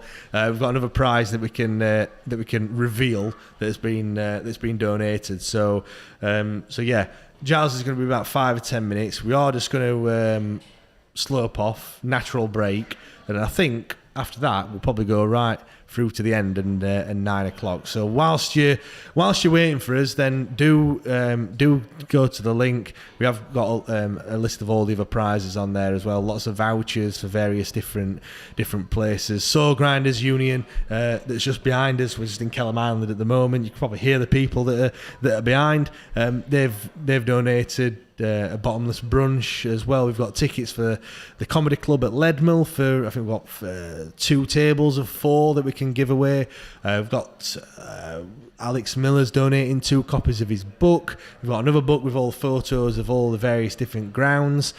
Loads and loads of prizes, honestly. More, worth the donations. Are you just going to bring up have we had any more donations since we last did it? Because that's what we're here for. We're raising money for Jude, Mel and Jameson.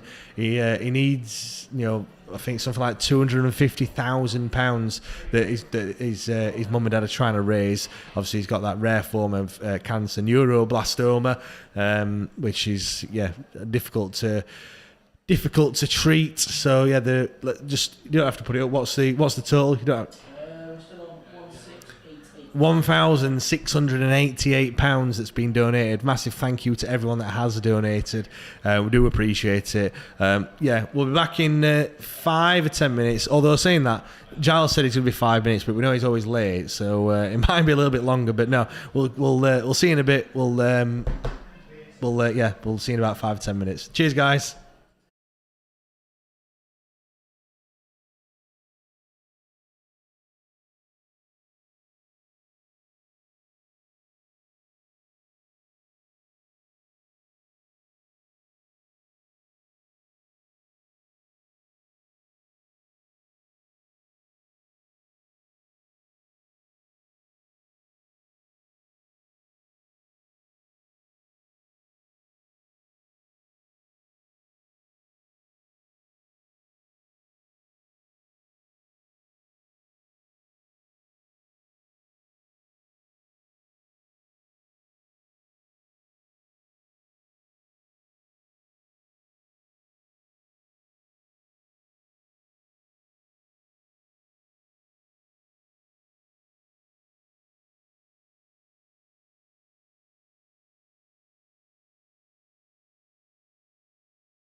Welcome back, everyone. Thanks for joining us. Giles is been and he's gone. He had his little kid with him, so yeah, he's not sticking around. He's only just got back from Portugal from his 2-day bender, as he just said to me. Oh, did he look rough? He looked all right, to be fair. Did he? Yeah, Well, he didn't look bad. To be fair, he did say 2-day bender though, so. Yeah, but to be fair, he could have. I don't think he drinks that much, does he? To be fair, he might have had a couple of shandies. Bit of shandy pants. Maybe he's a southerner, isn't he? So yeah, southern shandy drinker. Southern softies. Sorry, but he did drop off something with us, which you might want to see, which is going into the raffle. Go on then, do the honours. So we've got a nice little. There we go. We've got away shirt. Yep, away. Sam Hutchinson match worn shirt from last season, obviously with the badges on. I didn't realise the badges are like rubber, aren't they? Are they obviously the official ones? Are they the proper ones? I'm sure they're not like that when you get them from the. I've never had it. You know what? I've never had them with. I've not, but I'm sure they're just like normal. Well, they would be. Yeah, they'd just be normal. Normal. But no, numbers. The match worn Hutchinson shirt from last season. That is going in the raffle as well. So how many shirts is that? We've also... There's one we've not got here. It's 11-12? Yeah, it's 11-12's promotion season signed. Yeah, with the VW. So we've got last season's one. That's one. We've got the 88-89. We've got the 14-15, 11-12. That's 4. The Real Madrid shirt, that's 5. Then there's 5 shirts that... that look all right there. Yeah, 5 shirts that you can win in the raffle, which is just... incredible, really. But so yeah, please get the link, get in the donations, coming rolling in. How much are we on at the moment, Daryl? £1,724 at the moment. So yeah, will that tip us over 2,000? I've tweeted it on Twitter, obviously. I put it on Facebook. If you're on social media, which everyone is now, find that tweet, find that post on social media, share it, retweet it. Do whatever you want, because I know there's fantastic prizes, but at the end of the day, it's all for Jude, isn't it? Really, that's what we're here for.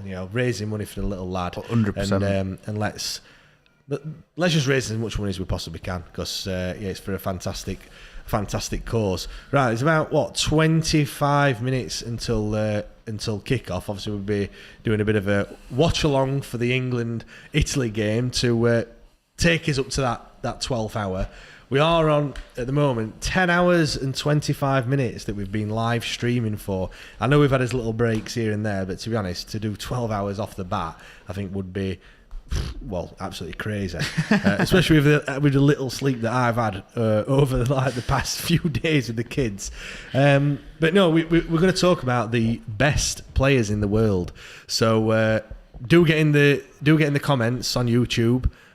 Who is your top? What should we say? Top 5. Who's your top 5 best players? So we're saying in the world? Currently playing. All right, okay. Current players, top 5 in the world, and then we might talk about the past players. All right, just put your best 5 players in the world from past and present, and we'll see what they are. We'll read some of them out as well. I'm sure there'll be lots of differing opinions, or there could be quite a few that they're the same as well. It'll conjure up another argument, won't it? Well, why? What, the whole Ronaldo Messi argument? Yeah. Well, it's to be honest, I can't wait until they both retire. Really, I just want to see other players. Oh, mate, the thing is, those two are on a different level. No matter which one you think is the better of the two, or which one you prefer, they're both unbelievable footballers, and how privileged, especially obviously, growing up, we had some good ones in there. Fuck it, we might as well talk about that first while I'm on it. But before you do that, do you know to be a top player in the world? For me, Ronaldo's gone about it the right way because he's proven himself in the Premier League. He went over to Spain. He's proved himself there. So he's done it in the La Liga. He's gone over to Serie A. He's done it over there. Do you know what I mean? They are the top 3 leagues in the world. Bundesliga, Bayern Munich just win it every year. Yeah. Liga 1 in France, Mickey Mouse League. Again, PSG just win it every single year, and it's not there's not much competition. But you look at those leagues that he's done it in.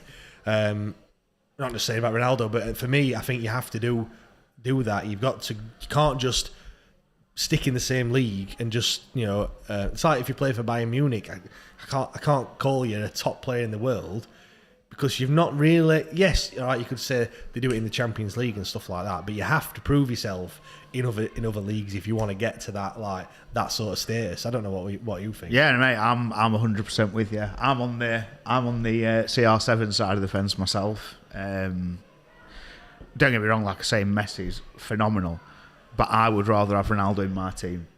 He's better at more things across the pitch. Yeah, he's proven himself, like you say. And you know what? Fair play to Messi. You don't get many. I know he's now gone to PSG. Yeah. And not really doing anything, has he, to be fair? I mean, not that I watch a lot of... No, he's not. I don't know. Like you say, I don't know if he does affect games, but in terms of looking at pure stats, Ronaldo's come back to Premier League at whatever age he is and scored 18 goals, whatever it was, in a very, very, very poor Man United side that's in turmoil. Yeah. So, and mate, Messi's fucking unbelievable, isn't he? I just prefer Ronaldo. And that's me. I'd rather have him on my team. Yeah, I mean... Is a debate that rolls on and on and on. Oh yeah, it is the Messi Ronaldo thing, and the amount of times I've been sat in the pub with the lads and we've been. I mean, when you can go on about it for hours. I mean, when you see Messi though, some of the things that he does, he's an in absolute terms of watching, it's hard actually because I just prefer Ronaldo. But really, when you look at Messi and what he does, them runs where he takes it, like Ronaldo's a bit more power and back in the day, bit pace, Yeah. Messi's got the pace, he's got the feet. It's like he's got the ball on a string, hasn't he? I think like when it comes to like fitness and ability to run with the ball and stuff, then I think Ronaldo. Not saying that Messi can't do that, but when you look at comparing the two, Messi's got that he can front someone up, 1-on-1.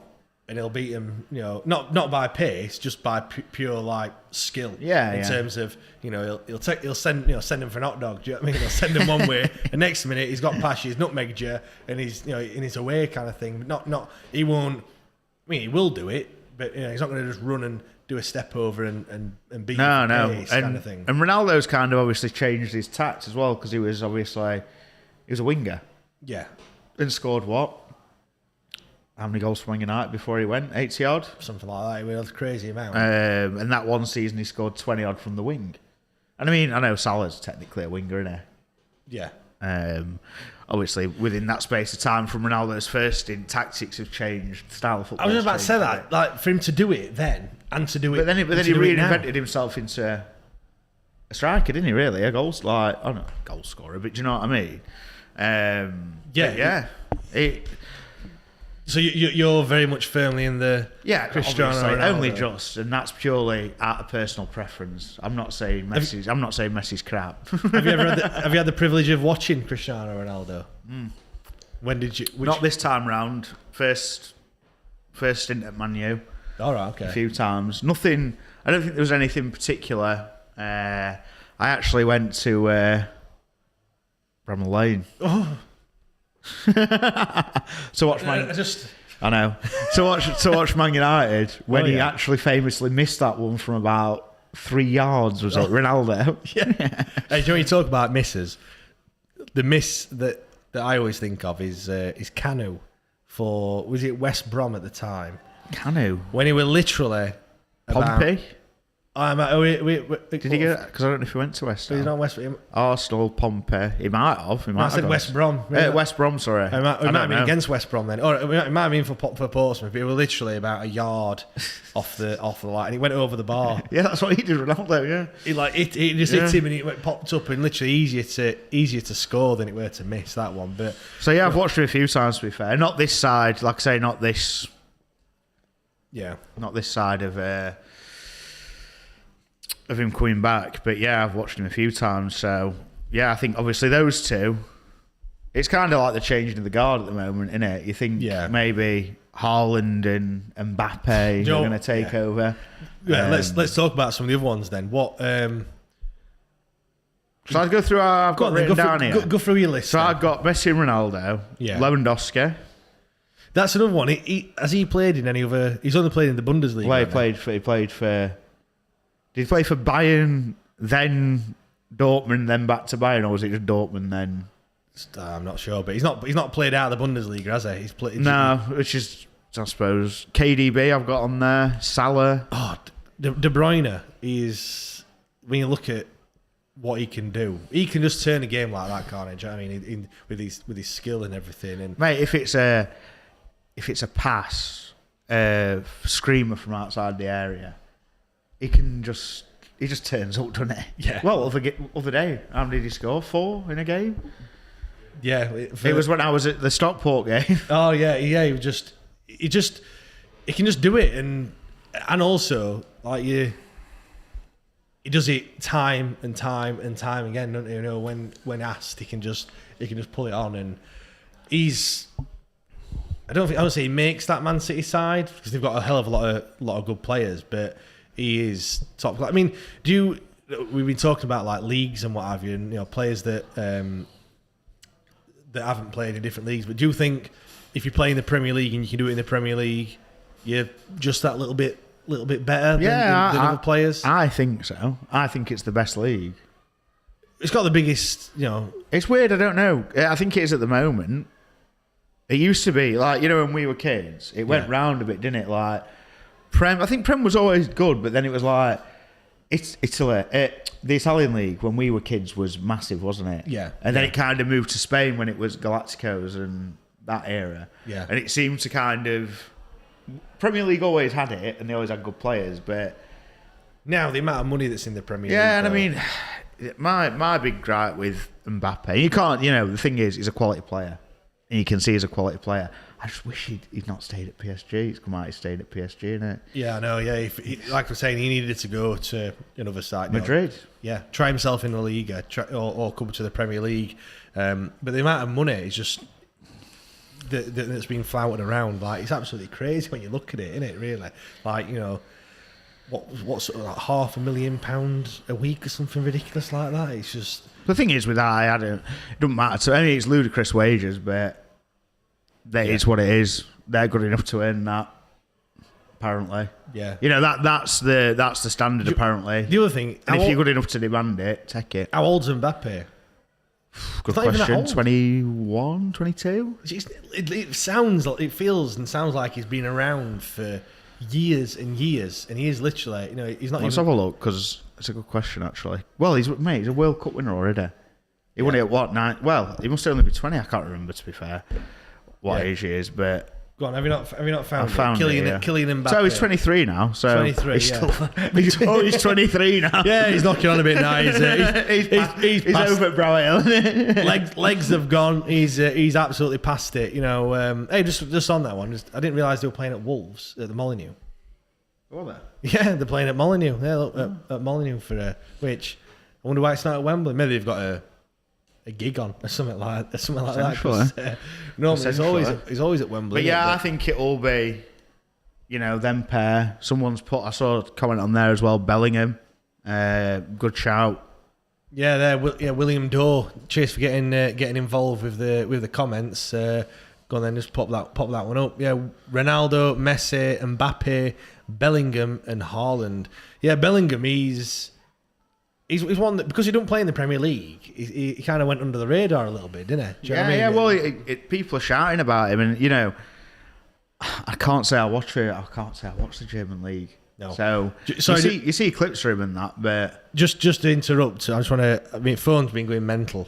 We've had a donation at 10 past, 17 minutes past, 23, 24, 26, 27, 27 and 32. So it's going absolutely mental. We'll have a look at what the total is in a little bit. I've not looked at that, but yeah, crazy. Everyone clearly wants the match one Sam Hutchinson shirt. So yeah, do donate if you can. Go on, bring that one up. Cynic 98, current in no particular order. Ronaldo, Messi, Benzema. Mate, he's here. Is he on? Is he on? Here. Yeah. I didn't. De Bruyne I was and coming Salah. on to him. Go on then. Benzema. He's another one that, you know, when we talked about like most improved, like earlier. Yeah, but you say that he's been steady for years. I know, but it's just because of Messi and Ronaldo and whoever else. I suppose. Yeah, he just gets overlooked. You look at his stats. Yeah. And he's consistent every year. I mean, how many did he score in the Champions League this year? a ridiculous number. I can't remember. I don't know how much it is. Maybe you're gonna I don't know. find out. I'm gonna have to have a look, aren't I? Let's have a look. Karen, as we call him, Matt. Karen Benzema. Is he French? Is he? Yeah, he's French. Yeah. Because he was part of that. Him and Patrice Everett, that World Cup. Remember when something kicked off and they got booted out, or they were on about exile? I can't remember what happened. I think some sort of. But you look at his numbers here. Leon, 112 appearances, 43 goals. That's not bad. Nearly. Well, like 1 in 3. Real Madrid, 219 goals in 415 appearances. He's 34. Well, you look at this. Look, the last 4 seasons he's got 20 plus in league, 27 this year, and then. Hang on. Yeah, that is what I'm looking at. And then if you go to that, they had a couple of seasons off. Going that one there, Champions League, 15 goals in 12 Bloody games. hell, in the mate! That League. goal, which one was it now? That header against City, was it the header? Yeah, the cross goal, like from quite a distance. How did it go, Liam? One of them. One of them ones, mate. Yeah, I mean, on headers, I know we've already talked about Ronaldo, but how high can Ronaldo jump? By the way. Literally, it's like he jumps about 6 foot in the air, but he don't get any lift off anyone. Do you know what I mean? You see someone, they have to, put the elbows on him. He just jumps up. I mean, was it Juventus when it must have been in the Champions League when he scored a header, and it was just literally head and shoulders, about more than head and shoulders. I've seen a video on YouTube of people, trying to jump as high as. Have you seen it as high as Ronaldo? No, I've not seen it's that. Years anyway. It's got to be a couple of years ago. But yeah. It's mad how, I just don't know how he can do it. Yeah, and do you think as well, like obviously I brought it into the last debate, but do you think titles matter? Yeah, because it comes back to like, is Barry Bannon a legend? And people say, well, they ain't really won anything. Because if you go back to obviously not our era, but everyone, maybe 6, 10 to 10 years older than us, Gaza, hands down. Yeah. A high percentage of people of that era. Has he won anything? Gaza? No, I don't think so. He never played for. We played for Spurs. He might have won something at Rangers, maybe. Sure that he did. But yeah, I think you do have to. I mean, it's difficult to say internationally because you could say, well, Mo Salah's never ever going to win. World Cup, exactly. Yeah. It might win. It might win his. Whatever it is that they played African Cup of Nations, yeah. It might win African Cup of Nations, maybe, but then that's something that's played. Or was it? That's something that's played. Who won the last one? I have no idea. It was Salah versus Mane final, weren't it? Ah, right, okay. Maybe who won it? Do you know? Daryl, do you know? Daryl Joe won African Cup of Nations last. Because it was Mane versus Salah, weren't it? Did he get to pens? I can't remember. You know what? Do you know there's that much football on, isn't there? My mind's gone. Oh, someone, go on, help us out. I've gone. AFCON 20. My mind's gone. My mind's telling me no, but my body. God, you can see it's getting late on, can't you? I've resorted to singing here. It was Senegal won 4-2 on penalties. Yeah, Mane scored the winner. So he's not won that, but all right, he might win the African Cup of Nations and everything, but it's difficult to add internationals into that because if you come from an obscure country or a smaller country, you're never really gonna win anything, are you? So yeah, but I think you do need to win something for me to be top, strange, to be isn't it? elite, like to be regarded as one of the best players in the world. Do you think who's going to win? You know what I thought as well. Just while it's on my head, sorry. I saw someone the other day, obviously saying, before our time, you see videos and they look class, but like George Best, and people saying, Ronaldo and Messi aren't anywhere near best.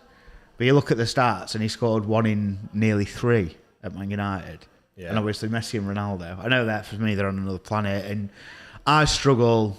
Personally, I don't think you can compare between certain periods of time because football was just so different then to what it is now.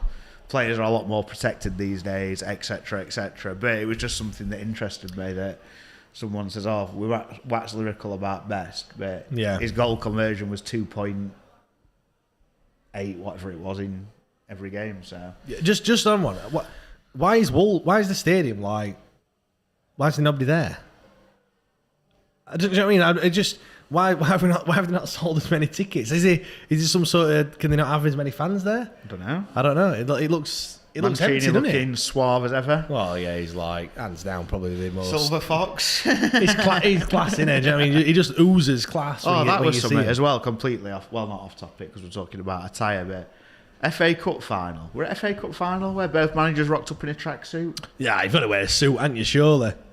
Shambles. Let's get the sound on a little bit. Oh, it's only national anthems, but yeah. So yeah, we're watching the England against Italy game. Actually, I'll turn the sound off because I can't really hear it anyway. It's got another one there from Blake. Past, present, in order: Pele, Maradona, Ronaldo, OG, Cristiano Ronaldo, and Messi. I mean, it's funny because you say like Pele and Maradona. I mean, I don't know how old you are, Blake, but this is why when we do these, best 11s, I find it very difficult to pick players that I've not actually witnessed myself, or at least seen.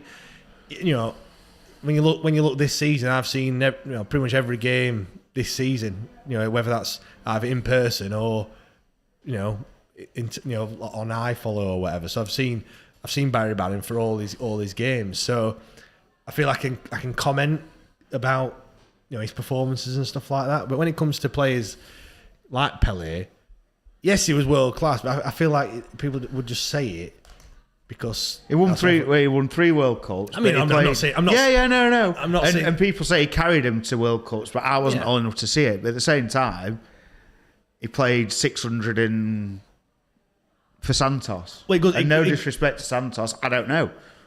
They might have been world class at that point. I can't comment, but yeah, do you know what I mean? I'm not saying he's not. Of course, he was a fantastic player because everyone says he is. But what I mean is, James Mappin says Pele is shit. Quote. Top 10 most disappointing players. Yeah, and I've actually knew you over him any day of the week. No, he's obviously a class player, and to be fair, he played at Hillsborough, didn't he, years ago? Yeah, my mum and dad scarved school to go and watch it. Really? So that'd have been class to see that. Do you know what I mean? Even back then, like I said before, everything's all over social media and stuff. Like I don't see I suppose maybe if like the Euros, everyone wanted to get a ticket and stuff and paid stupid money, but like that, like to say you've seen Pele play. Oh yeah, mate. Game. Well, it's that picture always gets put out, doesn't it, on social media? It was. What was it now? Could Man U have ended up playing PSG at some point? Oh no, it was ignore me. I think it was I can't remember. There was some sort of Champions League thing this year that could have happened where Messi and Ronaldo might have played in the same game, but it didn't end up happening. I think that'd have been like another one here. Lee Newton, Messi, Ronaldo, Van Dijk, De Bruyne. And that's a good, because I was going to say that defenders seem to get.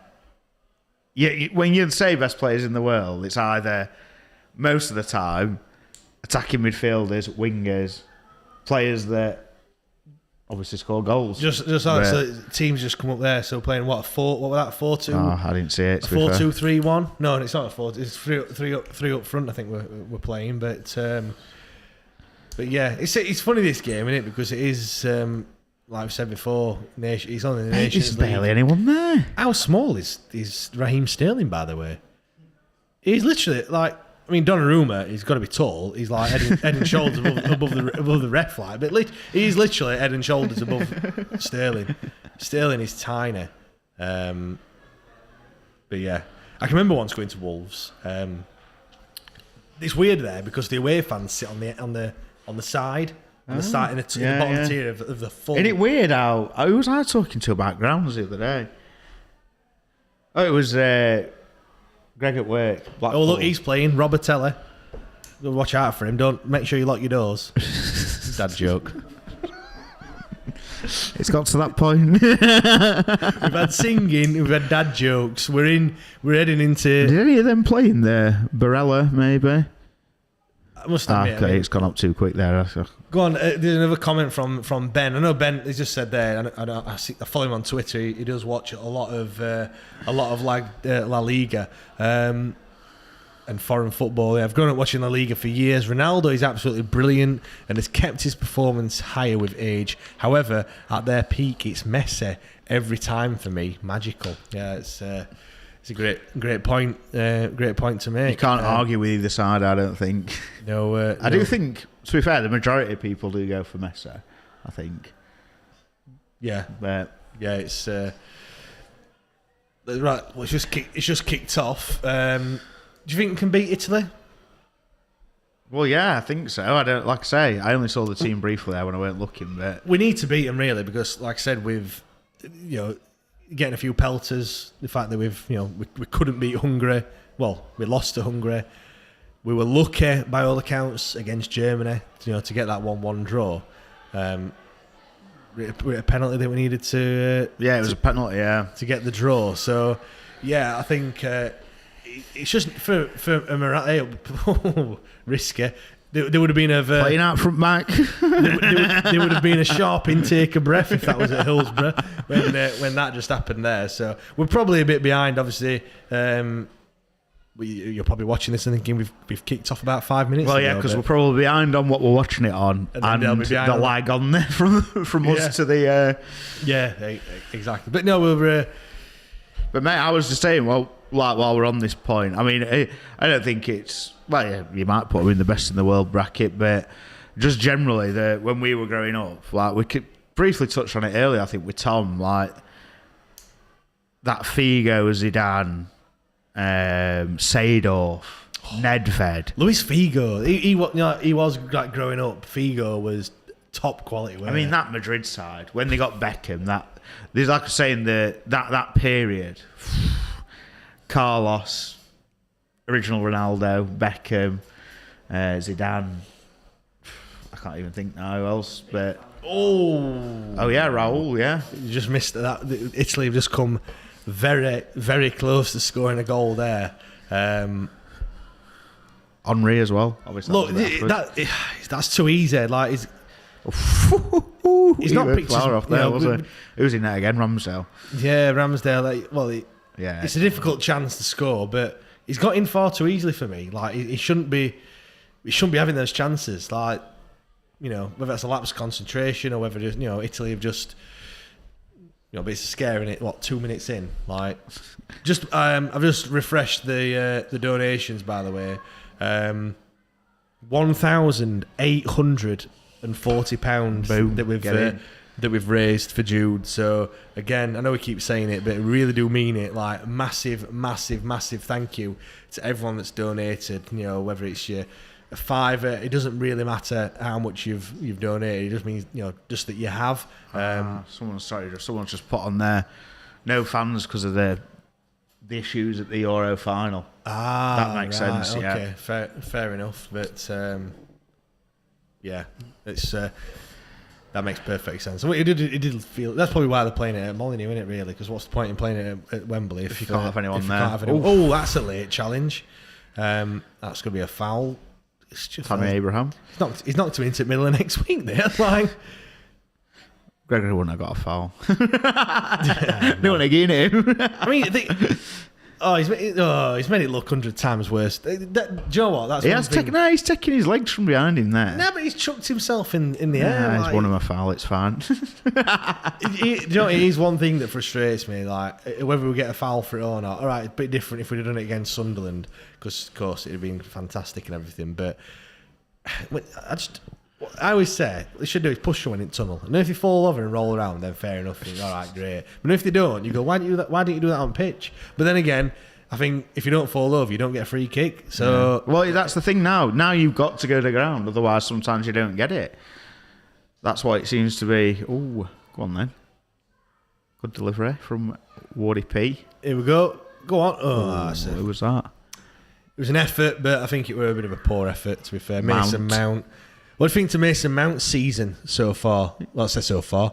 Last season, he was all right. He's a good player, isn't he? I think. Hey, up, playing out from the back. Oh, is he scored? No, he's not. He's missed. Oh dear. See, this is it, right? we've been talking about playing out from the back, from a Wednesday point of view, Twice. and saying we shouldn't be doing it. Italy are doing it. Like, and do you know what? If that had have happened, you know, look, it's gone back to the keeper. That's a terrible pass, by the way. But he's done. He redeemed himself. Yeah, the defender got his little Tony there, didn't he? But what the point I'm saying is, like, the top teams, international teams, are doing it. Like, so I know you've got to have the players to do it, but it's just the way football's going, isn't it? You know, but Barnsley today, almost into the last hour. Keep it up, tremendous effort. Yeah, cheers. Cheers. I think that's Peter. That's part of that account. Cheers, Peter. Thank you very much. I know you've been involved when we've got the when we've got you on the Twitter Spaces. So yeah, massive thanks. And massive thanks to everyone really that's got involved as well. Whether you've just been watching, whether you've just been sharing the tweets, whether you've just been sharing the the donation URL, website address. You know, it's great. Just one from Adam there. There's a draw getting done on the stream tonight, lads. No, it's not. We're not going to do it tonight. We've had something ridiculous like, I'm just going to have a look now. We've had 119 different donations. So, and obviously that's just separate. That's not, obviously you get each £5 donation is one raffle ticket. So there's, I can't do the maths. What's 1,800 divided by 5? It's a lot, in it.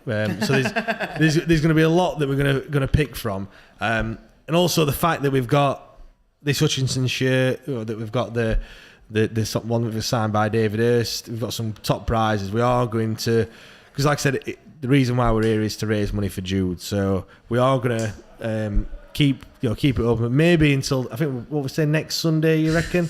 So we are going to keep it running for a little bit longer to see if we can raise even more money. Because like I said, that's the reason why we're doing it. So no, we're not going to do it tonight, but we will be doing it. We'll announce it live. We'll announce when we're going to do it. We'll do another live video, won't we? And obviously when we're going to end. I don't know if we can physically end that page, so we don't. No, I think that'll carry on, but we'll stop at a certain point, and then we'll do the draw. I said we are doing it live. Sorry, I've just seen that last comment. How was who was the guy that did that draw that time? What's his name? The singer. When he went. Rod Stewart. Yeah, when he was pissed on Scottish Cup draw. Can we get? Should we get a special? Do you know what I might do? How much are ping pong balls? I might buy a load of ping. Christ, what about? I don't know how much. How many we'd need? I don't know. I'm going to do the maths actually. How many people have £1,840? So let's get the calculator up. 1,000.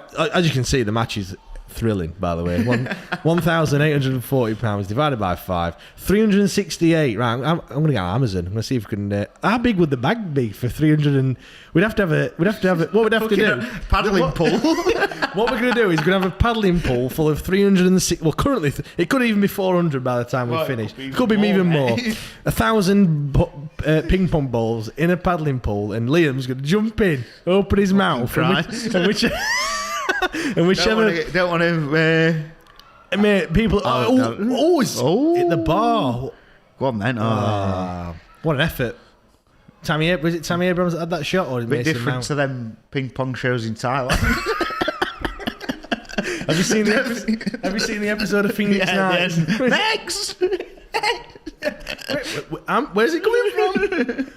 That's a decent effort. That he's got to do better there. Who was it? Tammy? No, it's Mason Mount. Oh, it's his second.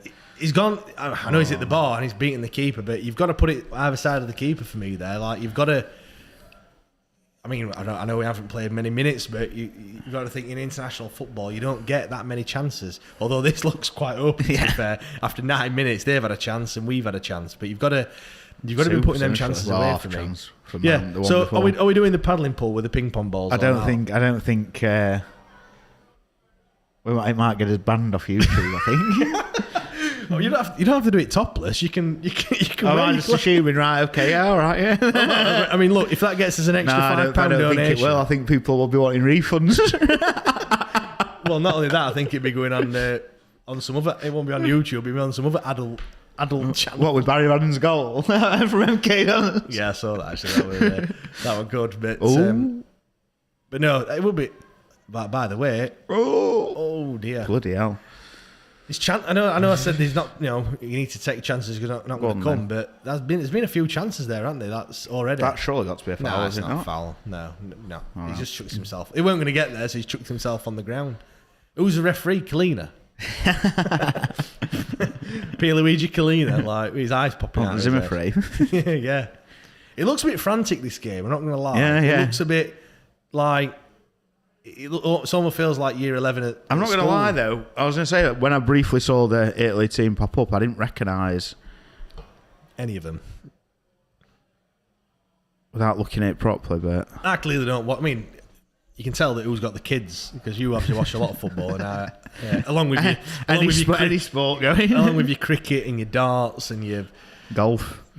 Yeah. Oh, that's. I mean, I know it's about football. What's your take on the live golf? You know what? I don't really understand what's going on. So basically, is it like you probably won't get that reference either. But it's like the Indian Premier League in cricket when that started. Basically, what's happened is, the Saudis have just come along with this new format. 3 days, it's only 54 holes. They all tee off at the same time, so it's shotgun start.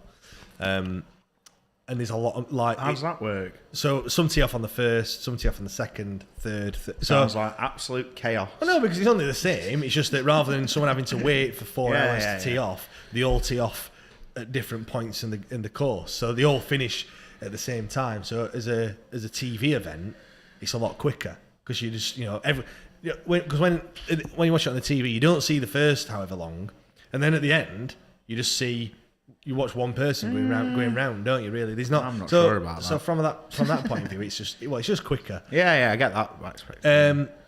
But they've got look at all these comments that are coming up. But we've got after that all that talk of ping pong balls, I think. Yeah. So with the live golf, like I said, there's a lot of money that's been pumped in. So basically, it's teams.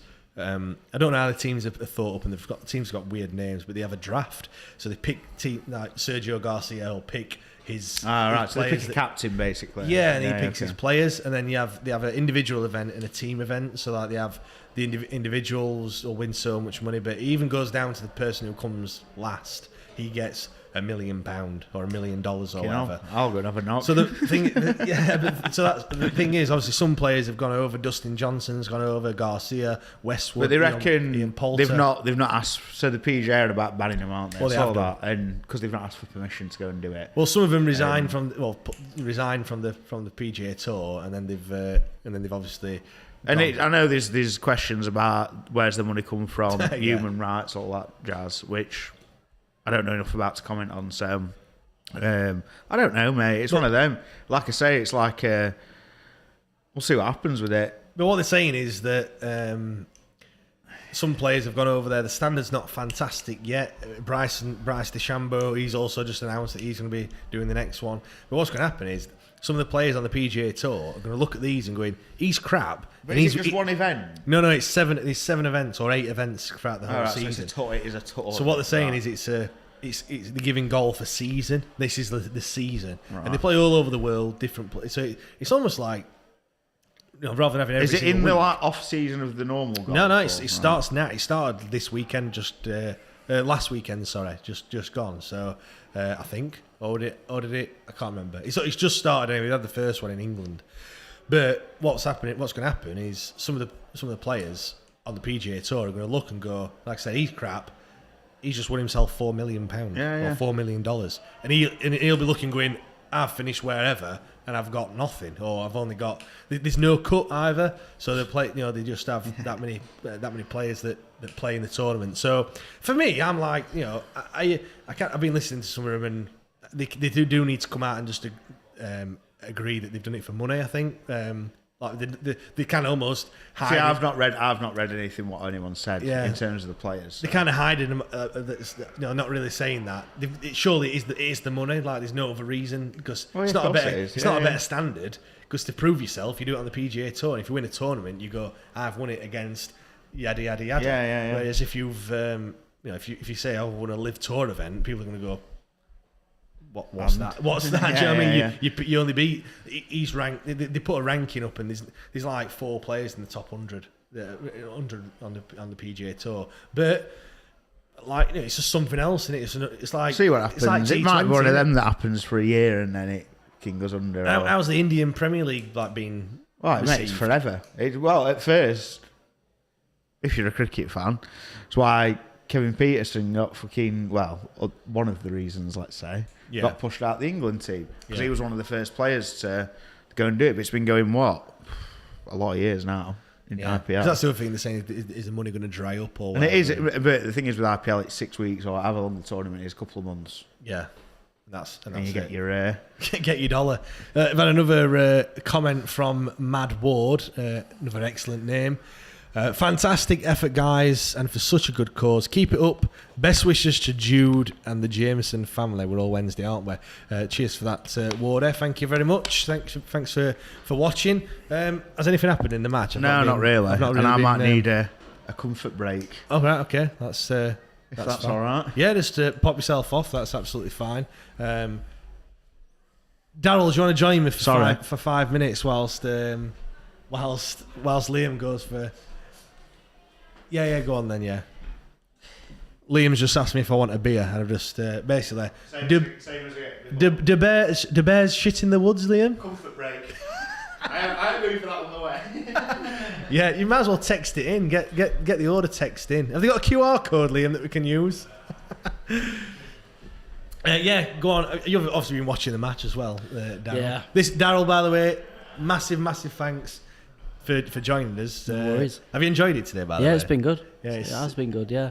Obviously, some of when Seji came in and what have you, and it's been a massive effort, and I don't think to try and do everything without you doing what you've been doing. I don't know what I'd have done, to be fair. Been a few mistakes along the way, but you put the video up at one point. Yeah, I saw learning that. process. Yeah, but do you know what? It don't really matter, does it? Like No.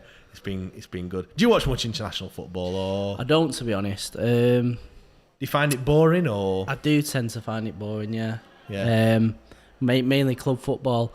I do watch, obviously, get involved in the big tournaments and everything like everybody does, really. But friendlies and things like that.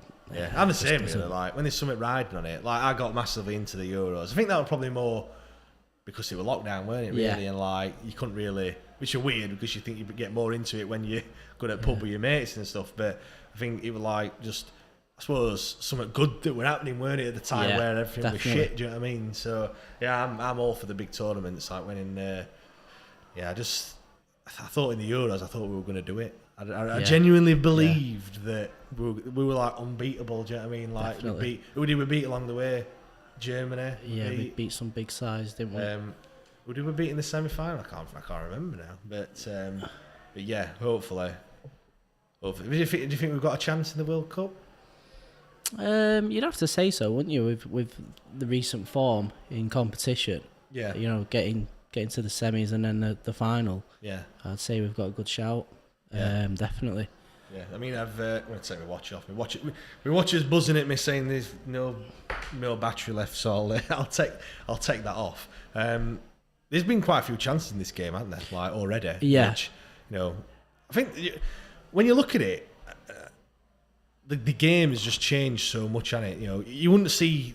I know we've been talking about him, Scholesy and what have you, and Gerrard. You wouldn't see them doing this. What we're doing and. You don't even see 4-4-2 anymore, do you? No. Like, I think I put a tweet out saying I bet Dog and Duck don't play 4-4-2 either. I bet they're playing 4-2-3-1 with fullbacks or whatever. Like, do you know what I mean? It's like you said before with the little incident with the Italy playing it out from the back. Yeah. If that had happened at Hillsborough, my God. Do you know what? I've got a guy. I've got two guys that sit behind me. If they're listening, hello. But they just obviously you'll know this because. Daryl's sitting next to me next season, got his season ticket next to us, but constantly, I mean, I talk quite a bit of the match, but constantly, all the time, like whenever a pass goes astray, fucking hell, he shouldn't have done that. You should have passed it here. Why is he doing that? Bring him off. And it's like, Jesus Christ, you know what I mean? And they're very much of the don't pass it out from the back. I think you get that everywhere around the ground. If I'm honest. Yeah, we are a bit of a. well, I don't want to say dinosaurs, but you know what I mean? Yeah. You do get that feeling, don't you? Yeah. That you've got to like move with the times, and you've got to. Yeah. It is the modern way of playing football, isn't it? It is. There's no two ways about it, really. But yeah. I remember last time I was in League One, and I must have been a teenager at the time. I used to go with my dad. Yeah. And there's a fella behind us, and there was a lot of scrappy football, isn't there? Really, sort of heading it in midfield. They'd head it out, we'd head it back in, and it'd be in the air. And there was one fellow who's just obsessed, just get it on the ground, get it on the ground. Yeah, it's but then, it's just. Yeah, but you do that, and then they'll be going, back up, get it forward, or pump it up to him or whatever. You can't win, can you? Sometimes it's like you can. I think it comes with, like when we talk about Wednesday, I think it comes with the frustration of not being where people think we should be. Yeah, definitely. Do you know what I mean? That Liam said it a few weeks ago. That entitlement. People think we're entitled to play in another, in a league higher than what we're in now, and I think once you realise, I think I have come to that realisation that this is where we are. Yeah. Like, do you know what I mean? Just forget about the. I know I've not seen the glory years. I haven't seen the 90s, but forget about the 90s. Forget about all that. When you just take it as we're in League One, let's just do the best we can in this league. Same when it comes to all the signings that we're potentially going to be making. Yeah. If we sign this, Stockdale. If we sign the kid from AFC Wimbledon whose name's Hegarty. If we sign him, the League One players. And we are in League One. Like, we're not going to be signing some superstar from the Championship or anything like that. We are going to be shopping in them sorts of markets. And the other thing as well, like, if that really frustrates me when we're signing players, is everyone always looks on Wikipedia or whatever website that they look on, and they look at how many teams they've played for, and then they look at how many goals they've scored and everything, and then they'll go, "Hey, he's crap him. He only scored 5 goals last season." Yeah. But that if he scored 20 goals every season, he'd be playing for Man City. Do you know what I mean? Exactly. Yeah. I mean, don't get me wrong. You always do look at that, but unless you're going to be spending money and bringing someone from the lower league, but then people say, "Oh, can he do it in the Championship, or can he do it in League One if he's come from League Two and stuff?" Like, I think it's all a gamble, isn't it? Really, sometimes. Of course it is. I mean, you've just got to look at players that we've brought. Passing it out from the back, by the way. Although he's panicked, and just absolutely hoofed it out into touch. I mean, we've had players that have we've expected to be decent, and they've turned out to be a flop. So Jordan Rhodes, prime exactly. example. Yeah. Do you think that as a fan base, I don't think we give players enough time? No. So we expect results yesterday. Do you know what I mean? Like when players come along. And I feel like that's what's changed the most with Darren Moore coming in. I feel like there's sort of a rebuilding sort of, and I think attitude has changed completely with the players. I mean, you can see the passion within the players. Yeah. That's been lacking in certain players over the years, where they've sort of just come for the last paycheck. Yeah, exactly that. Yeah, I think you're right, really. And when he came in, you remember that the club was like in a mess, wasn't it? Really, I was dreading that season. I thought we might end up like Derby. To be honest, I thought Chancery might just throw the towel in. No one would want to buy him. He'd be stubborn. Yeah. Not budging on a price, and we'd end up in a right mess. It's funny you say that. Actually, I know it came out they were losing £500,000 a week. Yeah, £500,000 a week. Like, do you know what I mean? That's madness. Astronomical. That obviously we're in the season that we got relegated in, or up until nearly the end of that season. And people were saying like, we're thankful for everything that he's done. Yeah, and he could, like you said, he could just go, that's it, I'll walk away. But part of me thinks, you've got us in that mess. Do you know what I mean? Like it's all right. Paint me. So, by the way, I don't know what's happened just there, but it looked like Italy were about to score there. That were a chance that I need to see the replay there. I have no idea what happened. It was like Ramsdale was saving it, but it was going wide. That's certainly what it looked like. Anyway, I have no idea what actually happened there. But no, it's And that's a foul. That is definitely a foul. There you go. It's now I'm going to show the replay now. Let's see what happened. Yellow card. Yellow card for Robertelli. There we go. Let's have a look.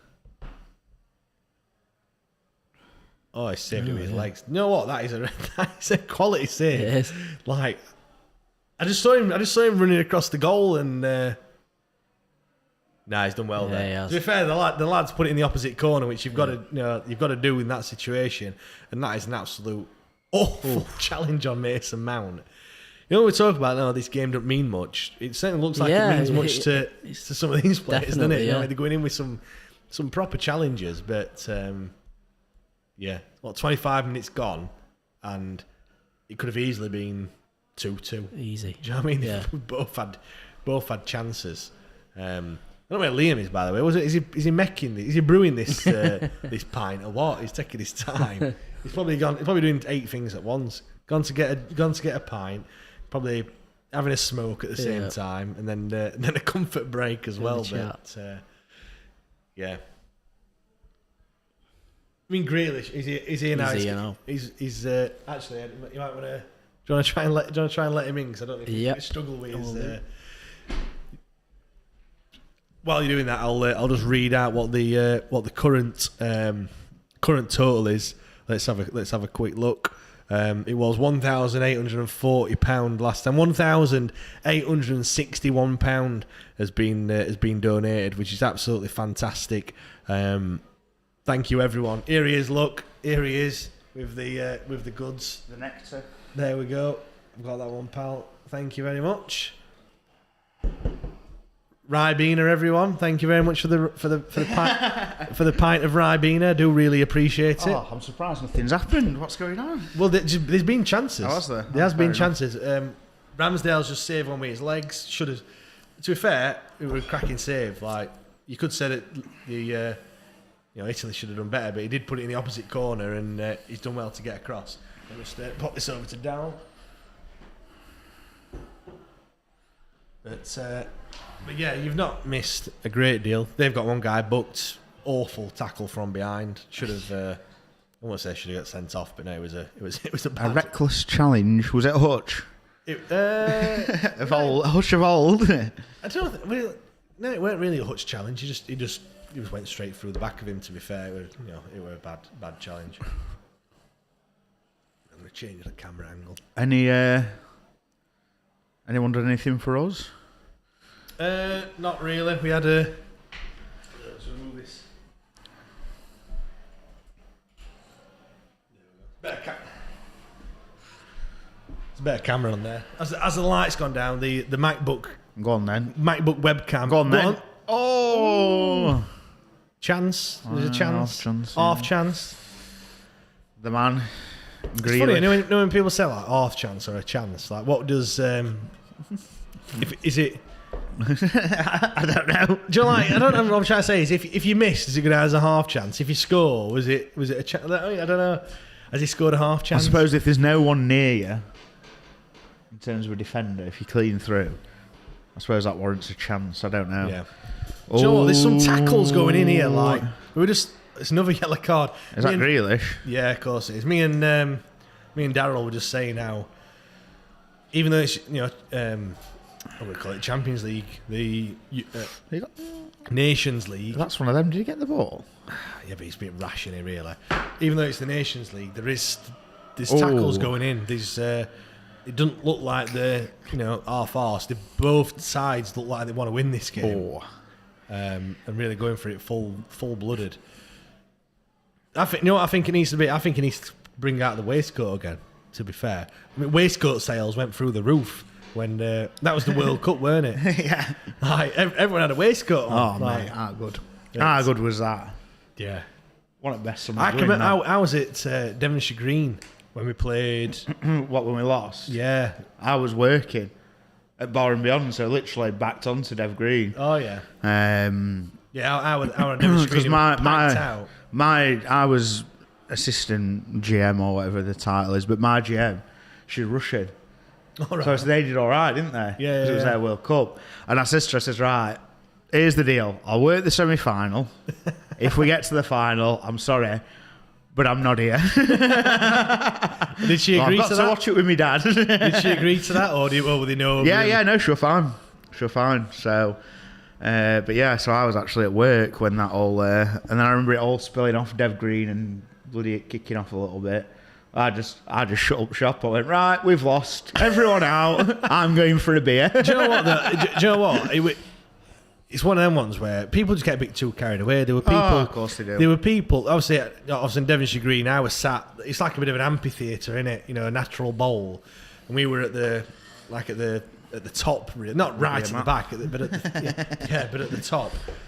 Just by the way, little Wednesday Till I Die podcast coasters. So always on brand, of course.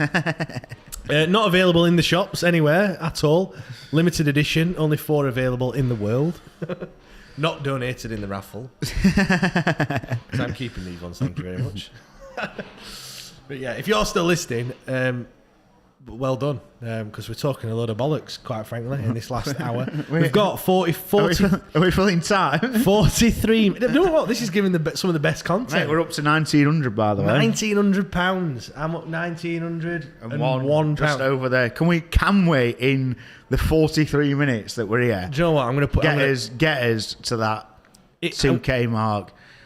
It'd be absolutely unbelievable. Let's have a look. Unbelievable scenes. Unbelievable, Jeff, I think is the phrase that we need to use. Do you know what? I was questioning whether that pint was a good idea. You're going to be going to the toilet. That's that pint. Oh, yeah, well, that's a given. But it's a great idea. I thought it might have put me to sleep, but it's... Well, you've only got 45 minutes to last, and then... you have to drive home as well, but... Well, my car might be staying here. All right, fair enough. One of them is it. Right, let me just... I don't even know what I'm doing here at the moment. Let's go on Twitter. Let's put another tweet out.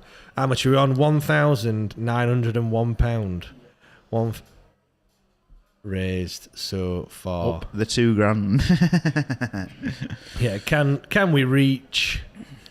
I'm doing what my dad does and just dictates what he's just reads out. He also types really one finger typing like that.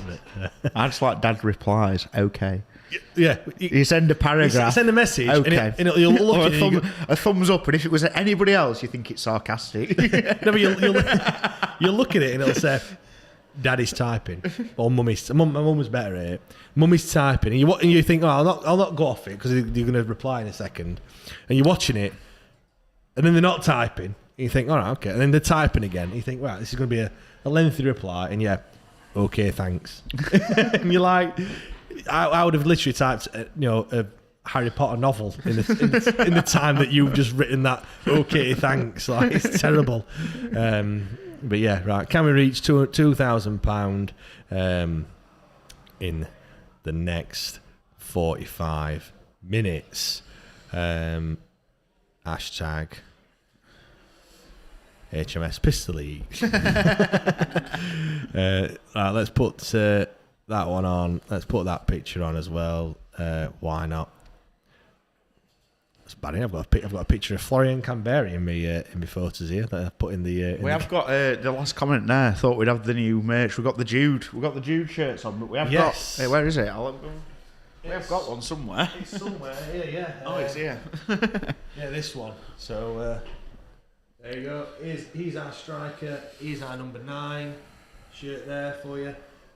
So everyone that has bought one that's listening, I'll be putting the order in the next couple of days, I think. So maybe we did say earlier that any purchase today, the profits made will go straight into the pot. Definitely. Jude, I've had a few people already that have said they're gonna have one. So massive thanks for that. So that'll bump the total up a little bit. Right, let's put let me put the link on there. Oh, I've just messed that up totally. Dearie me. Nearly bedtime, mate. It is, isn't it? Thing is, I'll probably get home and I'll be like wide awake. Absolutely wide awake. I'll not be able to go to sleep. To be fair. So I said to you last night, weren't it? I says, I need an early night, but I don't know if I'll sleep. Yeah. Let's have a look. Please retweet. Let's tag doing it for Jude in as well. So that's what we're doing it for, you know. But I hope it has been all right today. It feels like it's gone well, mate. It's, you know what, it's gone all right, hasn't it? We've been talking for a long time. I know we've had a few breaks in there, but like I said, I think with obviously we can't begrudge Giles' promotion party, but we were expecting Giles to be here. Yeah, I mean that got thrown in there like what, a couple of days. Well, a couple of days ago. A couple of days ago, he's not going to come, and so quite a lot of the content that I had, of course, I had Giles throwing his input in there, here, there, and everywhere. But yeah, so that's kind of thrown us a little bit. But no, we've had guests on different times. We've tried to stick to our little schedule as best we can. Originally we had my pal coming to talk about the kits. Then Joe said he could come down as well. I really enjoyed that segment. I think that's probably the best bit of the 12 hours. I enjoyed it. I really enjoyed it. I think once we got into it as well, everyone had But the best thing about it, their input, and I do try and plan, all the podcasts that we do in a certain sense, like what we're going to be talking about. Even every episode that we do, I have notes and stuff. And I had some notes for that section. I did go on to a little bit, but we just freestyled it. Yeah, mate. And we're on for over an hour. And like obviously, if people are into the shirts and there's something that you're looking out for, whatever else, just give, like I said, my mate, GM Sporting Nostalgia, give him a shout. And he'll always keep an eye out for something. Like my pal, who was over in Dubai, he was after a particular England shirt. Yeah. And I told Granville probably 6 months ago.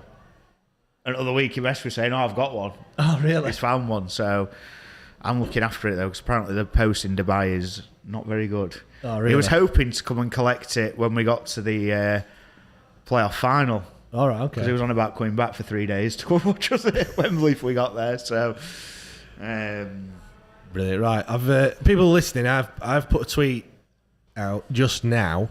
So if you could go onto Twitter and just retweet it for us. We need another £99 to get to the magic number. We've had some more. I don't know if we've had some them donations of what we've just talked about, because it took me that long to send that tweet. They might have been, no, I'm still saying that 1,900, only £1,900. You know what I mean? It's mate, it's unbelievable, isn't it? Like we said, we didn't really know what to expect, did we? But no, kind of exceeded my expectations. To be fair, like I'd have been happy just because I just think little old me, just be talking on a podcast and what have you. I'm just blown away by the support from everyone, really. You know what I mean? To let's have a look. Is Paul Vickers watching? He says caught the Jameson and Cedric bits was really good. He said that earlier, to be fair. I didn't say it till afterwards. He says, just so you've got Alex Miller on, thank him for calling out Shanzir at the end of last season. Only journalist who had the bollocks to do it. But I missed it, obviously, and then we saw it afterwards. Yeah, it's a good shout, that, to be fair. Because I think Dom Howson, not Dom Howson, the Rob Staten, he's very good. Do you see the one with they did with the Chesterfield manager? What's his name? I forget his name. I lose.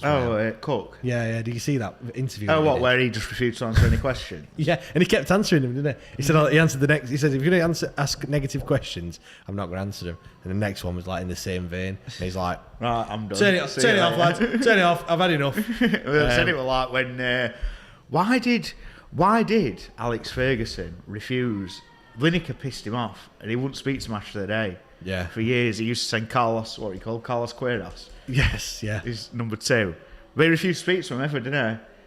And I remember Mr. Was it Warnick? Well, Warnick said something about... He made a comment about Lineker calling him Colin. Yeah, that's classic. That's class if he did. Well, apparently he did. I'm sure there's a clip of it somewhere.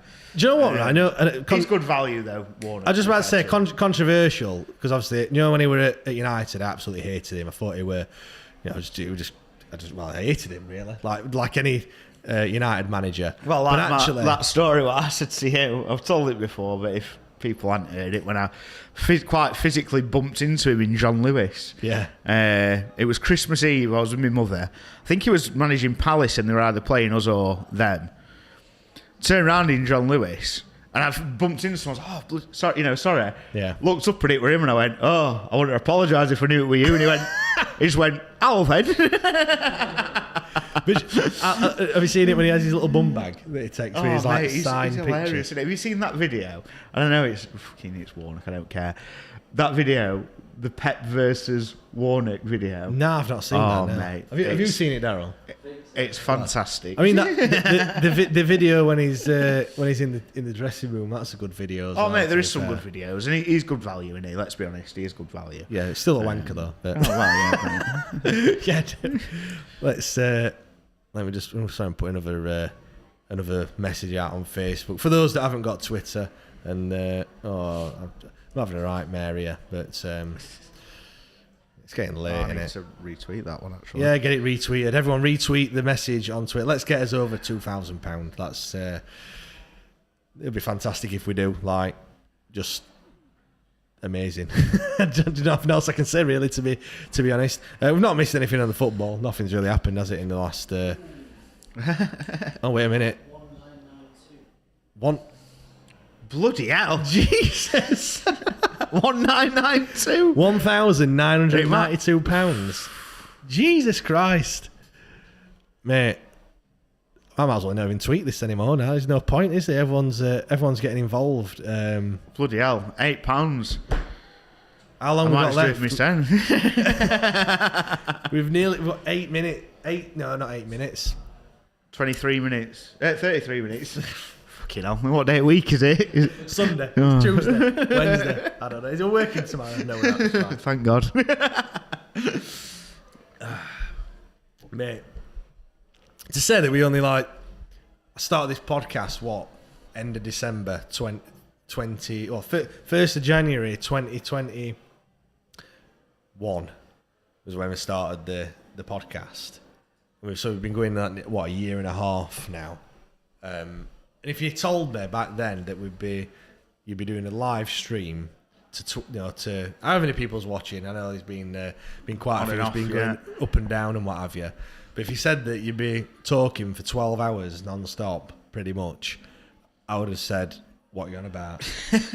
Because I used to be petrified of like public speaking. I know this is not public speaking as per se, but I'd get myself a bit tongue-tied, which I still do it now and again, but I just think that if it weren't Sterling there. 4'6", little leprechaun. Oh. But if you'd said that I'd been doing this, or even just doing a podcast, full stop, I'd have just not even thought it. So I think we've come a mate, come a it's long, been long brilliant. way. Obviously, I joined halfway, not even halfway along the journey, but yeah, but we've gone from strength to strength, haven't we? Really, with the yeah, mate, and it's strange, isn't it? Like, it's weird because I've done. In my previous jobs, I've done public speaking as such. Yeah. But to people you kind of know. Yeah. So it doesn't really count. And like you say, it's not public speaking, but it is. It is. There's a lot. When you look at it, some people. When we put the episodes out and we go, how many's listening this week? 1,000 people. Yeah. Or to that episode. If you put 1,000 people in a room, that's a lot of people. Do you know what I mean? Daz has just put, I'd like to think some of the players would donate. What's a few £100 to them? Yeah, I think they might have all donated to Liam Palmer's efforts that these. Yeah, but at the end of the day, it doesn't matter. It's all for the same. It doesn't matter where the money's been donated, does it? Really, at the end of the day, I think it's class as well. Like, obviously, all the football clubs have got involved. Like, they know, don't matter what colours you wear, etc. I think it's been. Well, it's just this city, innit? Yeah. Like, I think this city's ours, but yeah, I know what you mean. I think where we're at now. There's a birthday outside. There's a birthday outside. I don't know how old they are. Ask them how old they are. Who is Any it? cake going? Yeah, I could murder a slice of birthday cake, to be fair. But no, I think it is detriment to the city, to be fair. And even, the Rotherham and... Oh, what a save, by the way. Made it look a lot better, I suppose. One for cameras. Yeah, definitely. But yeah, no, even like I went into, I can't remember if it was Asda, Morrison's, whatever, but there's, and pub raid. They were a local pub and they were doing something for it. It's just brilliant, isn't it? Yeah, everyone getting behind it. And I think because, for me, any fundraising is good, because obviously, but when it's for a person, Like when you do, cancer research or Western Park Hospital, they're all great charities and they all need the money. But for me, when it's for an individual person, and you know that money is going towards, Jude. Do you know what I mean? It's going towards him, and you kind of know what that money is going for. I think sometimes you raise money for certain things and you don't really know where it's going. Obviously, it's used for various different things, and it is all needed. I know that. Oh, they've got to shout one of them, surely. Oh, that's a good block. It's a good block. Oh. They need to shout, don't they? They've just ran into each other there, and that's... One of you? Yeah. Mine! It's Sunday League. Some great shouts from crowd at Sunday League. Not crowd, but parents. One of you? Yeah. You don't hear that at Hillsborough, do you? Well, I suppose you do, actually, to be fair. Get in early. Let them know you're there. Right, it's half time. It's 0-0. We've got 29 minutes left of the stream. Andrew Osborne. Let's get a charity match sorted. Yeah, it'd be great. Yeah. We've to be fair, we have spoken about that, haven't we? I just think for me, it's a lot of organisation, isn't it? Well, not to be fair, if we just literally went, right, who's keen? Because let's be honest, you need what? You probably need 33. You need an extra 11. Yeah. Because I'm not doing 9 minutes. 5 minute bursts. To be fair, it won't be if it was if it were full size pitch. Actually, it might not be that bad. But 5-a-side. It were always 5 minute bursts for me. Would it? I don't think I've got a burst in me at the moment, to be fair. I used to be. To be fair, I need to do something. I need to... I'd be keen to get something going. Even if, like you say, we just rent a pitch, chuck X amount in each. And because like we said before, there was, we're looking at doing a golf day, potentially a charity 5-a-side tournament. But without being, I was keen to organise it, but I've got quite a bit on this year. Best man in wedding, and so we thought this year it was best to do this, but next year we are looking at doing some other bits and bobs, aren't we? Yeah, definitely. We've got, if anyone wants to help out and what have you. Nat, what are you guys drinking? These pair aren't Ribena. Ribena, this one, and I'm on neck oil, Beavertown neck oil. A lovely drop. What is this? Old Moon? Yeah, Old New Zealand. Yeah, it's nice. It's all right. It's like pop. I feel a bit guilty sometimes drinking fruit cider and stuff. It's like pop because you just like Record League, Copperberg, anything like that. Whenever I buy any the little cans, it's just gone. Drink one like walking from the fridge to the to the dining room table or the living room or whatever. They're only small, so I get away with it. But no, yeah. Sorry, I feel like I'm just counting the time down now. I'm just refreshing total. We're still £8 off. £8 off. Come on, we've got £8. Let's have a whip round. To be fair, I might go down there. Let's go down and get a whip round. Let's have let's raise a bit more money. I hope everyone's enjoyed it as well that's been listening. I know we're talking a load of bollocks now, but we just need to get to the end. to the promised allocated time. Yeah, the 12 hours. Look, it says there live. I know obviously we started this stream 10 minutes early. 11 hours, 42 minutes and 40 seconds. Wow. That's a long time, that, isn't it? Right, let's I'm going to put a link to the YouTube. Let's get as many people as we can in. If you're listening, share the link to the stream. Let's get as many people as we can for the last 26 minutes. I'm trying to think of something. What we're talking about? I have no idea, really. I just want to get as many people in as we can. Get everyone in. Let's have a look. Last 25 minutes. You've got some thumbs up for Old Moot there. Look, Old Moot is decent. There we go. Let's get a date. Andrew wants a date. Oh. It's a bit forward, Andrew. But I'll ask the missus. Is Matt's coming?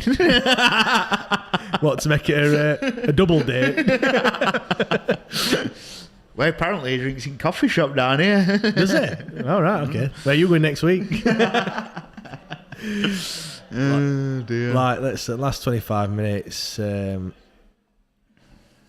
Nearly 12 hours talking Rubbish. No, not playing. Charity cricket match, anyone? Do you know what, right? Cricket's one of them. I know I give you some stick about it and stuff, but cricket's one of the ones where I always wanted to do it, but I didn't have enough people to play it. Like, you can't play cricket with 4 people, can you? Do you know what I mean? Like, you can have a bit of a bat, but yeah, when it comes, I mean, we should. No, let's get this YouTube channel going, and let's do some videos. And let's get in the nets. Let's get one of them ball machines. And let's just get Giles in there. Peppering. And just fucking... This is only 50 mile an hour, Giles. Sorry. 99. 80. Crank it up. I'd be fucking nowhere near it. Wouldn't be able to see it. I've no... Yeah. My reactions aren't fantastic, but yeah, it would be... Well, they reckon anything over... Ben Ashmore, crap dad jokes for the last hour. Oh, Worst one wins a prize. Yeah, come on, guys. Go on, get them in comments. Yeah, get your dad jokes in the comments. Whoever can make us laugh the most wins. I'll buy you a pint.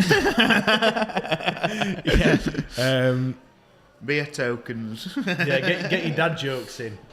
Thing is, my jokes, I never... when someone says, "Oh, tell us a joke," I can never think of one. Nah. My jokes just come off the cuff, really. Like, I'm very much, observational stuff or innuendos, when people say certain things. I'll tell you what, this is a random story, but it just reminded me of Tell Us a Joke, because that's what he always says. Kevin Bridges, Scottish comedian. So years ago, I was with my pal Jimbo, and we're in Leeds City Centre. We're there? Have we got there? Go on then.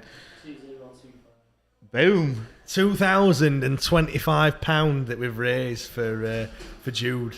That's incredible, really. That we've raised. What we were on about? We were on £600. We were on £600. Blake Bamford. He's just said. Oh, what's he put? Go on. Wow, Blake. Thank you very much for that donation. Do massively appreciate it. It's yeah. Thank you. Is all I can say, really. That's brilliant, mate. What was I saying? Oh, Kevin Bridges. Yeah. So we're in Leeds City Centre. We've seen him in wherever it was, whatever shop we're in. And obviously, one of his jokes was like, "I'm fed up of people shouting, tell me a joke." So obviously, me and him shouted at him, "Tell me a joke." He fucking gives a laugh and whatever else. We went outside, and there was a period of time, I was a student in Leeds, where I don't know if it was for charity or whatever, but people were selling them little joke books for £1. Do you remember? I don't, but go on. Selling the on the street, trying to flog these little joke books. And he's gone out the shop on Leeds High Street. He's walking up, and I've nudged him out. I've gone, they don't know who he is, do they? Fucking walked up to him and tried to sell him one of these joke books for £1. And I just thought, that is fucking brilliant. They obviously don't have a clue who he is. I think he bought it, to be fair. Give him a quid. He probably thought, these are better than my jokes, these ones. I just thought it was hilarious. Yeah. I remember I've done a few like comedy, been to a few. Sorry, comedy club's always a good laugh. You could win a prize, win tickets to go to a comedy club. 2 tables of 4 we've got. 2 separate prizes. I didn't realise Leadmill did a comedy club. 6th of July, so we need to get drawing it quite soon. I think it's 6th of July. I'm sure that's what they said. It's plenty of time. Everyone book 6th of July. Yeah, book 6th of July just in case. Actually, it might not be 6th because that's a Wednesday. I don't know. Let's have a look. Why did the cow cross the road to get to the movies? So that is a bad one. That is a go on. What's Ben's? Go a bit further up. Keep going. Why did the chicken cross the road? I don't know. Well, I don't know. That's the end of his joke. But anyway, Dazza, not long left now. I've listened on and off during the day. You've done brill up the owls. Dazza, thanks, cheers, mate. Dazza. Do really appreciate it. There you go. Rob Oldfield. What's black and white and goes around and around? A penguin in a revolving door. That's a good one. That one. Another one on the same vein. Are you living next to each other? Nats. What's black and white? What's black and white? What's black and white? Black and white. A penguin rolling down a hill. That's like the whole, what that's what do you call it? What's that? What do you call a deer? A deer with no eyes. No idea. What do you call a deer with no eyes and no legs? Still no idea. Oh, dearie me. What's happened? Is that gone off or is that still? New Barrack comedy nights are always good. Also.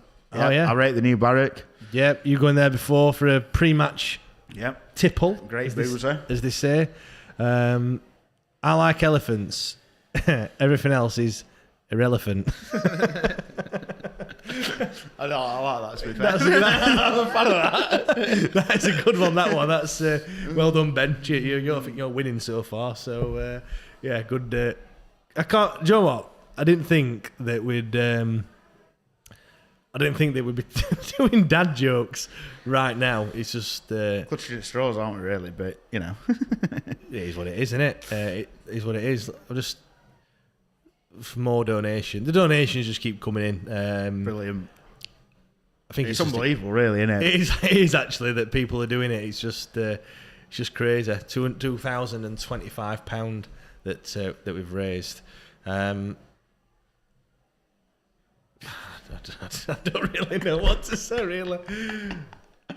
I didn't think it'd get to this stage where we're like, don't know. Thing is, I feel like because we've not talked about football for a bit, I don't really want to get back onto talking about football. Really, I think we're past that stage. Really, just know this: the replay of this show is not going on Patreon, by the way. Not this hour, anyway. Yeah, we've sorted this content out for the next 3 weeks. We can put it all out in 1 hour episodes. They'll never know. It's you can sign up to Patreon if you want. We haven't even mentioned it on there because I didn't think it would really. We're not here for that, are we? We're here for raising money for Jude. So yeah, but it's not going on Patreon. But we will be. There is another episode for you to listen to on Monday. Yeah, there is. Yeah. We did it test for here, didn't we? Yeah, we did. We did the test run here. Darren Moore, that one. I've not listened to it back, so it could sound awful. Because obviously we weren't in our normal environment, were we? Well, no, but we did a test stream, didn't we? And it sounded all right. Yeah, it sounded all right, to be fair, yeah. But we talked about Darren Moore, didn't we? Yeah. Darren Moore. Good little debate. Right, weren't it? Yeah, I think it was good. Yeah, I think it was good. All right. We'll be back, yeah. So there's an episode on Monday. There's also an episode on Wednesday, the transfer rumour mill. We might have some signings, maybe. Well, the window's open now, isn't it? So I didn't even realise it weren't open yet. We're all fucking met. We've not bloody signed anyone yet. The thing is, I think you can sign players, can't you, outside of the window if they're free? I've no idea. I don't know what the rules are. If they're free, because other teams have been signing players. Yeah, or is it have they actually signed them, or is it an agreement? A pre-contract. Well, I don't know. They've come out and said they've signed him, and they've had the shirts holding up. So I don't know. Just by the way, I were going to wear this Hutchinson shirt that's behind us, and you can't see it on the camera now, but I was going to put it on there, so it was a medium, and I didn't think it was going to. Yeah, it doesn't really really lend to us, does it? I've, like you said, I've never had badges on my shirt, but these don't look like the ones you get in the shop. Like I said, they're rubber. They won't be because they'd cost. If we tried to sell them in shop, they'd be about £85 for them little for them badges. Add some weight to the shirt, don't they? To be fair, you can't get that, can you? On a normal shirt, you can't get the. I don't know, mate. Not today or any day little badge on the. Do you like that shirt or not? You know what? I did before this season. Yeah. But after the form that we had wearing it... I think we won 1 or 2 games wearing that shirt. Wigan, away. Yep. Go on, Darryl, can you remember the games that we won wearing that shirt? Put that other camera on that one. It was MK. Was it MK? MK. Oh, yes, it was, yeah. Because I was worried that MK were going to wear bloody same colour shorts as us and I was be able to tell the difference again. Yeah. Right, I've got some more. I think we've got some more jokes. Let's just... Go on, keep going. Right, I'm leaving on that one because I've had a pint. There we go. Go on, I'll carry on reading some of them out then. What do you call a man with a spade in his head? Doug. What do you call a blind dinosaur? Oh, that's a good one. Do you think he saw us? What do you call a cow during an earthquake. A milkshake, that's decent, that one. Theft from multi-storey car parks. That's wrong on so many levels. Do you know what? You know who's good? Tim Vine. Have you? For one-liners, he's fantastic. Yeah. Another one there. Hennigan, Tucker, Volks, and Malik all announced next week. Do you know what? To be fair, if that happened, I think that would be top draw. That, to be fair, them four. What would that be? Two centre backs, a centre mid, and a strike. Well, striker come winger. Do you know what? I thought it would be this one here. I thought it would be serious at first. I had to read it before. It's one of them ones where, have you seen it? I don't know if you watch any other streams that they do, but they try and catch people out, by reading, by putting comments up, and then they read them, and then they realise they've been absolutely done. And I thought that was one of them ones. That sad news, guys. The chef in my local Italian